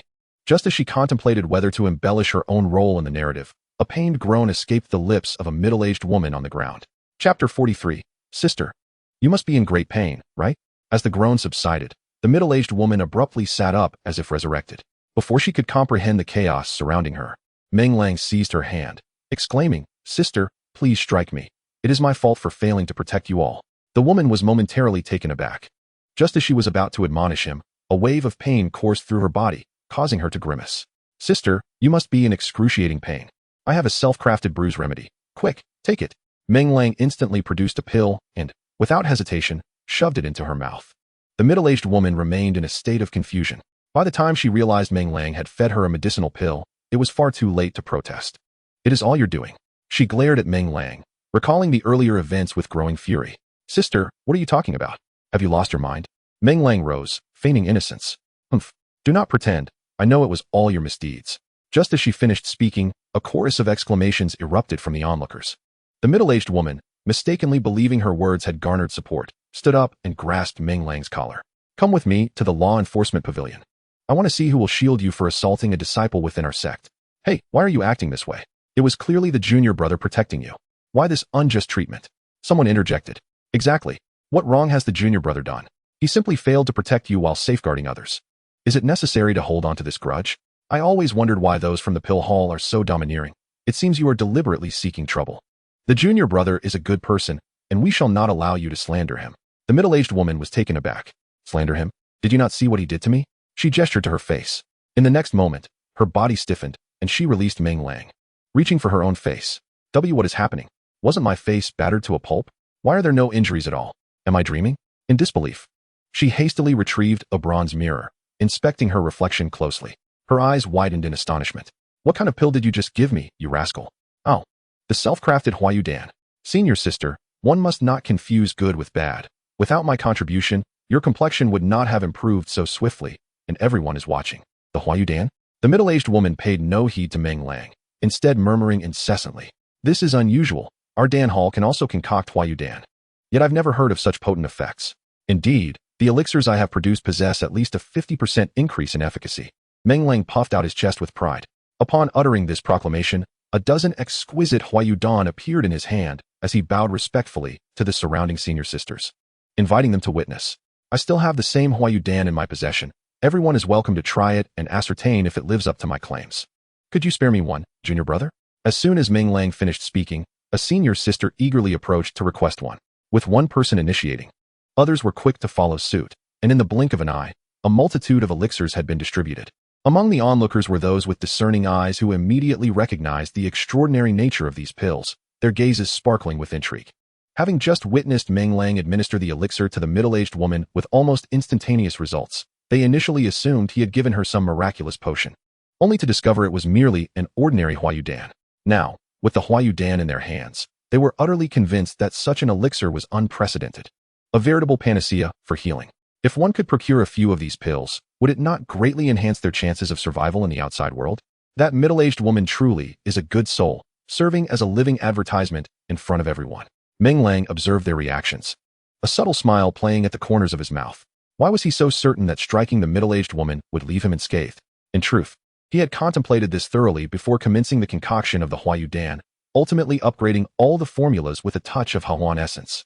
Whatever elixirs the Dan Hall offered, he would provide the same, but how could he make his own stand out? The principle of having what others do not, and having better than what others possess, guided him. Meng Lang felt fortunate for having perused some sales literature during his university days. "Junior brother, how much do these elixirs cost? Surely they are quite expensive?" At last, a senior sister could no longer contain her curiosity and posed the question that lingered in the minds of all. With an efficacy 50% superior to that of typical Huayu Dan, they could surmise the price would be exorbitant. Yet Meng Lang waved his hand dismissively, stating that these elixirs were intended to serve the sisters within the sect. Were it not for the materials being procured from other sister spirit stones, he would have gladly offered them free of charge. "Meng, you are truly magnanimous. Please, name your price. We cannot allow you to bear the loss." Several senior sisters cast grateful smiles toward Meng Lang, with a few even beginning to flirt subtly. Meng Lang paused, realizing that among them were a couple of rather exquisite individuals. Ahem. Suppressing the restlessness within, Meng Lang declared with utmost seriousness, "It is impossible for my junior brother to profit from the senior sisters. After careful calculation, each healing pill will be sold at merely the cost price of 300 spirit stones to the senior sisters within the sect." "What? 300 spirit stones?" "If memory serves. Those inferior healing pills from the pill hall are priced at 500 each, aren't they? This junior brother truly has our best interests at heart. Upon reflection, it is clear that the pill hall is not worth our trust. I now understand that the rumors regarding the efficacy of the junior brother's pills stem from their fear of losing market share to him. Without further ado, I shall support the junior brother. Junior brother, I request 10 healing pills. Please reserve 5 for me. I have no spirit stones with me. And I desire 3. 6 for me." One by one, the surrounding individuals began to shout with fervor. A sly smile crept onto Meng Lang's lips, as it was rare for the senior sisters to show such enthusiasm. "Very well, let us consider that the pill each of you holds is a token of my appreciation." He continued, "Furthermore, I possess other elixirs, should any of the senior sisters wish to sample them." As he spoke, Meng Lang produced revival pills and tranquility pills, This time, the crowd surged forward, snatching the pills from his hands in a frenzy. A middle-aged woman stood by, dumbfounded by the chaos unfolding before her. After a moment of hesitation, she managed to smile and approached Meng Lang. "Excuse me, junior brother, might I have a pill to examine?" "Ah, my apologies, senior sister. All the pills have been distributed, and I have none remaining," Meng Lang replied without a second thought. Noticing the woman's expression falter, Meng Lang's eyes narrowed slightly, and he decisively produced a beauty pill. "Senior sister, do not think that I am indifferent to your needs. Do you know what this pill is?" The woman regarded him with suspicion. "Junior brother, spare us the suspense." "Well, I believe it is common knowledge that I can concoct beauty pills. Indeed, this one in my possession is a beauty pill," he stated confidently. The woman's breath caught in her throat. "You mean to say that this beauty pill is for me?" Meng Lang shot her a withering glance. Were it not for her being a rather competent test subject, he would have considered giving her a swift kick. "Of course, there is an opportunity for you to use it. However, acquiring this beauty pill was no simple feat, thus I find myself in a dilemma." The woman's eyes narrowed. Quickly grasping the implication of Meng Lang's words, he was clearly attempting to negotiate for a higher price. Chapter 44. The Master's punishment is just determined to disregard Meng Lang. The middle-aged woman reflected on her age and the unappealing visage that even the male disciples would shake their heads at. A surge of indignation welled up within her. After all, she had once been youthful, with smooth skin and a charming countenance. Alas, all of this has succumbed to the relentless blade of time. Gazing blankly at the amiable Meng Lang, a flicker of guilt washed over her. Why had she heeded Lu Rian's words and deliberately made things difficult for her junior disciple? Surely, in the eyes of her junior, she must be the last person he would wish to offer the beauty-enhancing elixir to. With this thought, the middle-aged woman swallowed hard and, with great difficulty, began to speak. "Junior disciple, it was I, the senior sister, who was misled by slander and caused you much harm." To her astonishment, not only did her junior refrain from retaliating, but he also kindly offered her the self-refined elixir for bruises. "I am truly sorry, junior disciple." As she uttered these words, the middle-aged woman unexpectedly knelt before Meng Lang. "Ah, what is this?" Meng Lang was taken aback. What had he said to invoke such a response? Was this beauty elixir truly so fearsome? However, recalling the misdeeds of this woman, he felt a surge of displeasure. Can one truly be forgiven for their wrongdoings simply by acknowledging them? Surely, the cost of making a mistake is too trivial if that is the case. "Senior sister, it seems you are kneeling before the wrong person. The one you ought to kneel to is over there." Meng Lang pointed dismissively towards Yun Mei. Ignoring the earnest look in the middle-aged woman's eyes, her expression darkened, and with a determined bite of her lip, she began to crawl towards Yun Mei in supplication. This scene once again astonished the onlookers, reshaping their perceptions. What is happening here? She is kneeling already?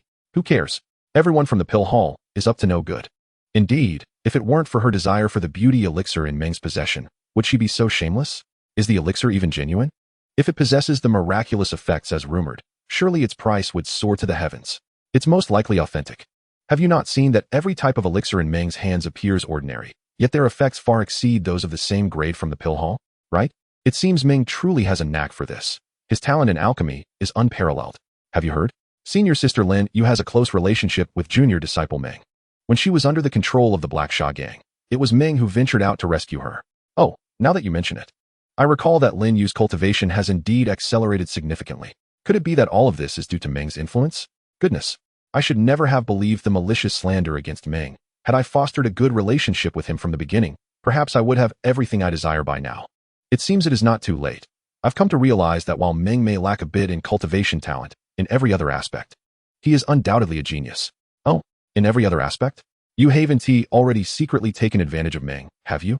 Not at all. Even if I had, it would be he who had taken advantage of me.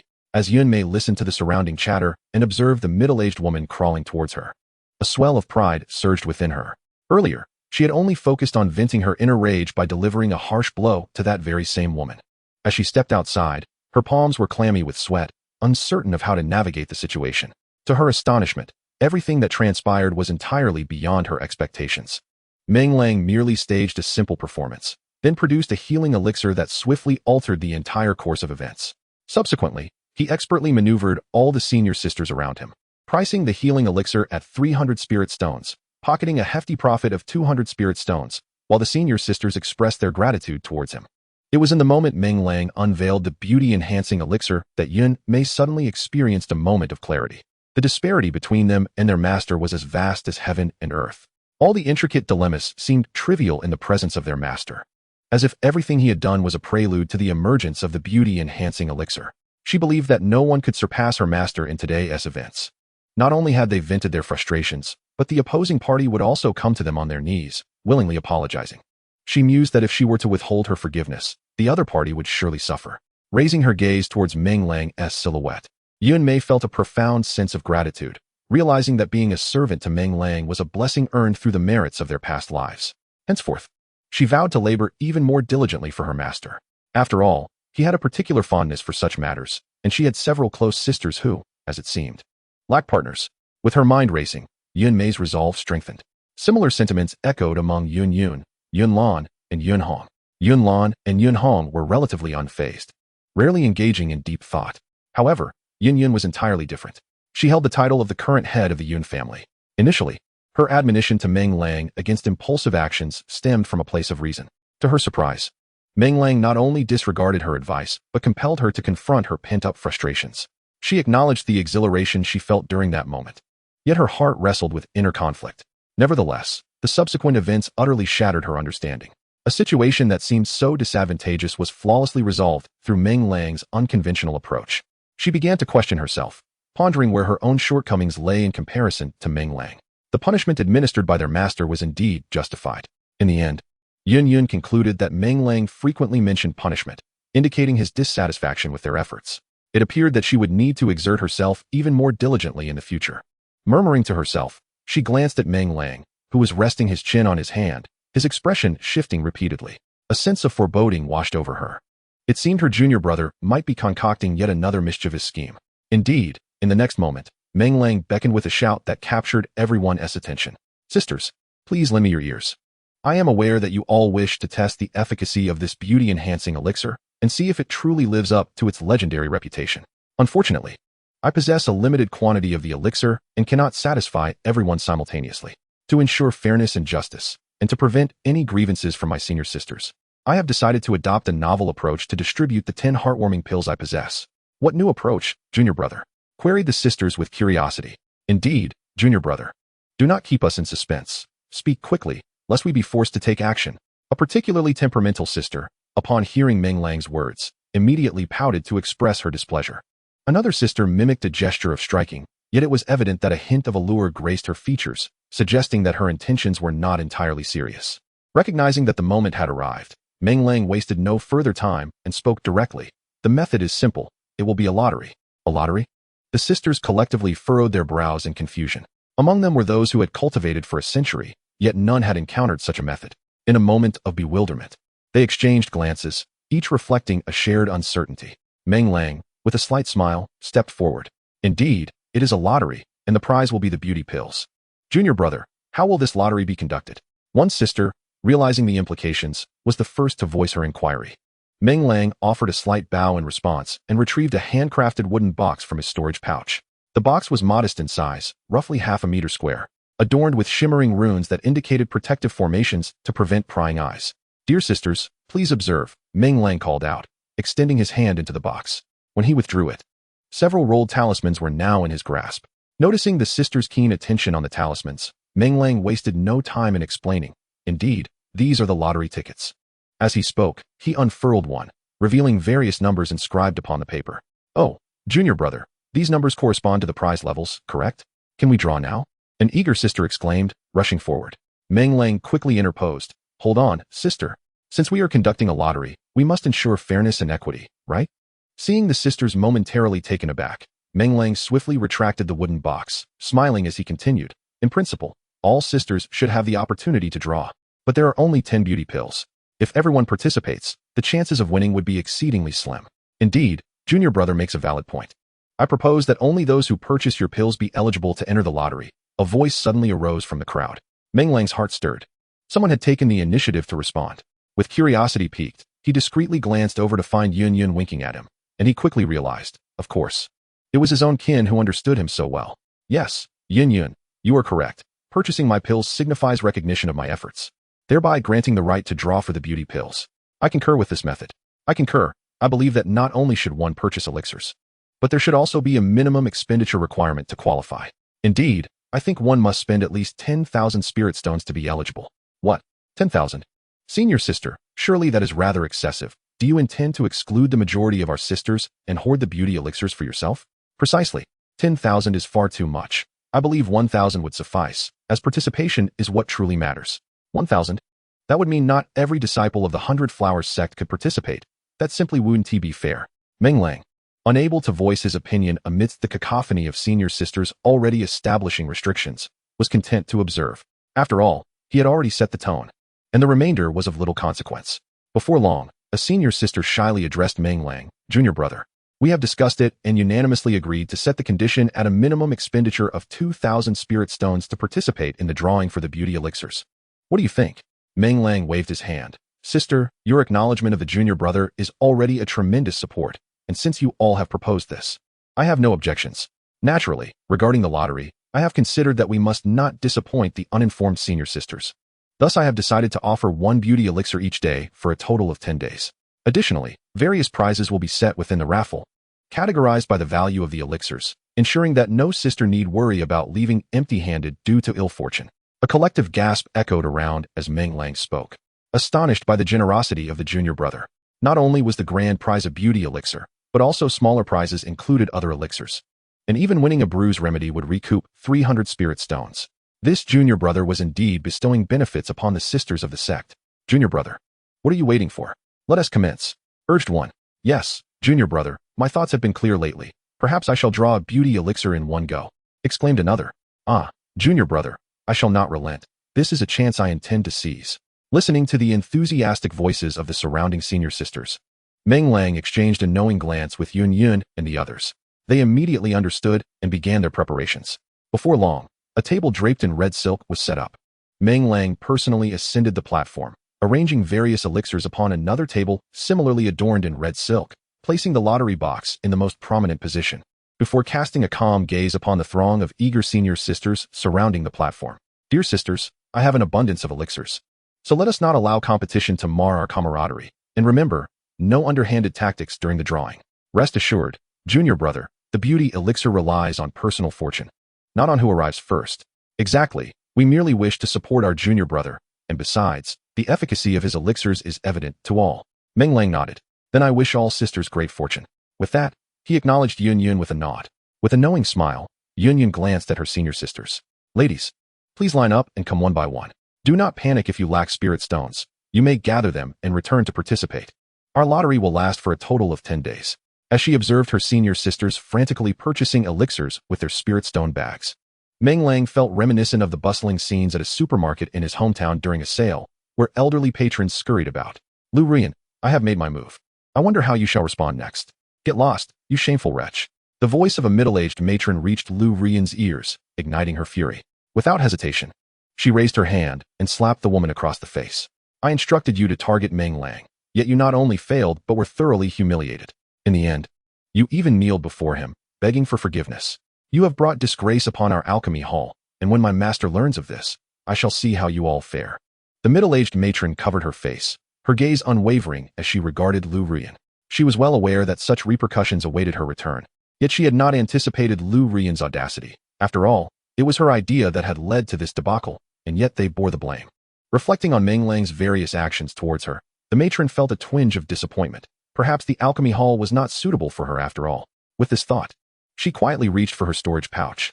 Inside lay various elixirs she had purchased for 3,000 spirit stones, all crafted by Meng Lang, along with a particularly precious warm heart pill. She had won this warm heart pill as a second prize in the lottery, which had sparked envy among her peers. With a slight bow towards Lu Rian, the matron turned and left, not wishing to linger any longer in the alchemy hall. As she watched the figure disappear, Lu Rian could no longer contain her emotions, erupting into a frantic scream. "Meng Lang, you are truly infuriating. Humph, consider this your stroke of luck. Who would have thought you could refine such a multitude of elixirs? However, do not delude yourself into believing that you alone can threaten the standing of our alchemy hall within the 100 Flowers Sect. Is it merely a price war you wish to engage in? I shall see how long you can endure. Bring forth the message. Inform the sisters supplying elixirs from the alchemy hall that all elixirs will be offered at a reduced price from this moment onward." At Qingxin residence, Meng Lang hummed a cheerful tune as he leisurely opened the door. Just as he was about to close it, a figure suddenly appeared, startling him. Upon recognizing the visitor, Meng Lang's composure wavered. Chapter 46. Nangong Mingyue's visit. I have the honor of meeting Elder Nangong. The visitor was none other than Nangong Mingyue from the refining hall. Meng Lang had not expected such a significant figure to descend upon his humble abode. In astonishment, he immediately clasped his hands in greeting. Nangong Mingyue shot a glance at Meng Lang before proudly stepping into Qingxin residence, exuding an air of elegance. Muttering softly to himself, Meng Lang followed with a smile as he entered the room. Nangong Mingyue scanned the surroundings of Meng Lang's abode, her beautiful eyes suddenly flickering with excitement. Elder Wu had informed her that Meng Lang possessed some knowledge of formations, yet she had been skeptical. However, upon closer inspection, she discerned at least 5 distinct fluctuations of formations within his dwelling. This fellow truly harbors remarkable depth, if her memory served her right. Linglong had mentioned that this lad had procured materials for weapon forging, talismans, and formations, seemingly eager to delve into each domain. It appeared that he was capable of constructing formations independently, and he seemed exceptionally adept at it. Was it possible that he had also attained proficiency in weapon forging and talismans? If that were the case, she would have to ensure he was enlisted in the weapon forging hall. Otherwise, it would be too late once the other elders discovered his talents. With this thought, Nangong Mingyue gazed fervently at Meng Lang, who, in turn, felt a twinge of guilt. After all, he had won over Nangong Linglong, and he was apprehensive that Nangong Mingyue might be seeking retribution. Do you possess the skill of weapon forging? Nangong Mingyue inquired, her crimson lips parting without hesitation. Meng Lang was taken aback, uncertain of how to respond. Logically, his value would render him safer, yet oftentimes the opposite proved true.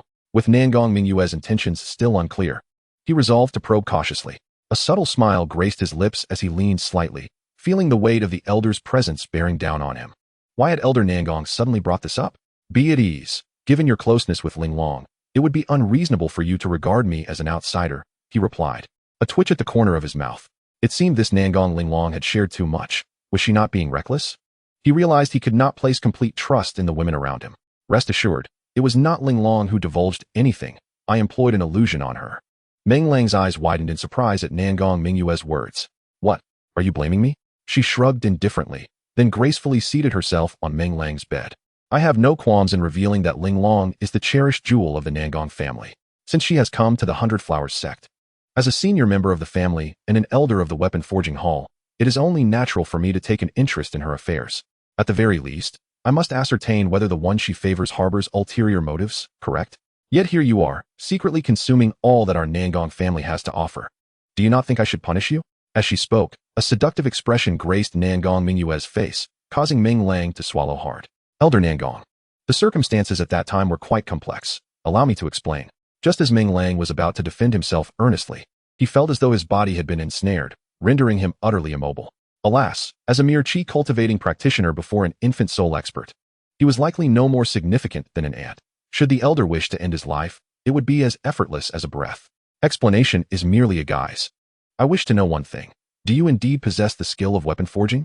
The feeling of confinement dissipated, and Meng Lang once again heard Nangong Mingyue's words. Her intentions were now unmistakably threatening. Surely, her unannounced visit was not merely to intimidate him? Suddenly, Meng Lang grasped something. It seemed that Nangong Mingyue was after the beauty-enhancing elixir. After all, it had been over a month since the events with Nangong Linglong, and the timing of her visit was too coincidental. Realizing this, Meng Lang promptly produced 2 beauty-enhancing pills and handed them over. As his singular focus lay in alchemy rather than in crafting artifacts, I noticed Elder Nangong's complexion appears somewhat unwell. I have recently concocted a new elixir that calms the mind and enhances beauty, and I hope you might do me the honor of testing its effects. Nangong Mingyue cast a glance at Meng Lang, coming to understand why her beloved Linglong showed no interest in other men and instead seemed drawn to this young man. Without uttering a word, he had discerned her purpose with remarkable clarity. His words both flattered her and subtly requested her assistance, while elegantly sidestepping any demands she might have wished to voice. Instantly, her interest in Meng Lang intensified. Had it not been for his poor aptitude, he might have achieved significant accomplishments in cultivation. Contemplating this, Nangong Mingyue extended her delicate hand to accept the beauty-enhancing pills, which gleamed like jade, exuding a faint floral fragrance that uplifted her spirits considerably. Your favorability with Nangong Mingyue has reached 10. Hearing the system's notification, Meng Lang felt a surge of joy, realizing his assumptions were indeed correct. After a moment's hesitation, he produced a perfect-grade heartwarming pill and offered it to her. Thanks to Elder Nangong's previous assistance, he had escaped the clutches of the alchemy hall, and he had always been grateful for her kindness. This perfect-grade heartwarming pill had taken numerous attempts to create, and although it could not fully convey his gratitude, It represented a token of his appreciation, and he hoped Elder Nangong would graciously accept it without disdain. Nangong Mingyue did not hesitate, decisively accepting the heartwarming pill. She examined it in her hand before speaking languidly. Very well. I had initially considered inviting you to the artifact crafting hall, but since you have not studied crafting, we shall leave that aside. Moreover, if you have any matters to discuss, speak plainly. Do not engage in these roundabout games with me. Meng Lang's lips twitched, realizing he had been seen through. Curiosity piqued. He activated his interface to observe Nangong Mingyue's details. Name, Nangong Mingyue. Gender, female. Age, 450 to 500 years. Strength, nascent soul. Level 7, root. Dual water and with spiritual roots, heavenly grade. Favorability, 20. Indeed, she was a seasoned individual, a venerable entity who had lived for several centuries. Meng Lang muttered to himself, no longer holding back his words. In the presence of such a formidable figure, it was far better to be forthright. Hee, it's nothing much. I've recently been preparing to procure some medicine from the Dan Hall. As you know, Elder, I am newly arrived at the 100 Flowers Sect, utterly alone and vulnerable. I fear that if the people from the Dan Hall become hostile, they might eliminate me without a second thought. Rest assured, within the sect, the individuals from the Dan Hall have yet to reach the point of unbridled audacity. As Meng Lang spoke, it seemed that Nangong Mingyue understood his intentions, revealing a hint of disdain. Overjoyed, Meng Lang interpreted her words as an indirect affirmation of his concerns. Under his watchful gaze, Nangong Mingyue slowly rose, saying, "Do not hesitate to stir things up. It would be best if you could provoke the Dan Hall to the point of discomfort. There are plenty within the sect who would relish the sight of their downfall. As for your safety, you need not worry. In critical moments, there will be those who step forward to assist you." Elated, Meng Lang felt emboldened by her words. What was there to fear now? It was time to unleash his full potential. In that case, I thank you, Elder Nangong. Nangong Mingyue nodded, appearing to hesitate momentarily before softly adding, "Do visit my silly Linglong more often when you have the chance." Meng Lang was taken aback. Did this signify her acknowledgement of him? Realizing he had yet to visit Nangong Linglong since returning to the sect, he felt a tinge of embarrassment. After bidding farewell to Nangong Mingyue, he turned back to the Qingxin residence. Just as he contemplated carving out time for some cultivation, a knock on the door interrupted him. "Who is it?" he asked, a hint of annoyance in his voice. Upon glimpsing the familiar figure at the door, his expression brightened. To his surprise, it was Yin Yin from the law enforcement pavilion, whom he had not seen in quite some time. Today, she was not clad in the usual disciple robes, but wore a delicate light blue gown. This gown seemed deliberately chosen, accentuating her exquisite figure perfectly, giving Meng Lang the impression of a neighborly matron with a penchant for youthful charm. Swallowing hard, Meng Lang quickly rose to greet her. "Sister Yin, it has been far too long. You have become even more enchanting. Haha, you truly have a way with compliments, Junior Brother Meng. Unlike certain junior sisters in the sect who, behind my back, curse me as an aging crone," she teased as she stepped into the Qingxin residence unceremoniously. After scanning the room, she quietly approached the door to close it. Meng Lang was momentarily taken aback. What was Yin Yin's intent? Noticing his astonished expression, she chuckled awkwardly, instinctively brushing her hair that cascaded over her chest. "Junior brother, from the moment you entered the sect, I sensed your extraordinary nature. I never imagined that just a few months later, your reputation would echo throughout the outer sect." Hold on. Meng Lang quickly raised his hand to interrupt her. If she showered him with flattery right off the bat, he couldn't help but suspect that she had ulterior motives. He had discovered that Yin Yin possessed a remarkable ability to enchant men. Had he not recently traversed countless mountains and seas, he might have succumbed to her sugary allure in mere moments, lost and bewildered. "Sister Yin, if you have something to say, feel free to speak candidly. As for flattery, I too am quite proficient," he remarked. Yin Yan's smile faltered as she reproachfully approached Meng Lang, resting her hand on his shoulder. With a flirtatious glance, she inquired, "What do you think of your sister?" Meng Lang smirked, realizing that she was not as demure as she pretended. He adopted a playful demeanor, seizing her delicate hand and, after a brief exploration, commented while drooling, "So soft, so fair, and so tender." Yin Yin was taken aback by Meng Lang's boldness. She had merely intended to tease. Yet he had the audacity to advance so brazenly. Frowning, she withdrew her hand, but fearing his displeasure, she forced a smile. "Oh dear. You're quite bothersome for taking liberties with your sister. Aren't you afraid I might take you to the law enforcement pavilion to face the consequences?" "I believe you wouldn't," Meng Lang interjected before she could finish, drawing her closer and whispering into her ear. Yin Yin stiffened. Her junior was far bolder than she had anticipated. If she continued her playful banter, he might very well push her onto the bed. Cough. "Junior, please don't tease. I was wrong. I won't jest anymore, all right?" As she regained her composure, Meng Lang shrugged. "Now, can the sister reveal her purpose?" Yan Yan shot him an exasperated glance. You and your mischief. Tell me, what have you done today? Do you realize that because of your beauty elixir, the entire alchemy hall has been thrown into disarray? Oh. Meng Lang's eyes brightened. He had expected Yan Yan to request the beauty elixir, but instead, she was concerned about the alchemy hall. Was Lu Ruyan trying to set him up, even involving the law enforcement pavilion? That seemed unlikely given her formidable background. Nevertheless, he was unfazed. After all, Nangong Mingyue had just departed, leaving him with ample confidence. Sister, you jest. What is the alchemy hall? How could I possibly disrupt it? Oh, putting on an act before your sister, are we? Let me ask you this. Why sell a pill with effects surpassing those of the alchemy hall at such a low price? And your beauty elixir, could you not simply set a price for it? Why resort to a lottery for distribution? Do you realize that due to your series of actions, not a single low-grade pill has been sold today at the alchemy hall? Meng Lang shrugged nonchalantly. It's only the first day. There is still plenty of time ahead. Why be so anxious now? Are you intending to persuade me to yield for the sake of the alchemy hall? He gazed at Yan Yan, his tone laced with a hint of unfamiliarity. At the outset, he harbored a certain fondness for Yan Yan. However, if she chose to align herself with the Dan Hall now, he, Meng Lang, would have no choice but to draw a clear line between them. What? If my senior sister supports the Dan Hall, do you intend to forsake our relationship? Yan Yan, seemingly privy to Meng Lang's thoughts, retorted playfully. Meng Lang shrugged. I dare not. I wouldn't want the enforcement pavilion to make things difficult for me. Ah, you, Yan Yan said, playfully tapping his forehead. If I truly wished to make things difficult for you, I wouldn't have come personally to find you.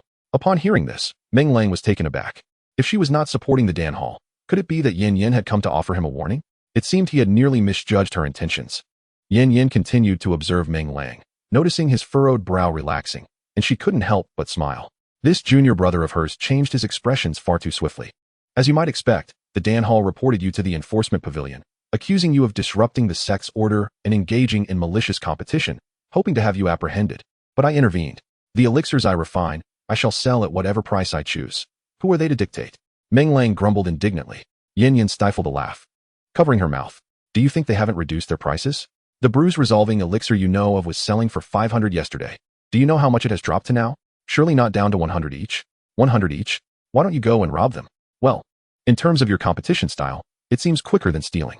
Yan Yan rolled her eyes at Meng Lang and continued. They priced their products at 200, and guess what? The disciples were outraged. Selling an elixir that was once 500 for only 200? They treated everyone like sheep to be sheared. Many disciples, in a fit of rage, overturned the Dan Hall sign, declaring they'd rather pay a premium for your elixirs than purchase the rubbish from the Dan Hall. So, how does it feel to hear this news? I hadn't realized, junior brother Meng, you possess quite the knack for winning hearts. Not at all, senior sister. You misinterpret my intentions. When have I ever sought to win over hearts? Meng Lang feigned innocence, though inwardly, he felt quite elated. Despite the fact that the disciples of Baihua sect were predominantly female, when they became serious, their unity was formidable. He believed that this time, they would indeed inflict a significant setback on the Dan Hall. However, relying solely on low-tier elixirs to fundamentally alter the Dan Hall's standing within the Baihua sect would be a formidable challenge. Well then, I have said all I needed to say. In the coming days, you must be wary of the Dan Hall's retaliation. They will not allow you to infringe upon their interests unchallenged. Of course, this is a sect. Openly harming you is impossible. But one cannot underestimate Lu Ruyan's cunning. She might devise some underhanded scheme. Moreover, that elder Dan is much like Lu Ruyan. Both are the vengeful type. So you must remain vigilant. Yan Yan had rambled on for quite a while, and after finishing, she cast a peculiar glance at Meng Lang. Having concluded the essential matters, it is now time to discuss our personal affairs. Meng Lang felt a tremor run through his body, instantly sensing an ominous premonition.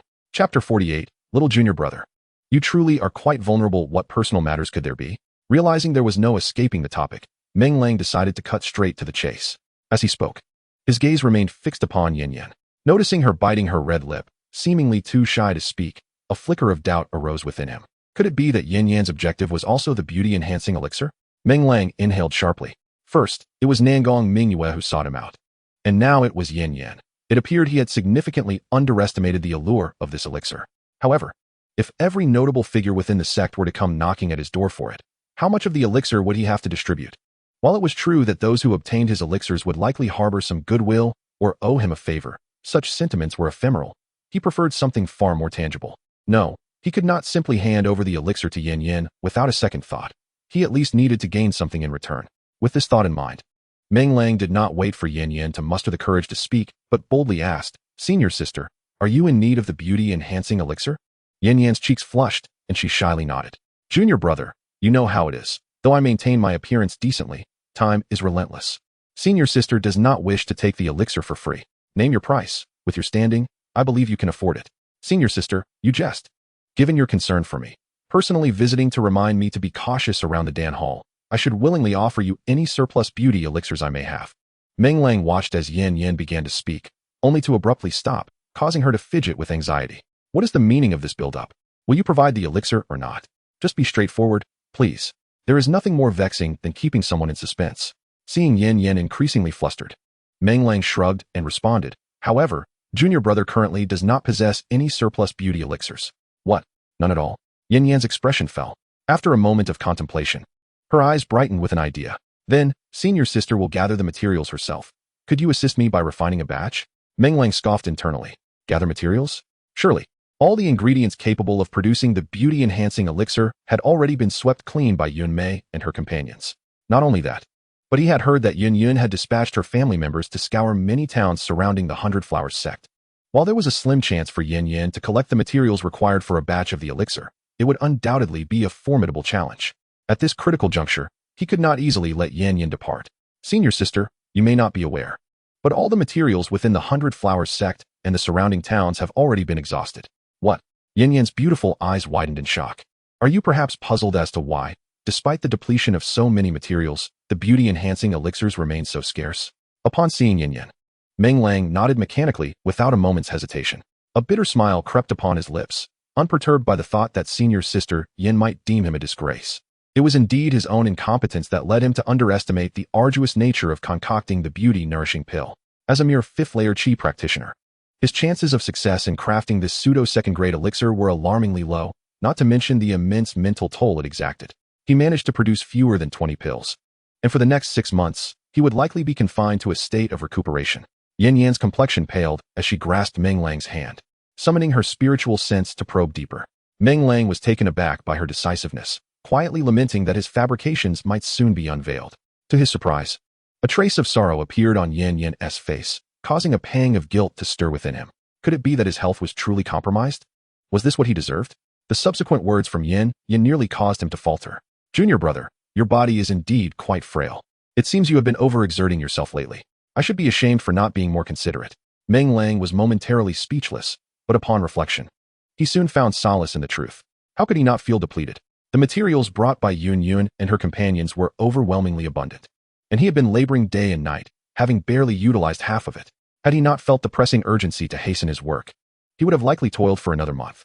Stealing a glance at Yin Yan, he noticed her eyes were beginning to redden, which made him feel a twinge of discomfort. Was he being a bit too selfish? Here was a wonderful senior sister, and yet he was contemplating exploiting her goodwill. However, with a resolute thought, he dismissed his reservations. Could he truly be blamed?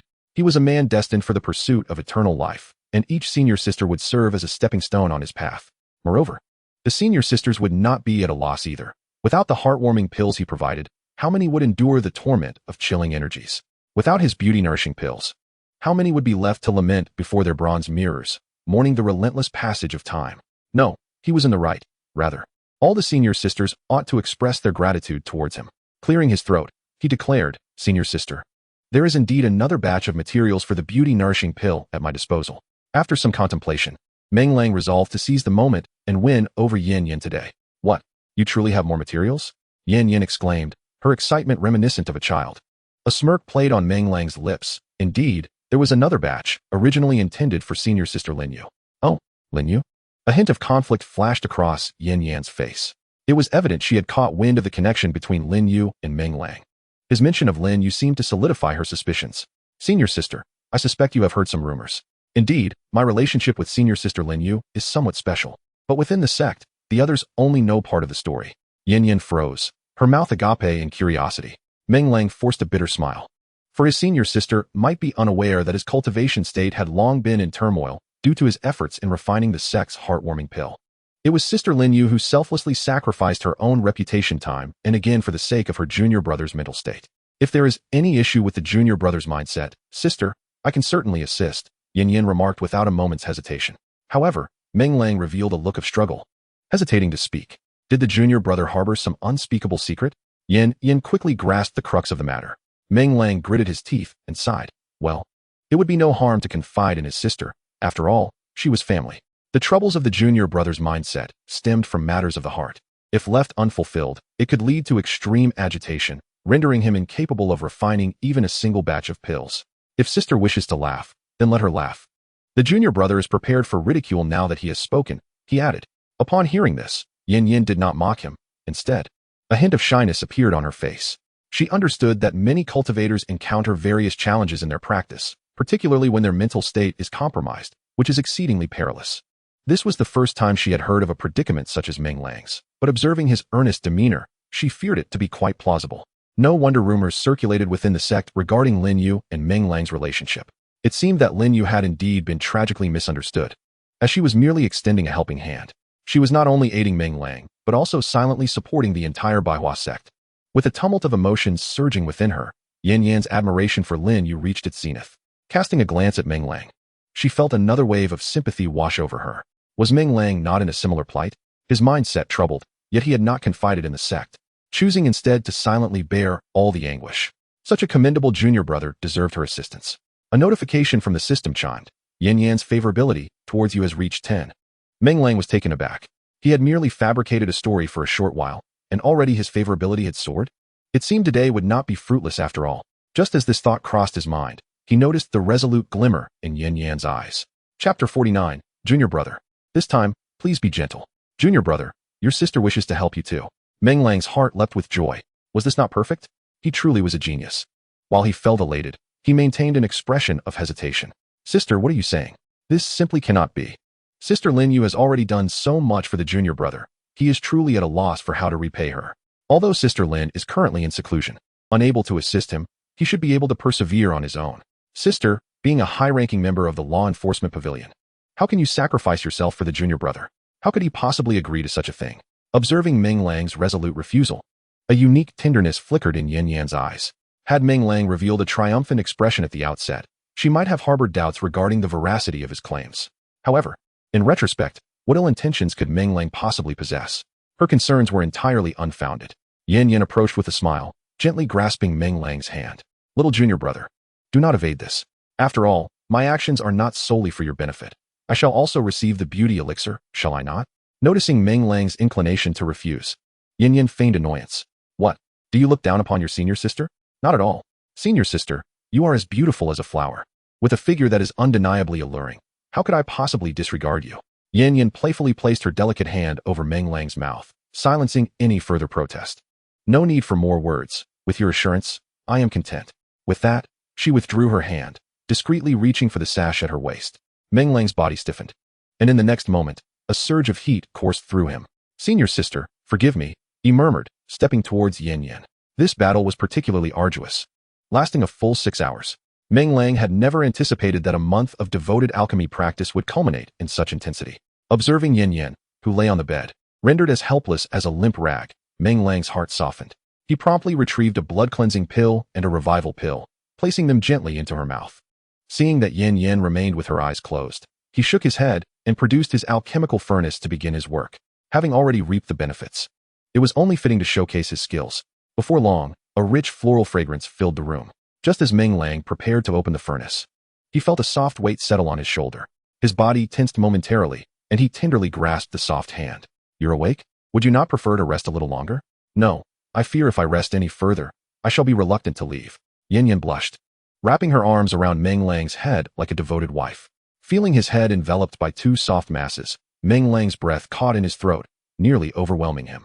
Suppressing the primal force awakening within him, he struck the furnace, and two translucent beauty elixirs soared into his hand.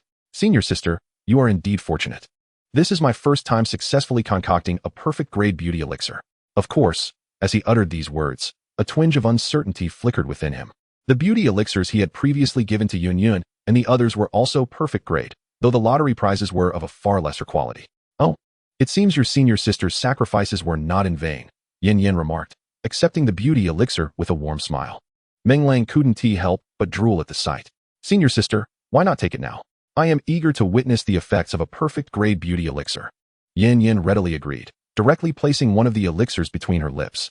A wave of warmth spread through her, eliciting a soft moan of satisfaction.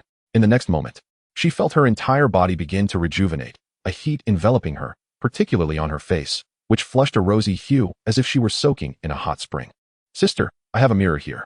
Meng Lang produced a bronze mirror and presented it to Yan Yan. Ah, is this truly me? The reflection revealed Yan Yan's skin, supple and radiant, akin to that of a newborn babe. Even the fine lines at the corners of her eyes had vanished. Indeed, one could assert that Yan Yan appeared at least a decade younger in age. After examining herself closely in the mirror and striking various poses, a satisfied smile graced her lips. Junior brother, I must commend you. Your alchemical prowess is truly unparalleled. I dare say even Elder Dan would find it hard to match your skills. Meng Lang slowly rose, turning to gaze at Yan Yan. In that fleeting moment, he found himself overwhelmed by the rekindling of first love. Sister Yan, my emotions seem to be in turmoil. Yan Yan stiffened momentarily, yet after a struggle, she nodded. Junior brother, please be gentle this time. Meng Lang nodded earnestly, and as he lifted Yan Yan into his arms, all else faded into oblivion. They were on the battlefield. Any delay would be a disservice to his comrades. 3 days swiftly passed. The event to purchase spirit stones for alchemical lottery tickets had not cooled. Despite the absence of winners on the first day, rather, it had grown increasingly fervent. Rumors began to circulate, hinting that someone had witnessed Sister Yan Yan leave the presence of her junior brother, appearing 10 years younger. Even more sensational was the claim that Elder Nangong from the Artifact Refining Hall was experiencing a reversal of age, seemingly enjoying a second spring of life. These whispers all pointed to a singular conclusion, the rejuvenating elixir. It was no surprise that both Yan Yan and Elder Nangong were believed to have received the elixir from the junior brother, explaining their remarkable transformations. Many disciples of the Baihua sect had begun to feel a stirring desire for the elixir. Of course, some were self-aware enough to realize that with their current means, obtaining the elixir from Meng Lang was a formidable challenge. Thus, the lottery event became their sole opportunity to acquire the coveted elixir. On the first day, those privy to this information constituted a mere 2 of the sect's disciples. By the third day, this number had surged to a staggering 100. Some disciples even spotted several figures resembling high-ranking members of the sect within the throng of participants. Though cloaked in black robes, their formidable presence was unmistakable, casting a considerable weight upon Yun Yun and her companions. She discreetly clutched several tickets inscribed with the top prize of the rejuvenating elixir. Previously, Meng Lang had advised her to regulate the tickets, cautioning against hastily claiming the elixir to maintain the event's allure. However, the situation now appeared to exceed their expectations. Playing minor tricks on ordinary disciples might be permissible, but if those high-ranking officials caught wind of their actions, they would surely face dire consequences. Yun Yun, with unwavering decisiveness, halted the crowd and spoke loudly. Esteemed sisters, junior brother Meng has graciously decided to increase the number of grand prizes today, elevating it from 1 to 3, while all other conditions remain unchanged. Having uttered these words, Yun Yun promptly seized the box and, in full view of everyone, placed the tightly held tickets inside. The individuals awaiting in line momentarily held their breath, their eyes sparkling with excitement. This young junior brother truly understood them. If they failed to draw the beauty-enhancing elixirs today, it would be a disservice to him.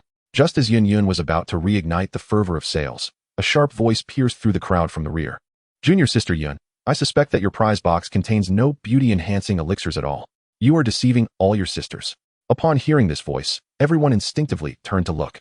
As they saw a group swaggering towards them, Yun Yun curled her lips in a smirk, acknowledging that the anticipated confrontation had arrived, and decisively nodded towards the 3 women beside her. Understanding the cue, the trio wasted no time in commencing to pack up. Chapter 50. Is the junior sister afraid? What's this? Are you frightened already? Planning to pack up and flee? Among the newcomers, Lu Ru Yen, seeing the actions of Yun Mei and her companions, crossed her arms with a look of disdain. The more flustered Yun Mei and her group became, the more it confirmed her suspicions. On the first day, she had commanded the pill hall to reduce the prices of all elixirs, intending to engage in a prolonged price war with Meng Lang. Refusing to believe that such a well-established pill hall could be intimidated by a mere inept alchemist. The outcome, however, nearly drove her to despair. The pill hall managed to sell a few elixirs without lowering prices initially, but once the price cuts were enacted, the disciples who had previously purchased elixirs from the pill hall expressed their discontent, even going so far as to tear down the pill hall sign in protest. What infuriated her the most was that these individuals openly declared they would prefer to buy Meng Lang's elixirs at a high price rather than her pill hall's inferior products. With a history spanning thousands of years at Baihua sect, the elixirs produced had saved countless disciples from peril. How could a mere price reduction suddenly render them trash? Fine. If they refused to buy, she would wait to see who would ultimately relent. However, By the second day, Lu Ruyan's defenses crumbled entirely. Not only did the pill hall's lower-tier elixirs remain unsold, but even the higher-tier ones began to stagnate in sales.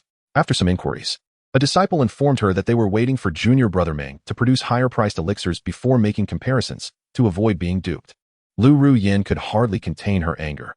In a fit of rage, she smashed the furniture in one of the pill hall's rooms to smithereens. Once she calmed down, she realized she could not remain passive any longer and promptly dispatched individuals to gather intelligence.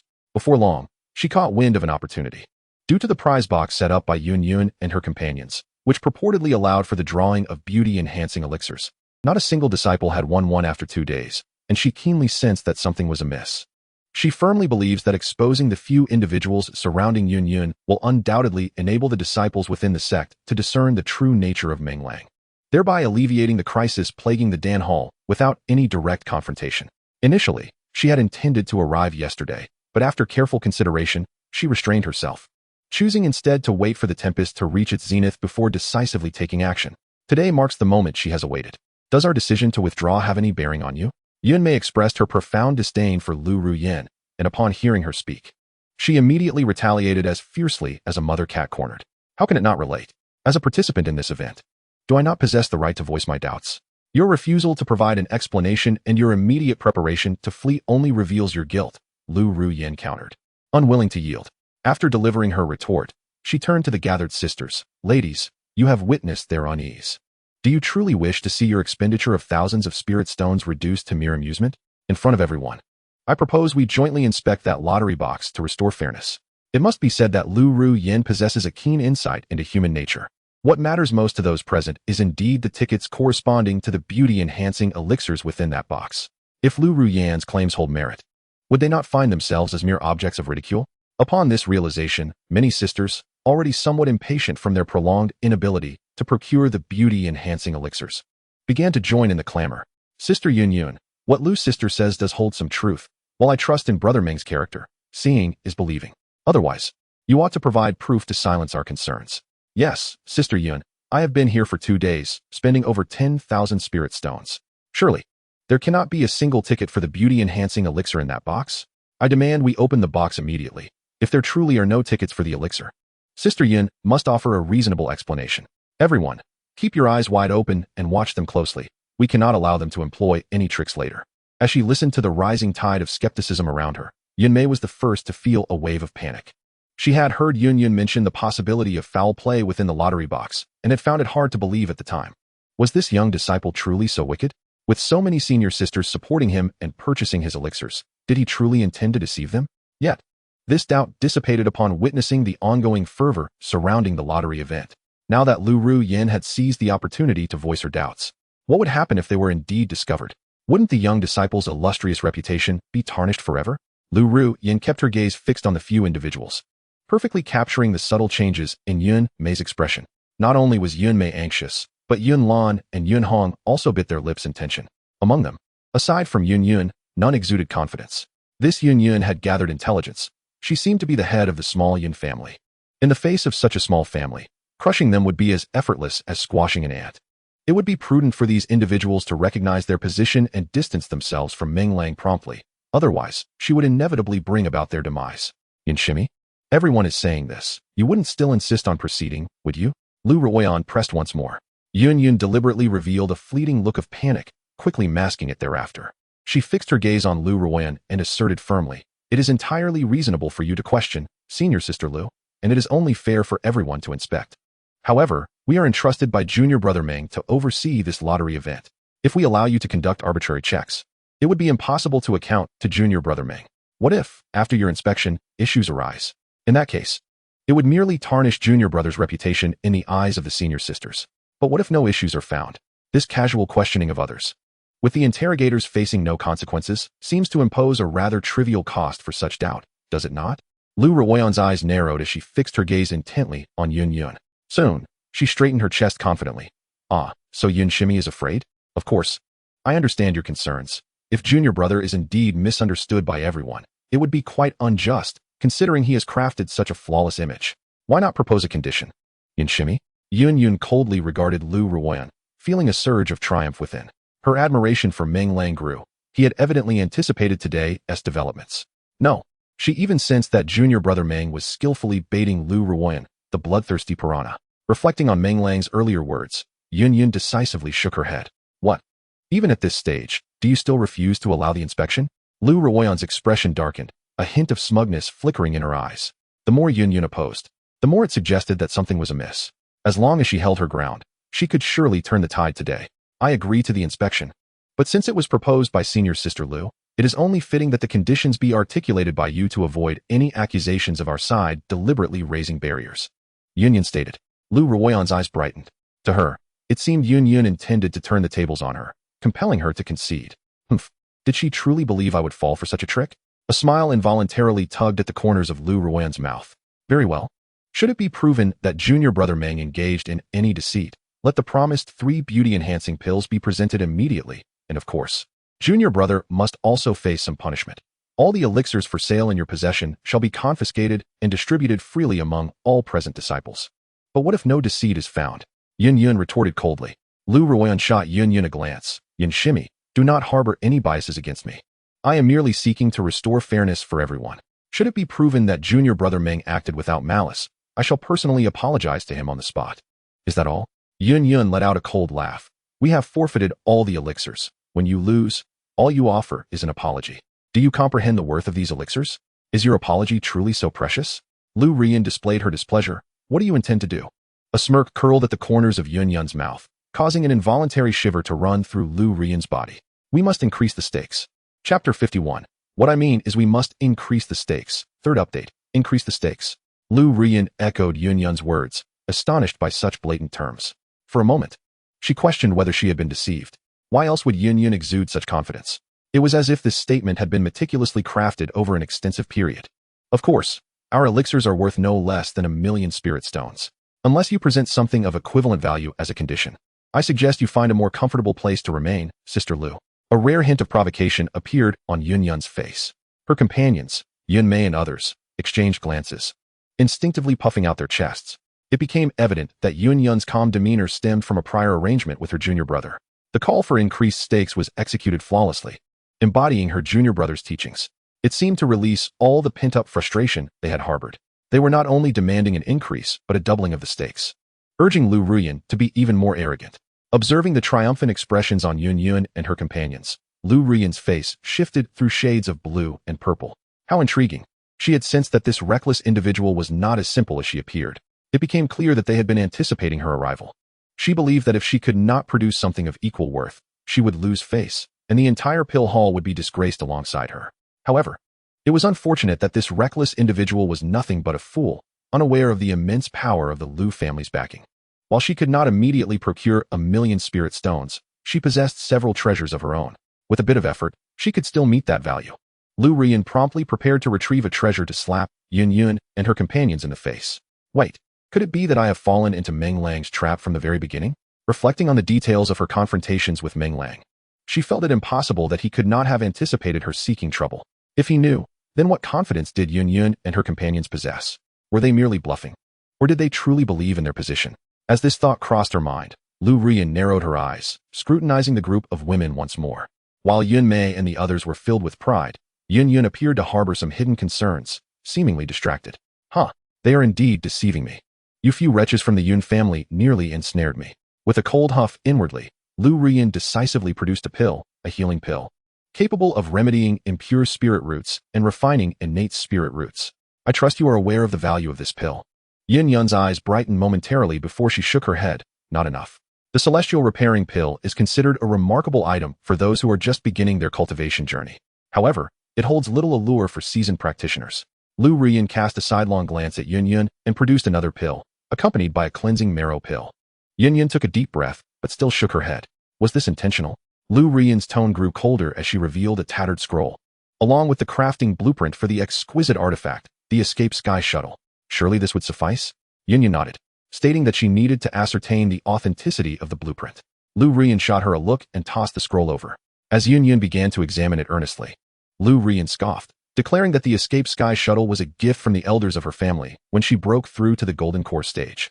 You should know that among all artifacts, those capable of transportation are exceedingly rare, and when they appear, their prices soar to astronomical heights. Although this escape sky shuttle is somewhat flawed, if it can be repaired, its worth would undoubtedly exceed $1 million. Upon hearing Lu Rian's words, gasps of astonishment rippled through the crowd. She spoke no falsehood. Such exquisite artifacts are typically family treasures, and her possession of one speaks volumes about her status within her clan. After confirming that the crafting blueprint indeed had flaws, Yun mused that if it were flawless, Lu Rian would not have shown it so readily. Just as she contemplated extracting a bit more profit, Lu Rian abruptly raised her hand to interrupt her, insisting, "Let us not discuss anything further, or I shall take my leave. I am certain the wrath of our sisters would be quite burdensome for you." Yun's expression twitched, and she reluctantly conceded, "Fine, you meet the conditions. However, we must find a third party to oversee this. We wouldn't want anyone to act ungraciously if they lose." No sooner had Yun spoken than a figure draped in black, hidden among the disciples, burst into laughter. As all eyes turned to her, she removed her black cloak, revealing a face lined with deep creases. "Ah, it's Elder Wang from the Talisman Hall. Who would have thought she secretly came to purchase Brother Ming's pills? Please, do you think Elder Wang truly cares about the benefits provided by such low-grade pills? I suspect she is here for the beauty pill." "Seriously? Didn't we hear that Elder Wang commissioned the pill hall to craft the youth pill? Is there really a need for the beauty pill? You know nothing. While the youth pill is excellent, it cannot compare to the beauty pill's ability to restore youthful vitality. Have you not seen the deep wrinkles on Elder Wang's face?" Listening to the cacophony of discussions around her, Elder Wang stiffened momentarily before choosing to ignore it and strode confidently towards Yun and Lu Rian. "Young ones, I hear you seek a third party. I wonder if I qualify?" Everyone could see that the elder was also quite interested in this lottery. If someone were to employ underhanded tactics, they should certainly face some consequences, should they be caught. Yun's expression changed. She had heard Meng Lang advise against trusting anyone except Elder Nangong. At a moment of great difficulty, I observed Lu Rian clapping her hands with unrestrained joy. As Elder Wang arrived to serve as a neutral arbiter, truly, it could not be better. Yun gritted her teeth, about to speak, when an elderly woman's voice emerged from the crowd. "Since we're inviting a third party, what harm is there in adding another elder?" Upon seeing the figure who removed their black cloak, gasps rippled through the crowd once more. My goodness, it was Elder Wu from the Formation Hall. Indeed, who would have expected Elder Wu to mingle among the throng? Goodness, these esteemed figures have all secretly gathered. It appears our chances of obtaining the beauty elixir are quite slim now. Wait a moment. I had just seen several other cloaked figures. How could they vanish in the blink of an eye? Hush. They likely withdrew quietly upon sensing the presence of Elder Wang and Elder Wu, feeling the pressure. With a beaming smile, Elder Wu approached Elder Wang, disregarding the latter's darkened expression, and offered Yun a grin. "I have heard that Mingyue has procured 2 beauty elixirs, truly precious items." Even though this old woman is well past her prime, she remains a tad curious. Upon hearing this, Yun's eyes brightened instantly. Elder Wu was indirectly indicating that he was aligned with Nangong Mingyue. Elder Wang stood for the pill hall, while Elder Wu represented the reckless side. Now the scales were balanced, and neither could resort to trickery. Thus, the situation was set to proceed. Yun first bowed gracefully to Elder Wu and then to Elder Wang, humbly stating, "Since we have 2 elders acting as impartial parties, Yun has no objections." "Do not look at me. I concur." Lu Rian reluctantly nodded when Yun glanced her way.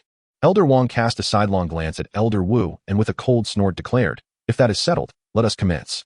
Yun nodded and was about to retrieve the lottery box when Elder Wu raised his hand, saying, "Wait a moment. Since I am serving as a third party, I cannot remain idle. Let us set up a formation to prevent any underhanded tactics later."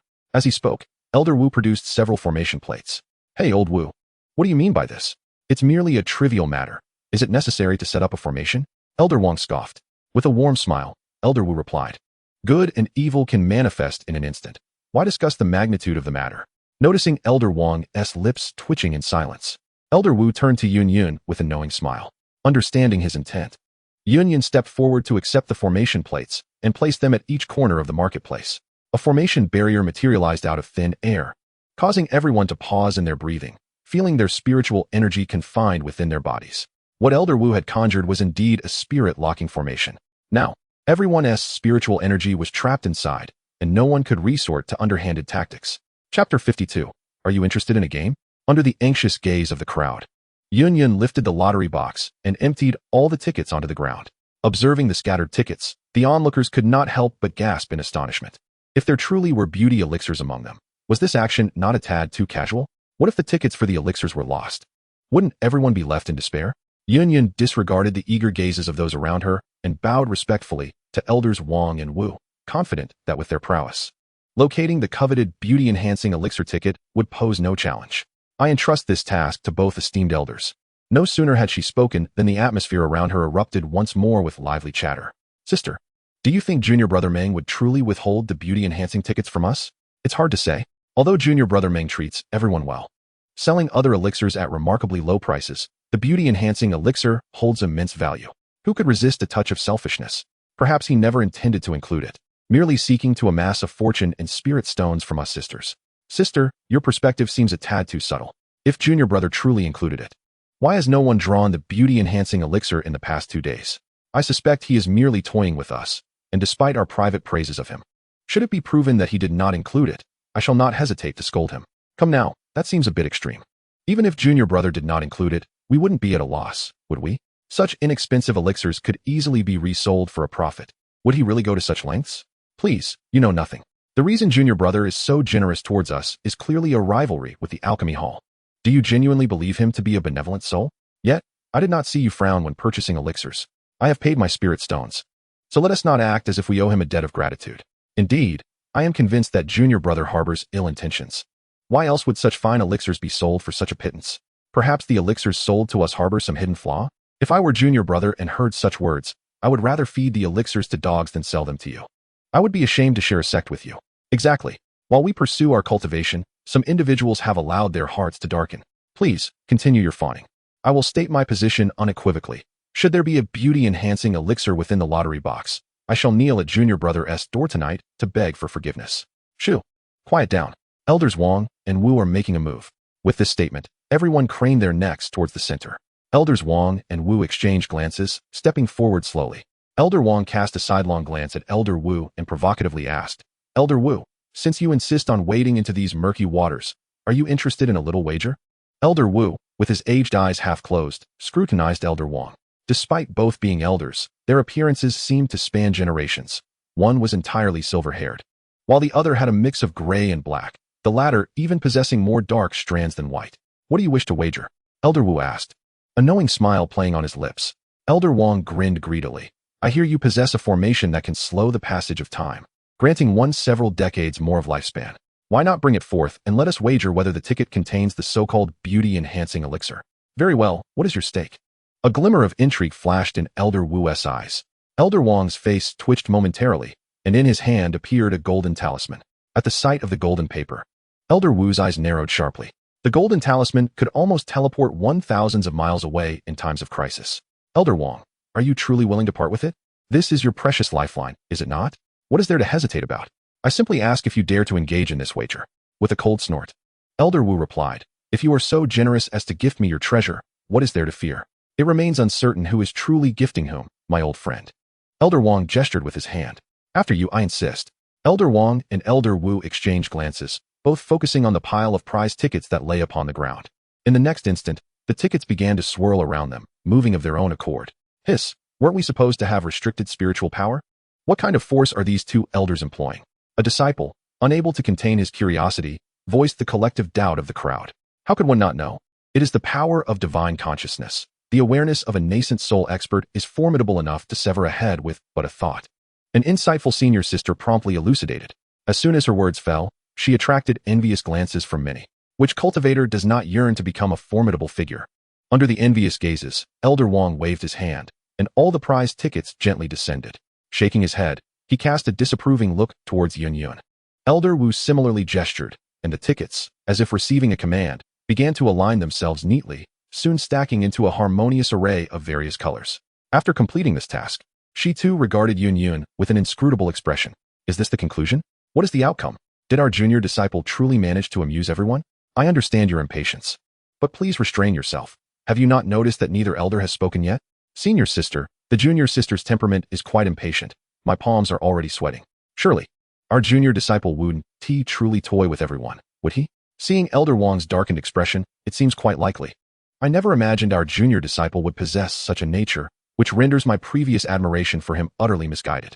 No way. Have you begun to contemplate our junior disciple? Can we not maintain a semblance of decorum, dear sister? Humph, what use is decorum? All I desire is for our junior disciple to bestow upon me a beauty-enhancing pill. Should he be willing, I would do anything for him. Oh, how mortifying. You know not the depths of my thoughts. Many harbor even more terrifying intentions. I have heard that several senior sisters are planning to approach our junior disciple, willing to share even a single beauty-enhancing pill among themselves. Do not engage with me. I have no desire to converse with you. Ah, senior sister, you wouldn't tea also? No, I am not as sordid as you. I merely think our junior disciple possesses quite a handsome visage. Ah, indeed. It seems you are in unrequited love. How unfortunate that you remain idle at the crucial moment, destined to endure long nights, gazing into the mirror at the frost. Silence. Elder Wang elongated his voice and surveyed the surroundings. In an instant, all sounds ceased, leaving the atmosphere almost still, save for the thumping hearts of the crowd. Yin, is it? I have thoroughly examined the matter and found no evidence of any reward tickets related to the beauty elixir. I never imagined you would possess such audacity to publicly mock your disciples. Do you not realize your transgression? Before Elder Wang could finish his statement, a formidable aura surged towards Yun. Chapter 53. Does your Wang family regard individuals in their 100-year age as mere children? All of this transpired in the blink of an eye. Even Elder Wu was taken aback, as Yun coughed up a mouthful of blood and fell heavily to the ground. Sister, are you all right? Yun Mei's complexion paled as she rushed forward to support Yun. In that fleeting moment, her gaze was filled with frost. Elder Wang, the outcome remains uncertain. How can you act so despicably without regard for your esteemed position as an elder? Humph, a mere outer disciple dares to provoke an elder of the sect. I believe you are simply asking for punishment. Elder Wang's eyes narrowed as he prepared to strike again, but this time, Elder Wu intervened just in time to alleviate the crisis for Yun Mei. Witnessing the scene unfold, those who initially believed Meng Lang would not resort to such actions turned pale with dismay. Conversely, those who had doubted Meng Lang now wore expressions of triumph. See, I told you the junior disciple harbored ill intentions. Bah, it's a pity so many believed in him. It turns out he is such a despicable character. Calling him an old fool is an overestimation. He deserves to be called an old turtle.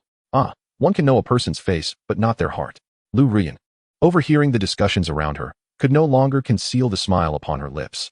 With an air of superiority, she surveyed Yun and her companions, proclaiming in the most triumphant tone, "You have lost. Hand over all your elixirs. Oh, and do not forget the beauty elixir. Don't tell me that this beauty elixir has been nothing but a fabrication orchestrated by junior disciple Meng Lang from the very beginning." Wiping the blood from the corner of her mouth, Yun shot a fierce glare at Lu Rian before turning to Elder Wu with a look of confusion. Elder Wu's lips moved as he was about to speak, but Elder Wang interjected, "Elder Wu, you have lost. That formation should rightfully belong to me, correct?" Elder Wu regarded Elder Wang with a steady gaze. "Old friend, have you forgotten something?" "Forgotten what?" Elder Wang scanned the surroundings with suspicion before exclaiming in surprise. "What do you mean, Elder Wu? Are you implying I intend to renege on our agreement?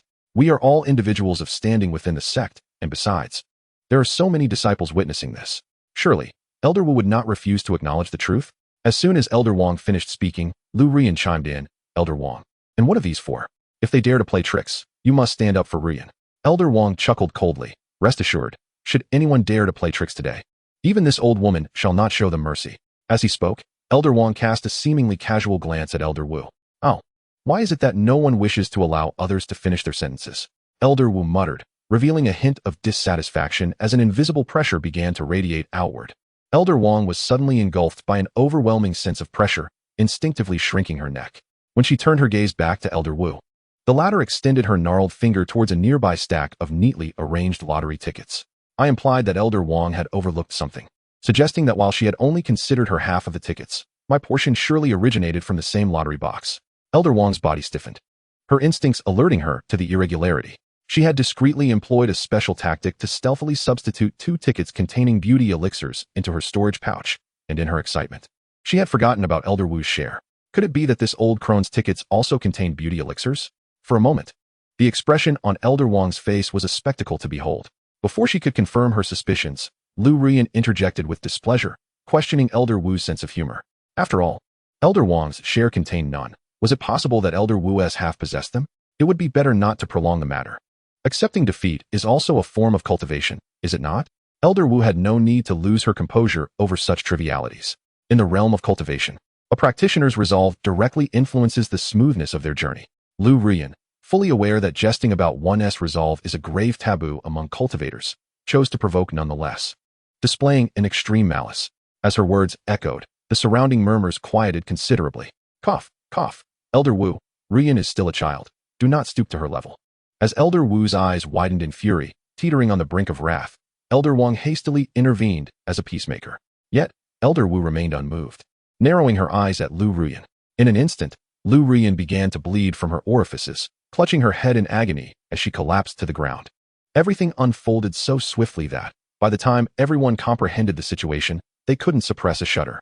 The power of a Yuanying master is indeed terrifying.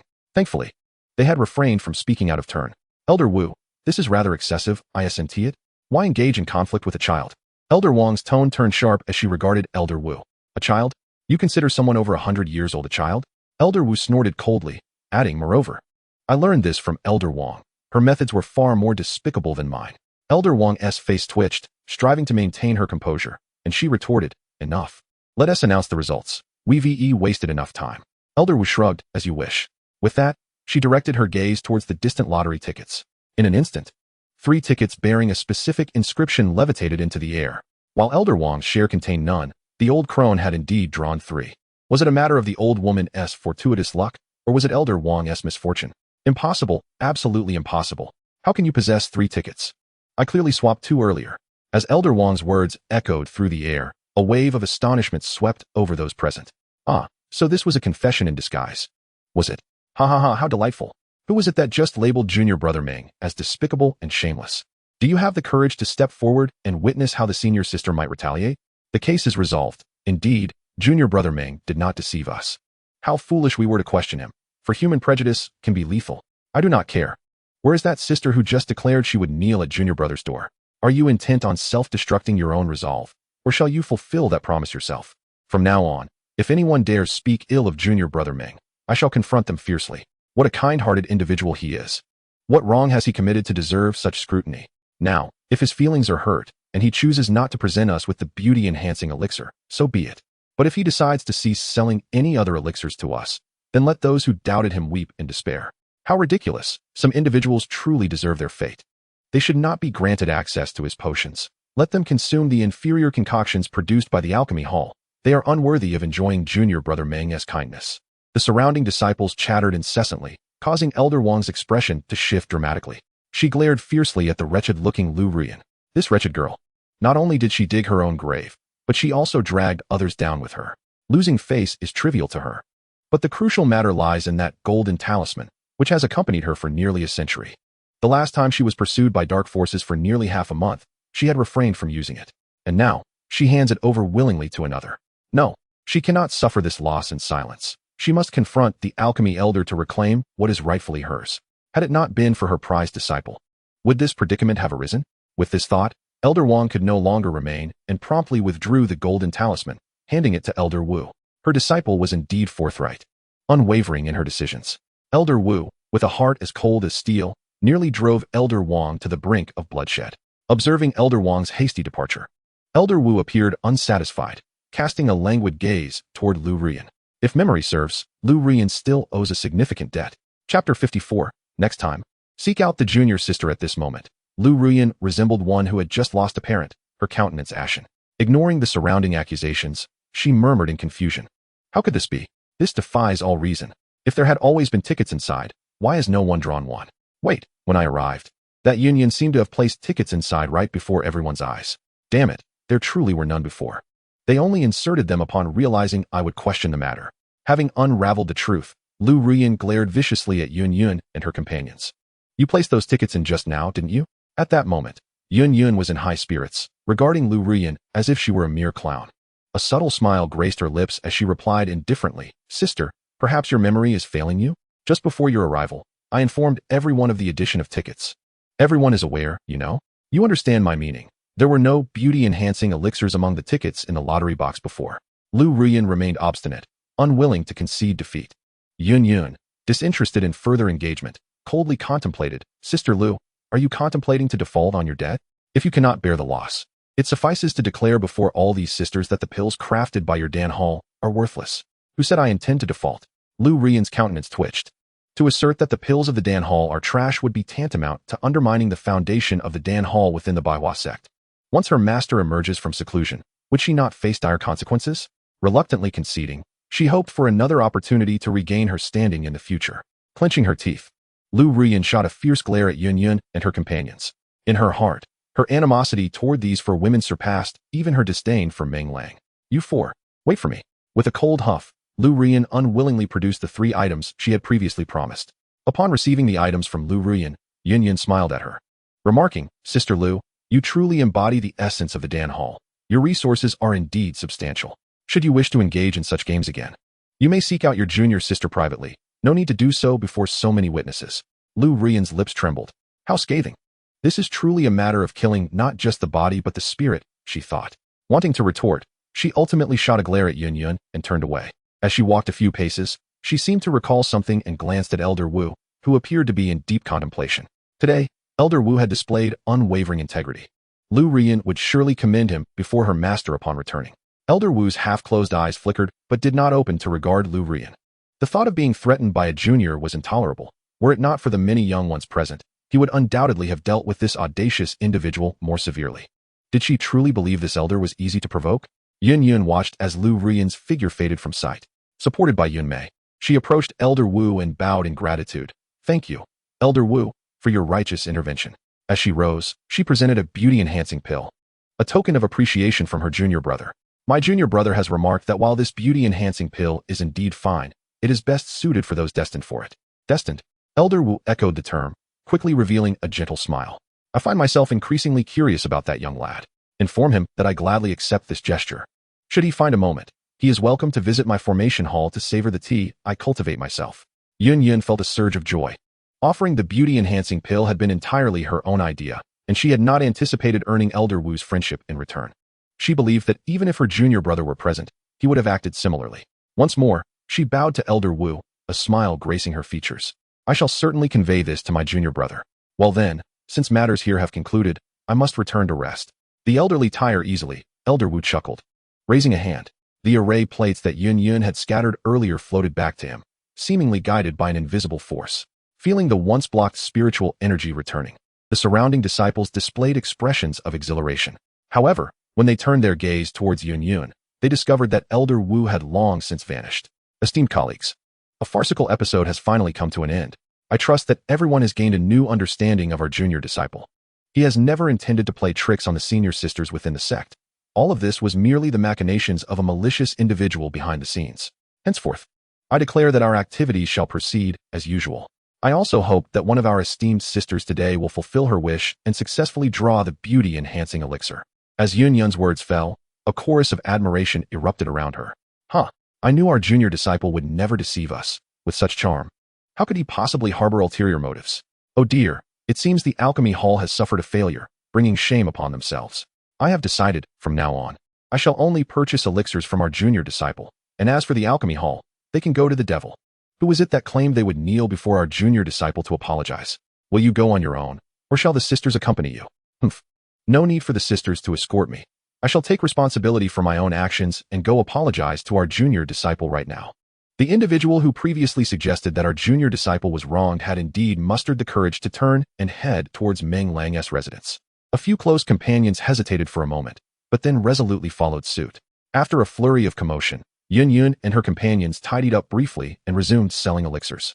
Perhaps the heavens favored them, as the first person to draw a lot successfully obtained the beauty-enhancing elixir. When that individual consumed the elixir before everyone's eyes, instantly rejuvenating by more than a decade, the event was reignited with fervor. Countless sisters rushed to spread the news, effectively sealing off the entire market. In the Clear Breeze residence, Meng Lang had not ventured outside for several days, wholly engrossed in his cultivation. This was, of course, prompted by Yin. He realized that, with his 5th level of qi refinement, he was increasingly feeling powerless against Yin, who was at the 9th level of foundation establishment. The opponent's physical prowess left him in awe, a sensation he had not even experienced with Nangong Linglong. Driven by curiosity, Meng Lang humbly sought guidance. The outcome was rather disheartening. Yin bluntly stated that it was due to his insufficient cultivation level. Even more disheartening was the revelation from Yin. Despite Meng Lang's current ability to manage a foundation establishment cultivator, should he encounter a female cultivator at the golden core stage or above, Meng Lang would likely fare even worse. Could Meng Lang accept this? He aspired to be a man capable of claiming the leader of the 100 Flowers Sect. How could he possibly pass by without entering? After 3 days of diligent cultivation, Meng Lang found himself restless. His mixed spiritual roots seemed to render his efforts futile. The body-refining elixir had lost all efficacy. and his physical form had already achieved the pinnacle of qi refinement. The spirit-gathering pill indeed proves beneficial, yet the pace of cultivation remains excruciatingly slow. He feels as though he might be on the verge of nausea from consuming it. Perhaps embracing mediocrity suits me better, Meng Lang ultimately rationalized. After all, he is a man endowed with a system. Surely, earning harmony points would be far more gratifying. Who knows, perhaps when a certain senior sister's affection reaches 100, the system might bestow upon him a method to enhance his spiritual roots?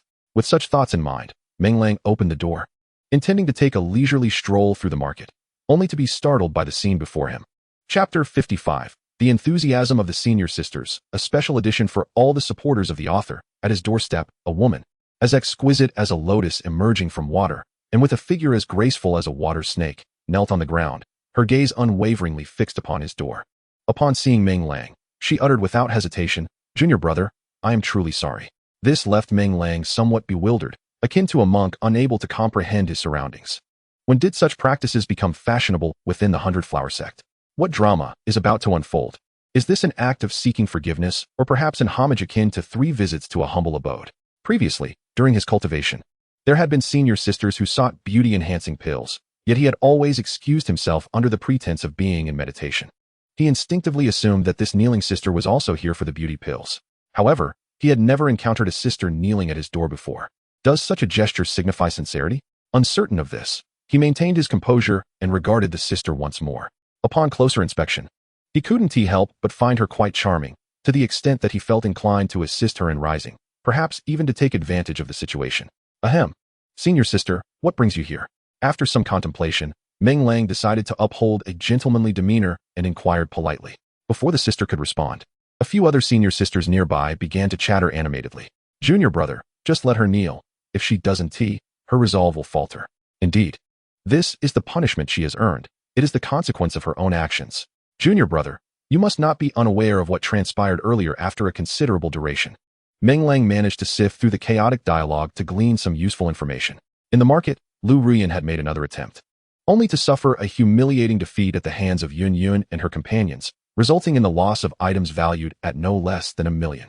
Elder Wang of the Talisman Hall returned defeated, having lost a remarkable talisman. Their own people had not made an appearance, yet the sect's reputation soared. The kneeling sister, having danced too exuberantly, was now here to accept her punishment. Piecing it all together, Meng Lang could only exclaim internally, what a stroke of luck. Such a delightful turn of events. Yun Yun and her group had executed their plan splendidly, hadn't they? Wait a moment, though. While he may not have been present at the scene, this outcome could not be entirely detached from him, could it? Without his influence behind the scenes, could Yun Yun and her companions, with their stubborn mindset, have achieved such remarkable results? Hee. It seems I shall have to reward Yun Yun with an extra chicken leg this evening, but alas, I possess only one. Who shall be the fortunate recipient? Never mind. They can all share it. After all, they are accustomed to such arrangements. A smile involuntarily graced Meng Lang's lips. Forgive me, dear junior brother, the elder sister began, her tone laden with sincerity. I admit I held biases against you before. Upon reflection, I realize I was misled by those with ulterior motives. You have dedicated yourself to our sect and its sisters, and yet I doubted you, accusing you of toying with our emotions. I truly deserve to be chastised. As she knelt before him, she lifted her head, revealing a delicate visage, glistening with unshed tears, as she earnestly apologized. In that fleeting moment, Meng Lang found himself momentarily entranced, particularly by the alluring curves that were accentuated by her posture, the depths of which seemed to possess an enchanting allure that ensnared his gaze. Feeling the primal energy within him awakening, Meng Lang hastily diverted his eyes elsewhere, overwhelmed by the intensity of the moment. Sister, please rise and speak, he urged. Nay, junior brother, let me remain in this position. It brings me solace, she insisted stubbornly. Shaking her head, Meng Lang's expression faltered. Why must you be so obstinate? Kneeling like this is merely an invitation for me to witness your embarrassment. With a sigh of resignation, he stepped forward and gently grasped her arms, lifting her to her feet. In the process, his hand inadvertently brushed against her shapely form, causing her cheeks to flush with a rosy hue and her gaze to become notably peculiar. Cough, cough. Dear sisters, perhaps you might take your leave now. It appears this sister is quite adamant in her plea for my forgiveness, and I shall need to counsel her properly, Meng Lang stated, disregarding her gaze and bowing respectfully to the observing sisters in the distance. Junior brother, you are truly noble. Please do counsel her well.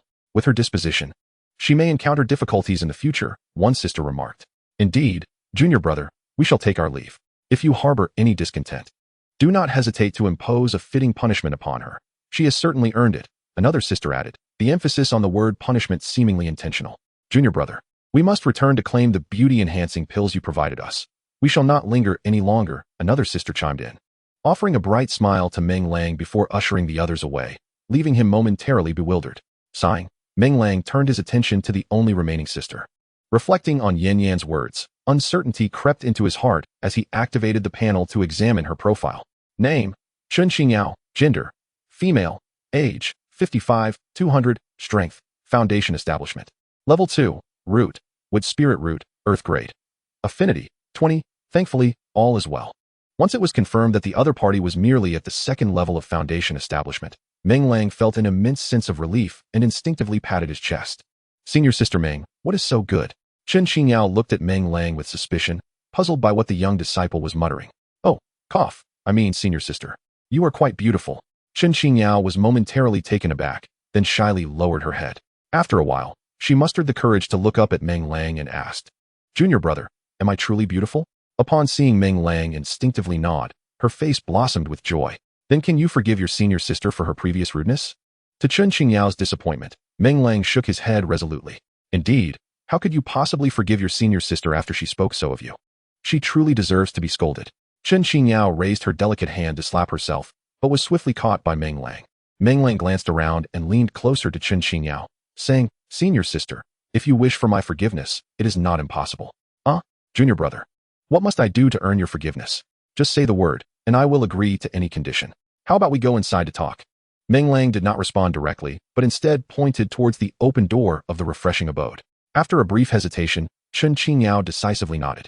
Once inside, Meng Lang closed the door behind him, leaving Chen Xingyao momentarily astonished.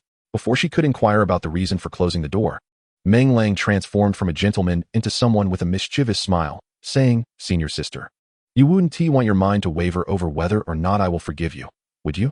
Chen Xingyao's body stiffened as she instinctively sensed Meng Lang's strong aura of aggression. Biting her lip, she timidly raised her head like a little lamb. Junior brother, what exactly do you want me to do? Meng Lang chuckled. I see that senior sister possesses an enchanting figure, which has caused my mind to waver. If senior sister could assist me in stabilizing my heart, not only would I forgive you, but I would also be eternally grateful. Chen Xingyao visibly relaxed, thinking, is it merely about helping my junior brother stabilize his heart? What must I do to assist him? It's quite simple, to stabilize my heart. There must be a balance of yin and yang. In other words, senior sister, you must share a bed with me. Meng Lang shrugged nonchalantly, his words bold. How can that be? I am your senior sister. How could you say such things? Chen Xingyao felt a rush of embarrassment, shaking her head fervently.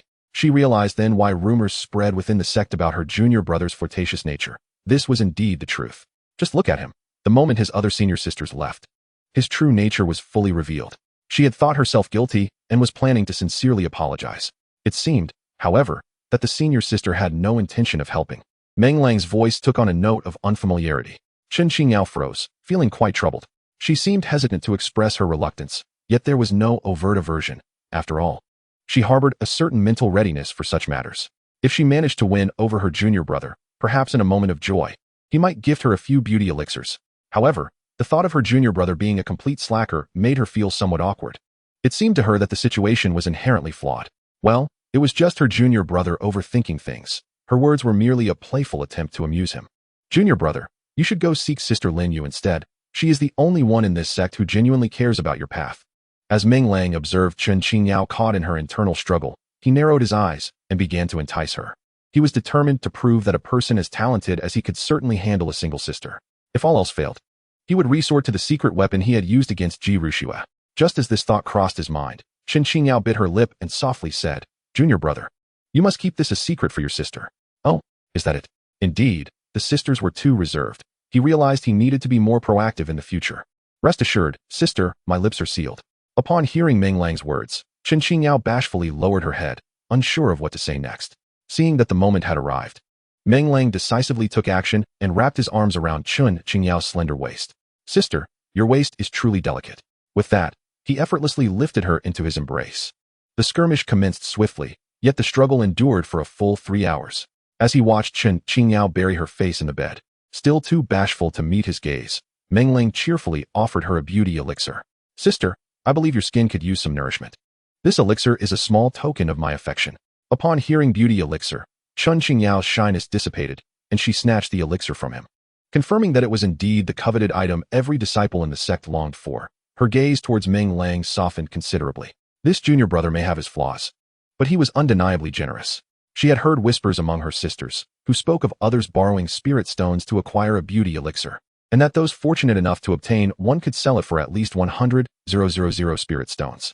Here she was, having spent a night in Meng Lang's room, and she stood to gain 100,000 spirit stones? It felt akin to a dream. If she made a point to spend more time with her junior brother, wouldn't she soon transform into the wealthiest disciple in the entire Baihua sect? A gasp escaped her as she pondered this, and her gaze towards Meng Lang took on a hint of greed. This junior brother was practically a cash cow. Did she even need to strive for anything more? Junior brother, I suddenly feel disinclined to put in the effort, Chun Qingyao murmured shyly. After speaking, she hastily buried her head back into the bed, fearing that Meng Lang might be upset. When a prolonged silence followed, Chun Qingyao turned her head in surprise, seeing Meng Lang smiling cheerfully, completely devoid of any anger. I finally felt a sense of relief and asked, do you think senior sister is the kind of person who is driven by personal gain? Meng Lang shrugged. Does it really matter?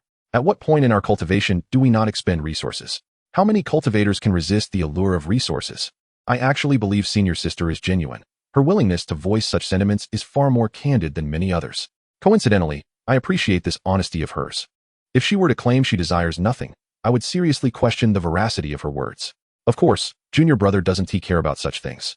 I trust senior sister understands that, with junior brother's abilities, he will never lack resources in the future, as long as she keeps junior brother satisfied.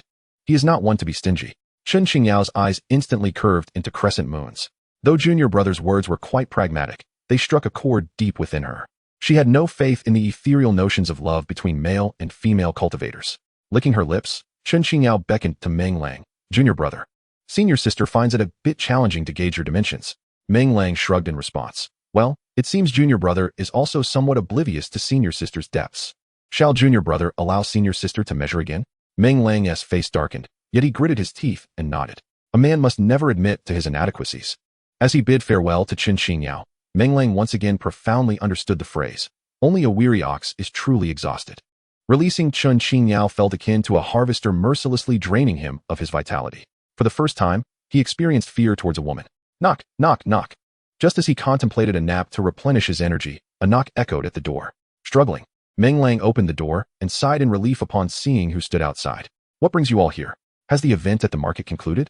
Standing at the door were Yun Yun and her three companions, each wearing radiant smiles that were remarkably infectious, brightening Meng Lang's spirits significantly. Yun Yun scrutinized Meng Lang with suspicion, her nose twitching slightly, as if detecting a certain scent. Meng Lang's legs weakened. Why did she resemble Bai Yuhong in this regard? Could it be that the dog demon had transformed into a human? Hey, what is going on? Yet, Meng Lang felt a twinge of guilt, fearing that this girl might truly discern something, and instinctively covered her nose with his hand. Humph, master, just tell me. While we sisters toil tirelessly at the market, you lounge about at home in blissful leisure. Yun Yun pouted in discontent.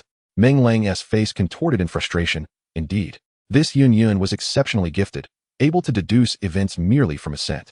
Naturally, as the master, he was disinclined to explain anything to them. Feigning anger as he replied, what leisure? Your master is diligently cultivating. Oh, then why does master carry the fragrance of a woman? Could it be that master has been cultivating alongside some senior sister? Come and see which senior sister is so exceptional, almost more competent than the rest of us. Yun Yun remarked as she pushed past Meng Lang and entered the room.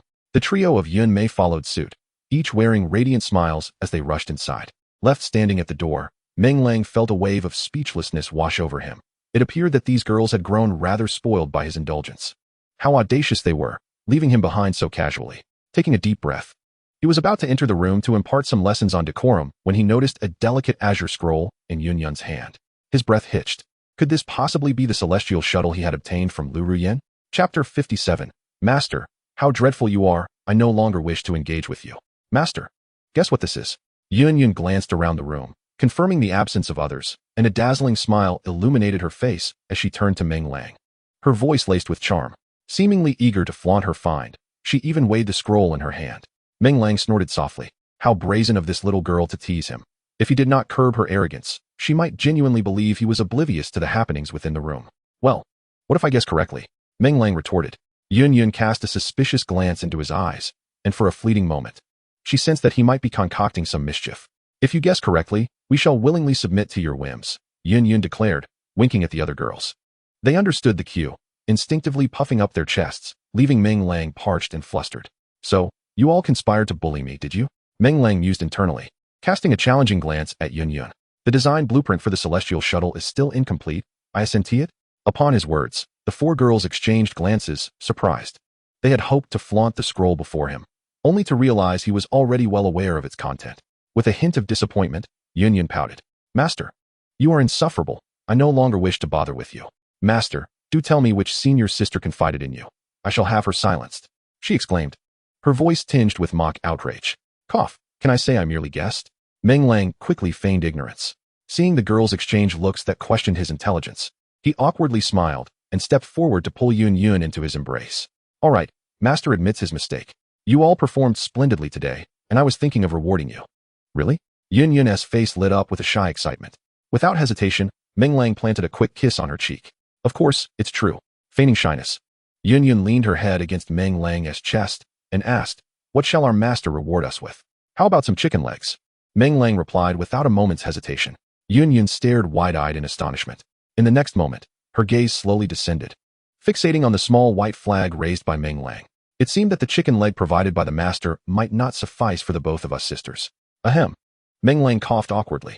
This Yun Yun was truly becoming increasingly mischievous, able to grasp his words in an instant. Puffing out his chest with confidence, Meng Lang declared, how can one know without trying? Yun Yun's face flushed, leaving her momentarily speechless. However, Meng Lang paid her no mind and directly reached for the scroll in her hands.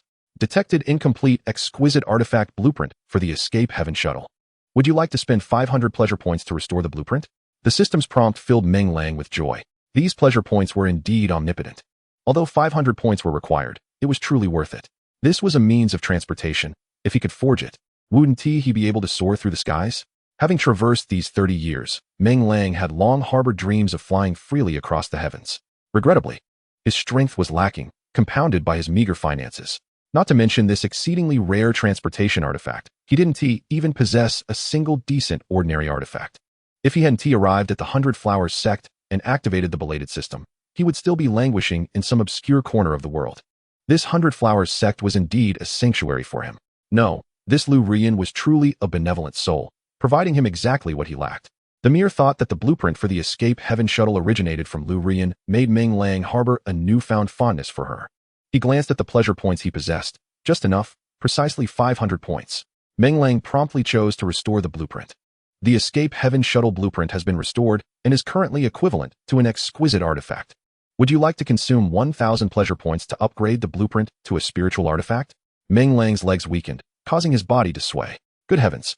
Such a trifle requires 1,000 pleasure points for an upgrade? How long would it take him to earn that many? It was utterly unattainable. Suddenly, Meng Lang felt that this system was no longer appealing. Its appetite seemed to grow larger, without any consideration for his feelings. If only Lin Yu were here. She always provided double rewards. As thoughts of Lin Yu crossed his mind, Meng Lang's gaze inadvertently drifted towards Yun Yun and the others, only to find them exchanging bewildered glances, unaware of what he was observing.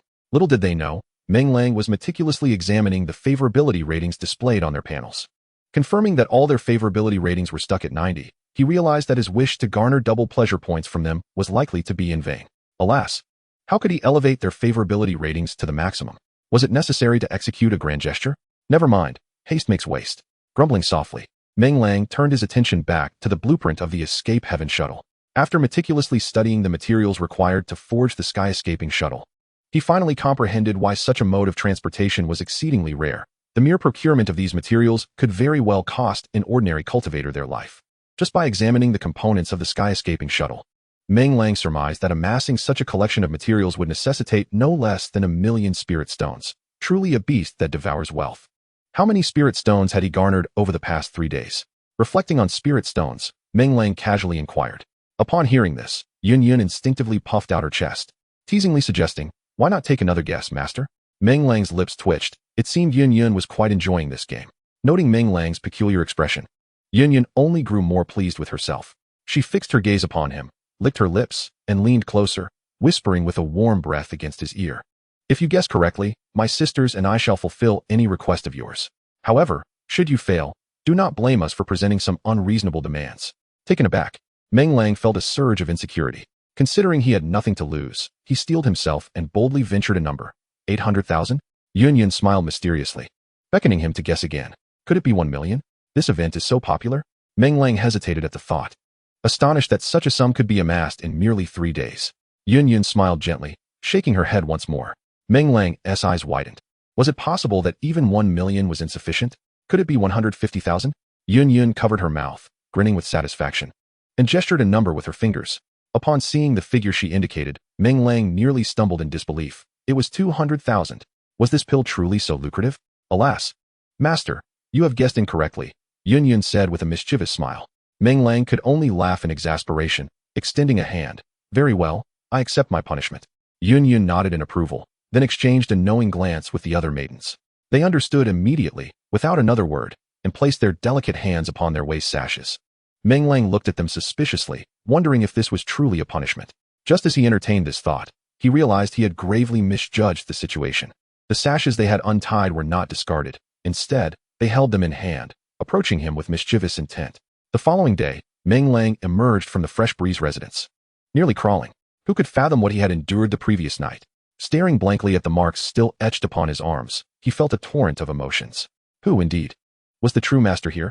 Even a workhorse would not have been subjected to such relentless demands. They had promised him chicken legs, but it was as if he had been made to consume every last bone. Yet, recalling that he had earned 200 harmony points overnight, Meng Lang's spirits lifted ever so slightly. Certainly, as the ladies departed, they thoughtfully left behind 2 million spirit stones, along with the celestial restoration pills and the body cleansing pills obtained from Lu Ruoyan. If I were to take on the role of a gigolo, the earnings from this night would surely leave everyone astounded. Muttering to himself, Meng Lang directed his gaze towards the marketplace. With the blueprints in hand and ample spirit stones available, it was imperative for him to seize the moment and forge the sky-soaring shuttle without delay.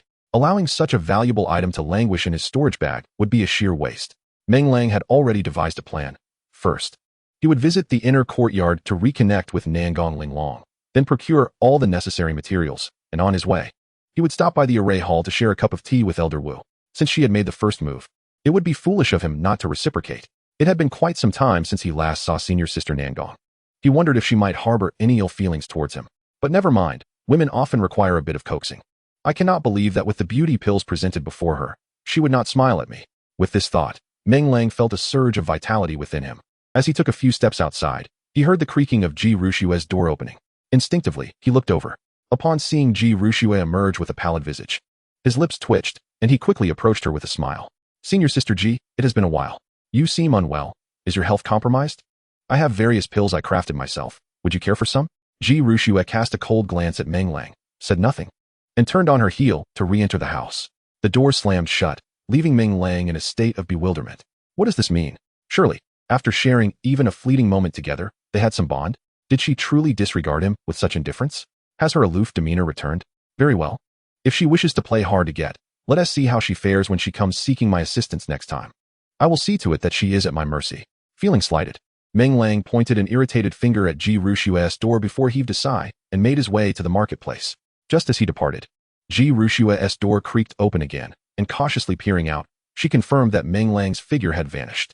With a complex expression, she stepped outside, her eyes betraying a rising tide of emotion as she watched his retreating form. Meanwhile, Yun and the other ladies had replenished their stock of pills from Meng Lang and resumed their activities. The bustling outer market remained teeming with people, with eager sisters brandishing their storage bags, fervently clamoring for pills. From a distance, Meng Lang observed Yun and her companions tirelessly working on stage, their small faces glistening with beads of sweat. Seeing you all toil so hard, let us just put yesterday's events behind us, he mused. However, next time, I shall ensure you comprehend what it means to be a liberated serf singing in joy. With a murmured remark, Meng Lang began to navigate through the crowd toward the inner court. Suddenly, he collided with something soft. Bewildered, he lifted his gaze and beheld an unfamiliar senior sister, shyly covering her chest and gazing at him. What on earth? Did I run into a mountain? Meng Lang instinctively glanced at her formidable figure, his face flushing with embarrassment. Dear senior sister, I did not intend to cause you any discomfort, did I? Little junior brother, what are you doing lurking behind the crowd? Thankfully, my keen eyesight allowed me to recognize you at once. The senior sister rubbed her chest, casting a mock-reproachful glare at Meng Lang. As if preparing to hold him accountable. Meng Lang was taken aback. Was she deliberately approaching him? Did she have business with him? With a polite smile, he inquired about her intentions. It's nothing of great consequence. I merely feel that since you have devoted so much for the sisters of the Baiwa sect, I would like to invite you to my place for a visit, to express my gratitude. Understanding dawned upon Meng Lang. It was his physical presence she sought. Had it been yesterday, he might have readily accepted her invitation, but now he was aware that if he followed her, he would likely be confined for several days. There is no need for thanks, senior sister. It is merely my duty. I have other matters to attend to, so I shall take my leave. With that, Meng Lang turned and walked away. The senior sister was momentarily stunned. Wait, I have been so straightforward, yet little junior brother seems utterly oblivious. Who claimed that he was a philanderer, easily swayed with a mere hint. Come out, and I shall not hesitate to reprimand you. Amused internally, she gazed at Meng Lang's retreating figure, a tinge of disappointment washing over her. Could it be that my charm is lacking? Surely, I am not less appealing than Lin Yu, am I? Humph, little junior brother, you cannot escape my grasp. If you want to come to me, I shall simply seek you out instead. Senior sister, are you busy? I am in the inner court. Nangong Linglong sat languidly at the counter, staring vacantly at a certain spot. Upon hearing that familiar voice, which she had anticipated for countless days and nights, her body stiffened momentarily, a smile of joy involuntarily gracing her features. However, the thought that its owner had not stepped foot in her presence since returning to the sect soured her mood, and she coldly turned her face aside. This entire interaction did not escape Meng Lang's notice. He awkwardly rubbed his chin, then forced a smile, approaching the counter while concealing a beauty-enhancing pill. Are you upset with me, senior sister? What right do I have to be angry? Nangong Linglong replied, her tone reminiscent of a wronged spouse. Meng Lang pressed his lips together. Indeed, her grievances were not trivial. It seemed he would need to exert considerable effort to mend this rift. It was only natural for the senior sister to feel aggrieved. After all, why had he been too timid to visit her openly? The younger disciple should not be solely concerned about the reputation of the elder sister. He is truly to blame. Meng Lang feigned a visage of despair. Nangong Linglong's body stiffened, instinctively turning her head to glance over. Upon noticing Meng Lang discreetly wiping away tears, her heart tightened with remorse. How could she be so thoughtless, expressing her wretched emotions before the younger disciple? He is such a good person, yet she remains so juvenile in her self-interest. In that moment, shame washed over Nangong Linglong's face. She realized that both she and the younger disciple had misjudged each other. It was her own pettiness to blame him, and she pleaded silently for him not to harbor resentment. Meng Lang pressed his face firmly with his hands. Yet internally, he was elated. A tactic that bore fruit. I truly am a genius. However, at this critical juncture, if he did not mend their relationship, Nangong Linglong might harbor such grievances again. He simply lacked the energy to tend to each elder sister's emotions meticulously. With this thought, Meng Lang took a deep breath. Fixing a resolute gaze upon Nangong Linglong, elder sister, seeing you in such pain fills me with guilt. Our relationship was an unexpected turn of events. I believe it is time to conclude this incident. Henceforth, the younger disciple shall maintain a distance from the elder sister, to spare her any further unhappiness. Nangong Linglong's breath caught, her eyes wide with disbelief. What did he mean by that? Was he attempting to sever ties? No, she could not accept such an outcome. Her anger stemmed entirely from her feelings for him. In an instant, panic seized her. No, younger disciple, please don't. I was wrong. Don't distance yourself from me. I promise I won't act this way again. Then does that mean the younger disciple will have no time to visit the elder sister? Meng Lang pressed on. If the elder sister misses the younger disciple, she will take the initiative to seek him out, Nangong Linglong asserted with determination. A surge of joy filled Meng Lang. This elder sister was indeed teachable. With a flourish, he presented a beauty-enhancing elixir before Nangong Linglong. Elder sister, look at what this is. The younger disciple had long intended to bestow it upon you, but alas, I have been preoccupied with matters at the pill hall, which delayed my delivery. Nangong Linglong merely cast a cursory glance at the elixir, her eyes immediately brimming with tears. Just as Meng Lang found himself at a loss, Nangong Linglong resolutely stood, closing the inner door with determination. What is this? Surely, the elder sister does not intend to as she shut the door. She unexpectedly loosened the belt around her waist. Witnessing such a magnificent sight emerge, Meng Lang felt his entire being spiral out of control. Surely, this is inappropriate for the elder sister? The slender thread of rationality compelled Meng Lang to voice his thoughts instinctively. Nangong Linglong shot him a tearful glare. Younger disciple, you surely cannot be incapable? Her words pierced through him like a sharp thorn, striking straight into his very core. All right, so this is how it is it? It is uncertain what Meng Lang finds most intolerable about this statement. It seems that if the junior brother does not showcase his abilities, he will be looked down upon by the senior sister. Meng Lang fixated intently on Nangong Linglong, his breathing growing increasingly rapid. With a playful flick of her tongue, Nangong Linglong seemed to imply that if the junior brother did not earn her respect today, he would find it difficult to leave this place. Humph, little enchantress. Daring to provoke me? Prepare to face my wrath. With a swift motion, Meng Lang flung open the door to the inner courtyard. Observing the reluctant expression on Nangong Linglong's face, he ultimately felt a pang of compassion and offered a warm smile. I need to pay a visit to Elder Wu at the array hall. He lent me a helping hand yesterday. It would be remiss of me not to show my gratitude, wouldn't he it? Isn't that my accomplishment? Without me, would my aunt owe Elder Wu such a significant favor? Nangong Linglong murmured with a hint of melancholy. Meng Lang stumbled slightly at her words. Senior sister, if you say that, I would find it difficult to save face. All right, just go already. You're as oblivious as a stubborn bull, completely unaware of others' feelings. Nangong Linglong waved her hand dismissively, signaling her disinterest in further conversation. Meng Lang's lips twitched. Can you really pin this on me? If you had not questioned him, would you have endured such hardship? That is called reaping what one sows. Moreover, what did that look in your eyes imply? Clearly, you seemed unsatisfied. Of course. Meng Lang only jested inwardly, fearing that if he voiced his thoughts, Nangong Linglong would sulk and keep him confined indoors. If he wished to appease her, he might find himself trapped for an entire month. Once outside the inner courtyard, Meng Lang contemplated his route and intentionally avoided the area designated for external visits, taking another path instead. As he neared the array hall, he found himself unable to resist glancing at his storage bag, which was neatly organized with various materials for the celestial escape shuttle. The inner courtyard truly lived up to its reputation. The materials were comprehensive and with enough spirit stones. Anything could be acquired. The thought of finally crafting the celestial escape shuttle upon his return filled Meng Lang with joy. Stop. This is the array hall's sacred ground. No idle individuals are permitted to approach. A sharp voice jolted Meng Lang back to reality. He discovered that the speaker was a girl of about 17 or 18 with yellow hair, causing irritation to swell within him. In the entire sect, who did not recognize this junior brother? How dare this girl attempt to obstruct him? Realizing that her presence here must signify some level of capability, Meng Lang, in a moment of impulse, activated his panel to inspect her. Name, Hua. Gender, female. Bone age, 18-20. Strength, mortal. Root bone, none. Affinity, 10. Physique, Linglong body. Upon reviewing her panel, Meng Lang was momentarily taken aback. Setting aside the peculiarity of her name, what was the significance of the number 20 following the bone age of 18? Could it be that this girl has but 2 years left to live? Moreover, how could she possibly be an ordinary mortal? After all, this is the 100 Flowers Sect, a sanctuary for cultivators. How could an ordinary person appear here? It would be one thing if she lacked spiritual roots. But the fact that her profile includes a physique category, specifically a Linglong body, seems rather far-fetched. In an instant, Meng Lang felt a tinge of sympathy for this somewhat spoiled and arrogant girl, and he humbly stated, Little sister, I have been invited to meet Elder Wu from the array hall. The girl, Hua, scrutinized Meng Lang with a hint of suspicion. After a moment, as if recalling something, she uncertainly asked, You wouldn't be the Meng disciple who dares to oppose the Dan Hall, would you? A smile brightened Meng Lang's face. Listen to that. My name has already resonated throughout the 100 Flowers Sect. Even this little girl knows of it. Just as he was about to graciously acknowledge it, he heard Hua scoff, remarking, as expected, not much to look at, old and ugly.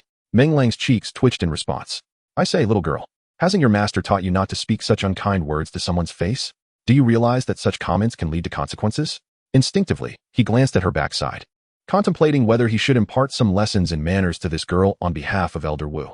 Yet, in the next moment, Meng Lang's pupils involuntarily constricted as he stared at Hua in astonishment. This girl was petite, yet her backside was surprisingly shapely. How had she achieved such toned muscles? Hey, where are you looking? She exclaimed.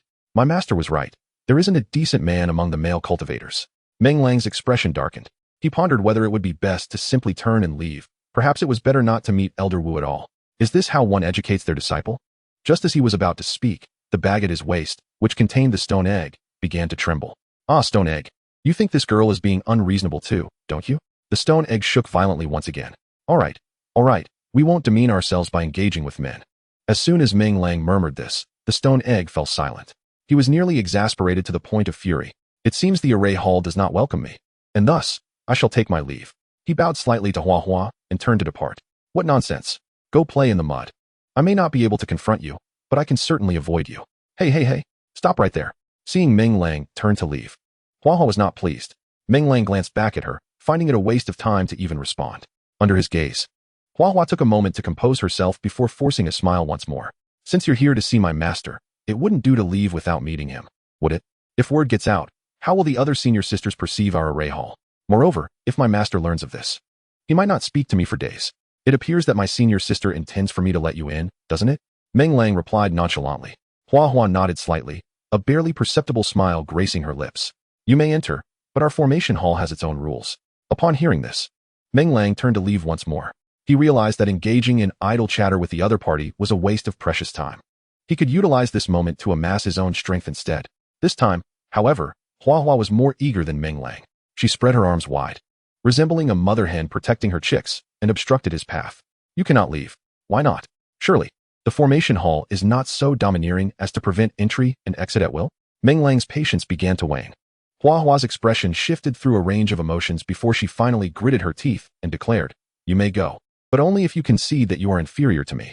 Meng Lang scrutinized her with suspicion. Was she truly so unwell that she would cling to him for a mere admission of inferiority? Was there any basis for comparison between them? How could he possibly be deemed inferior? Are you out of your mind? He muttered, preparing to circumvent her. Yet, Hua Hua was relentless. She mirrored his movements, blocking him at every turn. Fine, I concede.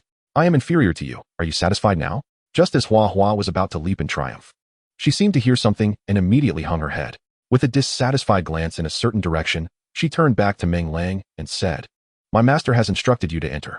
Meng Lang cast a sidelong glance at her before shifting his focus toward the formation hall.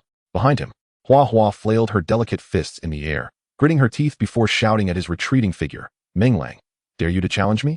Meng Lang paused, gradually turning back. This little girl had long irked him, especially since so many of his senior sisters had been brought to heel by him. It was unreasonable for him to fear a mere child. Chapter 60. Do not blame Uncle Meng for bullying children. What do you wish to compete in? He inquired. Let it be clear, I am not taking advantage of your youth. I merely wish to teach you not to look down on others. Meng Lang smirked, adopting an air of disdain. Hua Hua, however, remained unfazed, ignoring his provocation. She pointed toward the nearby formation hall. This is the formation hall, so of course, our contest will be about formations. I will not bully you. If you can enter the formation hall alone, I will concede that you are stronger than me. Is that all? Meng Lang's expression soured. He had overestimated this girl, who ultimately resorted to a child's game. Admitting superiority to her seemed utterly pointless. Was this not a sheer waste of time?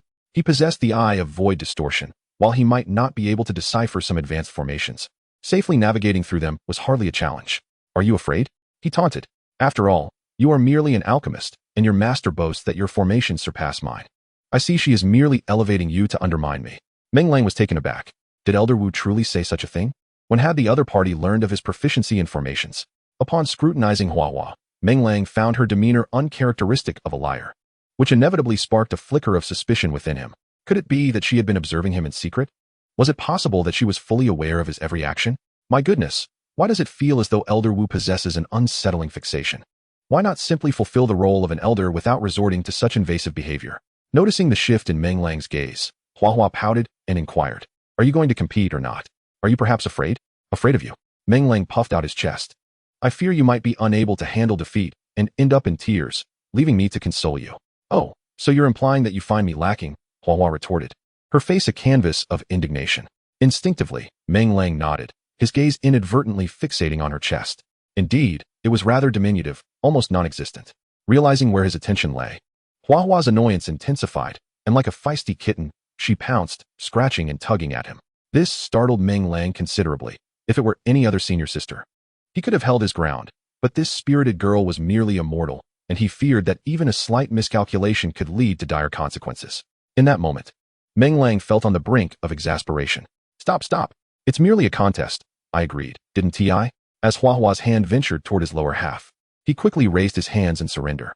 Witnessing her triumphant expression, he smirked and said, A competition is acceptable, but surely there must be some incentive? Incentive? Hua Hua tilted her head in confusion. What do you want? All I have are a few array plates I've crafted myself. She instinctively pulled out several array plates from her pocket. Meng Lang glanced at them and noted that these plates were significantly more advanced than his own.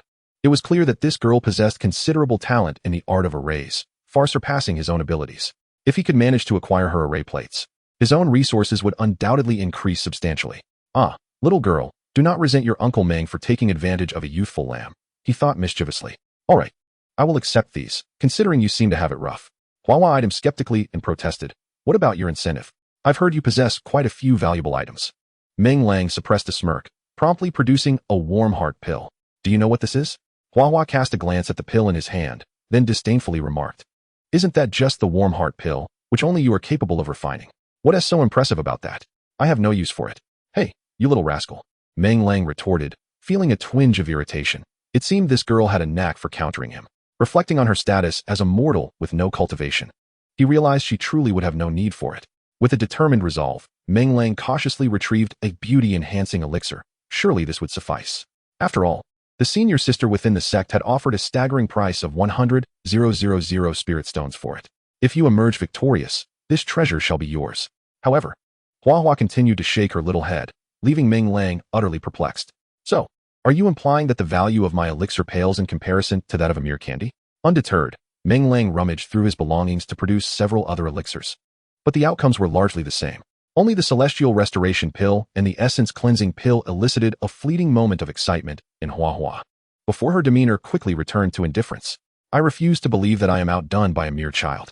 In a fit of frustration, Meng Lang began to empty his storage pouch of its contents. Even Hua, upon witnessing the array of items Meng Lang produced, found her eyes gleaming with intrigue. Finally, when Meng Lang unveiled a notorious bandit mask, Hua raised her little hand and called for a halt. What is the matter? Do you fancy my invention? Hua ignored Meng Lang, scrutinizing the mask for a considerable duration before casting a peculiar glance in his direction. Could this perhaps be a product of merging a spiritual barrier with weapon crafting? What was your thought process in creating such a contraption? Yet, it does seem to possess a modicum of interest. I shall take this one. Meng Lang regarded Hua with suspicion. Could it be that this seemingly innocent girl harbors a cunning nature akin to his own?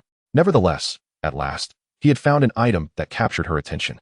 Wishing to say no more, he turned his gaze toward the direction of the array hall. Since we have settled on a prize, shall we commence?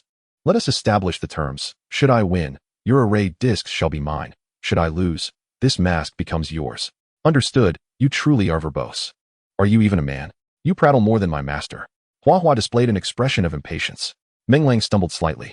Is it truly so difficult to ascertain whether he is a man? It is rather vexing. Never mind. He decided not to bicker with the child. He promptly disregarded Hua and strode toward the array hall.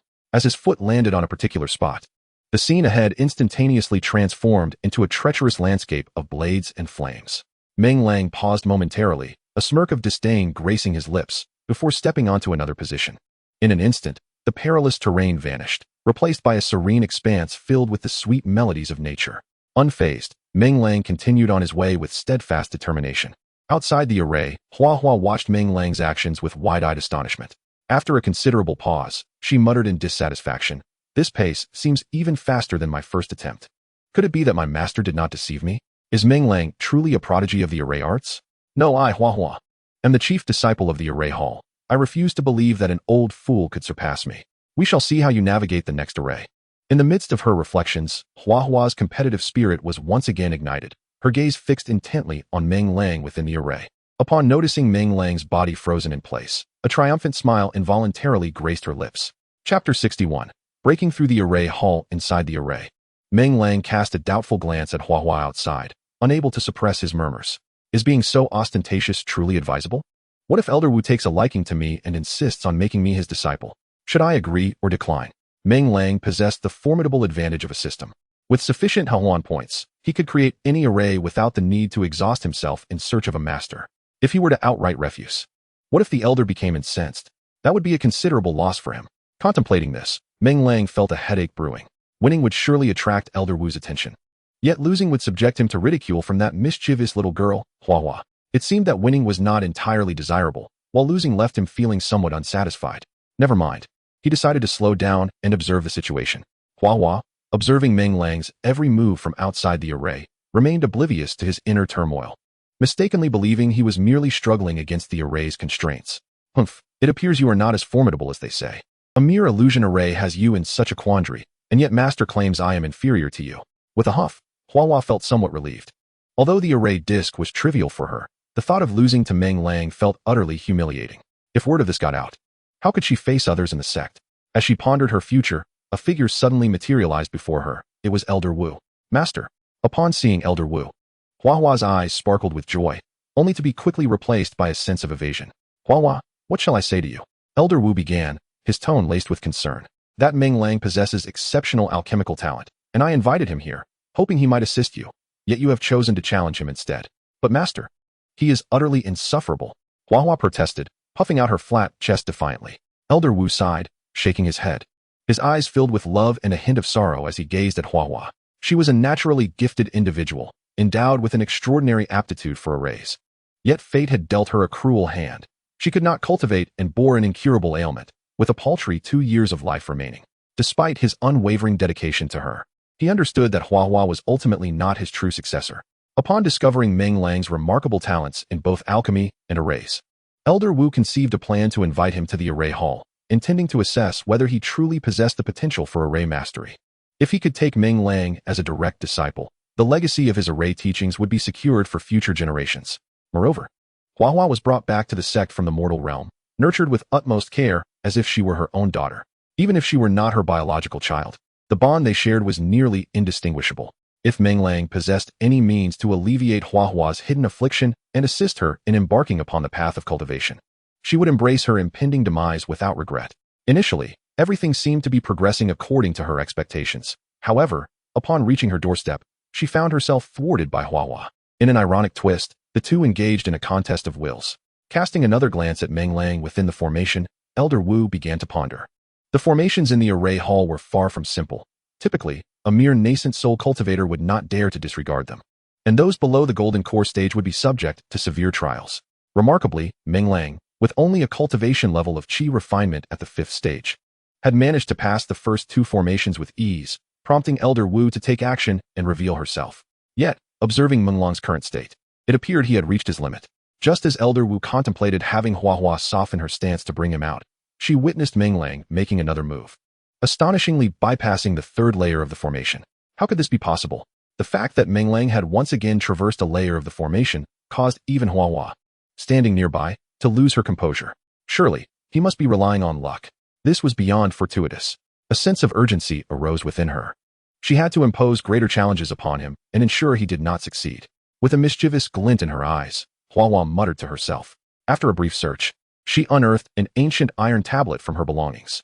Fixating her gaze upon the tablet, she gritted her teeth and hurled it towards the formation. A strange resonance echoed around, causing the original formation to tremble in response. Hey, young lady, it was sufficient to target that boy. Why invoke an ancient formation? Are you unaware that even the master struggles to comprehend it? Elder Wu's expression darkened as she observed the formation's transformation. In a moment of distraction, how had Hua resorted to such underhanded tactics? Could it be that she had truly spoiled her? Hua, feeling slightly remorseful, hesitated before responding. Master, I merely wished to ensure that old fool did not have it too easy. Besides, he insisted on competing with me. I did not force him. Do not call me master. The moment I took you in, I made it clear that I could teach you anything, but I would not serve as your mentor. My disciples must at least be cultivators. Elder Wu's voice carried a chilling undertone as she sought to impart wisdom to Hua. With trembling lips, Hua replied, I understand, master. I will refrain from addressing you as such in front of others. Are you not going to find a way to retrieve the formation order? Elder Wu's gaze turned icy as she regarded Hua. That boy is a talent I have my eye on. Do you truly wish to see our array hall perish? Hua wiped away the tears at the corners of her eyes and nodded vigorously. As she prepared to approach the formation to retrieve the formation order, a voice unexpectedly emanated from within the array. Oh, what a pleasant surprise! Hua exclaimed, her eyes widening in astonishment as she beheld Meng Lang confidently grasping the formation order and striding toward the next layer of the formation. Hua's eyes widened in disbelief, as did Elder Wu's, whose pupils contracted in shock. That layer of the formation was an ancient array that had been activated, and even she would require considerable effort to pass through it. Yet, Meng Lang had traversed it in the blink of an eye. How had he accomplished such a feat? Moreover, that formation order was supposed to serve as the core of the array, enhancing its power. How had it ended up in Meng Lang's possession? Elder Wu instinctively glanced at Hua, pondering whether the girl had orchestrated this, perhaps seeking to compete with Meng Lang. Upon noticing that Hua's expression was even more exaggerated than her own, Elder Wu suddenly understood. Meng Lang might truly be a genius in the art of formations. He was undoubtedly someone the formation hall would claim for themselves. Chapter 62, Bullying a Child, Do You Still Want a Bit of Lotus? Within the formation, Meng Lang cast a glance at the iron token in his hand, suddenly filled with excitement. He had just realized that this token, upon its unexpected arrival, could continuously enhance the surrounding formations. He instantly perceived it as a treasure, and without hesitation, activated his eye of breaking illusions to seize the token.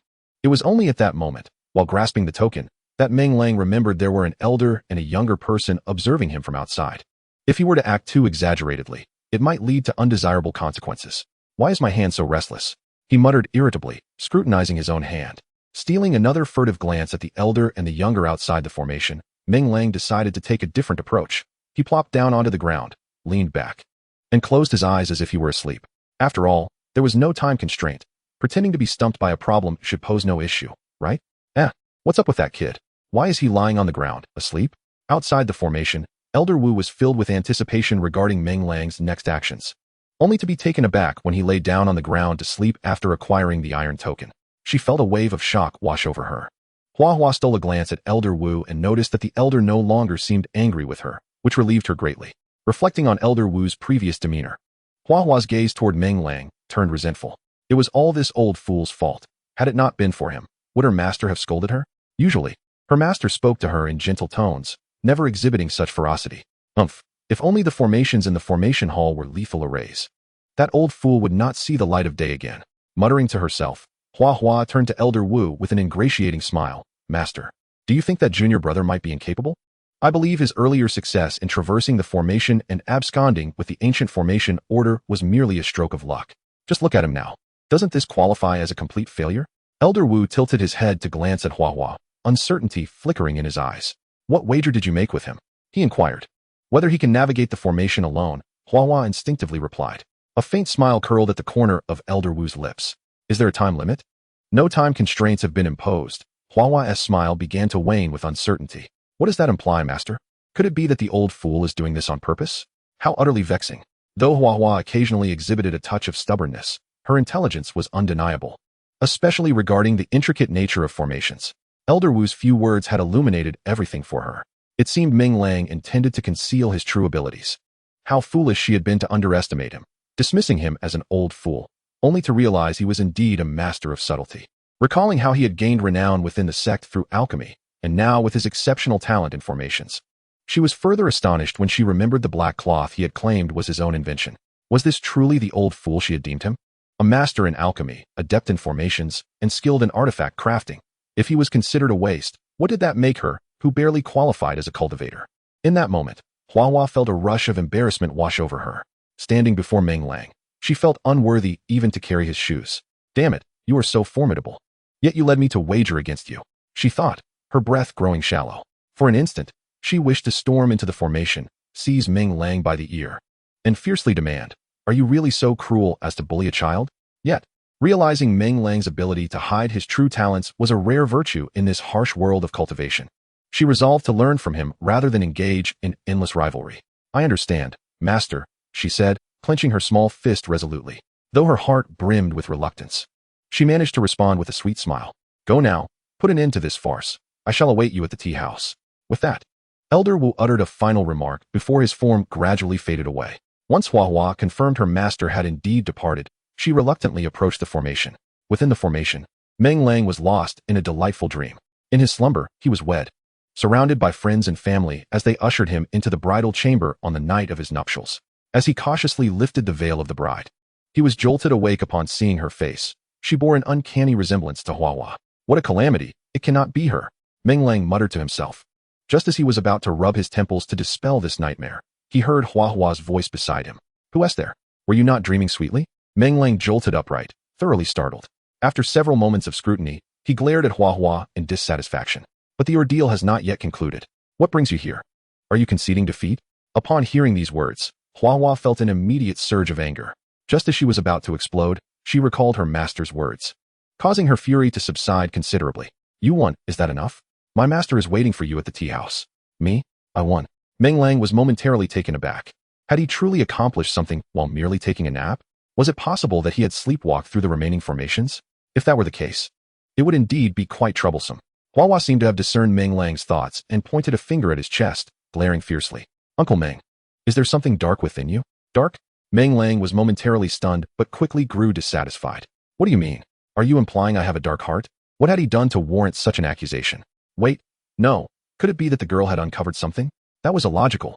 His acting prowess was far superior to that of many young talents, honed by the influence of seasoned veterans. As Meng Lang scrutinized Hua, he was about to question her when he noticed her extending her delicate hand towards him. What do you mean? Didn't I win? He felt a twinge of frustration. Return the token to me. It is the essence of the ancient formation, and you cannot take it. Hua shot him a glare, her voice firm and unyielding. What token? Meng Lang's eyes widened in surprise. Was there a treasure hidden within the formation? Hua's chest rose and fell with agitation, the previously flat area now appearing more pronounced. All right. I'll give it back to you. No need to be so stingy, considering that she was merely a mortal. Meng Lang bit back the retort that was on the tip of his tongue. It was best not to provoke this girl further. When Meng Lang produced the formation token, Hua let out a sigh of relief, snatching it from him and preparing to leave. However, Meng Lang was unwilling to let her go and quickly grabbed her arm. You can't leave. Seeing the hostility return to Hua's face, Meng Lang smirked. I won, didn't I? So, where's my formation disc? You aren't planning to back out, are you? Hua's expression twitched in irritation. After several breaths, she clenched her teeth and decisively retrieved a formation disc from her person. Are you satisfied now? Just as she was about to toss it to Meng Lang, she heard him say, I prefer the one you keep close to your heart. Hua's breath hitched. In the next moment, she covered her chest, her face flushing crimson as she glared at Meng Lang. Humph, I didn't expect you to be such a lecherous old fool. You shall not have it. Meng Lang was taken aback. Where had her mind wandered? I was referring to the formation disc you have tucked away. If I'm not mistaken, that is a killing formation disc, isn't it? I have a penchant for killing formations. Suppressing the surge of anger rising within him, Meng Lang patiently attempted to clarify, thinking that if Hua were not a mere mortal, he would certainly teach her a lesson. Upon hearing Meng Lang's explanation, Hua stumbled slightly, suddenly feeling a wave of embarrassment wash over her. She lowered her head in shame and, after a considerable pause, murmured apologetically. You weren't referring to the big white rabbit, were you? I thought you were. Meng Lang chuckled teasingly. Well, you ought to have one too. Oh, you old fool, I shall not back down. Elder Wu observed the tense standoff between Meng Lang and Hua, sensing a palpable animosity. He found himself speechless. Could it be that these two bore a grudge from a past life? Why else would they be so obstinate in each other's presence? Ahem, Meng Lang, is it? Please, have a seat and enjoy some tea, he said, glancing at Meng Lang and gesturing for him to sit. Meng Lang quickly clasped his hands in salute and replied, What merit do I possess to share tea with Elder Wu? Simply provide me with a cup, and I shall stand and drink. Elder Wu has commanded you to sit. So sit you shall. Spare us your unnecessary chatter. Do you think we all possess 1,000 cunning thoughts like you do? Ah, is that so? This little girl still hasn't calmed down, has she? He merely indulged in a slight misstep earlier. Is that truly blameworthy? After all, she was clawing at him like a frenzied cat.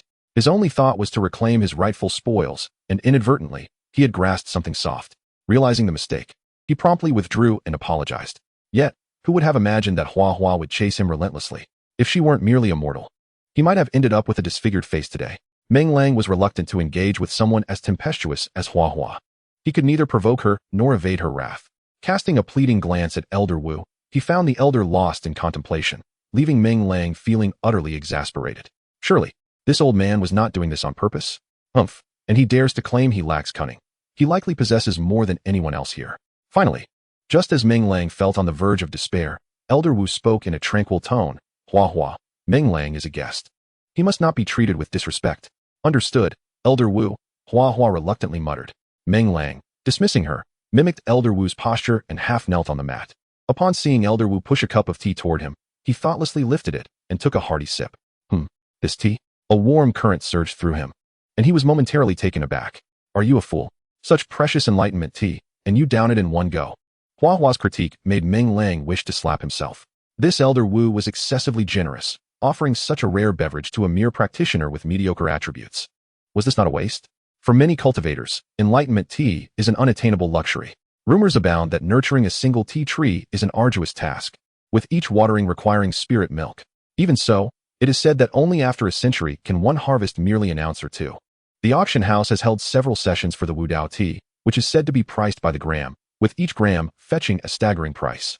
To understand why this Wu Dao tea is so precious, one must delve into the concept of enlightenment. Enlightenment refers to a practitioner's ability to comprehend their cultivation methods. The higher the level of enlightenment, the quicker one grasps these techniques, thereby accelerating their growth and strength. In the realm of Tiannan, is it not the enhancement of power that all practitioners fervently pursue? Thus, one could equate Wu Dao tea with power, making it difficult to dispute its value. Meng Lang clicked his tongue. After taking a sip, he feared it might be worth tens of thousands of spirit stones, yet he discerned no flavor at all. He felt an uncanny resemblance to Zhu Beiji tasting the ginseng fruit. Murmuring to himself, Meng Lang shyly glanced at Elder Wu, who, without further ado, poured him another cup of tea. This time, Meng Lang was wiser. He scrutinized the tea within the cup for a considerable time, refusing to lift it for a sip. Hey, what are you searching for in the tea? Are there flowers in there? Finally, Hua Hua could no longer contain her sarcasm. Meng Lang simply smiled. I am seeking the myriad flavors of life. Upon hearing this, Elder Wu's eyelids twitched. Meng Lang's lips curled slightly, inwardly mocking, as if to say, You think I've never encountered tea leaves before? Elder Wu, I am immensely grateful for yesterday's assistance. Here are 2 beauty-enhancing pills, a small token of my appreciation. Sensing the timing was right, Meng Lang took the initiative. He felt that Elder Wu's invitation was far from simple. Elder Wu glanced at the beauty pills on the table but did not reach for them. Instead, he regarded Meng Lang with a composed demeanor, a mysterious smile playing at the corners of his mouth. After Meng Lang began to feel uncomfortable under the elder's gaze, Elder Wu finally spoke. Meng Lang, would you be willing to learn the art of formations from me? Ah, here it comes, Meng Lang thought, feeling somewhat exasperated. Unbeknownst to him, among the tens of thousands of practitioners in the sect, he was the first to elicit such an inquiry from Elder Wu. If the other senior sisters were to discover this, they might very well tear him apart with envy. I decline. Under the hopeful gaze of Elder Wu, Meng Lang decisively poured cold water on the proposition. Beside him, Hua Hua immediately expressed her displeasure. Hey, don't be ungrateful. Do you realize how many people in the entire sect are vying for Elder Wu's guidance and formations? Elder Wu waved her off, signaling her to remain silent. He took a sip of his tea while gesturing for Meng Lang to do the same. Once he saw Meng Lang take a small sip, he whispered, You are a clever one. Indeed, I have recognized your innate talent for formations and wish to take you as my disciple to pass on my teachings. This is the only aspiration of my existence. I just wonder if I shall achieve this wish in this lifetime. As he spoke, a trace of desolation flickered in Elder Wu's eyes as he gazed at Meng Lang, lost in thought. Meanwhile, Hua Hua could not help but wipe away a tear. Meng Lang understood that what he ought to do at this moment was to go along with the situation. Given Elder Wu's esteemed position within the sect, it would be quite simple for her to protect him. However, he did not wish to deceive her. His heart was proud, and had she been a youthful maiden, he might not have hesitated at all. Yet, she was an elderly woman nearing the end of her days. Facing her daily, he feared that he would become indifferent to all beauty and lose interest in enchanting women altogether. Elder Wu, with her kind demeanor, appeared to be a person of longevity. Who could say that one day, with a moment of enlightenment, she might transcend her current limitations and gain several hundred more years of life? He chuckled inwardly, thinking he might as well borrow her auspicious words. Elder Wu cast a meaningful glance at Meng Lang, having discerned that he was, in fact, rejecting her. Proud as she was, she would not force the issue. Just as she was about to let the matter pass, Meng Lang spoke again, suggesting that if they could not be teacher and student, they could at least become friends across the age divide. Although he only grasped a smattering of formations, he was confident that Elder Wu would not mind his intrusion. Furthermore, with a talented disciple like Hua Hua, why would she seek distant troubles when closer ones could suffice? Upon reflecting on Meng Lang's words, Elder Wu regarded him with newfound respect. Initially, she had thought him a frivolous youth, lacking cultivation talent and squandering what little affinity he had for alchemy and formations. Yet, it appeared that Meng Lang's wisdom and insight were not beneath her own. Just as she was prepared to accept his offer of friendship, Meng Lang spoke again. His words were simple. He could assist with the issues concerning Hua Hua. How could Elder Wu not be exhilarated? Hua Hua possessed a rare physique, and if her hidden ailments could be resolved, her potential in cultivation would be limitless, surpassing even Elder Wu in due time. Suppressing her excitement, Elder Wu scrutinized Meng Lang intently. She felt a twinge of fear, worried that he might merely be saying these things to amuse her. If that were the case, her growing expectations could lead to profound disappointment, potentially unsettling her heart's resolve. After careful consideration, Elder Wu's esteem for Meng Lang only grew. Moments ago, she had sensed a fleeting aura of complete mastery over the nascent soul stage emanating from him. Such a presence would typically cause even those at the peak of the golden core stage to display signs of distress. Yet Meng Lang remained composed, seated as steady as an old dog. This steadfastness of spirit was rare indeed within the entire 100 Flower Sect. Are you truly not seeking to amuse the elderly lady? Elder Wu inquired with uncertainty, her eyes brimming with hope. Meng Lang exhaled a deep sigh of relief. The aura that Elder Wu emanated moments ago nearly cost him his life. Fortunately, he reacted swiftly, just as he was about to lose consciousness. He bit down hard on his tongue, preventing himself from embarrassing himself. Observing Elder Wu's tense expression, he turned to glance at Hua Hua. only to discover her breath was coming in short, excited gasps. He decided against prolonging the suspense and took out the healing pill and the cleansing pill. These two elixirs had been upgraded once with 100 harmony points each, though he felt a twinge of reluctance. He believed that Elder Wu would not take advantage of him. The healing pill and the cleansing pill, while rare, they held no value for Hua, as the old lady had already tried them before. Upon seeing the two pills, a visible disappointment crossed Elder Wu's face. Just as Meng Lang was about to explain, he saw Elder Wu's hand dart out like lightning, grasping both pills with remarkable speed. After a careful examination, tears of excitement streamed down Elder Wu's face. He had mistakenly underestimated these pills, for they were not ordinary healing and cleansing pills. Kid, I truly underestimated you, Elder Wu remarked, a glint of hope in his eyes. Meng Lang smiled slightly, inquiring if they would indeed be useful. Elder Wu nodded. Perhaps it was worth a try. Hua, he called out without any hesitation. Master, is it really possible? Hua's face was streaked with tears that fell freely. Sitting cross-legged, Elder Wu declared, I wish you success on your path. This time, he assumed a paternal role, leaving Hua momentarily speechless. Taking a deep breath, she sat down decisively. Elder Wu placed both pills into her mouth and sat behind her, beginning to form intricate hand seals. Meng Lang could not comprehend the meaning behind these gestures. He merely sensed that each time Elder Wu made contact with Hua, a series of crackling sounds emanated from within her body. This scene persisted for what felt like an eternity. Just as Meng Lang began to feel drowsy, a unique aura belonging to a practitioner wafted from Hua. Had she succeeded? His eyes brightened with curiosity as he gazed at Hua, who remained with her eyes closed. In the next moment, he licked his lips, feeling an intense heat rush to his crown. The Hua before him was no longer the ordinary girl from earlier. Her features were more pronounced, her eyes radiated a newfound brightness, and particularly, her chest. Meng Lang could only describe it as provocative. The fabric she wore seemed on the verge of bursting. The combination of the healing pill and the cleansing pill produced such effects? Should one consider developing a pill specifically to enhance that area?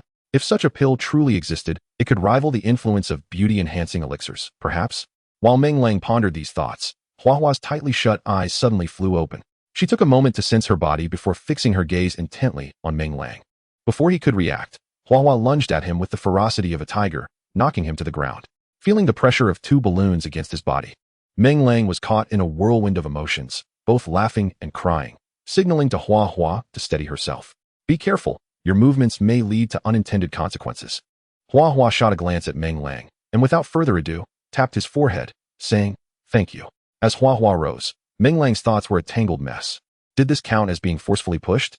With a hint of melancholy, he teased, I still prefer the previous Princess Taiping. Humph, all right Hua. Why don't you help your Uncle Meng up? Elder Wu's smile was unmistakably sincere, his face wrinkling with delight as he gazed at Hua with unmistakable affection. Uncle Meng? Hua exclaimed in disbelief. I refuse to call him that. Your Uncle Meng shares a deep bond with your master. What else would you call him?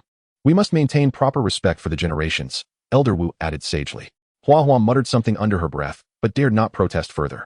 During the ensuing moments, Meng Lang could feel the warmth of their camaraderie, their words of gratitude flowing freely, as if they were of no cost at all. Finally, when Meng Lang grew weary of listening, Elder Wu's expression shifted, and he produced two items. Meng Lang's heart leaped with joy. Was this the moment he had been waiting for? Young friend, I recognize your intelligence, yet we as cultivators must harbor no ill will while remaining vigilant against the intentions of others. This is a golden talisman I acquired from Elder Wang. Once activated, it will allow you to traverse vast distances in the blink of an eye, no matter the perilous circumstances you find yourself in. This item was rightfully meant for you. Additionally, this is a protective talisman crafted by the old matriarch in her leisure. It will activate automatically in the face of life-threatening danger, housing her formidable strike. Though it may not match her full strength, it should prove insurmountable for those beneath the 5th level of the nascent soul stage. I understand that these two gifts cannot fully convey my gratitude, but I offer them to you as a token of my appreciation. Oh, you are far too gracious. I could hardly accept such gifts, Meng Lang replied, though his hands betrayed him, eagerly reaching for the items, prompting an eye roll from Hua. Even the experienced Elder Wu was momentarily taken aback, taking a while to regain his composure. Ah, young friend, you truly embody sincerity. Sincerity? I see nothing but a glutton for wealth, Hua interjected sharply. Haha, it seems my lovely niece has quite the opinion of this uncle. Don't you have something to honor your uncle with? How about I honor you with a couple of punches? Hua replied, raising her delicate fists in jest. Meng Lang recoiled slightly, thinking, how can this girl still be so troublesome? Just wait. One day, uncle will teach you the meaning of filial piety through discipline. Just as Meng Lang was about to concoct an excuse to slip away, Hua Hua began to rummage through her belongings. Soon, she produced several arrayed discs, the very ones she had used to challenge Meng Lang when he first arrived. I understand that you may not lack for such things, but I shall bestow this upon you. I certainly do not wish for my good uncle to find himself betrayed one day, only to suffer disgrace at home. A sharp tongue, yet a tender heart, is it not? It appears that Hua Hua still harbors some affection for this uncle. As a reward, without hesitation, Meng Lang produced a rejuvenation pill and a spirit-gathering pill. Chapter 65. Lu Rian takes action again. Uncle Meng, are these truly for me? Hua Hua could hardly believe her eyes. Hadn't the disciples within the sect claimed that the rejuvenation pills were exceedingly rare? How was it that Meng Lang could produce them so readily? And judging by his demeanor, one could only wonder how many more he had tucked away in his storage bag, prompting her to contemplate whether she should rush over and seize it. Feeling the avaricious gaze from Hua Hua, Meng Lang felt a chill run down his spine. Without waiting for her response, he placed the pills upon the table, snatched the array plate from her hands, and fled. Hey, Uncle Meng, where are you running off to? Am I going to eat you? Hearing Hua Hua's teasing voice behind him, Meng Lang stumbled, forcing himself to turn back. You could certainly consume me, but I fear you might exhaust me. Ambitious, Hua Hua retorted, though a tinge of melancholy flickered in her eyes. Elder Wu observed Hua Hua's reaction and shook his head in resignation. His obedient disciple seemed to have her soul wandering elsewhere. Truly a misfortune. Was he inadvertently inviting a wolf into the fold? With a wry smile, Elder Wu quickly regained his composure. Let the young ones deal with their affairs. He waved a hand at Hua Hua, jesting, stop staring, he has long since departed. From now on, you are not to wander, obediently train with me. Your unique physique should allow your cultivation speed to rival anyone else's. Perhaps you may even contend for a spot on the Silver Phoenix list in a year's time. Our array hall has been suppressed for far too long. It is time we made our presence known. Those unaware might think us easy prey. An inexplicable aura emanated from Elder Wu, swiftly spreading outward. The surrounding air trembled involuntarily at its touch. For the next month, Meng Lang remained predominantly within his tranquil abode. It was not that he did not wish to venture out. Rather, he had an abundance of tasks to attend to. The crafting of the Escape Sky shuttle demanded considerable time, as gathering numerous materials into an object no larger than a palm posed a significant challenge. Furthermore, Meng Lang was tasked with assisting the sect in the production of heartwarming pills. With the marketplace bustling, the sales of the pills by Yun Yun and her 3 companions soared, leaving Meng Lang no choice but to work tirelessly. Nevertheless, all was progressing favorably. The Escape Sky shuttle had been successfully forged, and Meng Lang was now contemplating how to imbue it with an array that concealed its presence. He intended for this shuttle to be not only swift, but also shrouded in mystery. Additionally, following the conclusion of the rejuvenation pills distribution in the marketplace, the daily sales of the pills began to stabilize, ensuring he could manage the supply for the next month or 2 without issue. In a moment of stillness, Meng Lang felt that the only aspect not improving was his own cultivation. Despite consuming numerous spirit-gathering pills and spending every day within the spirit-gathering array, his progress was painfully slow, barely reaching the peak of the 5th level of qi refinement. He even felt inferior to Sherdan, who seemed more deserving of the elixirs. Sherdan had grown considerably, evolving from the size of an egg to one that was almost too large to be held in a single hand. Though still quite unappealing, it at least resembled a brick more than before. Over the past month, Meng Lang had not forgotten to accumulate Huan points. Although the process was slow, his diligence had allowed him to amass over 1,000 points. Just as he was preparing to engrave the last few runes of the array onto the Escape Sky shuttle, the door was abruptly pushed open. This was the first time someone had barged in without knocking, and Meng Lang was about to express his anger when he noticed the visitor's expression and immediately sensed something was amiss. The newcomer was Yun Mei. At that moment, she was trembling slightly, her face resembling a calico cat, her eyes swollen and red from crying. Upon meeting Meng Lang's gaze, she suddenly knelt before him, exclaiming, "Master, the Yun family has been annihilated. You must avenge us." A thunderclap echoed in Meng Lang's mind as he staggered backward, nearly collapsing from the shock. Steadying himself, he looked at Yun Mei in disbelief. He had not forgotten the scene where Yun Mei, along with Yun Yun and the others, had used their charms to conspire against him, leading him to implant a soul seed within them. At that time, he learned the reasons behind their actions and understood that everything was for the sake of the Yun family. He had promised them freedom after 10 years and vowed to help strengthen the Yun family. Yet, now it seemed that barely any time had passed, and the Yun family had been destroyed. This blow would be unbearable for most. Upon further reflection, Meng Lang immediately sensed something was amiss. He recalled the girls mentioning that the Yun family resided in Yunshan City, where only the Yun family and the Song family, both third-rate cultivation families, existed. Typically, the relationship between the Yun and Song families was harmonious, suggesting that there should be no enmity between them. Could it be an external force? That seemed implausible. The Yun family rarely offended outside powers. Who would be so ruthless as to travel such a distance to extinguish the Yun family? Lu Rian. I hope this matter is not connected to you. After a moment of contemplation, Meng Lang quickly zeroed in on Lu Rian. If anyone possessed the strength to do this and had past interactions with the Yun family, it would undoubtedly be her. During this time, Meng Lang had been preoccupied, neglecting to keep an eye on Lu Rian, and now she had delivered such a staggering blow. Is it Lu Rian? Meng Lang forced himself to remain calm, fixating his gaze on Yun Mei as he inquired. Yun Mei shook her head, uncertain. We don't know the specifics. We only received messages relayed by others. My sister instructed us to continue assisting you while she hurried back alone. A message? Meng Lang sharply seized upon the crux of the matter. Is there any relevant evidence? Meng Lang believed that the women were not foolish. They would not allow themselves to be thrown into disarray merely because of a single piece of news.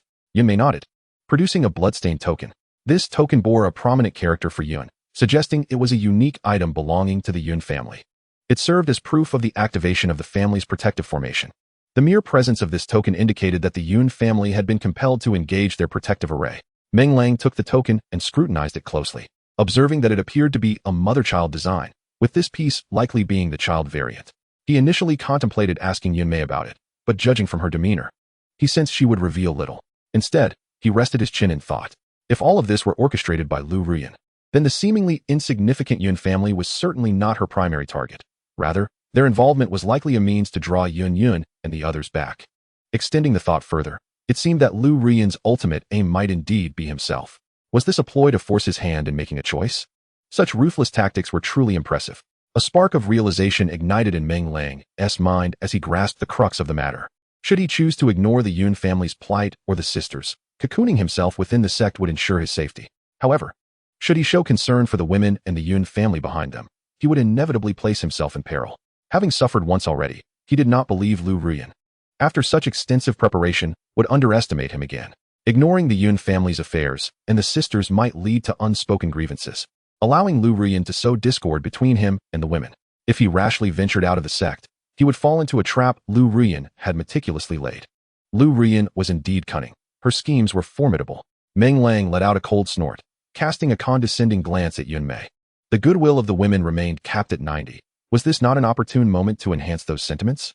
If he could unveil a miraculous ability akin to the eye of breaking delusion from the gift box, would he not, in fact, turn misfortune into fortune? You may rise. I will handle this matter, he declared. Chapter 66. Departing the sect. The might of the celestial shuttle. Upon hearing Meng Lang speak, Yun Mei visibly relaxed. Before leaving, Yun had sternly warned the group not to disclose the situation to their master, fearing that the true target might be him. Yet, for reasons she could not articulate, she felt compelled to trust Meng Lang. Having witnessed his adept handling of numerous crises, she quietly approached him, accompanied by Yun Lan and Yun Hong.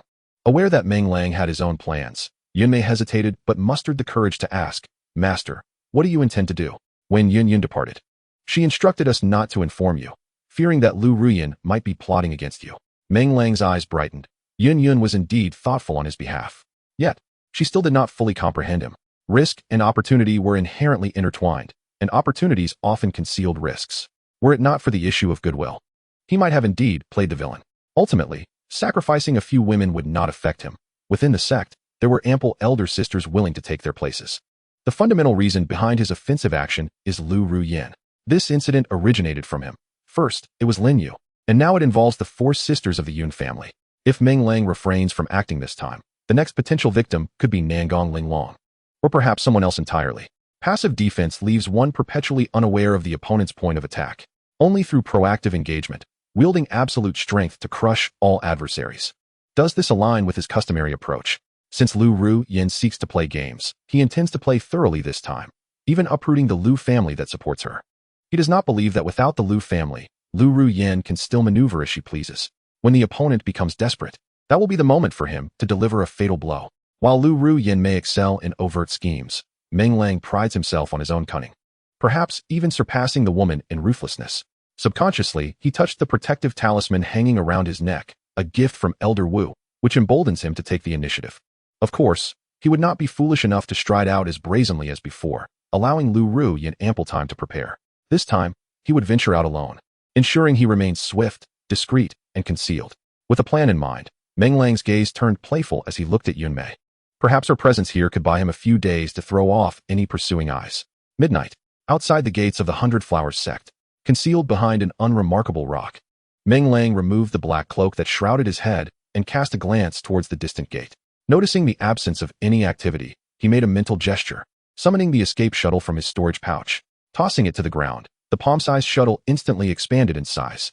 Once it reached a capacity sufficient to accommodate one person, Meng Lang stepped decisively inside. He filled the core of the shuttle with tens of thousands of spirit stones, causing it to tremble slightly before it gracefully ascended into the air at his command. This marked Meng Lang's inaugural experience aboard a flying artifact, evoking a sense of exhilaration as he surveyed his surroundings with curiosity.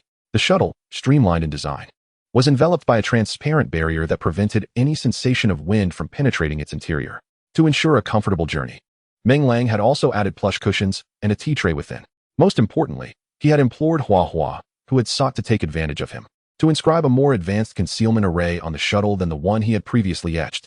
With this formation in place, it was unlikely that even a typical golden core cultivator would detect any disturbance should he fly before them. Initially, he contemplated testing the shuttle within the sect to see if it would attract attention.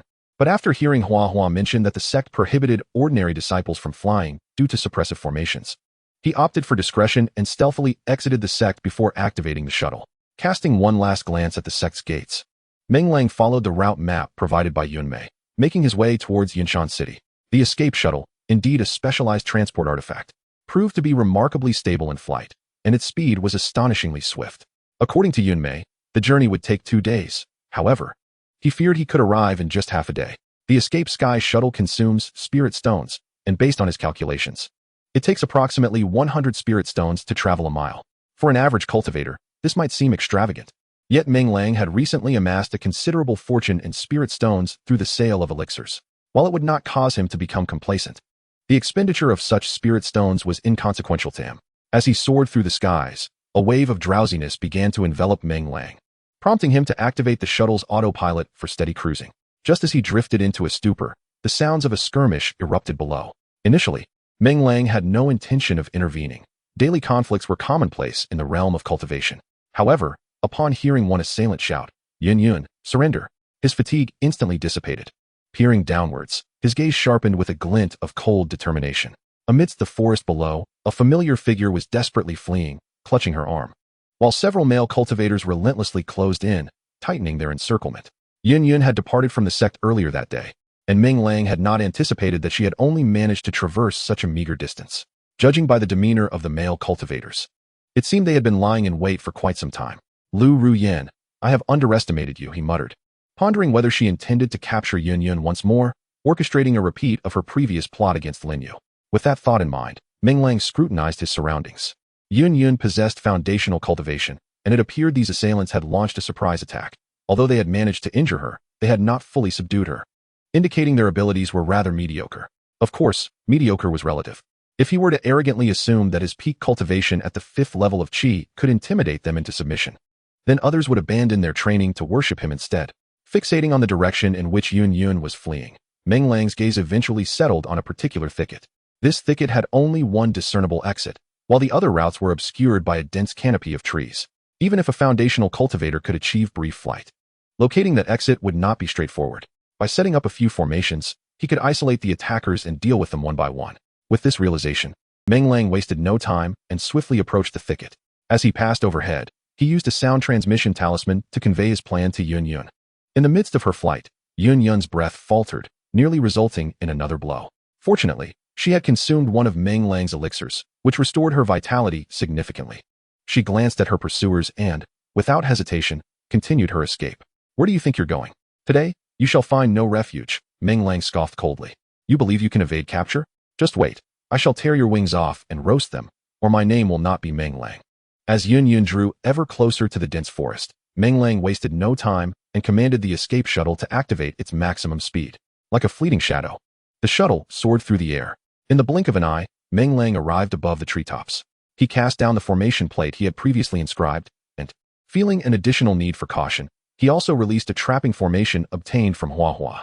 Observing that Yun Yun had reached the outskirts of the village forest, a ruthless smile crept upon his lips. Chapter 67. The brothers stand guard outside. Haha. Yun Yun, You have nowhere left to flee. Yun Yun did not hastily enter the forest. Instead, she paused at its edge, granting her pursuers ample time to encircle her. One burly man approached, casting a glance at the forest behind Yun Yun, only to discover that his spiritual senses could not penetrate its depths. He immediately surmised that some danger lay within, which was likely the reason Yun Yun hesitated to enter. This was fortuitous. It spared them the exertion of unnecessary effort. They had endured considerable hardship in their attempts to capture Yun Yun. Were it not for the orders from above to take her alive, this beautiful maiden would have undoubtedly met her end long ago. The thought of such an exquisite beauty falling into their hands brought an unmistakable grin to the rough man's face. Though we cannot kill you, surely we can enjoy the moment, my dear. We, the Black Sha 5 ghosts, have always been gentle with delicate flowers. As long as you surrender willingly, I assure you, not a single hair on your head will be harmed. One man with a goat-like beard leered at Yun Yun's ample bosom, offering his dubious counsel. As soon as he finished speaking, the others erupted into raucous laughter. Boss, this lass has skin as white as jade. We haven't encountered such a gem in quite some time. Can we? Indeed, boss, look at my weapon. If I don't polish it soon, it may rust. Boss, I don't care. I want to be second in line. You promised me last time. What is the rush?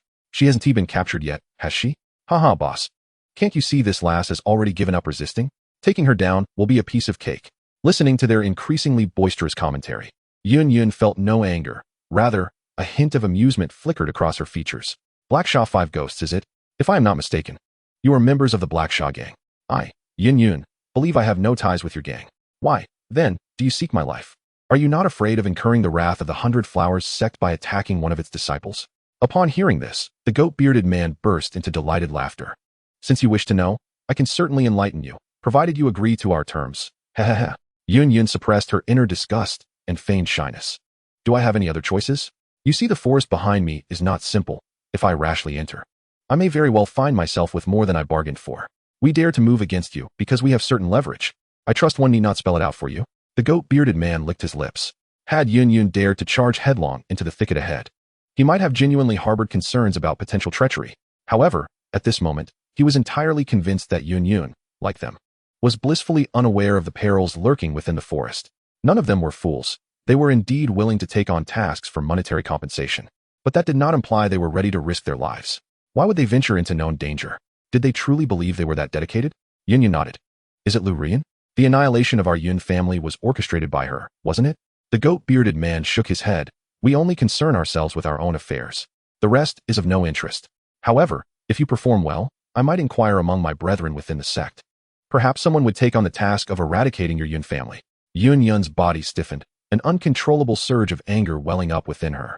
Meng Lang, suspended in midair, clenched his teeth upon hearing those words. It was always this black fiend gang. If he did not teach them a lesson, he could never shake off this indignation. Moments ago, he had wondered why Yun Yun hesitated to plunge into the thicket. It seemed he had underestimated the sensitivity of Foundation establishment cultivators to danger. Had Yun Yun recklessly charged in, the likelihood of these individuals following her would have been less than 50%. It appeared he could no longer regard others as fools. Muttering to himself, Meng Lang felt no urgency. Since Yun Yun dared to remain in place, she must possess a strategy to entice a few into the fray. He merely needed to play his part well. Under Meng Lang's watchful gaze, Yun Yun defiantly addressed the goat-bearded man. You are their leader, are you not? Are you brave enough to join me in the depths of the forest? Though I am not a woman of fiery temperament, I possess a measure of pride. I detest cowardly men and despise being a spectacle. Should you refuse, I would rather self-destruct here. The goat-bearded man was taken aback, his gaze turning wary towards the thicket behind Yun Yun. He had sensed an ominous aura emanating from the forest. Yet, since the young lady had spoken, if he were to back down, it would only serve to embarrass him in front of his companions. After a brief contemplation, he resolved to respond decisively. Boss, let me go instead. What if there is danger within? A rough man interjected as he noticed the goat-bearded man wavering. He harbored a nagging suspicion that Yun Yun had ulterior motives. What? Do you think I am inferior to a mere woman? Or have you grown wings and believe you deserve to take precedence over the boss? The goat-bearded man raised an eyebrow, displaying his displeasure. The rough man was momentarily stunned. Just as he was about to speak, others swiftly pulled him back. Are you foolish? We are all here keeping watch. What tricks can that woman possibly play? Do you think she has set any traps ahead? If that were the case, would she still be stuck outside, hoping we would follow her in to be captured all at once? As the voices of reproach reached his ears, the rough man pondered and realized the truth in their words. He immediately cast an apologetic glance at the goat-bearded man. Boss, It seems I have not considered this thoroughly. Rest assured and indulge yourself. We shall keep watch outside, said the man with the goatee, a subtle smirk playing at the corners of his mouth. This is more like it. You can trust us. Today, everyone will share in the spoils, and we guarantee an unforgettable experience. As Yun noted the lack of objections from her companions, she turned and ventured into the thicket, a fleeting glimmer of malice flickering in her eyes. Observing her entry into the forest, Meng Lang cast a sly glance at the goatee man, unable to suppress a teasing remark. Ah, indeed. A beauty can be a double-edged sword. If the group had not been so driven by desire, their wits might have remained intact.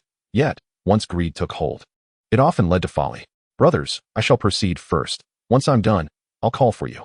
As Yun's silhouette receded into the distance, the goatee man could no longer contain himself and hastened to follow. It was only when both figures vanished completely that the rugged men reluctantly diverted their gaze. I wonder how long the boss will take. One queried. No need to guess. The boss is notorious for his gratitude at the final moment. I reckon he'll be out in less than the time it takes to burn a stick of incense, and that is even accounting for his penchant for theatrics. Goodness, what a shame. With such a stunning beauty, if he were to show gratitude, it would be sheer waste. Huh, hearing that makes my blood boil with excitement. Another chimed in. But do you think there's any danger? I can't shake this uneasy feeling. The rugged men chuckled, though apprehension crept into their expressions. Danger? What could possibly go wrong? That Yun isn't foolish. She knows the risks, yet still ventures deeper into the woods. Exactly. The boss is hardly the type to stroll leisurely. He is more likely to pin her to the ground upon entry. The rugged man shrugged, intending to dismiss his concerns, when suddenly a blood-curdling scream echoed from within the forest. The group tensed, exclaiming in alarm, and then they erupted into a frenzied dash towards the thicket. The last rugged man lagged behind, his mouth moving as if to warn them of a possible trap, but ultimately, he sighed in resignation and followed suit. Chapter 68. The trap of the 5 ghosts of Black Shah within the forest. The goatee man lay pale and crumpled on the ground. Moments ago, he had followed Yun into the thicket, unable to suppress the urge to pounce from behind, only to suddenly find himself ensnared by an unseen force, immobilizing him. Realizing he had likely fallen into a formation, he summoned a hidden skill to break free and attempted to retreat. However, as he ran, he discovered there was no path back. He had instead stumbled into a layer of illusions. After great effort, he finally escaped the illusions, only to confront a deadly array awaiting him. This lethal formation was evidently of a higher grade than the previous illusions, draining him nearly to the point of exhaustion before he could carve a path through.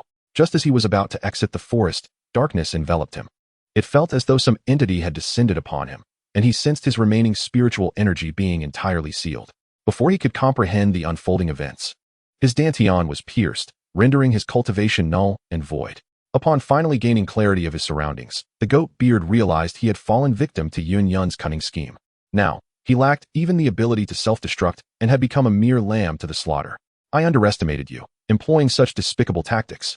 The goat beard gazed at Yun, a hint of vexation crossing his face. Yun, seldom displaying such a feminine smile, retorted, when dealing with beasts like you, does one need to concern themselves with the morality of their methods? Am I not correct, master? What, master? Are you implying that the old fool Meng Lang is also here? Upon hearing Yun's words, the goat beard's face twitched, pausing momentarily as confusion enveloped him. That shouldn't be the case. The old fool should still be at Bihua Sect, entangled with Lu Ruyan. How could he possibly be here?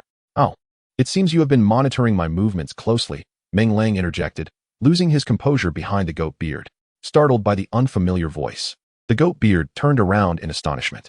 As their eyes met, realization dawned upon him. No wonder Lu Ruyan, a master of schemes, had repeatedly fallen prey to Meng Lang's ruthless tactics. Meng Lang, disinterested in further discourse, withdrew the jade-hued flying sword gifted to him and slowly crouched down. He pointed the sword towards the goat beard's groin, a radiant smile illuminating his face. Do you comprehend my intentions?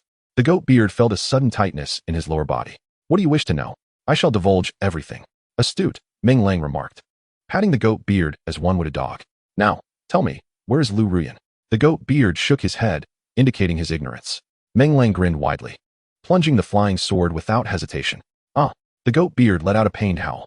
I truly do not know. Meng Lang withdrew the sword, casting an apologetic glance at the goat beard. Look at you. You should have spoken sooner. The goat beard stifled his resentment, realizing that Meng Lang did not adhere to conventional methods. His tactics were not only numerous, but also exceedingly cruel. Once ensnared by this adversary, he was utterly finished. He could only hope that the commotion had attracted the attention of a few of his brothers, alerting them to his predicament. He did not expect them to come to his rescue. Meng Lang's ease in capturing him implied he had means to deal with others. He merely wished for his brothers to escape quickly upon hearing the noise. Meng Lang was a devil, an opponent beyond his capabilities. Are you missing your brothers? Meng Lang discerned the shift in the goat beard's expression, teasingly inquiring. Ignoring the agony racking his body, the goat beard glared fiercely at Meng Lang. If you seek vengeance, direct it towards me, spare them. I didn't realize that the Black Sha Wugui had such camaraderie, Meng Lang replied with a mocking tone. However, do you think too highly of my benevolence? Those who dare to challenge me, do you believe they will escape unscathed? Meng Lang retorted without reserve. It seemed as though he intended to provoke his adversary. With a mere gesture, the surrounding formation shifted, revealing the scene not far away. The other 4 brothers of the Black Sha Wugui were currently dispersed across different areas, beleaguered by an array of diverse formations. Upon witnessing the dire state of his brothers, the man with the goatee shook his head in despair. Before Meng Lang, all strength appeared illusory. It seemed that the Black Sha Wugui might soon be erased from existence. Are you certain you have no information for me? Meng Lang waved his hand again, shrouding the surroundings, and inquired with a tone of persuasion. Is it even meaningful? The goateed man shook his head, resigned to the fate that awaited him in Meng Lang's grasp. Death is inevitable, yet the manner of dying can indeed vary, he continued. I have heard of a particularly gruesome method, where, while one is still alive, a small knife is used to slice away the flesh, amounting to a total of, if I recall correctly, 600 cuts. A sharp intake of breath escaped the goateed man, his body trembling violently. I will tell you everything, I beg you. Grant me a swift end. Now you are speaking sense, Meng Lang replied, nodding with satisfaction. In the ensuing moments, the goateed man dared not withhold any information, divulging every detail he could muster, from the number of women he had wronged to the color of his undergarments that day. While he provided a plethora of information, most of it was of little consequence. Not a single word was spoken regarding Lu Ruyan. The Black Sha Wugui had merely been ordered to capture Yun Yun and await further instructions. When the goateed man's information proved unhelpful, Meng Lang, undeterred, employed the same method on the other 4. Yet again, no valuable intelligence emerged. He then gathered the group together and handed a flying sword to Yun Yun. I leave the final step to you. Yun Yun accepted the sword, her gaze icy as she regarded the kneeling Black Sha Wugui. These individuals had previously pursued her with relentless fervor, but with Meng Lang's arrival, the tide of battle had shifted drastically. Was her master truly just a feeble cultivator at the 5th level of Qi refinement? Even a perfected foundation establishment practitioner might hesitate to claim absolute victory over their own master. Thank you, master. A tumult of emotions surged within her, and she knelt before Meng Lang, offering a sincere bow.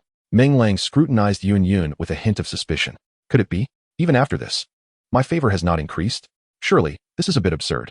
Must I resolve the issues of the Yun family to garner full favor?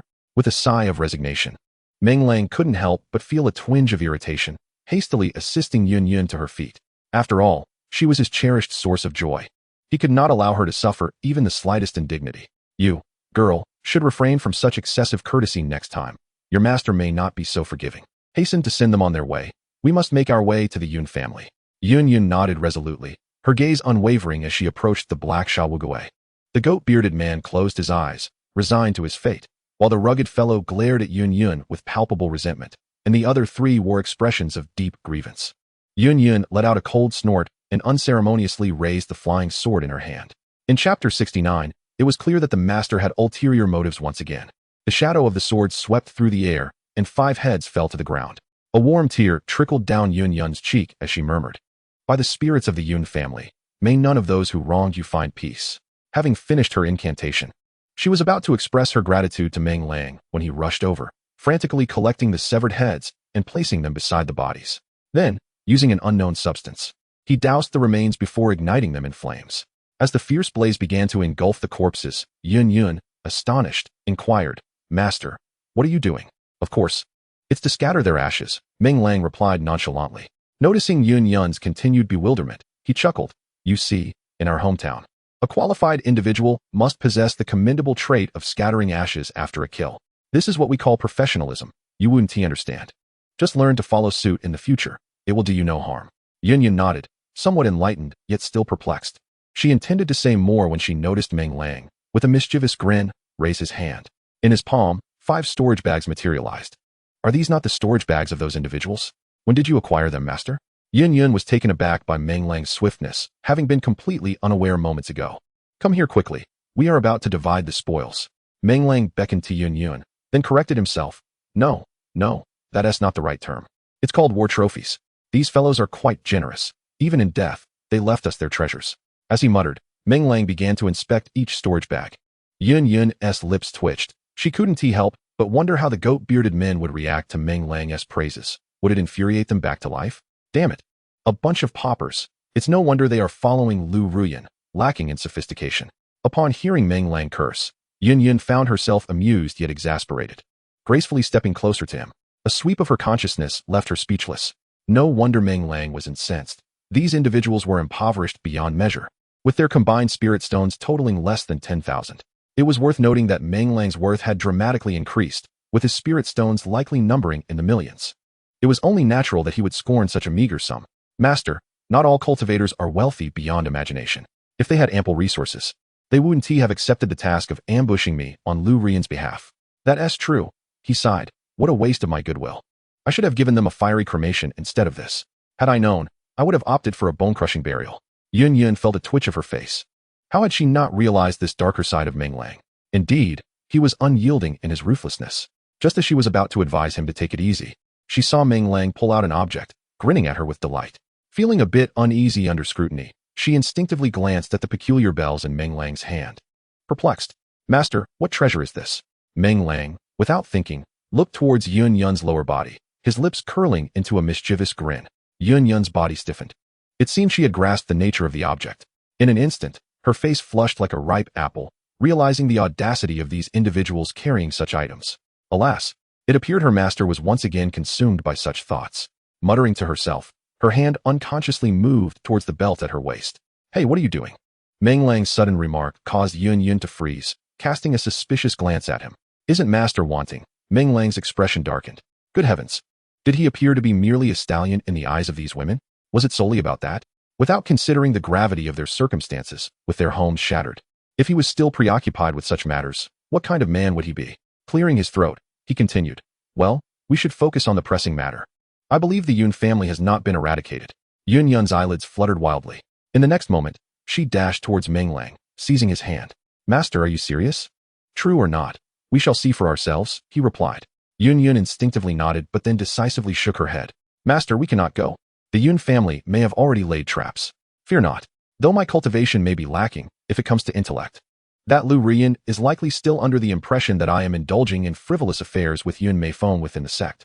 Yun's breath caught in her throat.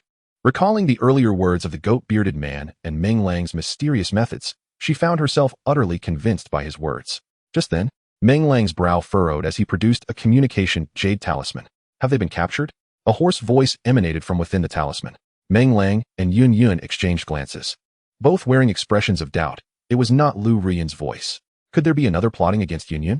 Meng Lang's pupils narrowed, quickly revealing a hint of disdain. So, you can alter your voice. You enjoy playing games, do you? Very well, I shall indulge you. Grumbling, Meng Lang leaned in, whispering into Yun's ear. Upon hearing Meng Lang's words, Yun looked at him in astonishment, stammering, Is that truly possible? Rest assured, Lu Ruyan will certainly believe it. Yun nodded. Taking a deep breath, she clutched her neck tightly, activating the communication talisman, unleashing a scream filled with anguish. Lu Ruyan, it must be you. What do you truly desire? Is it not enough that I acknowledge my mistakes? Do you really intend to wipe us out? After uttering these words, Yun cast an uncertain glance at Meng Lang. Seeing him give her a thumbs up, her anxious heart felt a little more at ease.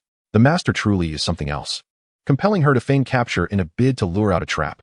Although she does not fully comprehend the essence of this baiting tactic, the mere thought of acting alongside her master fills her with excitement. After a brief waiting period with no response from the communication talisman, Yun's doubts began to surface. Could it be that she had bungled her performance? Had Lu Ruyan seen through her act? Just then, the raspy voice from the talisman pierced the silence once more, commending them on their efforts and inquiring if they had already savored the thrill. They were instructed to promptly escort the captured individual to a dilapidated temple outside Yinshan City, where assistance awaited them. Meng Lang let out a cold snort, stowing the talisman and regarding Yun. Let us proceed and see what grand catch we have lured. Yun nodded, yet remained skeptical, questioning whether it was possible that their adversaries were also setting a trap. Meng Lang, taken aback, looked at her with curiosity, noting her growing cleverness. However, he remained unconvinced that Lu Ruyan could deduce that he had already departed from the 100 Flowers Sect. Summoning the escape sky shuttle, Meng Lang stepped aboard first. Noticing Yun still in a daze, he waved her in, urging, Come on, get in. Yun shyly pointed to the shuttle. Master. There's only one seat. Where should I sit? Meng Lang chuckled, patting his thigh. Of course, right here. Master. I have reason to suspect you are intentionally trying to take advantage of me, Yun playfully retorted. Though her actions were swift as she stepped into the shuttle and unceremoniously plopped down. Oh, be gentle. Am I the one taking advantage of you? Or do you wish to feast upon a drumstick? Chapter 70. The dilapidated temple outside Yunshan City, 10 miles from Yunshan City. A solitary dilapidated temple sat atop a low hill. Its appearance suggested it had been erected by mortals within Yunshan City for the purpose of seeking blessings. Although it had long since fallen into disrepair for reasons unknown. Inside this forsaken temple, a group of black-robed cultivators vigilantly surveyed the surroundings, as if bracing for an impending threat. At last, one slender figure in black robes, growing impatient, kicked over a nearby rickety stool, producing a clattering sound that drew the attention of his companions. Why do you all gaze upon me? Why must we heed Lu Rian's directives and venture to Yunshan City to annihilate the Yun family? And what is the outcome? The Yun family remains intact, while we find ourselves in such a dire predicament. If it weren't for Lu Rian, I would still be nestled in some lovely maiden's embrace. Enough, second young master, refrain from further complaints. This is not merely the meddling of Yunshan City's lord. A mere Yun family thinks they can withstand us with their protective array. They may have been exterminated 3 days ago without our intervention, a voice of authority interjected.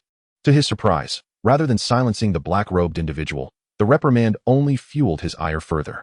I bear no grudge against the lord of Yunshan City. After all, he is a nascent soul master, while we are but fledglings in his presence. I am infuriated.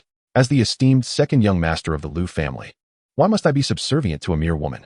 My grandfather, too, is truly short-sighted. His sole focus is on Lu Ruan. What merit does she possess? Sooner or later, she shall be married off. This assertion from the second young master is profoundly misguided. Ruoyan's extraordinary talent is unparalleled. She achieved the golden core stage at merely 100 years of age. In the span of a millennium within our Lu family, who could possibly surpass her? Moreover, being associated with the esteemed 100 Flowers Sect, she is highly regarded by the elders of the Alchemy Hall, who have accepted her as a personal disciple. Her future is boundless. Yet, what does it matter? If she neglects her cultivation and spends her days dabbling in alchemy, what prospects does she truly have? The second young master remains discontent. The elder figure patiently continues to elucidate. What if an elder from the Alchemy Hall were to assume control of the 100 Flowers Sect in the future? Wouldn't Ruoyan's status rise accordingly? With the backing of the 100 Flowers Sect, which family in Tian Nan would dare to overshadow us? Oh, upon reflection, that does sound rather promising. I've heard that disciples of the 100 Flowers Sect are as enchanting as lotus blossoms emerging from the water. If I were to leverage Lu Ruoyan's reputation to enter the sect, wouldn't those female disciples be inclined to shower me with affection and worship me? The second young master begins to comprehend. This outing clearly signifies the family head's esteem for him, an opportunity for growth. Perhaps one day he would inherit the position of the Lu family head. The middle-aged man's words abruptly cease at this juncture. Yet, the second young master feels his breath catch, his body trembling involuntarily. The mere thought of inheriting the Lu family headship ignites a fervor within him. With such power, what woman could he not have? He could easily exchange 10 partners a day without repetition. The more he envisions this, the more elated he becomes, and drool escapes the corners of his mouth. The middle-aged man subtly twitches his lips, unable to conceal the disdain in his gaze. How could such a languid and frivolous young master ever hope to compete with a prodigy like Lu Ruan? Were it not for her exceptional status, he would have eliminated her when they fled from Yunshan City. According to Lu Ruoyan's plan, their ambush on the Yun family in Yunshan City should have been flawless. However, this inept individual took a fancy to a young bride from the Yun family, inadvertently granting them the time needed to activate their protective formation. The Yun family's protective formation is not particularly formidable. Their ranks include numerous golden core offerings, and with time, breaking through should be simple. Yet, they never anticipated that the seemingly insignificant Yunshan City would harbor a nascent soul cultivator. This individual, a longtime friend of the Yun family, could hardly remain passive in the face of their plight. Fortunately, the offerings from their clan fought valiantly, sacrificing their lives to afford the others a chance to escape. Upon reporting the situation to Lu Ruoyan, she, faced with no other option, deliberately dispatched a messenger to return a token they had acquired to the 100 Flowers Sect. To ensure that their actions would not encounter further complications, even the elder in command at the rear must personally partake in the endeavor. Upon contemplating the venerable elder, who, despite having forcibly condensed a false infant through the consumption of medicinal pills, is indeed a genuine master of the Yuanying realm. Even if he cannot contend with the city lord, it is certainly feasible to delay him. Lu Butler, When are the Black Sha 5 ghosts expected to arrive? Wasn't it mentioned that a woman would be delivered? How much time has elapsed without her arrival? Lu Ruyan, for all the spirit stones spent, why did she not seek formidable allies? The second young master, immersed in thoughts of becoming the future head of the family, spoke with a tone imbued with a hint of intriguing arrogance. The middle-aged figure, the housekeeper of the Lu family and the overseer of this operation, bitterly smiled upon hearing the second young master's words. Does Lu Ruyan truly not wish for competent assistance? The previous elder Wang met a tragic end, and the Black Sha gang has yet to specify the resources required from the Lu family as compensation, even if Lu Ruyan were willing to pay a high price. The willingness of others to accept such terms is not guaranteed. The Black Sha 5 ghosts, after all, had only begrudgingly agreed to assist due to past obligations owed to the Lu family. The second young master, blissfully ignorant, merely uttered disparaging remarks from the sidelines. Fear not. Young master, what is meant to arrive will inevitably come. Moreover, is the family head not also en route? What? My grandfather is coming as well? Does this mean the Lu family will be left without a guardian? If ill-intentioned individuals were to strike at the Lu family, who would stand in defense? Upon hearing that his grandfather would personally attend, the second young master grew increasingly discontent. His grandfather had not ventured out in centuries, and now, for Lu Ruyan, he would abandon their stronghold. Such an affront to reason. The butler, perceiving the inner thoughts of the second young master, chose to disregard him, silently wishing that the young man would not act out of impulsiveness. Once this matter is resolved, he would advise Lu Ruyan to devise a means to eliminate the threat. Otherwise, the Lu family would inevitably face ruin at the hands of such an adversary. In a void outside the dilapidated temple, Yun Yun and Meng Lang attentively eavesdropped on the discussions within. Meng Lang felt little concern. During his time as a rogue cultivator, he had grown accustomed to the treachery and violence prevalent in the Tiannan realm. Conversely, Yun Yun was utterly incredulous, merely due to her proximity to Meng Lang. Lu Ruyan sought to annihilate her entire family. Such audacity was truly alarming. This time, the city lord of Yunshan had intervened on their behalf. What would happen next? In an instant, Yun Yun felt a deep-seated hatred for Lu Ruyan and the Lu family. Was there an impulse to commit murder arising within her? Meng Lang, observing the shift in Yun Yun's demeanor, could not help but tease her. Had he not felt similarly upon embarking on the path of immortality? Yet, to commit murder, one must first possess formidable strength. Otherwise, one risks being slain in return. This was the fundamental reason for his cautious progression at each step. Master, their numbers appear somewhat excessive. I have observed that aside from the second young master, who is a Qi refining 8th level cultivator, the rest possess foundational cultivation or higher. It seems we may not be their match. The opening of Yun Yun's mouth once again pulled Meng Lang back to reality. He cast another glance at the dilapidated temple, firmly declaring, fighting relies not only on strength, but also on intellect. Chapter 71. If you move again, I shall have to cry out. Yun Yun's body quivered slightly, provoking a spasm from Meng Lang. Forgive me, master, I forgot myself. In a flurry, Yun Yun attempted to shift her body, only to be seized by Meng Lang. Goodness, I implore you, do not move about. He pleaded. If you stir again, I may have to shout. If we are exposed, you shall bear half the blame. Yun Yun's throat felt dry. She cautiously grasped Meng Lang's hand. Master, I shall remain still. Quickly, tell me how we should deal with these rascals. Meng Lang sported a cunning smile. Of course, we shall employ the methods you excel at, my master. As Yun Yun truly dared not move further, Meng Lang wrapped an arm around her waist, leaning in to whisper into her ear. Though uncomfortable, Yun Yun feared missing any crucial information, enduring the disquiet in her body without a sound. Upon hearing Meng Lang's words, her eyes widened in astonishment, her mouth nearly capable of holding a duck egg. What? Do you think it won't work? Meng Lang inquired, puzzled by Yun Yun's surprise. My plan is flawless. It should surely sway you. After a moment's reflection, Yun Yun returned to her senses, gazing at Meng Lang with scrutinizing eyes. Master, are you truly from this world? Meng Lang felt an inexplicable rush of alarm. Had he inadvertently revealed his identity? Such a thought seemed absurd, and his expression darkened. Well, this girl possesses quite the vivid imagination. If you persist in this line of questioning, I shall find it difficult to navigate. He extended a hand and lightly flicked her forehead, feigning annoyance. My foolish junior sister. If I am not from this world, how could I have come from another realm? What are you thinking? Yun Yun stuck out her tongue, placing a hand on her chest. Forgive me, master. Your thoughts are simply too transcendent. I have never encountered such notions in this world. I was wrong. Please do not be angry with me. Just give me a kiss, and I shall forgive you, Meng Lang playfully suggested. Without hesitation, Yun Yun leaned in to plant a kiss on his lips, but Meng Lang deliberately raised his chin, aligning her mouth with his. A resounding smack echoed as Yun Yun planted a firm kiss on him. Oh dear, master, you are quite wicked, she exclaimed. blushing and lowering her gaze upon realizing her misalignment. Meng Lang, however, appeared to relish the moment.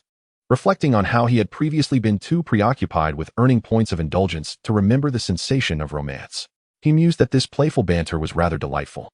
Suddenly, the half-door of the crumbling temple was forcefully kicked open from within, crashing to the ground with a resounding thud. The second young master of the Liu family stepped out, lazily stretching his limbs as he surveyed his surroundings. What danger could there possibly be?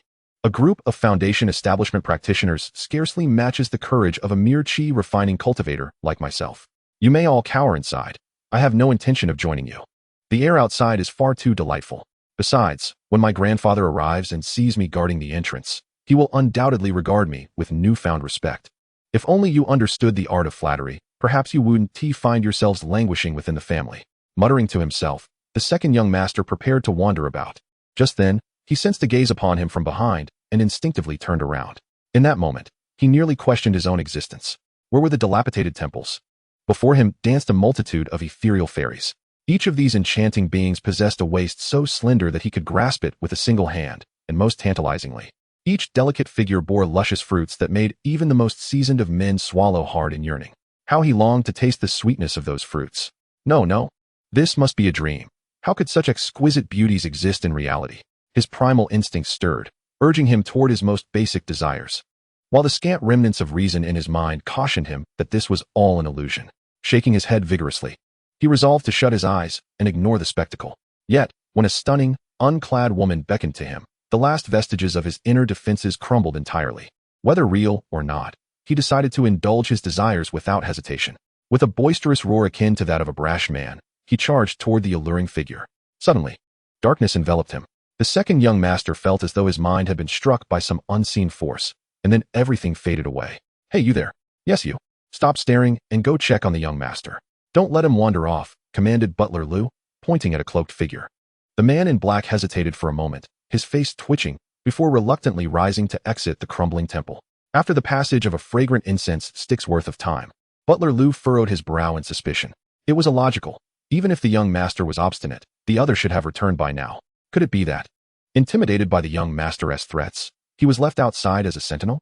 Muttering to himself, Butler Liu pointed at another individual. You go and inform the young master outside that the wind has blown long enough, and he should return swiftly, lest the lord of Yunshan's city discovers their mischief. The cloaked man stood and departed, only to vanish without a trace. As time passed with no sign of return, Butler Liu grew increasingly anxious. If he remained oblivious to the brewing trouble, he would no longer deserve the title of steward of the Liu family. Bowing his fist at the entrance, Butler Liu declared with conviction, I wonder which gallant hero has chosen to confront us? Receiving no reply, he remained undeterred and spoke again, more sternly. We are the Liu family of Tiannan City, and we believe we have not wronged you. Your underhanded assault seems rather lacking in chivalry, does it not? As soon as he finished speaking, the sky suddenly tore open, and the lifeless body of a figure in black robes plummeted to the ground with a heavy thud. At a glance, it was the very first black-robed individual he had dispatched. Liu, the steward, felt a jolt of unease ripple through him. The ability to effortlessly assassinate a cultivator at the third level of foundation establishment without his awareness indicated that the hidden assailant was no ordinary foe. He likely possessed the strength of a golden core cultivator. You, go and turn the body over, Liu commanded another figure cloaked in black. Perplexed as to why the opponent had discarded a corpse, the black-robed individual turned pale but gritted his teeth and approached to flip the body. There was nothing unusual at first, and just as Liu was about to exhale in relief, he heard a faint yet ominous humming in the air. Not good. Quickly move away from that corpse. Before he could finish his warning, the body on the ground began to swell rapidly, and then with a resounding explosion, it burst apart like an overinflated balloon. Chapter 72. Could this master be a demonic cultivator? This was the explosive force emanating from a third-level foundation establishment cultivator. The power was nearly equivalent to a full-force strike from a golden core practitioner, instantly leveling the entire small temple to the ground. After a considerable pause, the tumult of the explosion finally subsided. Liu discarded the corpse that had shielded him, scanning the surroundings with a look of lingering dread. The members of the Liu family he had brought along were all affected, missing limbs and lying on the ground, groaning in pain.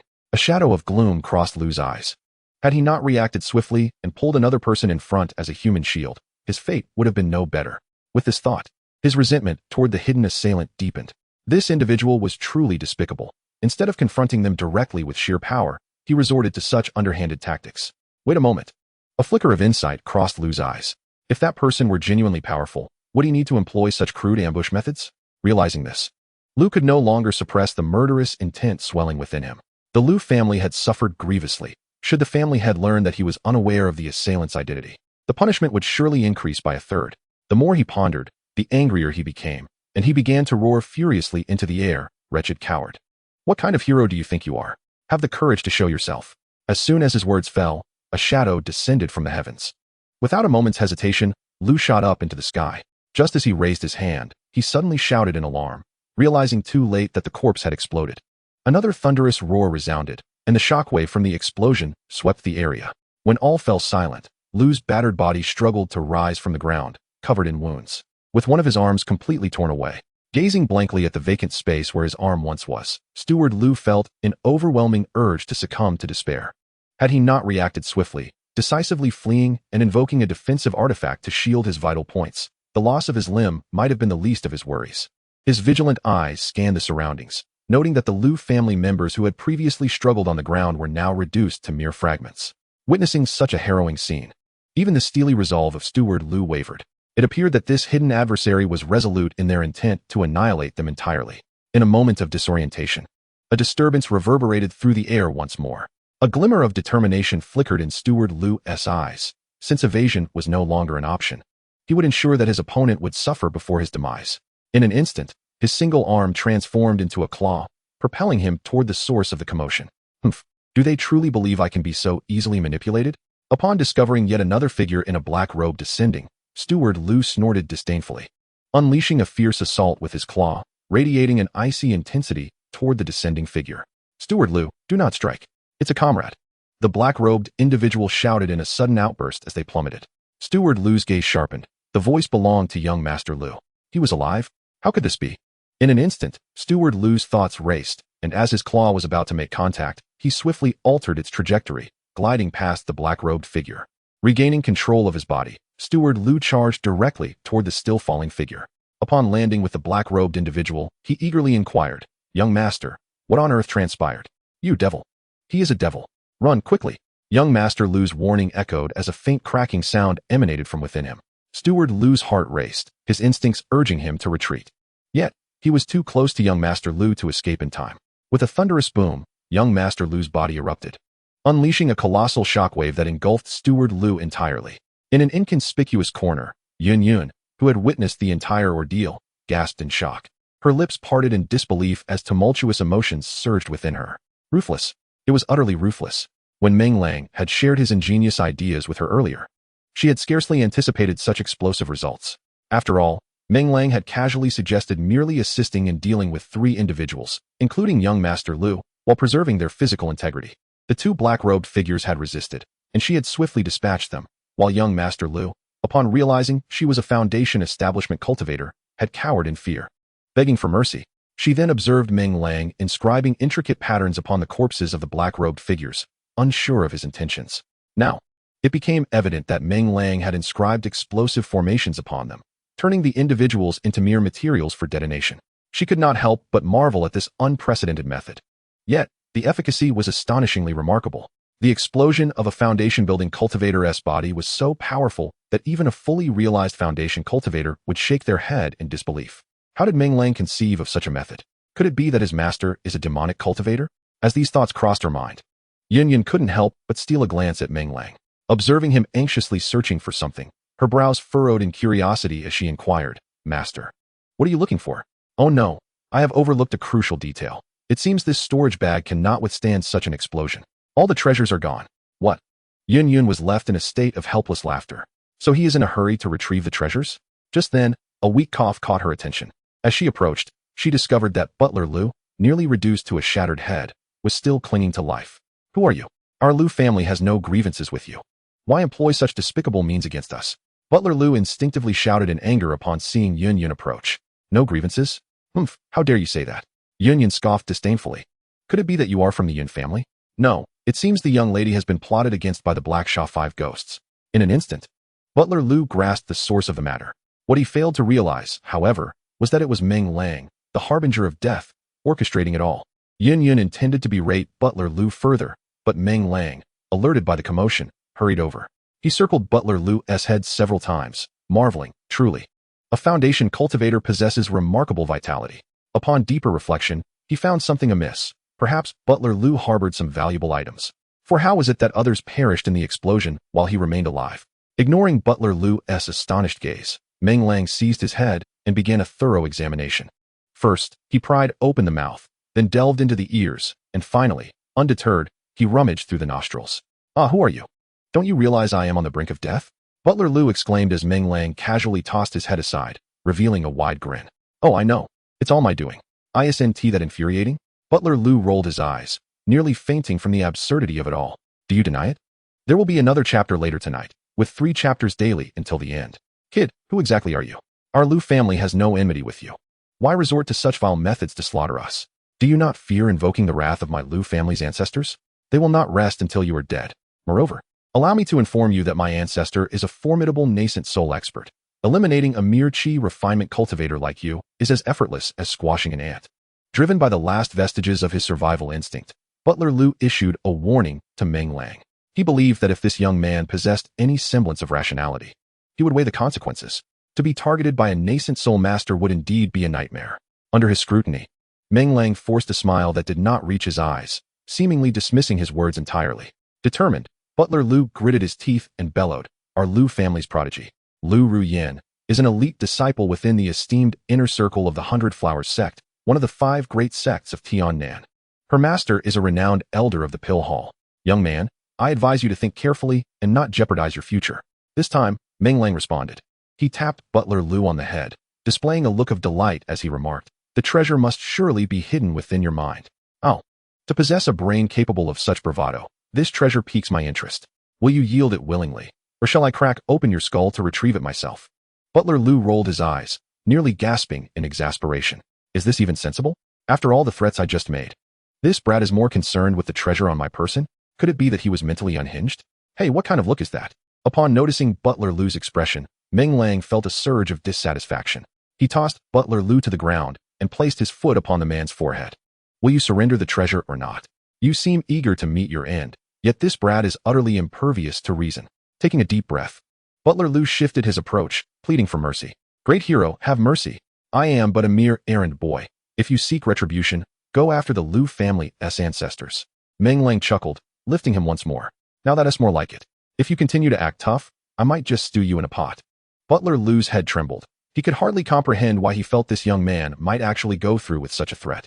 Forcing a smile that was more grotesque than a cry, Butler Lu once again begged, "My dear grandfather, why must you stoop to the level of your grandson?" Meng Lang snorted coldly. "Speak.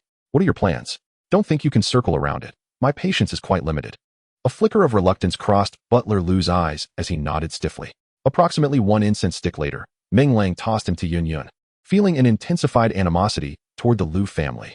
According to Butler Lu, Lu Ruyan's plan was indeed meticulous.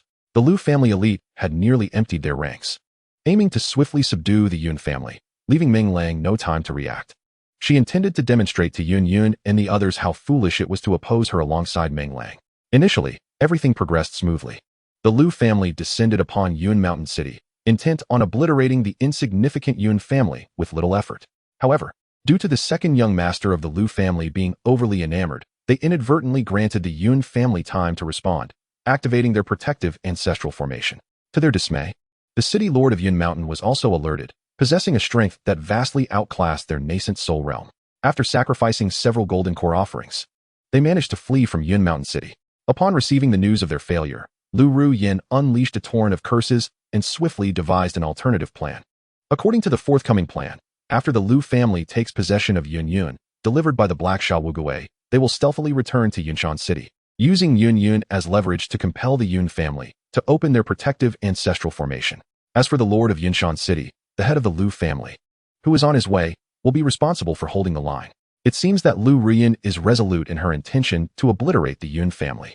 Upon grasping Lu Ruyan's strategy, Meng Lang let out a sigh. With the knowledge that her family still exists, Yun Yun's spirits soared, and her gaze toward Meng Lang was imbued with a hint of blind adoration. Were it not for the presence of her master, the Yun family would likely face annihilation. "Master, what shall we do next? This Lu Ruyan hasn't even left her sect. We may be unable to contend with her." "Hasn't left her sect? Huh. If she remains inside, We shall compel her to come forth. Compel her to come forth? How do we achieve that? Yun Yun felt her mind clouding. Meng Lang spoke so lightly, yet this Lu Rian was notorious for her cunning. Would she easily step out of the sect? You. Meng Lang, with a hint of a smile, tapped Yun Yun's jade forehead. She can employ unscrupulous methods to force you out of the sect. Why should we not reciprocate in kind? Yun Yun awkwardly touched the spot where Meng Lang had tapped. But the Lu family had a nascent soul expert in command. How could the two of them pose a threat to them? The mountaineer has his own clever schemes. Meng Lang did not provide a direct answer, but instead wore an expression of inscrutable profundity, which irked Yun Yun, who thought her master was being overly enigmatic. At that moment, the steward Lu, held by Yun Yun, suddenly erupted into maniacal laughter, exclaiming, "Ha ha ha! A foundation establishment and a chi refining practitioner dare to covet the Lu family?" Slap. Before Lu's words could finish, a resounding slap landed on his face. Yun Yun, with an expression of fury, retracted her hand and glared at Lu, saying, "How dare you mock my master? Are you tired of living? Hey, Yun Yun, how can you treat Steward Lu this way? He has provided us with a wealth of crucial information. I believe we should treat him with a bit more kindness." As soon as Meng Lang spoke, Lu's eyes gleamed with arrogance. However, when Meng Lang swiftly produced a black pot without a word, Lu nearly lost his wits in fright. Good heavens, this lad truly intends to stew me. Cough, cough. Do not be angry, do not be angry. I spoke without thinking. Besides, my head is all soft cartilage. I wouldn't taste good if stewed. How coincidental. I rather enjoy gnawing on soft cartilage. Anything too hard bothers my teeth. Lu's face darkened. He truly believed they wished for his demise. If you continue this way, I shall have to resort to my ultimate technique. Grandfather, please calm your anger. Your grandson has a gift to present to you. Meng Lang's movement froze momentarily, glancing at Lu, thinking, here it comes. Gazing vacantly at Lu's head, Meng Lang's smile threatened to stretch beyond reason. Lu gritted his teeth and spat forward. A black storage ring flew from his mouth, clattering as it hit the ground. Meng Lang's expression darkened. Well, it seems deeply concealed. He had flipped through it several times without uncovering anything. Disdainfully, he picked up the storage ring and, after receiving a handkerchief from Yun Yun, wiped it clean. Meng Lang cast a sweeping glance at the storage ring, and in an instant, his eyes sparkled with golden light.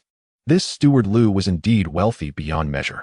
Not to mention that while most cultivators utilize storage bags, steward Lu opted for the more sophisticated storage ring. Within this ring were an abundance of spirit stones, numbering over 1 million. This did not even account for the various magical artifacts contained within. Amongst the multitude of artifacts, Meng Lang even discovered several spiritual implements. With a mere thought, a cerulean sword was summoned forth.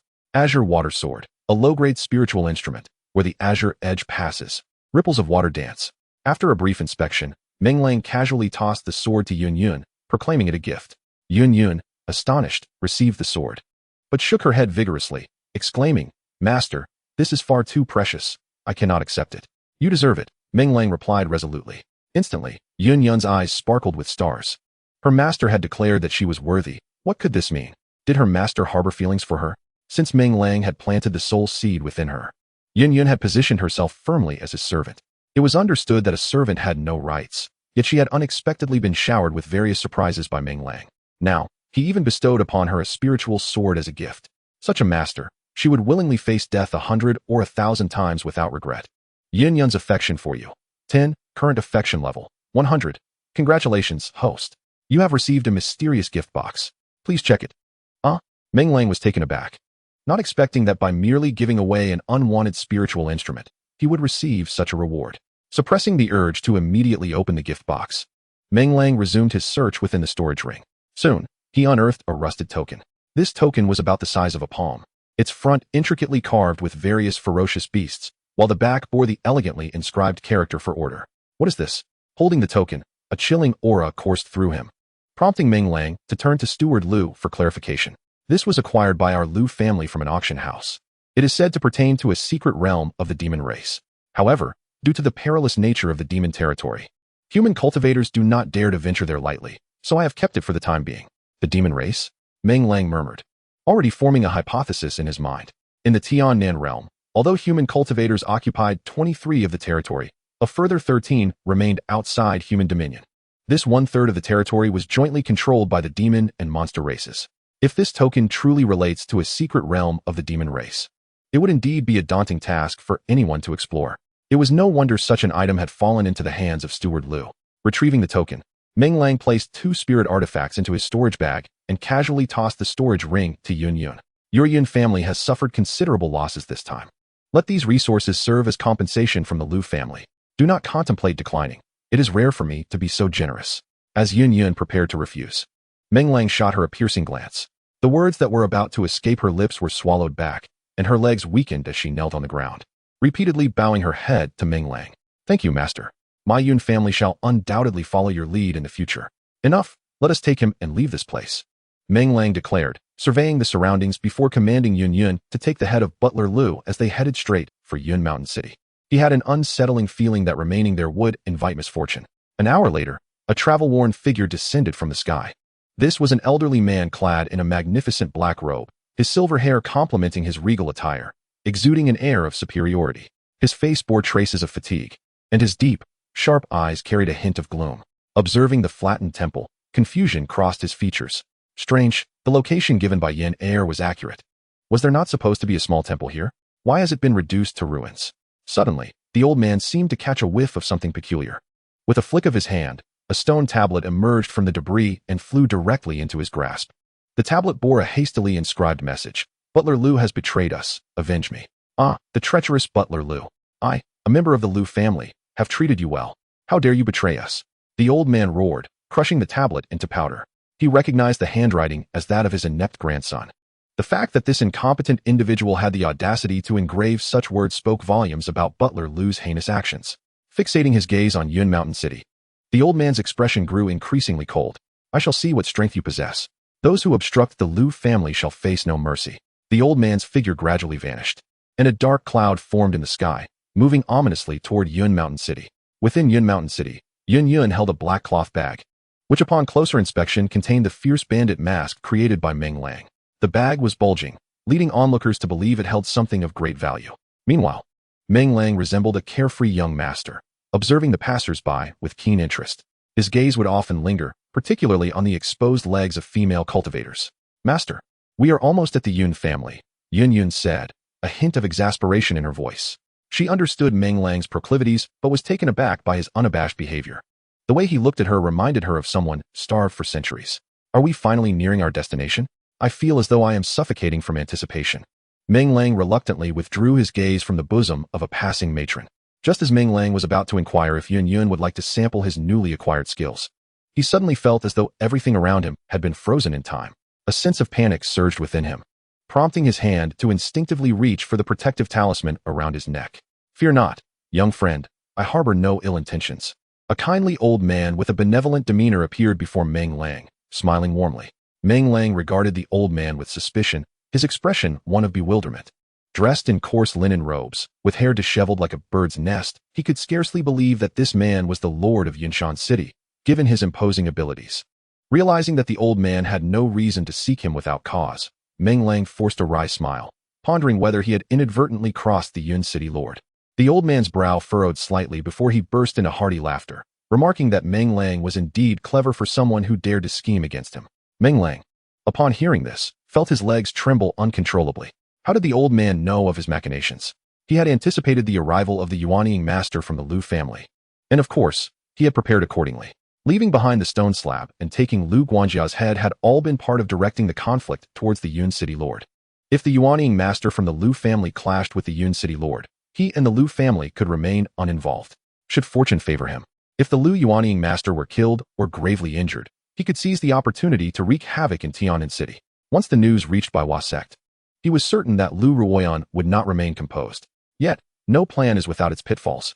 Taking a deep breath, Meng Lang managed to muster a smile, replying, Lord of Yun City, you jest. I merely borrowed a smidgen of your esteemed reputation. It hardly constitutes scheming. You are quite candid, young man, the old man replied. Assisting you is not out of the question, but you must agree to help me with a certain task. At these words, Meng Lang felt a wave of despair wash over him, realizing that this old man sought something from him. The fact that a Yuanying master would go to such lengths and employ extraordinary means in broad daylight indicated that the matter at hand was anything but trivial. Pray tell, Lord of Yun City, Meng Lang responded cautiously, not immediately acquiescing. To agree without certainty of success would be folly. A glimmer of approval flickered in the old man's eyes as he slightly parted his bearded lips, transmitting a message directly into Meng Lang's ear. After absorbing the content of this transmission, Meng Lang's pupils widened in astonishment. Just as he was about to firmly refuse, A dark cloud began to envelop Yinshan City. The old man glanced upward at the sky before turning his gaze back to Meng Lang, a smile still gracing his face. It seems the one you intend to confront has arrived. What say you? If you agree to my terms, I shall assist you in fending off this adversary. With a cheerful demeanor, the old man raised an eyebrow, adding, should you decline, I fear I may have to escort you out to quell the wrath of the approaching foe, for the sake of the innocent people of Yinshan City. Cough, cough, please. Lord of Yin City, if you send me out, I would surely meet my demise. Meng Lang was acutely aware that even if he ventured out, the Liu family's nascent soul expert would only cause him minor inconveniences. With his protective talismans and the ability to teleport vast distances, escaping was certainly within his capabilities. Given the availability of a reliable ally, why should he foolishly reveal his trump cards? Gritting his teeth, Meng Lang decisively declared, very well, I accept your terms. The youth's straightforwardness was refreshing. Once the Yun family matters were resolved, he would await at the city lord's residence. With that, the old man uttered a final remark and vanished into thin air. Meng Lang gazed vacantly at the sky, uncertain if it was merely his imagination. But the ominous clouds looming overhead seemed to freeze in place. Master, what just transpired? Yun queried, her eyes reflecting a hint of bewilderment. Meng Lang waved his hand dismissively. It was better for Yun to remain unaware of his dealings with the city lord. As they returned to the Yun family's domain, Meng Lang immediately noticed a vast formation enveloping the buildings. The Yun family members within appeared tense and armed, vigilant against potential threats. Outside the formation, onlookers pointed and whispered, eager for the unfolding drama. Upon confirming that the Yun family was indeed safe, Yun's heart brimmed with joy. She pushed through the crowd and rushed forward. Yun, you shouldn't be here. Quickly leave this place. A middle-aged matron within the formation spotted Yun and tears streamed down her cheeks. Other members of the Yun family also urged her to depart. Sensing the warmth of her family's concern, Yun defiantly tossed the bandit leader's hood onto the ground. There's no need for worry. The assailants from the Liu family of Tiannan City have all been eradicated by my master's disciple. This is the head of a minor leader. If you don't believe me, feel free to verify. What? All eliminated by your disciple? The members of the Yun family gasped in disbelief, struggling to comprehend the revelation. They were acutely aware of how formidable those assailants had been. Had it not been for the city lord's timely intervention, the Yun family might have faced annihilation. Yet, as the head of the family, Yun's words commanded their trust. In an instant, countless eyes turned to Meng Lang. Upon realizing he was merely a fifth-layer qi refining cultivator, many from the Yun family exchanged amused glances, shaking their heads.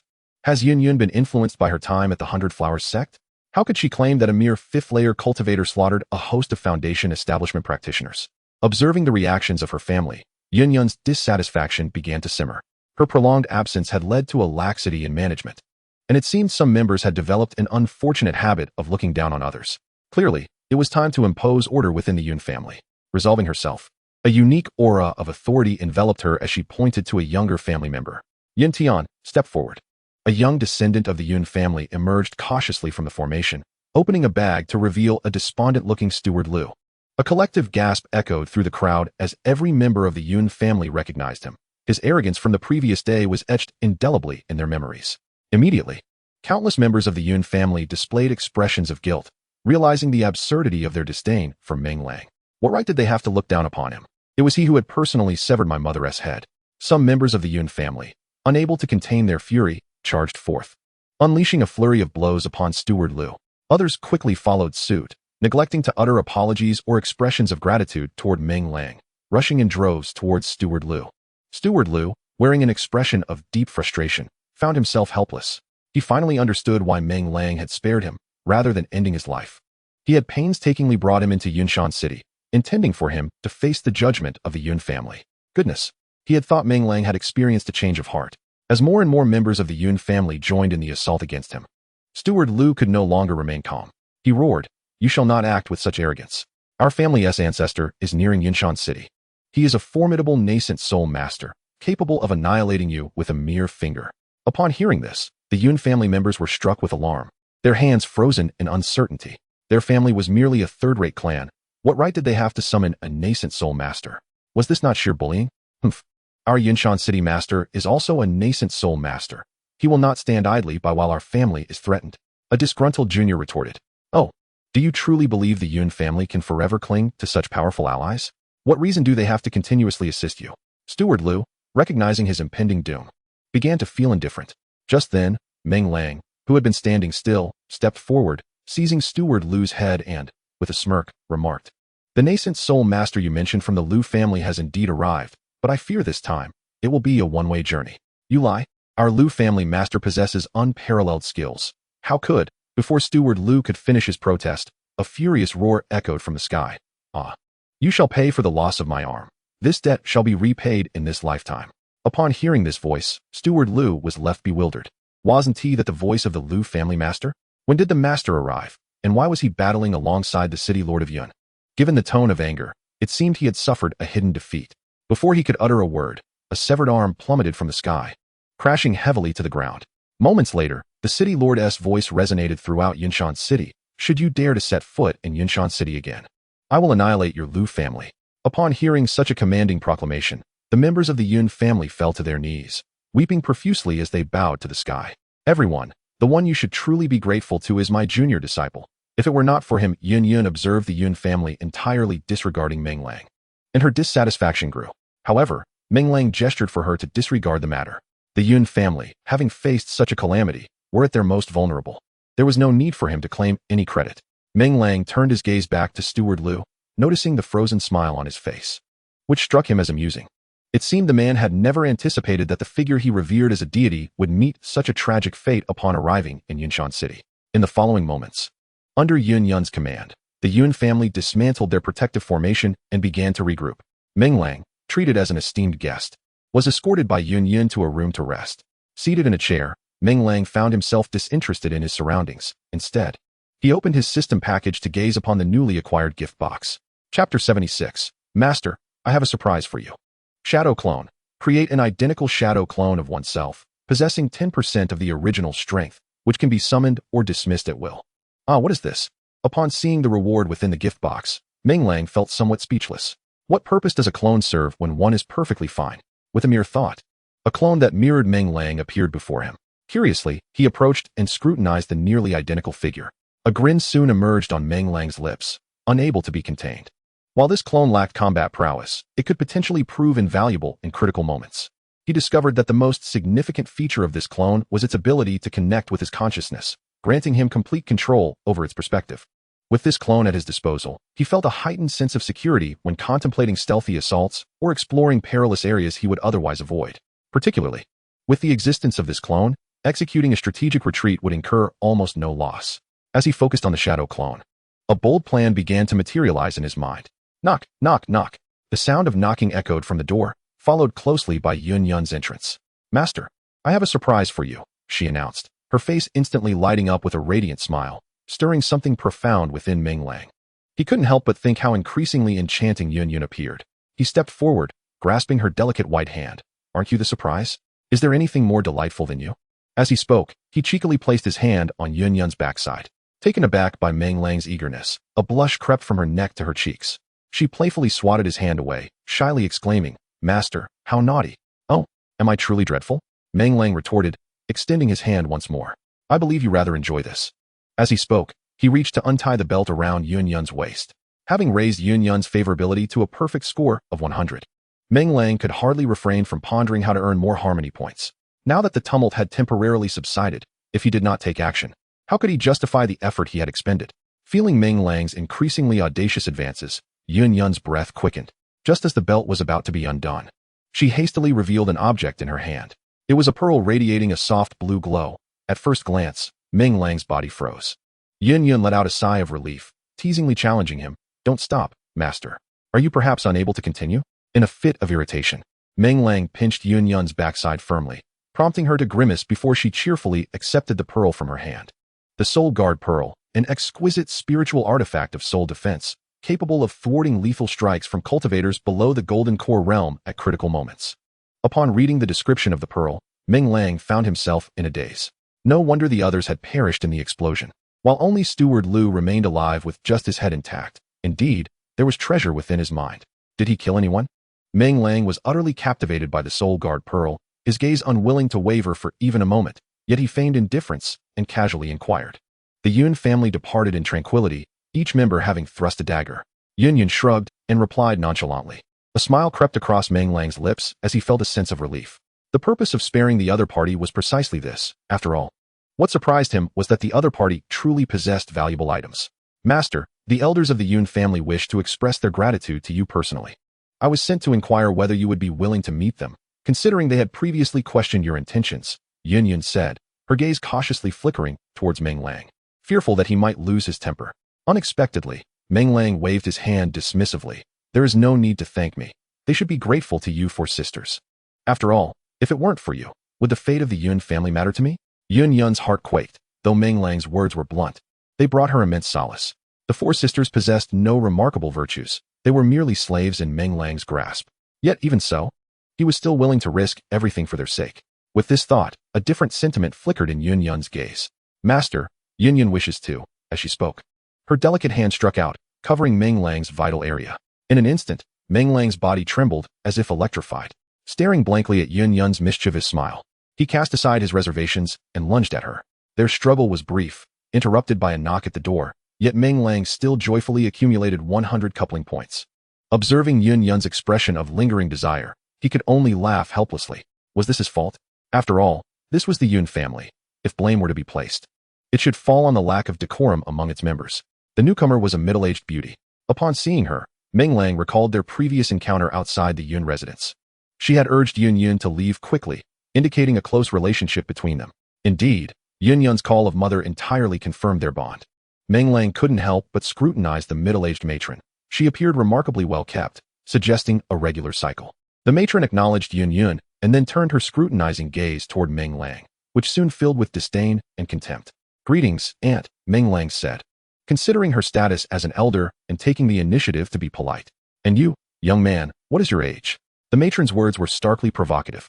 Even as Meng Lang referred to himself as a junior, she had begun their interaction by belittling him with such terminology. In an instant, a surge of uncontrollable fury welled up within Meng Lang.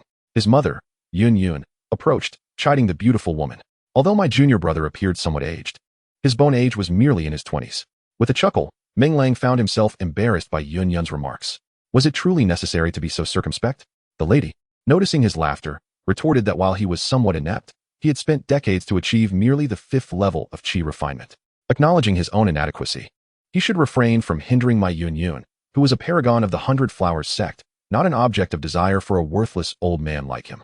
The beautiful woman spoke without a shred of consideration, causing Meng Lang to lose all fondness for her. Casually, he plopped down onto a chair and addressed Yun. Yun, you step outside. I wish to converse privately with your mother. Junior brother. My mother is merely speaking out of anger. Please do not take it to heart, Yun implored, fearing that the rift between them would deepen. Yunair, go outside. I am curious to see what this old fool has to say that could possibly convince me. Although Yun's mother intended to say more, Meng Lang cast her a reassuring glance. With a resigned sigh, Yun stuck out her tongue and exited, her demeanor deflated. Upon hearing the door close, Meng Lang casually tossed out a few array plates, instantly isolating the entire room. The beautiful woman's eyelids twitched violently, sensing impending misfortune, and she hastily retreated a few steps, demanding, what do you intend to do? Let me remind you, this is the Yun family. If you act recklessly, before she could finish, Meng Lang slammed a beauty elixir onto the table, a perfect-grade potion capable of rejuvenating one by 10 years. Without pausing, he placed another perfect-grade heartwarming pill beside it, which was also produced by my own hand for the Yun family. If this were insufficient, he then laid out perfect-grade spirit-gathering and bruise-healing pills. The beautiful woman's mouth formed an O shape. After a prolonged silence, she managed a strained smile. Realizing that the pills brought back by Yun were indeed crafted by him. I had mistakenly opposed the benefactor of the Yun family. I beg your pardon. And what if I choose not to pardon you? Meng Lang inched closer to the beautiful woman. I shall kneel and apologize. It is my fault for being blind and speaking thoughtlessly. Please, do not hold it against me. Just as she was about to kneel, Meng Lang seized her, stating, if apologies were effective, what need is there for decorum? Spend a night with me, and let this matter be forgotten. The beautiful woman froze, severely doubting her hearing. Looking up at Meng Lang, she found his gaze fixed unwaveringly upon her bosom, a flush of crimson spreading across her face. She is the mother of Yun, a figure revered throughout the entire Yun family. No one would dare to utter a disrespectful word to her. Even the slightest inappropriate thought would likely lead to severe repercussions. Yet here stands this individual, brazenly suggesting that she accompany him to bed. She is left with grave suspicions that he is deliberately attempting to humiliate her. Just as she is about to firmly refuse, Meng Lang's tone turns icy. I know you look down on me, and coincidentally, I harbor no regard for you either. My request for your company is merely a lesson for you to understand that certain words carry consequences. Should you decline, the Yun family can't forget about acquiring even a single medicinal pill from me, including those for Yun Yun and her companions. However, if you agree, the Yun family's supply of pills remains intact, and all those on the table shall belong to you. What? All belong to me? The beautiful woman can scarcely believe her ears. She gazes dazedly at the pills on the table. As Yun Yun's mother, how could she not recognize their worth? Even though Yun Yun consistently downplays the value of these pills, she knows that they hold immense significance in any family. The thought of acquiring such treasures for a mere night's rest begins to shake her resolute spirit. With a gulp, she forces her gaze away from the pills. Yet, when she looks back at Meng Lang, she realizes that this person she once dismissed as an old fool has deftly secured control over the entire Yun family. Closing her eyes, she reluctantly nods. All right, I accept your terms. I hope you will uphold your promise. Having spoken, her hand trembles as it reaches for her waist. Just as she is about to loosen her belt, Meng Lang raises a hand and calls for a halt. A flicker of hope ignites within her. Momentarily believing that Meng Lang has had a change of heart and intends to spare her. Yet his subsequent words utterly trample her dignity. I find you somewhat aged. Asking you to sleep with me seems a bit unfair. You should take a beauty pill first. It would be more pleasing to my eyes. How piercingly hurtful. Moments ago, she despised his age, and now his words have struck her deeply. She contemplates turning away, unable to endure such humiliation. But the yearning within her compels her gaze back to the beauty pill. I must see if this beauty pill is truly as miraculous as Yun Yun described. Resolutely, she strides forward and seizes the beauty pill, swallowing it without hesitation. A wave of heat surges through her body, as if countless ants were scurrying within her. An involuntary, pleasurable sigh escapes her lips. Meng Lang stumbles slightly, as if, in that moment, he comprehended the essence of a character from the Three Kingdoms. How could this girl compare with a mature woman? Indeed, the beautiful woman, having consumed the beauty pill, appears to have shed over a decade in mere moments. With her excellent maintenance, she now resembles Yun Yun as if they were sisters. If only Yun Yun were here. Meng Lang silently pondered as he handed a bronze mirror directly to the beautiful woman. Upon seeing her reflection, the woman's pupils widened in shock, and she let out a cry as if she had seen a ghost. Is this truly me? She exclaimed, tears streaming down her cheeks. When her gaze returned to Meng Lang, any resentment she had vanished, replaced by a glimmer of hope. I am Meng Lang, a disciple of the outer sect of the 100 Flowers Sect, and I have met Lord Yun. In the evening, Meng Lang arrived at the Lord's mansion by invitation. He bowed respectfully to Lord Yun, seated high above, feeling somewhat unsteady on his feet. Today has indeed been a trial. I nearly strained my back while clearing the land. Young Meng, you appear rather unwell. Would it be better to assist me another day? Lord Yun, perceptive as ever, immediately recognized that Meng Lang was depleted of his essence, revealing a knowing expression. Cough, cough. It is of no consequence. I can withstand the task of refining pills for Lord Yun, Meng Lang asserted, straightening his posture to appear more composed. Assisting Lord Yun with alchemy was the very condition that had led to the latter's willingness to extend his aid. He surmised that Lord Yun had perhaps heard whispers of the existence of a perfect grade elixir from someone within the Yun family, thus prompting his keen interest in their affairs. It seemed that Lord Yun's willingness to assist the Yun family was tinged with ulterior motives, unbeknownst to the Yun family, who believed they were merely beneficiaries of ancestral favor. Meng Lang was indifferent to his own safety as long as Lord Yun sought his aid. Lord Yun scrutinized Meng Lang before gesturing for several attendants to bring in a girl. In an instant, they entered the reception hall bearing a girl who appeared almost entirely paralyzed. Her skin was fair and taut, her bosom full and prominent, and the deep valleys of her collarbone accentuated her pale visage, with her eyes closed, rendering her akin to a slumbering fairy. Meng Lang's heart swelled with indignation at the sight. He could hardly bear to witness such delicate beauty being mistreated, especially one of such quality. It was a sheer waste. Young Meng, this is my granddaughter, Song Xiaoxiao. 3 years ago, she fell victim to treachery during an outing, and despite my utmost efforts, I can only barely sustain her life. I have heard of an elixir known as the revitalization pill, which could restore any cultivator below the foundation establishment stage, provided they still possess a breath of life. Alas, despite my efforts to procure the formula for the revitalization pill, I have yet to find anyone capable of crafting it. Unable to contain himself, Meng Lang interjected, May I inquire, Lord Yun, is the formula of high rank? Lord Yun shook his head. It is merely a first-grade formula. Then it seems there may be imperfections in the formula? The Lord of Cloud City brightened at the revelation, instinctively nodding. Meng Xiaoyu, I shall not conceal the truth from you. This alchemical formula is significantly incomplete, which is the fundamental reason no alchemist has been able to refine it. Even our renowned 7th-grade alchemist, the esteemed Yin Kezi, is powerless in this matter. Should you succeed in assisting me, I, Song Jishan, will owe you a favor. The Lord speaks too highly, Meng replied. Assisting in the refinement of the elixir was already an agreement I made. Oh, it appears you are quite confident. Which indeed gives this old man a glimmer of hope. Meng Lang did not hesitate. With the Hehuan pill in his possession, no formula was beyond his repair. Just as he prepared to showcase his prowess, a hearty laugh echoed from outside the reception hall.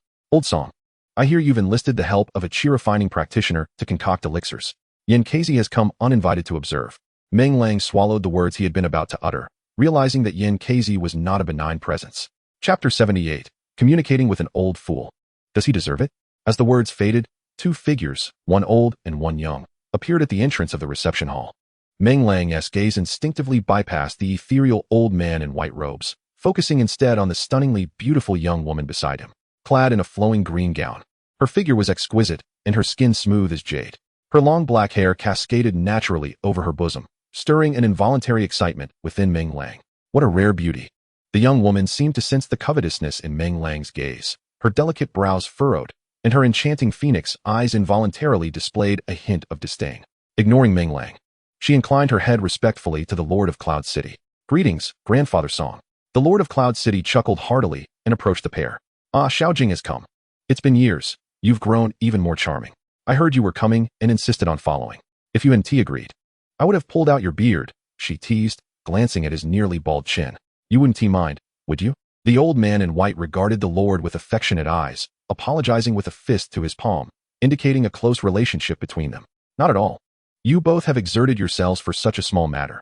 To say otherwise would be to belittle me, the Lord of Cloud City responded, engaging in casual conversation. Suddenly, as if recalling Meng Lang's presence, he slapped his forehead. How forgetful of me. Come, my old friend, allow me to introduce this young companion. The Lord of Cloud City led Yin Kezi to Meng Lang, clapping him on the shoulder with a smile. Meng Lang hails from the 100 Flower Sect, possessing exceptional talent in alchemy. You should engage more with this young friend. Perhaps you might further your understanding of the art of alchemy. No sooner had the Lord finished speaking than the young woman scoffed derisively. Isn't the 100 Flower Sect a place for female cultivators? How could there possibly be a male practitioner? Grandfather Song must have been deceived. Moreover, she continued, my grandfather is a 7th grade alchemist. How could he stoop to converse with an old fool at the 5th level of chi refinement? Does he even deserve it? An oppressive silence descended upon the gathering. Meng Lang's lips twitched imperceptibly. The girl's tongue is indeed sharp. She merely cast a few glances at him, yet she seemed so intent on targeting him. Does she look down upon him? He would rather not engage in conversation with an elder. Feeling displeased, Meng Lang activated the panel to examine the young lady. Name, Situ Jing. Gender, female. Age, 18, 100. Strength, 9th level of chi refinement. Root, wood spirit root, heavenly grade. Affinity, 20. Upon reviewing her profile, Meng Lang was struck with clarity. No wonder she was so arrogant, gazing down upon others. She was indeed exceptional, having reached the 9th level of chi refinement at merely 18.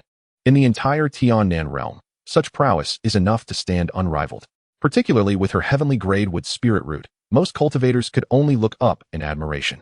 Seeing her affinity towards him at a mere 20, Meng Lang couldn't help but feel a sense of indignation, just because he glanced at her once at the entrance. She had developed an aversion towards him? Ahem, dear friend, please do not take offense. My granddaughter is rather outspoken.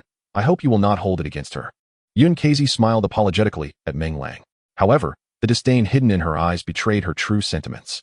Were it not for the presence of the city lord and the location being the city lord's residence, it was likely that neither the old man nor the young girl would deign to acknowledge him at all. Nevertheless, it mattered little. After spending decades in this world, Meng Lang had long since grown accustomed to the disdain of others. Before he could speak, the city lord intervened as a peacemaker. Meng Xiaoyu, please forgive us. Xiao Jing's actions were unintentional. Grandfather, why must you apologize to him? He is clearly a charlatan. If we were to entrust him with the formula for the revitalizing pill, it would surely be a venture fraught with peril, Situ Jing exclaimed. This is something even you, Grandfather Song, a 7th grade alchemist, cannot accomplish. How could a mere 5th level chi refiner possibly do it? I believe his intentions are solely aimed at obtaining the formula for the revitalizing pill. Do not fall for his ruse. Situ Jing's words were brazenly forthright. Even Yun City Lord and Yun Kezi, upon hearing this, could not help but feel a twinge of doubt as they scrutinized Meng Lang. With arms crossed, Meng Lang displayed an air of indifference. Initially, he had contemplated assisting the Lord of Cloud City in light of their previous collaboration. However, if the other party possessed no fundamental trust, he would not foolishly present his warm countenance to a cold rear. Meng Xiaoyu, It is not that I doubt you, but rather that I am perplexed. I have diligently studied the formula for the rejuvenation pill for 3 months without a glimmer of insight. How do you intend to rectify this? After a moment of internal struggle, Yun Kezi ultimately voiced his inquiry. Noticing that all eyes were upon him, Meng Lang shrugged, offering no comment. His demeanor instantly incensed Situ Jing, who bounced towards him, fervently pointing a finger and berating him. You are nothing but a swindler. Do not presume that you can deceive Grandfather Song and me alike. I advise you to confess your true identity sooner rather than later to avoid unnecessary troubles. The formula for the rejuvenation pill is of utmost significance and not something a washed-up old fool like you can covet. She continued, if that is the case, state how many spirit stones you desire. Although our Situ family is not a prominent clan, we can still afford dozens or even hundreds of spirit stones. Meng Lang regarded Situ Jing with a calm gaze. Her persistent antagonism had eroded any initial goodwill he may have harbored. She accused him of plotting for the formula and insinuated his greed for spirit stones. Very well, if that is the case, let someone else pursue the formula. Meng Lang would not be at their service any longer. With this thought, he bowed to the Lord of Cloud City. It seems that no one here trusts me. In that case, I see no reason to remain. I will forever cherish the assistance you provided me previously, and should you require my help in the future, I shall not hesitate to repay your kindness. With that, Meng Lang clasped his hands and turned to leave. Hey, Meng Xiaoyu, do not depart. What will happen to my little Xiao if you leave? As Meng Lang was about to exit the reception hall, the Lord of Cloud City could no longer maintain his composure and hurriedly stepped forward to grasp Meng Lang's arm.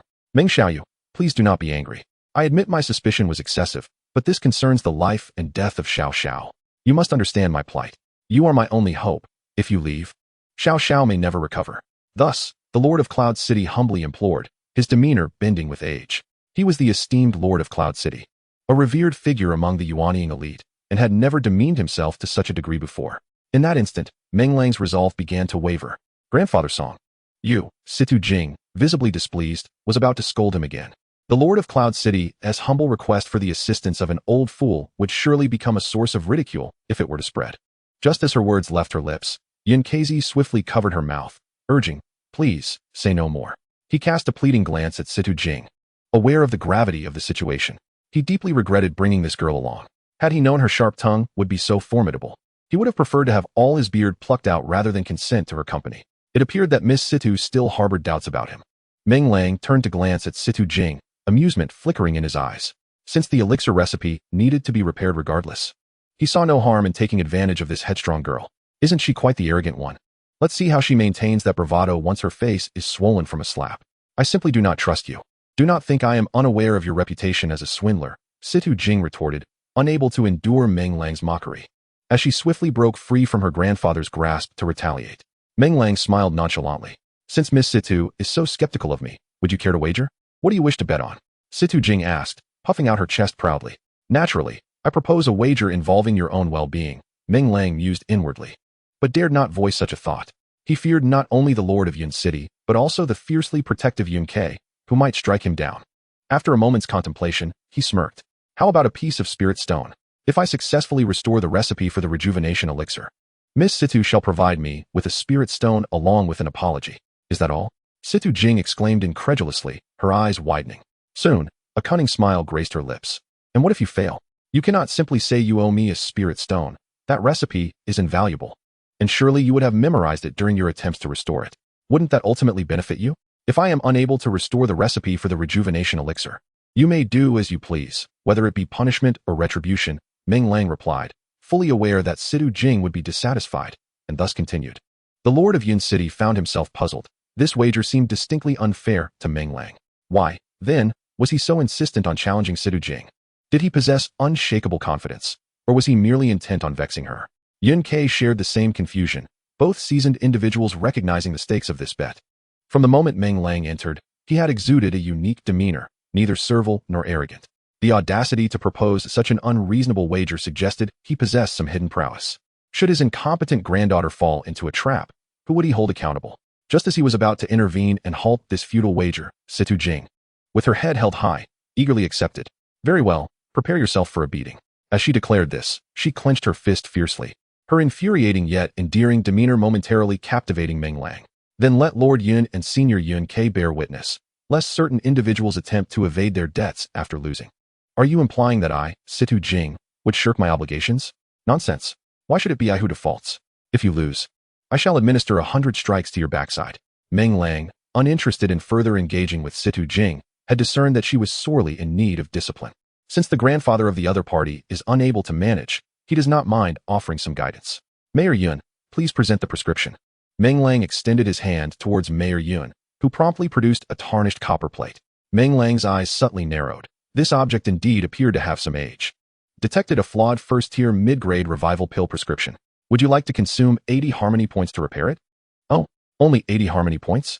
It seems this prescription is rather mediocre. Meng Lang had initially thought the prescription was impressive, yet it pales in comparison to the beauty-enhancing pill he had repaired.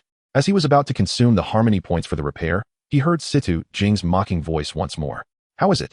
Are you unable to proceed? Do you truly consider yourself a genius in alchemy? Even my grandfather cannot accomplish this. Who do you think you are to wager against me? You won't survive this loss. Meng Lang, indifferent to Situ Jing's taunts, decisively consumed the 80 harmony points to initiate the repair. The process was utterly devoid of any disturbance. Even the formidable presence of the nascent soul could not sense the slightest ripple. Acquired a first-tier mid-grade revival pill prescription. Would you like to consume 100 harmony points to upgrade the prescription to a pseudo-second-tier low-grade pill? This time, Meng Lang refrained from directly opting for the upgrade. As his task was complete, why squander harmony points? Such points were hard-earned. Upon seeing Meng Lang return the copper plate, Mayor Yun instinctively glanced at it, only to feel a pang of disappointment upon noticing no changes. Situ Jing, observing both Meng Lang and Mayor Yun, could no longer contain herself. I told you he was nothing but a swindler. Do you now believe me? She muttered, casting a fierce glare at Meng Lang. You have lost. What more is there to say? Jinger, enough. At least Meng Xiaoyu has made an effort. If the repair failed, it is merely fate's whim. Mayor Yun interjected, wishing to spare Meng Lang from Situ Jing's ire. Yet, Yukizi adopted a starkly different demeanor, coldly stating, young man, regardless of your intentions, you must face the consequences of your defeat. This revival pill's prescription, even in its flawed state, is an invaluable treasure. I must employ a soul-searching technique to ascertain whether you have retained any memory of it. If so, I will erase it for you. Oh, it seems you had this plan from the outset, Meng Lang quipped, eyeing Yukizi. This person was even more ruthless than his granddaughter, claiming to erase memories of the prescription. He likely sought to delve into Meng Lang's own recollections.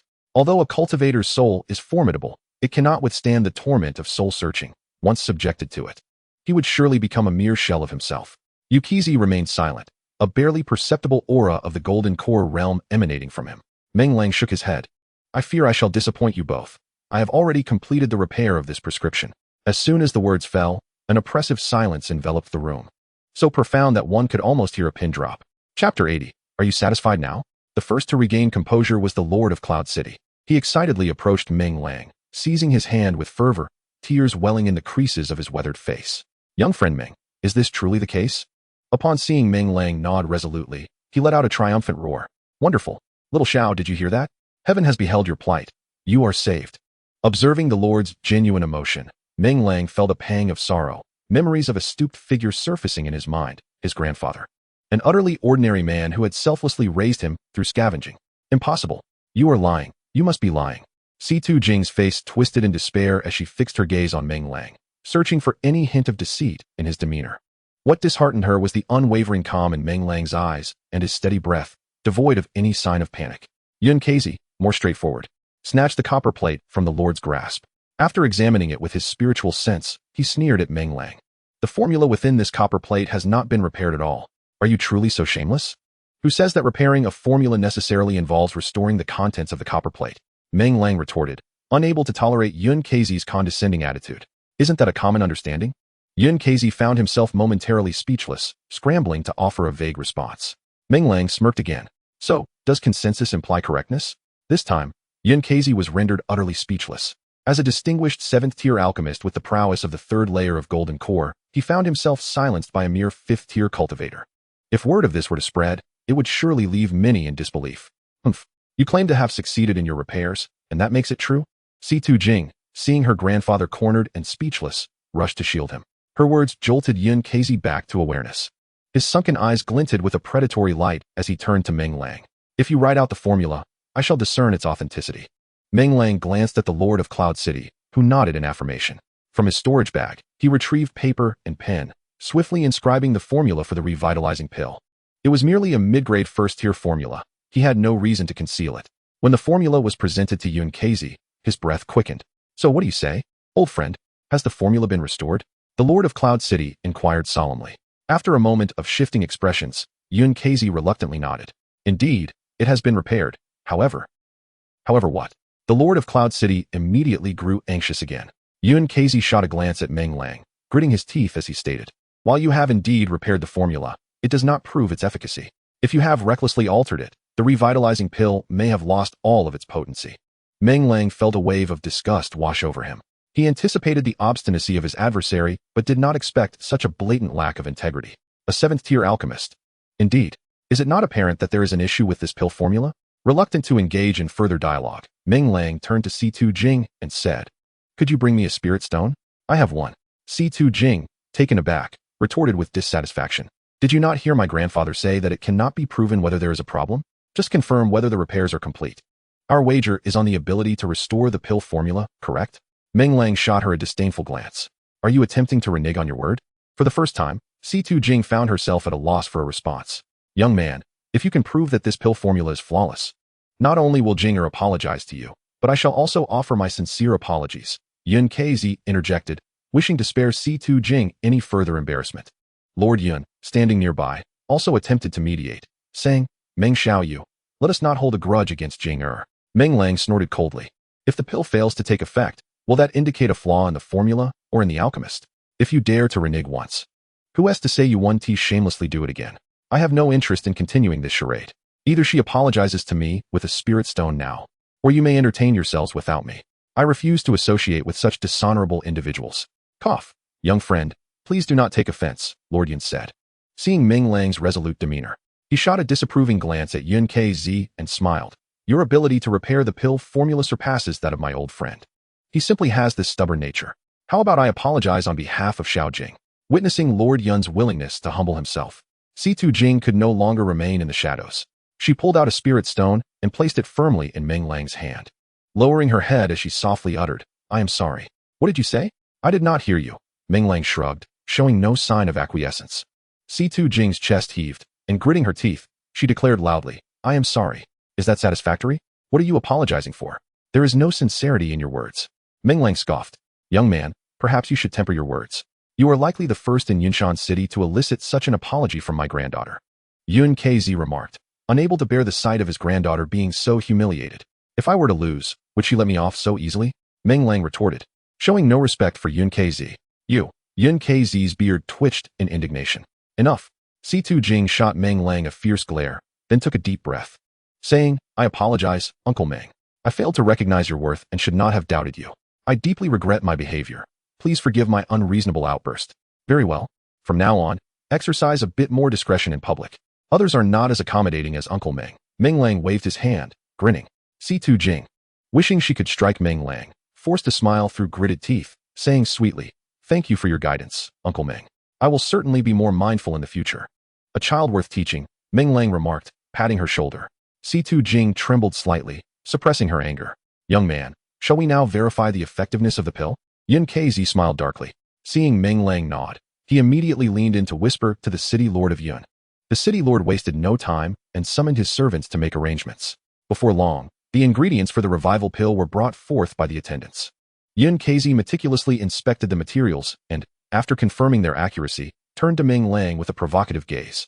Meng, my young friend, since you have restored this formula, would you care to wager once more? Wager on what? Meng Lang inquired with genuine interest. Naturally, we shall bet on whose elixir boasts superior quality, Yun Kazi replied instinctively. You, a 7th-grade alchemist, wish to compare the quality of your concoction with mine, a 1st-grade practitioner? Meng Lang reiterated incredulously, then shifted his tone. Isn't that a tad presumptuous? Chapter 81. The escalation of the bet. Hey, you worthless wretch. Do not speak disrespectfully about my grandfather. C2 Jing seethed, pointing an accusatory finger at Meng Lang. First, he had forced her to apologize publicly, and now he dared to insult her grandfather. How could this individual be so despicable? She had never encountered anyone quite like him. The thought that others bowed and scraped before her, while this Meng Lang adopted such an attitude, ignited a fiery indignation within her. My disrespect pales in comparison to those who leverage their age to belittle others, Meng Lang retorted without a hint of retreat. Yun Kazi's complexion paled, nearly choking on his words. This young man's tongue was remarkably sharp. In Yunshan City, He was hailed as Master Yun wherever he went, yet here, he had become a target of such derision, an experience he had never faced before. The city lord of Yun moved his lips as if to speak, but ultimately chose to remain silent.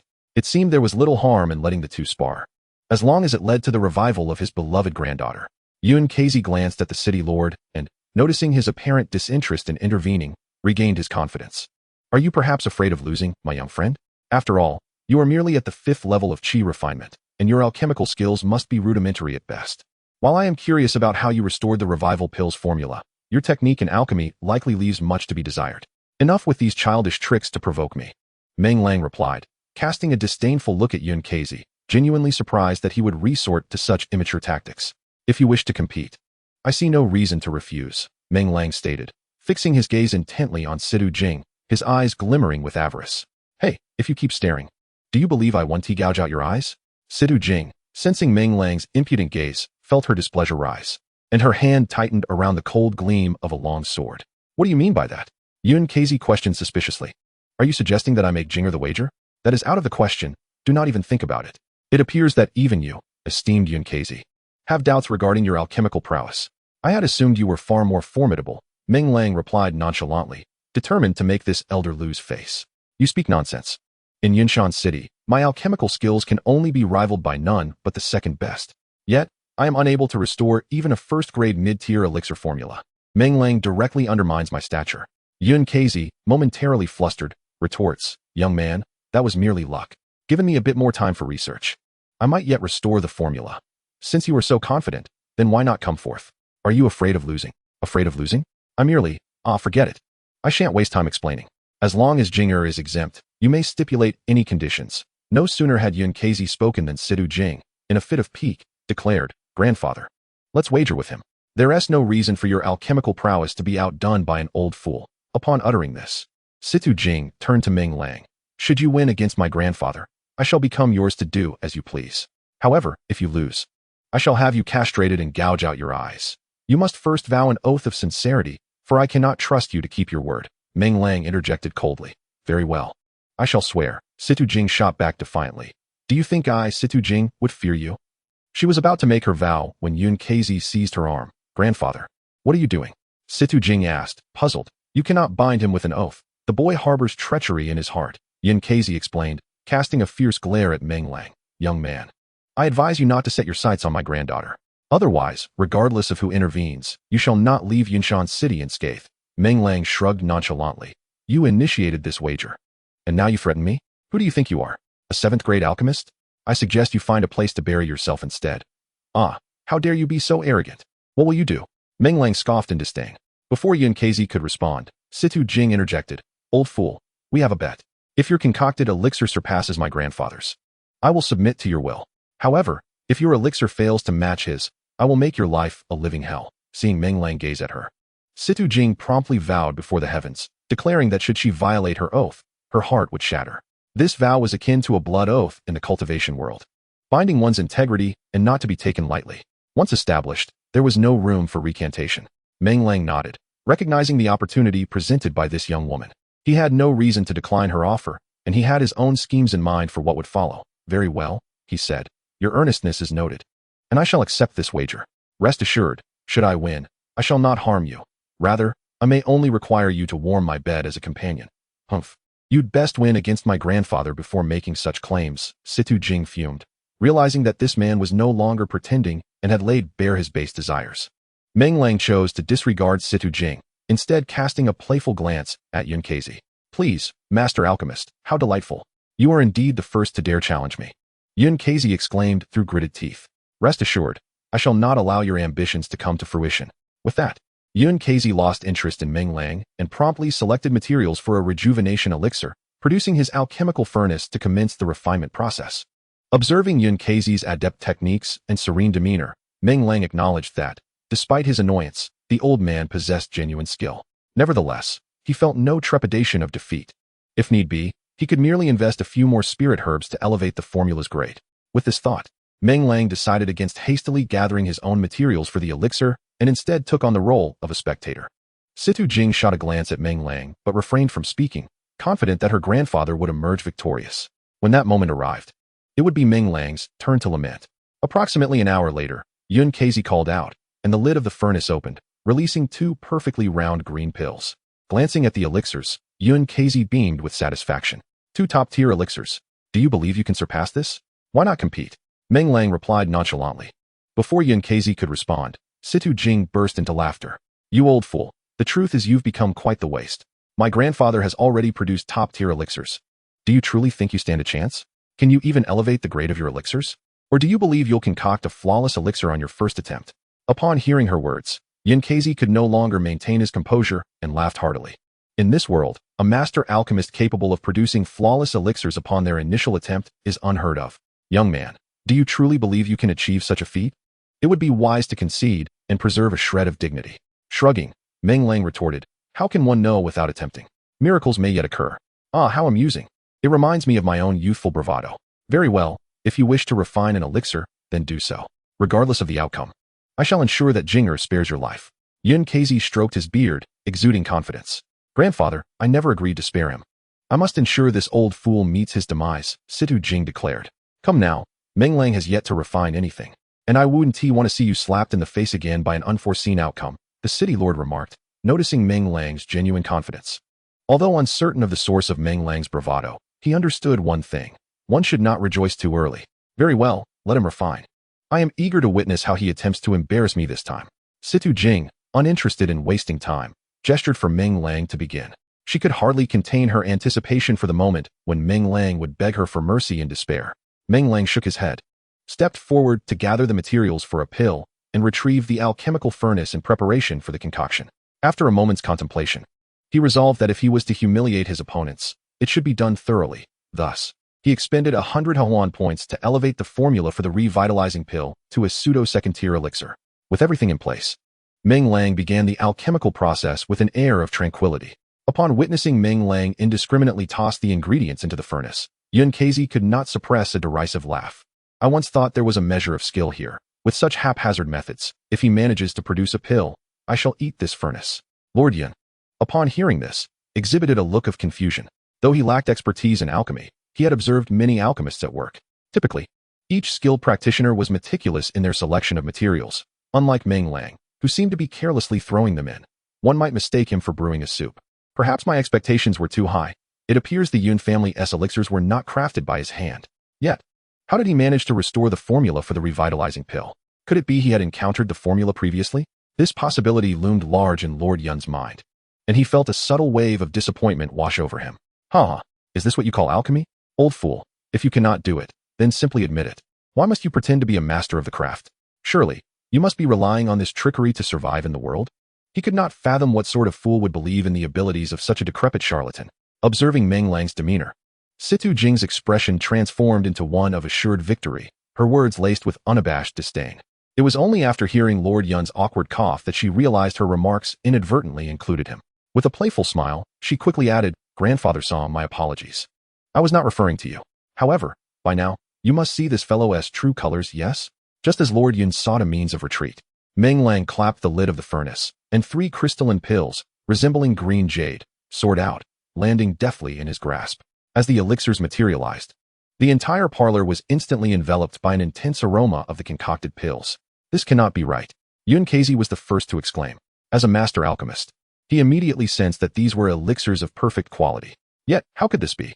It had barely been a short while, less than the burning of a single stick of incense, and he had produced a flawless pill? For the first time in his life, Yun Kazi began to question his own path, pondering whether he had erred in his lifelong pursuit of alchemy. Ha! Old fool. Do you realize your inadequacy and plan to concede? It has barely been a moment. Your materials likely haven't even fully dissolved. What audacity you possess to compare the quality of your pills with my grandfather's. Do you not feel a sense of shame? As Situ Jing was preoccupied with explaining matters to the city lord of Yun, she failed to notice her grandfather's expression. Nor did she observe Meng Lang's actions as he collected the elixirs. She mistakenly believed that Meng Lang had chosen to forfeit the performance and began to mock him. Just as she was about to continue her tirade, Yun Kazi swiftly appeared before her and delivered a resounding slap, leaving Situ Jing stunned in place. After a moment, she turned to her grandfather with an expression of disbelief. Throughout her life, her grandfather had always been utterly obedient, never raising his voice, let alone striking her. To her astonishment, he had now chosen to slap her. Silence, you wasteful child. Our Situ family will inevitably perish at your hands, he admonished sternly. Just as Situ Jing was about to explode in anger, Yun Kezi issued a sharp reprimand. In the next instant, he glided over to Meng Lang, addressing him with a tone of respect, imploring the master to show leniency and not to engage in trivial disputes with Situ Jing. If the master wishes to reprimand or strike, direct your ire at this old man instead. This scene left everyone present utterly astonished. The city lord of Yun rubbed his eyes vigorously, incredulous at the sight of Yun Kezi, the once proud and solitary figure, exhibiting such unexpected agility. Situ Jing, having been both struck and scolded, and witnessing her grandfather's rapid submission, began to scrutinize Meng Lang with suspicion. Could it be that this young man had truly concocted a perfect great elixir? Was it possible that the art of alchemy had devolved into such triviality? Merely tossing a handful of herbs into a cauldron and emerging with a flawless potion? No, she refused to believe it. This was all a charade. Surely Meng Lang had employed some form of deceit to blind everyone. Grandfather, please rise. This old fraud must have used some trickery. If he can produce elixirs so easily, what is the point of studying alchemy? We might as well all become chefs. Surely our skills would surpass his broth making. Upon hearing Situ Jing's words, Yun Kezi began to harbor doubts of his own. He raised his head in bewilderment, and upon seeing Meng Lang's calm demeanor, he realized that he could no longer indulge his granddaughter's whims. There was something peculiar about this young man. Acknowledging defeat and humility wouldn't be shameful, especially since few were privy to the truth. Come here and kneel to apologize to Master Meng, he commanded Situ Jing with authority. Situ Jing's expression was one of shock. It seemed her grandfather had truly lost his senses. To kneel and apologize to Meng Lang was unfathomable to her. It's all you're doing. What sorcery have you employed? Release my grandfather, or I shall not hold back. She brandished her sword, the blade glinting as it pointed menacingly at Meng Lang. Oh, why must you deceive yourself so? Meng Lang could no longer maintain his composure, letting out a sigh as he spread his hands. Growing up in a family renowned for alchemy, it was understandable that he could not detect the unique fragrance of a perfect grade pill. But if one's gaze was equally poor, I would genuinely feel pity for your family. Situ Jing instinctively prepared to retort, but her words faltered as her eyes fell upon the 3 pills in Meng Lang's hand, her throat involuntarily constricting. Pseudo-second-grade perfect-grade pills. It seems you possess some discernment. Meng Lang uttered a dismissive snort before shifting his tone. I believe it is clear that I have emerged victorious, Miss Situ. Chapter 83. While it's still warm. Do have a taste under the weight of Meng Lang's gaze. Situ Jing felt a shiver run down her spine. What do you intend to do? She stammered. I must inform you. I will not allow you to lay a finger on me. I am the granddaughter of Dan Wang Yunk, and if you dare touch me. Oh, it appears Miss Situ is contemplating breaching the heavenly oath, Meng Lang remarked with a smirk. Situ Jing found herself momentarily speechless. The heavenly oath was no trifling matter. Did she truly possess the audacity to defy it? At that moment, Yunk, who had been kneeling, abruptly stood and shoved Situ Jing into Meng Lang's embrace. Meng Xiaoyu, it is indeed a blessing for you to have caught the eye of Jing. From now on, she shall be yours. Whether you choose to cherish or chastise her, my Yun family will not intervene. Furthermore, should you have the leisure, do visit my Situ family. While we may not rival the grandeur of the city lord's estate, we do offer tranquility. Situ Jing was left in a state of bewilderment. Was she truly being cast aside by her grandfather? How starkly pragmatic. Her grandfather sought to curry favor with this so-called waste, even at her expense. What merits could such a waste possess? Wait. Could it be that someone capable of effortlessly concocting perfect-grade pills could genuinely be deemed a waste? Her grandfather's insistence on her association with Meng Lang likely harbored ulterior motives regarding his alchemical methods. Should the Situ family acquire such remarkable techniques, it would render them untouchable throughout the entire Tiannan region. As these thoughts crystallized, Situ Jing felt a wave of melancholy wash over her. The granddaughter of a Dan Wang, the jewel of the Situ family, before the allure of profit, she was merely a pawn to be sacrificed. As Situ Jing's anxiety began to surface, Meng Lang's gaze shifted to Yunk. I just heard that if I can successfully concoct a pill, someone would end up consuming the alchemical furnace? Senior Yun, why not partake while the furnace is still warm, and let me witness it? Yunk's face darkened. This fellow must possess a truly sinister nature. He was merely jesting, yet Meng Lang clung to it relentlessly. But considering Meng Lang's unpredictable alchemical prowess, Yunk found himself in a quandary. If he declined to partake of the furnace, it might surely provoke Meng Lang's ire. Caught in a dilemma, Yunk's expression flickered through shades of green and purple. Just as he steeled himself to take a bite of the furnace, Situ Jing, anxious for her grandfather's well-being, pointed an accusing finger at Meng Lang. Enough. Is that alchemical furnace something one can eat? Your demeanor is rather perplexing. Must I concede your victory? As a man of stature, could you not exhibit a modicum of grace? Why persist in this relentless pursuit? Meng Lang turned to gaze at C2 Jing, his expression one of incredulity. Miss C2, should I fail to concoct the elixir, would you then let me be? C2 Jing was momentarily rendered speechless. If Meng Lang were to falter in his alchemical endeavors, she might well resort to striking him down with a sword. Ahem, my young friend, may I interject? Lord Yun, witnessing C2 Jing and Yun Keizi's predicament, could no longer remain aloof and bowed respectfully to Meng Lang. When Meng Lang looked his way, he felt a twinge of embarrassment and pressed his lips together.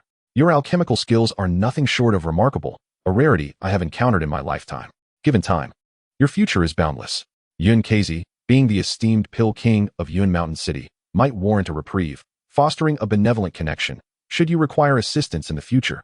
I believe Yun Keizi would be reluctant to refuse.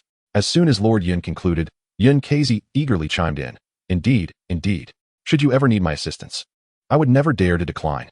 After pondering, Meng Lang acknowledged the wisdom in Lord Yun's words and waved his hand dismissively. No need for such formality, esteemed elder. I am not devoid of reason. In light of this, how about a favor owed to me, esteemed elder? Yun Keizi's face lit up with delight as he promptly bowed in gratitude. You are truly magnanimous. C2 Jing, observing Meng Lang's amiable disposition, pouted in dissatisfaction. And what of me? I, too, owe you a debt of gratitude, do I not? You do not. Meng Lang's succinct reply extinguished C2 Jing's hopes. Just as she was about to unleash her ire, Yun Keizi interjected sternly. Jinger, how dare you speak to your master in such a manner? Apologize at once. C2 Jing's eyes widened in disbelief as she stared at her grandfather, suspecting he had been possessed by Meng Lang. In a fit of anger, she stomped her foot and sulked to a corner, fearing that further words might provoke Meng Lang's ire. Yun Keizi's eyes darted around before he suddenly knelt before Meng Lang. Your talent in alchemy is unparalleled, and I am in profound admiration. I humbly wish to become your disciple, if you would accept this unworthy old man. Meng Lang was momentarily taken aback. This old man truly had audacity. Kneeling to his junior. Yet, it seemed rather absurd for a 7th-tier alchemist to seek guidance from a mere 1st-tier practitioner. Lord Yun was equally astonished. He was aware of Yun Keizi's lifelong obsession with alchemy and could hardly believe he would go to such lengths. The news of a 7th-tier master bowing to a 1st-tier apprentice would undoubtedly cause a stir throughout Yun Mountain City. Wait a moment, something feels amiss. Just as Lord Yun contemplated offering counsel, his eyes narrowed suspiciously.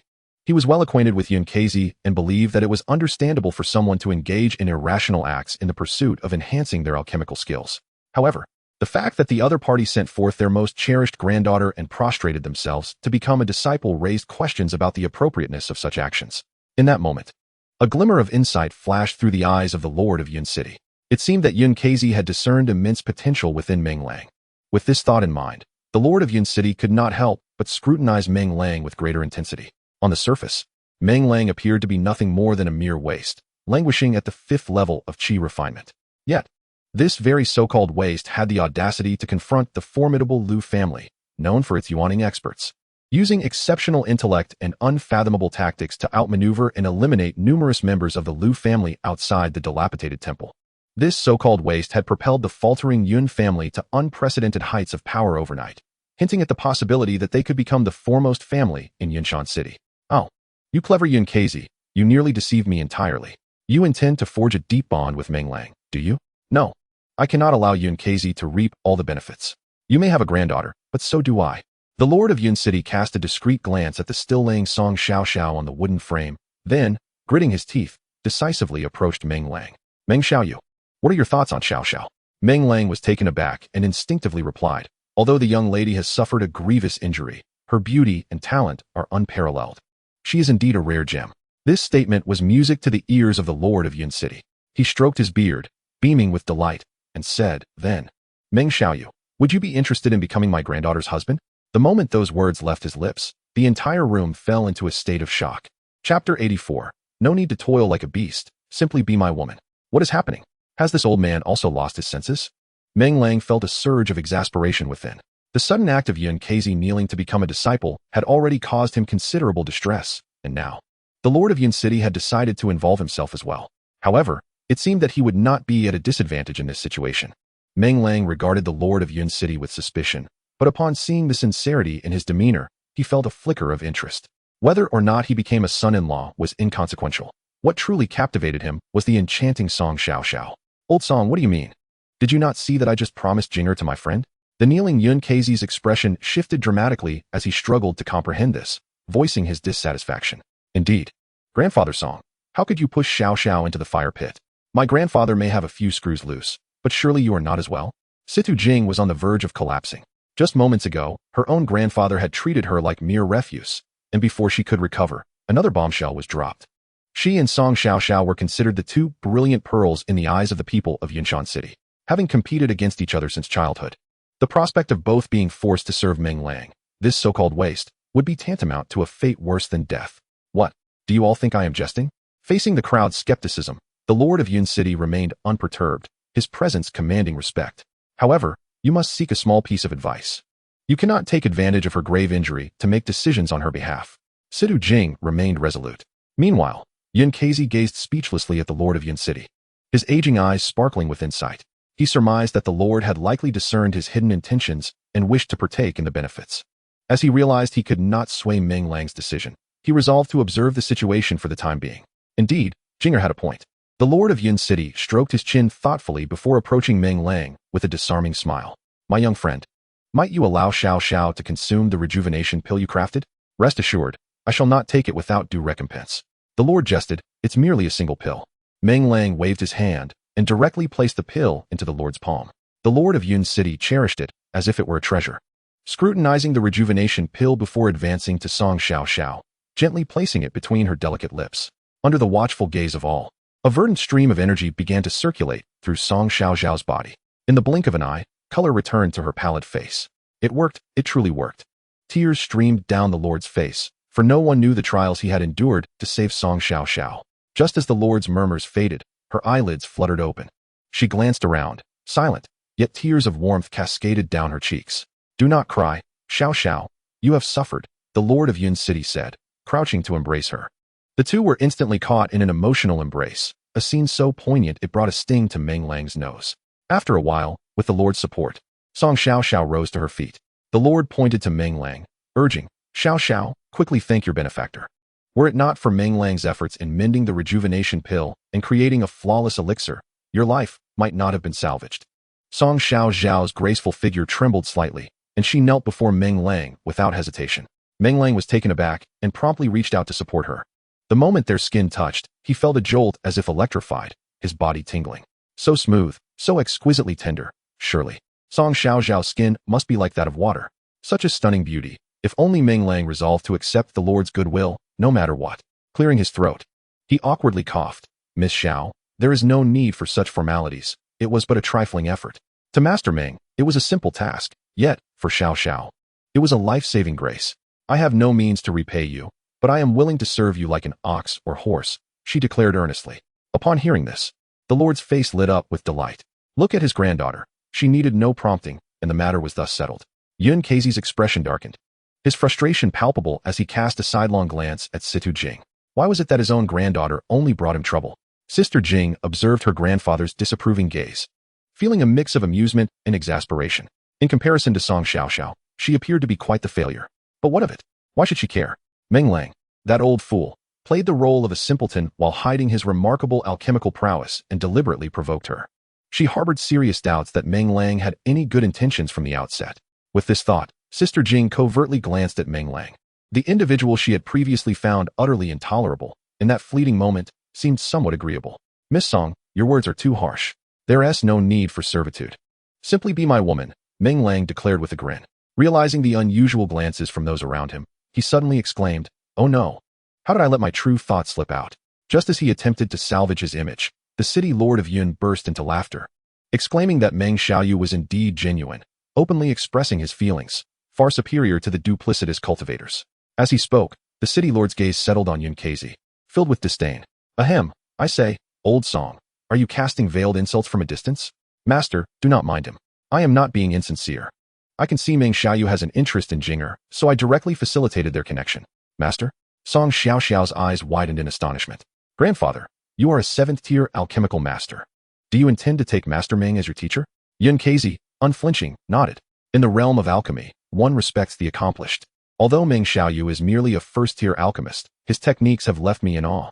It is entirely reasonable for me to seek mentorship. Indeed, that seems reasonable. Song Xiao Xiao replied, casting a puzzled glance at her grandfather. Seeing the city lord shrug, she felt both amused and embarrassed. In the distance, Sister Jing felt utterly humiliated, covering her face, unable to bear the sight. Master, please accept me as your disciple.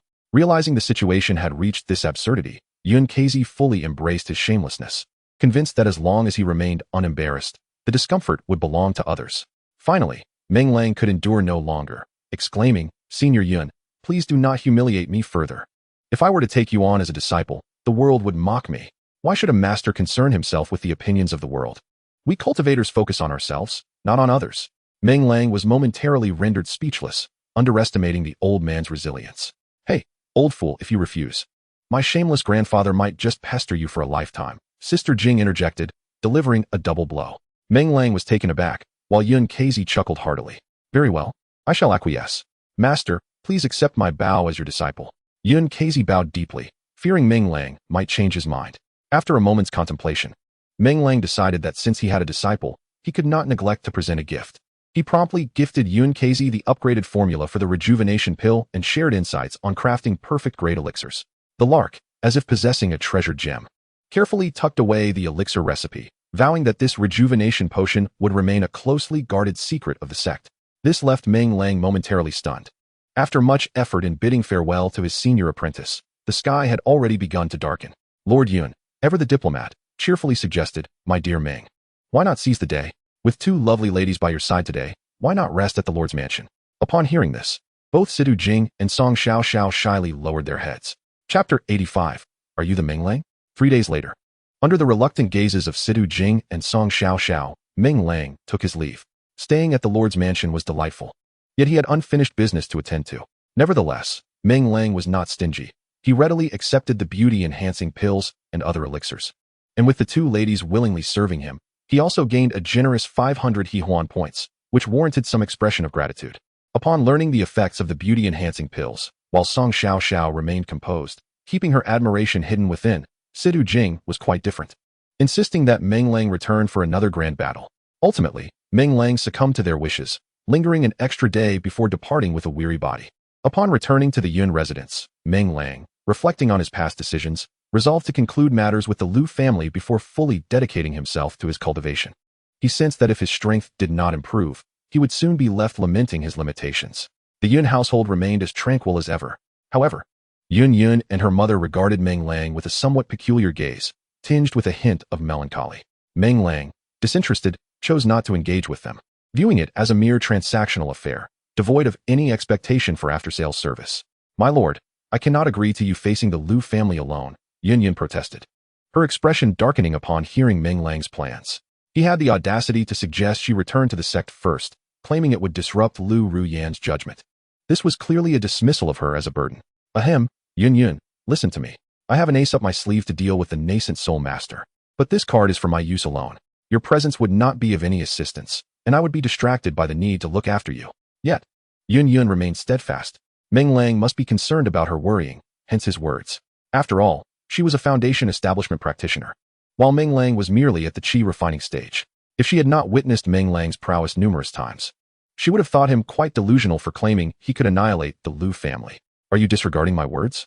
Enough, it's settled. Additionally, please prepare a batch of materials for this elixir, as we are set to introduce new products in our alchemical business.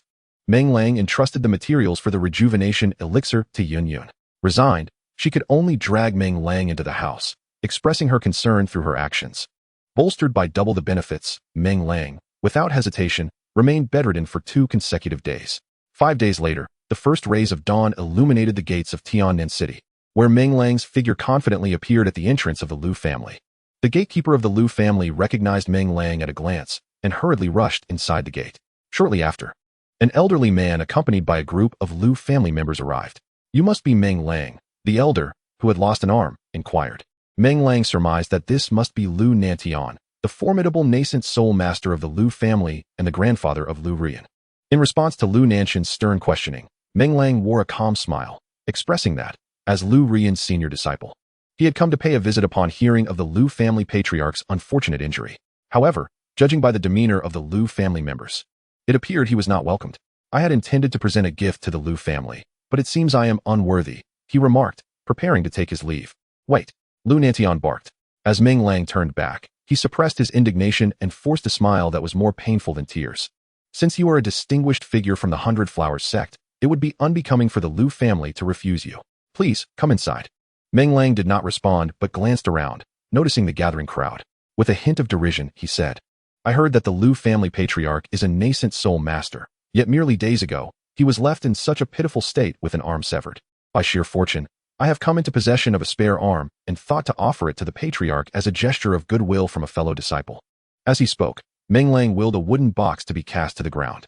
A servant of the Lu family, emboldened by Lu Nanshan's silence, approached and opened the box. Gasps erupted around them upon seeing the intact arm inside. Who is this bold fellow? Bringing a severed arm as a gift to the Lu family? Shoo, didn't that old man mention Lu Nanshan's arm was severed? I suspect this is the very arm that was lost. Could it be that this old man, merely at the 5th level of Qi refinement, was responsible for such a feat? If so, Lu Nantian truly is worthless, a disgrace to the title of a nascent soul master. You must be out of your mind. A mere 5th level cultivator cannot sever the arm of a nascent soul master. If that were true, what hope is there for cultivators? Regardless, it was indeed true that Lu Nantian had lost an arm, and it was equally true that this audacious individual had delivered it to his doorstep, a blatant act of humiliation. Such courage is rare. Setting aside the question of strength, this man's audacity is unparalleled. The Lu family, relying on their nascent soul master, had long terrorized Tiannan City, oppressing countless families. If this old man could bring down the Lu family, I would gladly donate 100 spirit stones to honor his achievement. Hush, keep your voice down. Can't you see Lu Nantian is about to spit blood in fury? Oh, so it is anger. I thought he was having a fit. Listening to the murmurs around him, Lu Nanshan's eyes nearly bulged with rage. He pondered whether Meng Lang, fully aware of the Lu family's hostility towards him, dared to approach. Was he truly lacking in sense? It has become apparent that this old fool has come solely to humiliate the Lu family, aiming to make them a laughingstock in Tiannan City. In an instant, Lu Nantian felt an overwhelming urge to strike Meng Lang dead with a single blow. However, reflecting on the fact that the latter had introduced himself upon arrival, Lu Nantian realized that if he were to kill him in front of so many witnesses, the repercussions from the Hundred Flowers Sect would inevitably fall upon the Lu family. Thus, he forcibly suppressed the rage bubbling within him. Casting another glance at the familiar arm lying on the ground, Lu Nantian forced a smile and said, Thank you for your generous gift, young friend. I imagine your journey has been arduous. Why not take a moment to rest at the Lu residence? It would be our pleasure to extend our hospitality. Meng Lang replied, Indeed, Sister Yu Yan mentioned that the Lu family is quite affluent. Upon my arrival in Tiannan City, she advised me not to be modest with you. Given your warm invitation, it would be remiss of me not to provide you with an opportunity to showcase your hospitality. He then turned to the crowd, bowing slightly and proclaiming, I am Meng Lang, a newly inducted disciple of the Hundred Flowers Sect. Today, I visit the Lu family to become better acquainted. Should the Hundred Flowers Sect inquire in the future, it would be beneficial for everyone to be familiar with me. I have brought a few bottles of self-crafted elixirs to share as a token of our first meeting. As he spoke, Meng Lang produced several of the most inferior healing pills. The onlookers, impressed by Meng Lang's generosity, eagerly approached him to claim their share. In the distance, Lu Nanshan's face shifted colors with fury as he witnessed this scene. It was clear that Meng Lang was sending a message to the Lu family, if anything were to befall him within their domain. The Hundred Flowers Sect would not spare the Lu family. Having to greet their adversary with smiles and deference felt akin to watching someone defecate before you while you were forced to smile and proclaim how delightful it was. Chapter 86, A Lesson for Lu Ruyan's Mother. Is that not reasonable? Ah, the head of the Lu family appears to be in poor spirits. I possess a modest understanding of alchemy. Would you like me to assist in crafting some elixirs for you? Meng Lang offered with a grin, patting Lu Nantian on the shoulder. Rest assured, my success rate is quite high, approximately 1 successful batch per 100 attempts. Lu Nanshan's face twitched with suppressed frustration. Yet he maintained a cordial facade, replying, Your kindness is appreciated, young friend, but it is truly unnecessary. Why be so formal? Sister Lu has treated me exceptionally well. The affairs of the Lu family are my own concerns, as the members of the Lu family are akin to my own family, Meng Lang continued, forcing Lu Nantian to suppress his irritation, his fingernails digging into his flesh, reminding him to retain some semblance of composure. Indeed, you are correct. It would be a favor if you would assist us. May I inquire what type of elixirs you wish to craft? I shall send someone to fetch the necessary materials. It's no trouble to send someone. I shall go and select them myself. The head of the Lu family's health cannot be delayed, Meng Lang declared, striding purposefully towards the Lu residence. Only then did Lu Nantian realize the implications, a wave of regret washing over him. This fellow was clearly headed for the Lu family's storeroom. How had he fallen into such a trap? With the thought of the Lu family storeroom being plundered, Lu Nanshan's expression darkened as he hurried after him. My young companion must be utterly exhausted from the journey. I shall first arrange a serene chamber for him to rest. There is no need to rush the alchemical matters. How can one not be anxious? Witnessing the anguish of the head of the Lu family weighs heavily on my heart. Meng Lang, feigning seriousness, patted his forehead. Just as Lu Nantian was about to intervene, Meng Lang gestured dismissively, insisting that regardless of the hardships, he must assist today. Lu Nantian, still inclined to dissuade, found Meng Lang's gaze drawn to a striking young woman. This lady possessed a voluptuous figure and fair skin, bearing a faint resemblance to Lu Ruyan. But that cannot be. Lu Ruyan is rather unappealing. Meng Lang, suspicious, glanced towards the woman beside her, and upon spotting a short, unimposing man, realization dawned. So, Lu Ruyan takes after her father. It is a pity that such a beautiful woman has no admirable traits to pass on to her offspring. You there? Yes, you. Come with me to the storeroom. I require assistance, Meng Lang commanded, pointing at the young woman with a beckoning gesture. Initially, she had come to witness the reputed Meng Lang, curious if he truly possessed the prowess to unsettle the entire Lu family. To her surprise, he openly demanded her assistance in front of so many witnesses. Did he not recognize her status? The beautiful woman turned to her husband, seeking guidance on how to manage Meng Lang's unorthodox request. Meng Xiaoyu, this is Rian's mother, my wife. If assistance is necessary, I can take her place. You cannot. I have no fondness for the unattractive, as it dampens my spirits. Meng Lang flatly rejected, dismissing her husband's apparent discontent with indifference as he grasped the fair lady's delicate hand. Surely, you do not wish for the head of the Lu family to be tormented by illness? How dare you? Release my wife. Lu Rian's father was taken aback by Meng Lang's audacity, daring to hold his wife's hand in his presence. For any man, such an act is akin to a brazen affront. The aura of a golden core practitioner emanated from Lu Rian's father, who was poised to confront Meng Lang. Stop. Lu Nantian, who had remained silent, stepped forward to shield his son. He had discerned that Meng Lang's visit was calculated. Knowing they would hesitate to bear the notorious label of slaughtering disciples from the 100 Flowers Sect, thus intending to humiliate them instead, should they, in a fit of rage, truly harm Meng Lang, no matter how tightly they attempted to suppress the news, they could not escape the repercussions from the 100 Flowers Sect. Meng Lang could not be harmed, at least not while he was within the Lu family's domain. The Lu family must endure, waiting until Meng Lang could leave Lu's residence safely before seizing the opportunity to retaliate. Father, do not stop me. This scoundrel is insufferable.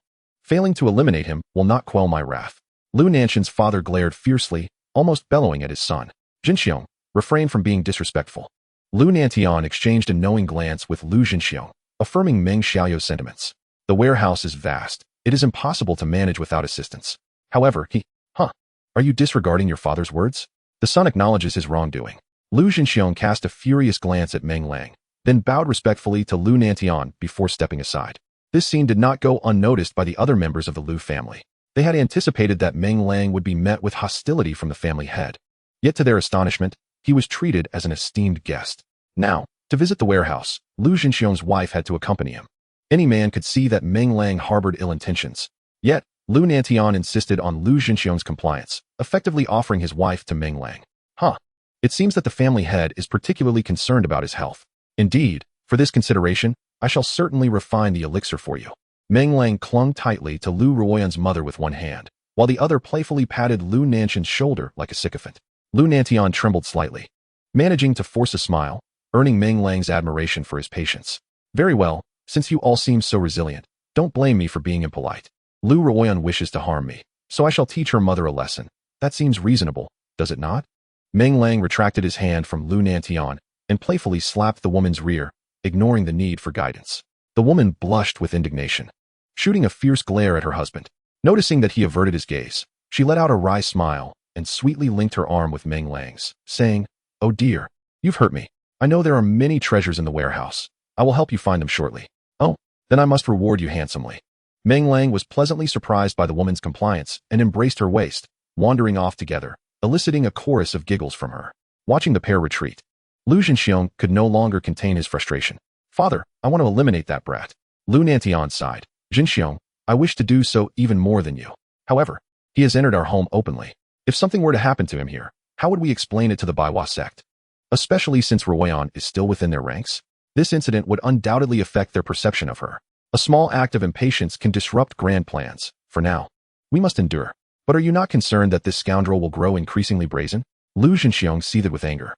"Rest assured, he won't remain for long. I have already sent word to Ruan. She will find a way to expel him from the Lu residence swiftly. Once he departs, Lu Nanshan's fists clenched tightly. I will ensure that his suffering is beyond measure. As the warehouse door creaked open, Meng Lang eagerly reached out for the woman.